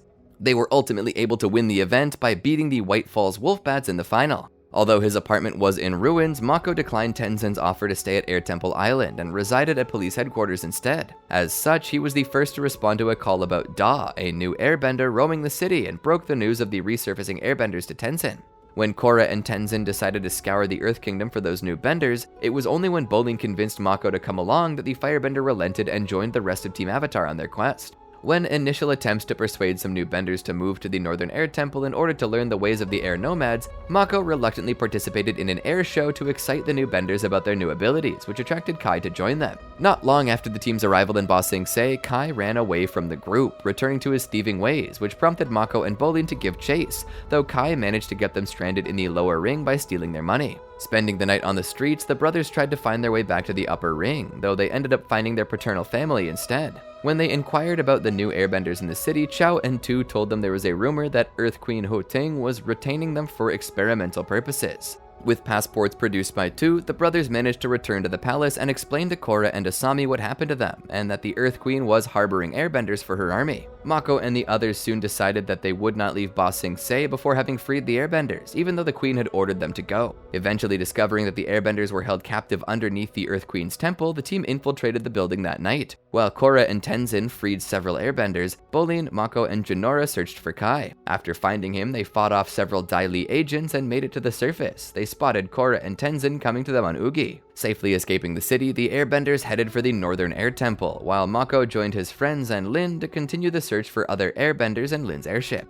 The group made their way to Zaofu, home to the Metal Clan, where they met Suyin Beifong and her family. Spending several days in the city, Mako was alerted by Bolin one night that Korra was being kidnapped by the Red Lotus. Facing the four criminals with Zaofu's guard and the rest of Team Avatar, he managed to surround the foursome, only for Gazan to separate the groups with a pool of lava. As the Beifong sisters dropped down from the ceiling to reach Korra, Mako provided cover fire in order to give Bolin the opportunity to stun Plea's combustion bending by hitting her on her third eye with a small pebble. Despite managing to save Korra, however, they failed to apprehend the group. The following morning, Mako and the others set out to investigate how the breach in security could have occurred, a search that eventually led them to suspect the city's resident truth-seer, Aiwei, as he was the only one who could tell a lie and be believed. Searching his home, the team discovered a secret room, though before they could investigate, Aiwei returned home and deduced Team Avatar's intentions. He managed to escape the city and nearly blew Team Avatar up in the process. With Suyan's help, however, Mako and the others were given a jeep so they could continue to track Aiwei down outside the city. With Naga's tracking abilities, the team followed Aiwei's trail to just outside the Misty Palms oasis. While Korra and Asami searched Aiwei's abandoned vehicle and discovered he was set to meet Zahir at Shai Bao's grove, Mako and Bolin investigated the town, finding Aiwei resided at the local inn. Due to Bolin's status as a mover star, they managed to procure a room at the inn from which they could stake out Aiwei's. When they eventually grew tired of waiting and barged into Aiwei's room, they discovered that he had meditated into the spirit world.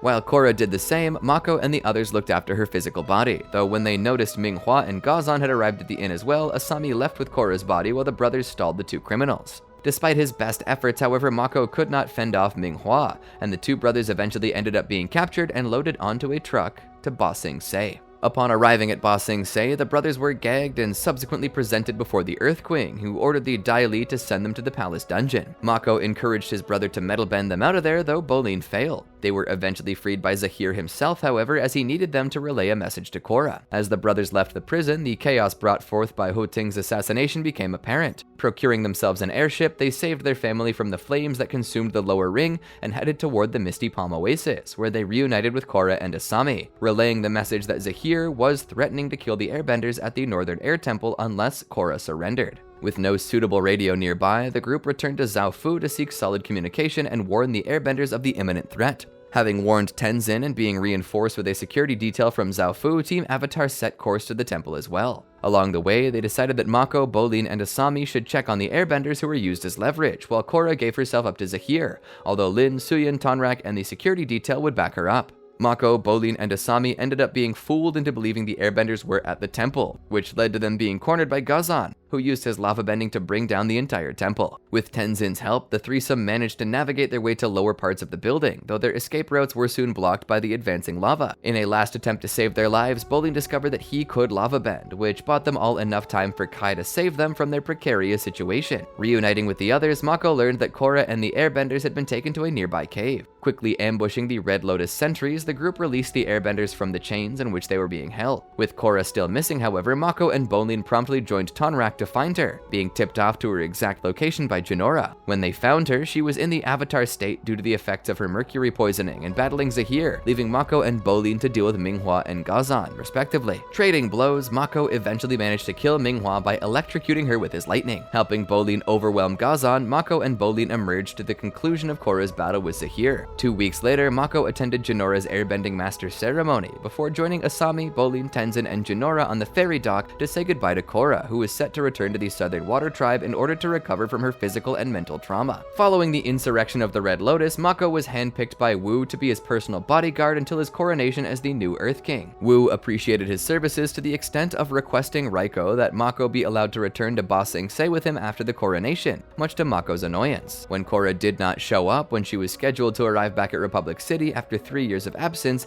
he was left to wonder where the Avatar could be. During Wu's coronation, Mako was shocked to see Kuvira denounce Wu's authority and dissolve the Earth Kingdom in favor of the Earth Empire under her leadership. After the ceremony, he was found by Bolin, who tried to sway him to stop being Wu's bodyguard and join him in Kuvira's army instead. Mako opposed Bolin's view of Kuvira, however, not believing that the Metal Bender was truly helping all the poor people of the Empire. Instead, he labeled her to be a dictator taking over the Earth Kingdom by force, which angered Bolin, who blamed him for wasting his time as Wu's glorified butler while he was making history, and he left. In order to distract him from the argument, Mako was taken to the Little Ba Sing Se Fashion Mall, where he ended up saving Wu from a mob of enraged Kuvira supporters. Upon learning Korra was back in Republic City, Mako met up with her and Asami, though Wu ended up accompanying him. The reunion soon became tense among the old friends when the 3 years of separation caught up with them. However, when Wu ended up kidnapped, the team rallied together and were reminded of their old adventures. Successfully saving Wu, the team reconciled, and while Asami and Korra returned to Air Temple Island, Mako retreated to the Sato estate with Wu, where they would reside with the rest of Mako's family. At the estate, Mako taught Wu some self-defense moves while catching the royal up with his history with Korra and Asami. Attending a meeting with the other world leaders, Mako learned of Kuvira's super weapon when Bolin and Varric returned to the city. After forgiving his brother for their past argument, he explored the spirit wilds with Korra after Janora's spiritual projection called for help. They discovered her soul and those of several others trapped inside of a vegetative pod that had transported their souls to the spirit world.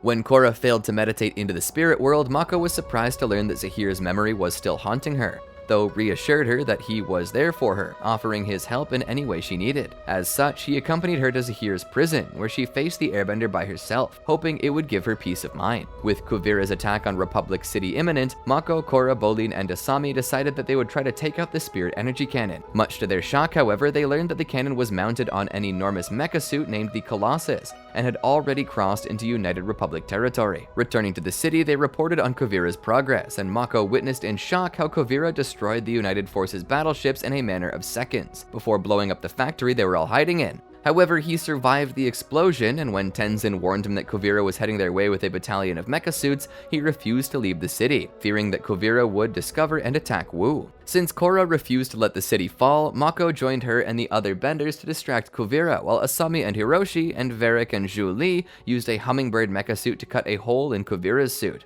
Although baffled to see Kuvira crush Hiroshi to death in his hummingbird suit, Mako managed to dive inside the hole together with Suyin, Lin, Bolin, and Korra. Inside, Mako and Bolin headed to the power core of the machine, where they took to battle with the present guards. After overpowering them, and with Batar Jr.'s instructions in mind to simultaneously pull the levers to power down the suit, the two brothers counted to coordinate their actions, though nothing happened. When Bolin noted that the only thing he knew about spirit vines was that they easily exploded, Mako ordered him to take all the engineers to safety while he zapped the spirit vine core with his lightning. Promising to get it as soon as he could, he fired a continuous bolt of lightning, causing the power core to overload and explode. Despite having his arm burned by the strain the lightning put on it, Mako kept up his attack and started to move out. Before he could escape, however, he was rendered unconscious by the backlash of the spirit core energy, though was saved by his brother, who had returned for him and carried him to the lower parts of the suit to be protected from the devastating explosion of the power core that blasted the suit in half. When Mako and Bolin exited the ruined Colossus, they were shocked to find that the spirit wilds had been blasted open and housed a new spirit portal in its center. Realizing Korra and Kuvira were nowhere to be found, Mako and the rest of Team Avatar set out to search the area for the Avatar. When the two women emerged from the portal and a handcuffed Kuvira was escorted away, Mako joined in a group hug to rejoice with Korra,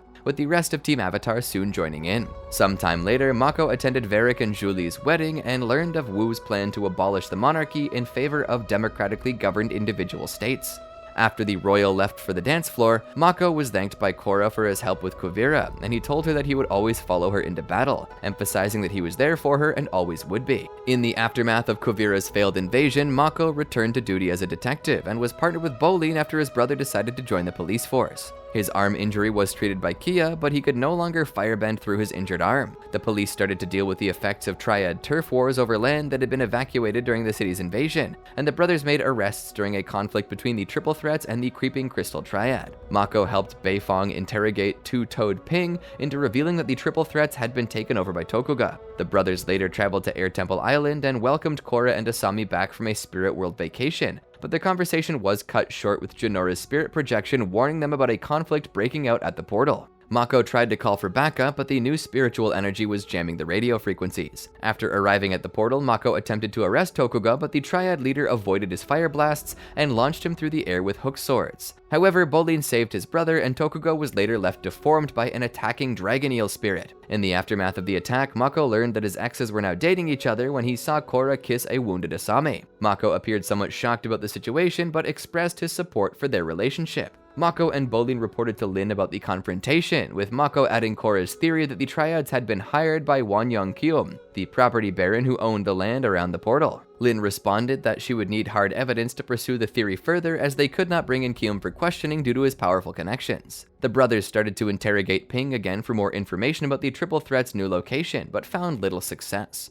The pair decided to seek out their old contact, Scoochie, where they found out that the Triad had set themselves up at an abandoned warehouse by the docks. Mako and Bolin accompanied Lin, where she led the raid of the warehouse, but the group found dummies on site instead of people. Realizing that a trap had been set for them, Mako used his firebending to hold back the imminent explosion. The The officers managed to escape without any major injuries, with Lin bemoaning that Tokuga had been one step ahead of them. Mako later received a call from a distressed Korra who believed that Asami had been kidnapped by the creeping crystals. Mako and Bolin joined Korra in busting the Triad's hideout and searching for Asami, but with no luck. Mako realized that it was likely that Asami was not there and suggested to Korra that Asami's disappearance may be linked to Kyum's disappearance by the Triple Threats. At that moment, Lin called Mako and Bolin back to the police station when it was attacked by the Triple Threats, with Korra coming along to find Tokuga confessing to Asami's kidnapping. However, Korra called off their attacks when Tokuga threatened to kill Asami in the event that his plans should be interrupted. In the wake of the attack, Korra wished to take down Triple Threat territory, but Lin and Mako warned her against it, as civilians could be harmed as a result of the Triple Threats if they acted too rashly. In private, Mako and Korra took the opportunity to catch up, with Mako offering his support to Korra once more. He proposed an alternative solution to save Asami by going behind Lin's back, and the group went back to the Creeping Crystals to form an alliance against the Triple Threats. Jargala guided them to the Triple Threat hideout via underground tunnels, but Tokuga left on an airship with Asami and Kyum as soon as the trio caught up with the Triad. Korra managed to deal with the situation by infiltrating the airship via Ugi, and was able to free Asami and pilot the ship into the spirit world. Tokuga had managed to escape the situation, but the rest of the Triad had been incapacitated, and Kyum relinquished his claim over the Spirit Portal territory. 3 weeks later, Mako and Bolin witnessed Julie's first speech as president-elect, with Mako now offering his support to Bolin as his partner, only for his brother to reveal he was quitting the police force now. Almost 2 months later, Mako attended the beginning of Kuvira's trial. He and the rest of Team Avatar were called into a meeting with President Moon about a holdout of rogue Earth Empire forces under Commander Guan, which threatened the first democratic elections in the Earth Kingdom, due to be held in the state of Gaoling. The group agreed to journey to Gaoling and deal with the crisis in person, while also agreeing to bring along Kuvira, as Korra believed she was now a broken woman, and could also help to convince any Earth Empire remnants to stand down. The team journeyed to Gaoling on a Future Industries airship. Kuvira failed to dissuade Guan, who revealed his intentions to run for governor of Gaoling against the state's uninspiring candidates. The group agreed to persuade Toph to run as a charismatic candidate who could defeat any Earth Empire support. Mako was due to escort Kuvira back to Zaofu until the end of the election cycle, but the airship had been sabotaged and was attacked by Earth Empire forces. The team was brought back to a re-education camp where Dr. Shang revealed her advanced brainwashing technique that could manipulate the election. Mako, Bolin, and Asami were all brainwashed into becoming soldiers for the Earth Empire. The 3 members of Team Avatar advanced on Korra as she tried to take off from a Metal Clan airship. Asami was taken by Korra and her allies, while Wu was taken by Guan. Later, Mako and Bolin tried to defend Guan when Korra and Kuvira attacked the camp, but were stunned by Korra before Guan was made to surrender. The brothers and Wu had their brainwashing reverse-engineered, with Mako being embraced by Wu. Mako witnessed Wu's speech announcing the readjustment of the Earth Kingdom's democratic transition, looking on with approval. Back in Republic City, Mako told Kuvira that he was grateful for what she did to defeat the remnants of the Earth Empire after she tried to make amends by entering a guilty plea in her trial. Mako continued to work alongside Chief Beifong as a police detective. He reconnected with his extended family from the lower ring of Ba Sing Se and remained a loyal member of Team Avatar, supporting both found and biological family. When Triad conflict increased, Mako was determined to continue doing good for the city. Xiaozu, Korra's lifetime. Xiaozu is a firebender and a member of the White Falls Wolfbats Pro Bending team. Like his 2 teammates, he used tactics that were against the rules in order to defeat the Fire Ferrets during the championship match. By paying off the referee, they were never called out for illegal moves, thus allowing the Wolfbats to defeat their competition and reign as the tournament champions for 4 consecutive years. Xiaozu and his teammates were popular among Republic City's female citizens, and often had a crowd of fangirls following them. Prior to Avatar Korra's arrival in Republic City, his team had won 3 consecutive pro bending championships. During her date with Bolin at Naruk's Seaweed Noodlery, Korra noticed that the Wolfbats and their fangirls were watching them intently. Bolin warned Korra not to make eye contact with them, describing the pro bending team as nasty. However, she ignored his advice and glared straight at Tano, who stood up and confronted Korra. Xiaozu and Ming followed his lead and showed the same contemptuous attitude. However, when Naga frightened Tano, the latter tried to regain his composure and signaled for the Wolfbats to leave, which was met with obedience by Xiaozu. As a part of their run to a 4th title, Xiaozu and the Wolfbats achieved a brutal victory in their semi-final match, seriously injuring their opponents in the process. Xiaozu and the Wolfbats' entrance into the championship match was extravagant and highlighted by fireworks and pyrotechnic displays. During the first round, he showed off his agility by nimbly twirling in the air to avoid Bolin's attack. The disc bounded off the ropes, however, and he was hit directly in the stomach. He took revenge by aiding Tano and knocking Bolin out of the ring by melting the ice that the Wolfbats' captain had formed, an illegal move to let the Earthbender slip and fall. In the final match of the tournament against the Fire Ferrets, Xiaozu shared in his team's victory in a closely contested but controversially refereed match. They nearly cheated their way to a first-round knockout, but Korra and Mako were able to hang on to the ring's edge before the former launched Mako into the ring again. In round 2, the Wolfbats turned to various illegal moves which were entirely ignored by the match's official. At one point, Xiaozu fired headshots at the Fire Ferrets to prevent them from gaining ground. However, they failed to capture the round when Korra defeated Tano in a tiebreaker. They continued their illegal moves in round 3, resorting to such tactics as combining elements, ice, and additional headshots. They eventually won with a knockout, securing their title. After all 3 ferrets were knocked out of the ring, Xiaozu and the rest of the Wolfbats celebrated their victory, but as they did so, they were caught off guard by an equalist attack. As Amon entered the ring, the Wolfbats decided to fight him and his chi blockers. Xiaozu briefly aided his captain in fighting the equalist leader, but was swiftly defeated. Tano attempted to help his teammate, but before he could do so, he was immobilized by the bolas of Amon's followers.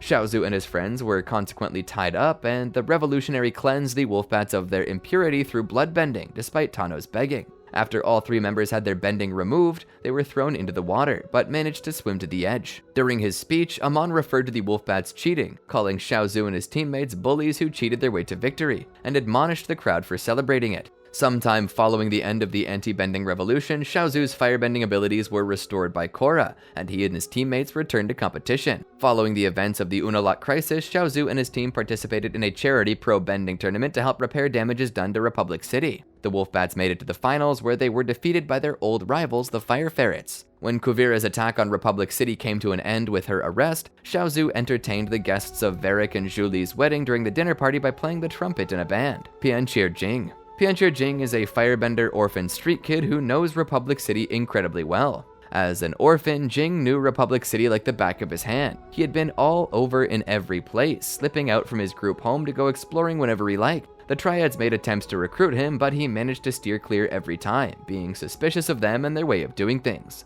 He managed to always land some work thanks to kind, helpful people like Julie Moon, as well as Wakanai, who let him work a few shifts at the water treatment facility of the city. And that, my friends, is the life of every firebender.